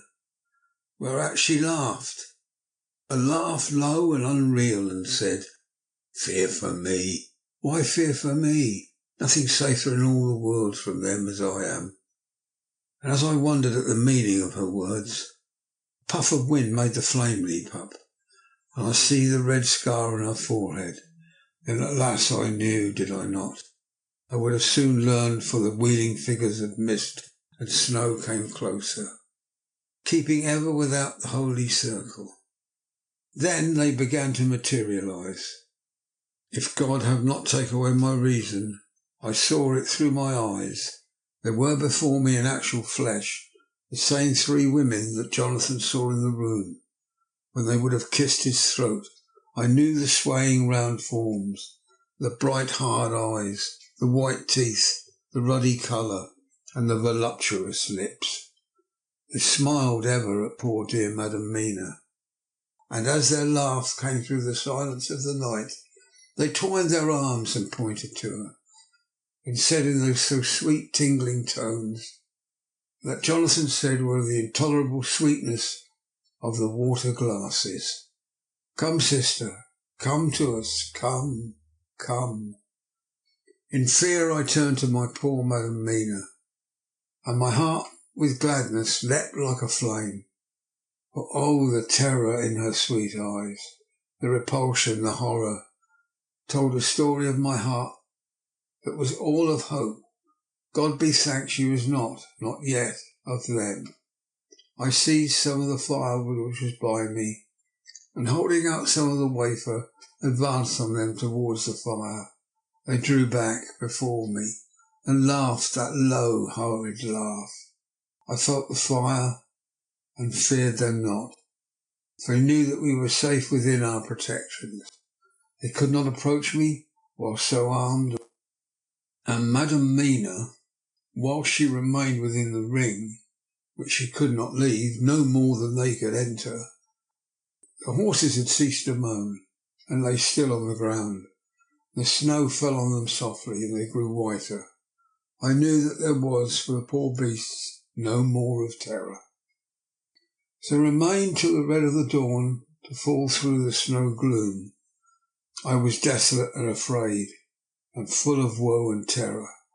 But when that beautiful sun began to climb, the horizon of life was to me again.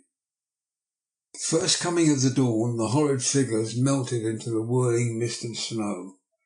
The wreaths of transparent gloom moved away towards the castle and were lost. Instinctively, with the dawn coming, I turned to Madame Mina, intending to hypnotise her, but she lay in a deep and sudden sleep, from which I could not wake her.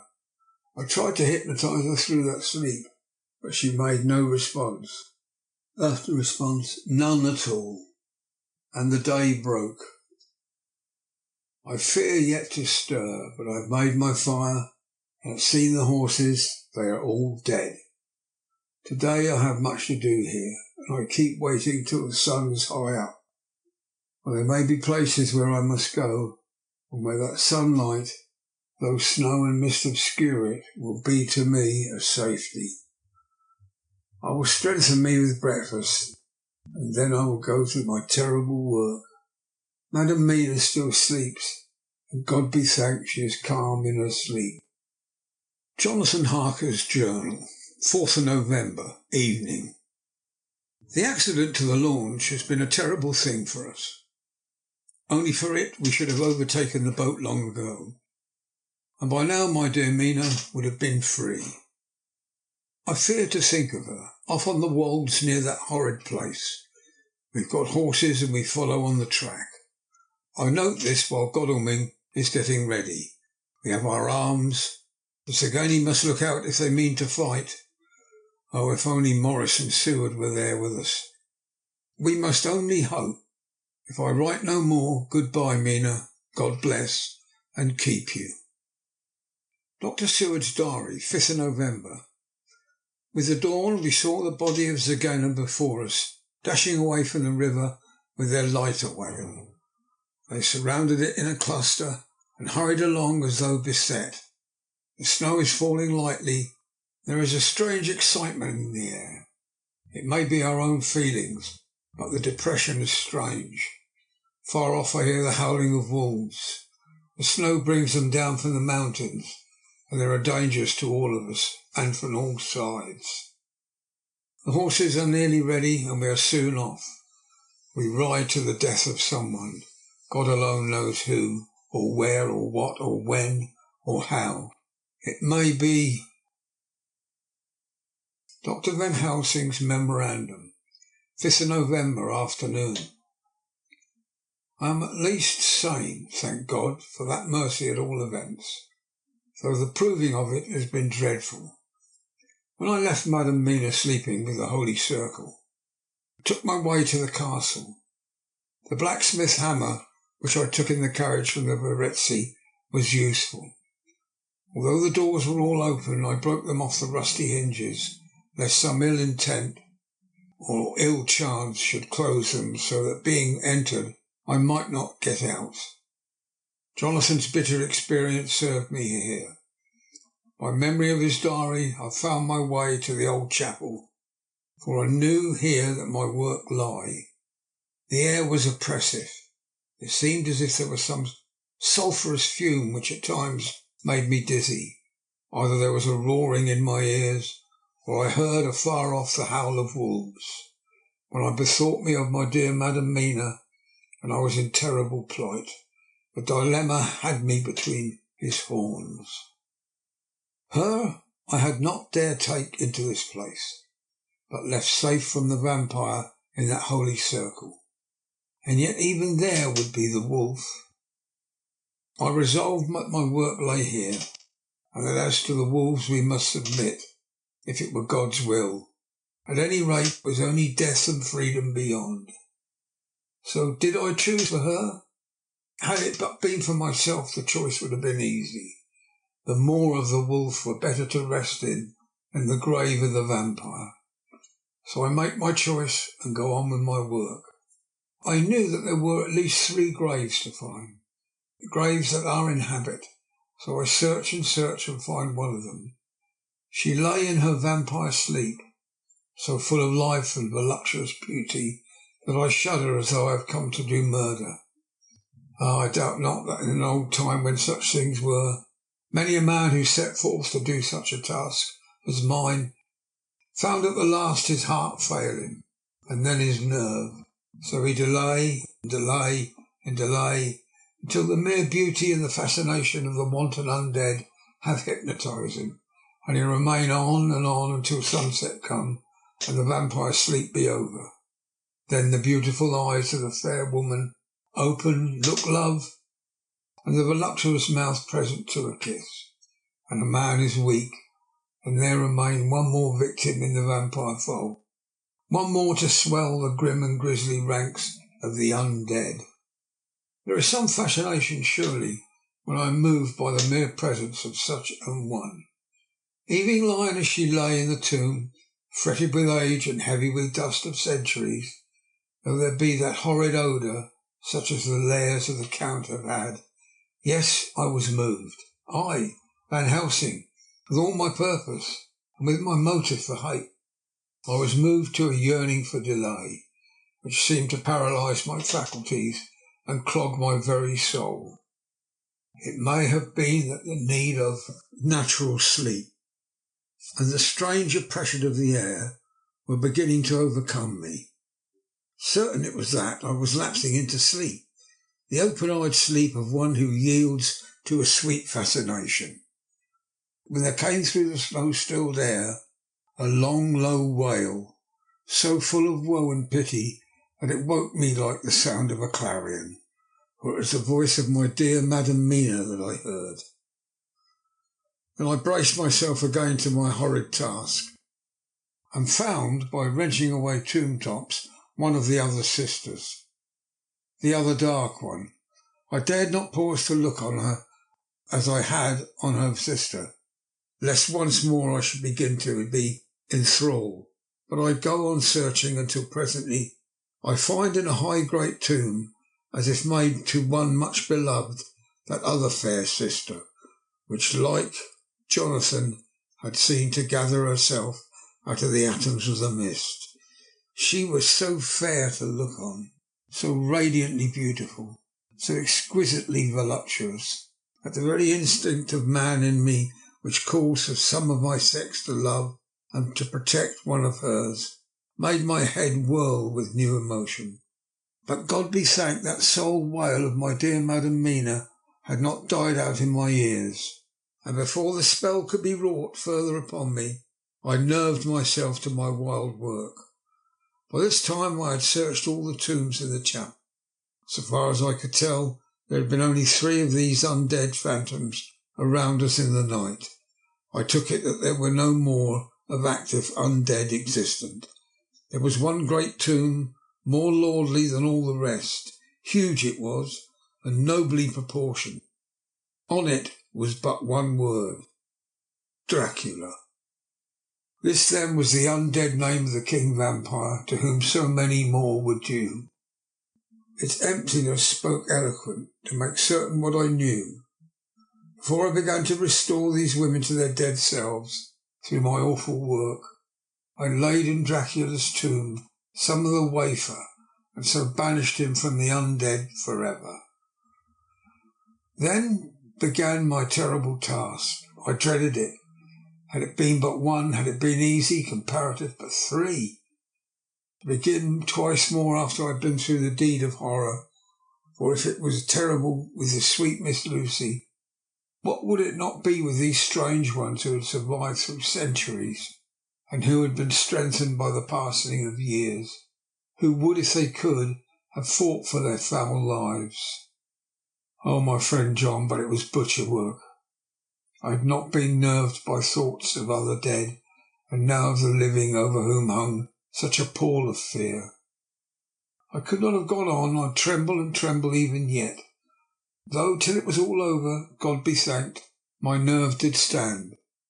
Had I not seen the repose in the first place, and the gladness that stole over it just ere the final dissolution came, as realization that the soul had been won, I could not have gone further with my butchery, could not have endured the horrid screeching as the stake drove home, the plunging of writhing form and lips of bloody foam. I should have fled in terror and left my work undone. But it is over, and the poor souls, I can pity them now, and weep as I think of them placid, each in her full sleep of death for a short moment ere fading. For, friend John, hardly had my knife severed the head of each before the whole body began to melt away and crumble into its native dust, as though the death that should have come centuries agone had at last asserted himself, and say at once and loud, "I am here." Before I left the castle, I so fixed its entrances that never more can the Count enter there undead. When I stepped into the circle where Madame Mina slept, she woke from her sleep, and seeing me, cried out in pain that I had endured too much. "Come," she said, "come away from this awful place. Let us go and meet my husband, who is, I know, coming towards us."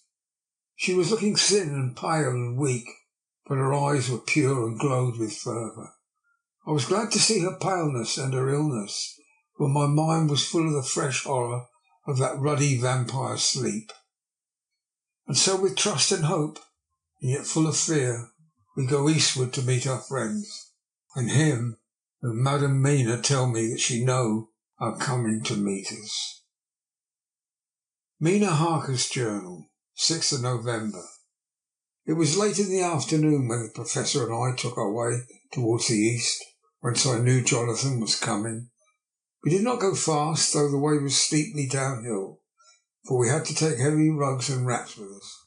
We dared not face the possibility of being left without warmth in the cold and the snow. We had to take some of our provisions too, for we were in a perfect desolation, and so far as we could see through the snowfall, that there was not even a sign of habitation. When we had gone about a mile, I was tired with the heavy walking and sat down to rest. Then we looked back and saw where the clear line of Dracula's castle cut the sky, for we were so deep under the hill whereupon it was set that the angle of perspective of the Carpathian mountains was far below it. We saw it in all its grandeur, perched 1,000 feet on the summit of a sheer precipice, and with seemingly a great gap between it and the steep of the adjacent mountain on any side. There was something wild and uncanny about the place. We could hear the distant howling of wolves. They were far off, but the sound, even though coming muffled through the deadening snowfall, was full of terror. I knew from the way that Dr. Van Helsing was searching about that he was trying to seek some strategic point where we would be less exposed in case of attack. The rough roadway still led downwards. We could trace it through the drifted snow. In a little while the Professor signalled to me, so I got up and joined him. He had found a wonderful spot, sort of a natural hollow in a rock, with an entrance like a doorway between two boulders. He took me by the hand and drew me in. "See," he said, "here you will be in shelter, and if the wolves do come, I can meet them one by one." He brought out our furs and made a snug nest for me, and got out some provisions and forced them upon me, but I could not eat. To even try to do so was repulsive to me, and as much as I would have liked to please him, I could not bring myself to the attempt. He looked very sad, but did not reproach me. Taking his field glasses from the case, he stood on the top of the rock and began to search the horizon. Suddenly he called out, "Look, Madame Mina, look, look!" I sprang up and stood beside him on the rock. He handed me his glasses and pointed. The snow was now falling more heavily and swirled about fiercely, for a high wind was beginning to blow. However, there were times when there were pauses between the snow flurries, and I could see a long way round. From the height where we were at, it was possible to see a great distance, and far off, beyond the waste of snow, I could see the river lying like a black ribbon in kinks and curls, as it wound its race straight in front of us, and not far off. In fact, so near that I wondered we had not noticed it before. Came a group of mounted men hurrying along. In the midst of them was a cart, a long lighter wagon, which swept from side to side like a dog's tail wagging. With each stern inequality of the road outlined against the snow as they were, I could see from the men's clothes that they were peasants or gypsies of some kind. On the cart was a great square chest. My heart leapt as I saw it, for I felt that the end was coming. The evening was now drawing close, and well I knew that at sunset the thing which was still then imprisoned there would take new freedom and could, in any of many forms, elude all pursuit. In fear I turned to the Professor. To my consternation, however, he was not there. An instant later I saw him below me. Round the rock he had drawn a circle, such as we had found shelter in the last night. When he had completed it, he stood beside me again, saying, "At least you shall be safe here from him." He took the glasses from me, and at the next lull of the snow, swept the whole space below us. "See," he said, "they come quickly. They are flogging the horses and galloping as hard as they can." He paused and went on in a hollow voice, "They are racing for the sunset. We may be too late. God's will be done." Down came another blinding rush of driving snow, and the whole landscape was blotted out. It soon passed, however, and once more his glasses were fixed on the plain. Then came a sudden cry. "Look, look, look!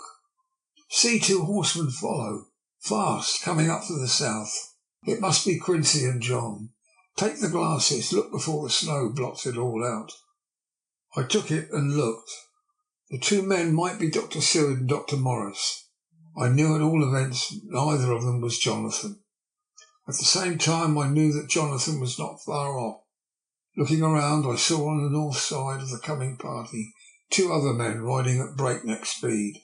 One of them, of course, I knew was Jonathan, and the other I took, of course, to be Lord Godalming. They too were pursuing the party with the cart. When I told the Professor, he shouted in glee like a schoolboy, and after looking intently till the snowfall made sight impossible, he laid his Winchester rifle ready for use against the boulder at the opening of our shelter. "They are all converging," he said. "When the time comes we shall have gypsies on all sides." I got out my revolver ready to hand, for whilst we were speaking the howling of wolves came louder and closer. When the snowstorm abated a moment we looked again. It was strange to see the snow falling in such heavy flakes close to us, and beyond the sun shining more and more brightly as it sank down towards the far mountain tops. Sweeping the glass all round us, I could see here and there dots moving singly and in 2s and 3s and larger numbers. The wolves were gathering for their prey. Every instant seemed an age whilst we waited. The wind came now in fierce bursts, and the snow was driven with fury as it swept upon us in circling eddies. At times we could not see an arm's length before us, but at others, as the hollow sounding wind swept by us, it seemed to clear the air space around us so that we could see afar off. We had of late been so accustomed to watch for sunrise and sunset that we knew with fair accuracy when it would be, and we knew that before long the sun would set. It was hard to believe that by our watches it was less than an hour that we had waited in that rocky shelter before the various bodies began to converge close upon us. The wind came now with a fiercer and more bitter sweeps, and more steadily from the north. It seemingly had driven the snow clouds from us, for with only occasional bursts the snow fell. We could distinguish clearly the individuals of each party, the pursued and the pursuers. Strangely enough, those pursued did not seem to realise, or at least to care, that they were pursued. They seemed, however, to hasten with redoubled speed as the sun dropped lower and lower on the mountain tops. Closer and closer they drew. The Professor and I crouched down behind our rock and held our weapons ready. I could see that he was determined that they should not pass. One and all were quite unaware of our presence. All at once 2 voices shouted out, "Halt!" One was my Jonathan's, raised in a high key of passion. The other, Mr. Morris's strong, resolute tone of quiet command. The gypsies may not have known the language, but there was no mistaking the tone, in whatever tongue the words were spoken.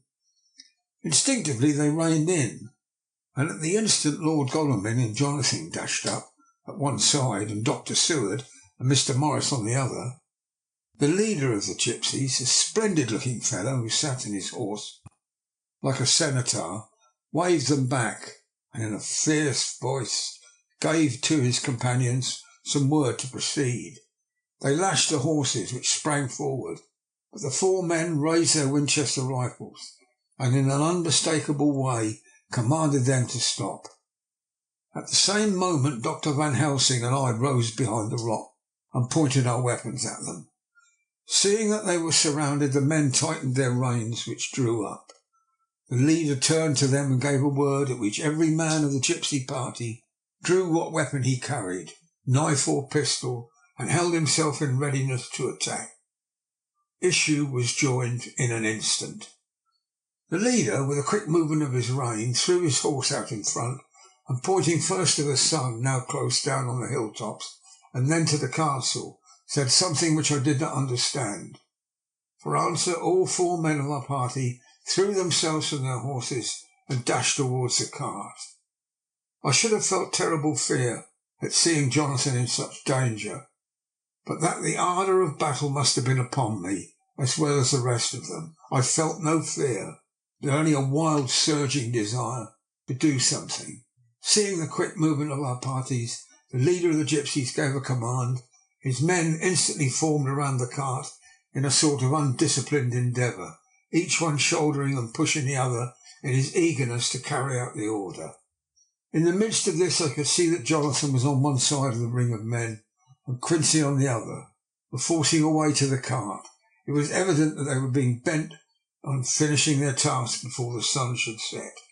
Nothing seemed to stop or even hinder them, neither the levelled weapons nor the flashing knives of the gypsies in front, nor the howling of the wolves behind appeared to even attract their attention.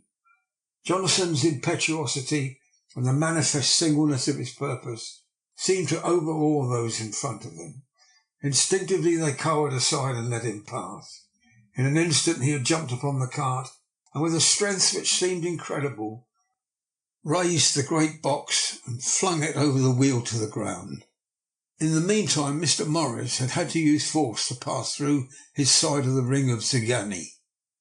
All the time I had been breathlessly watching Jonathan, I had, with the tail of my eye, seen him pressing desperately forwards, and seen the knives of the gypsies flash as he won a way through them, and they cut him.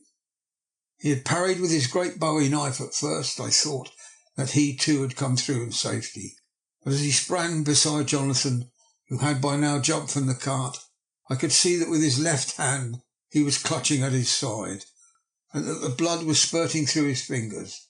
He did not delay notwithstanding this, for as Jonathan with desperate energy attacked one end of the chest, attempting to prise off the lid with his great cookery knife, he attacked the other frantically with his bowie. Under the efforts of both men the lid began to yield. The nails drew with a quick screeching sound, and the top of the box was thrown back.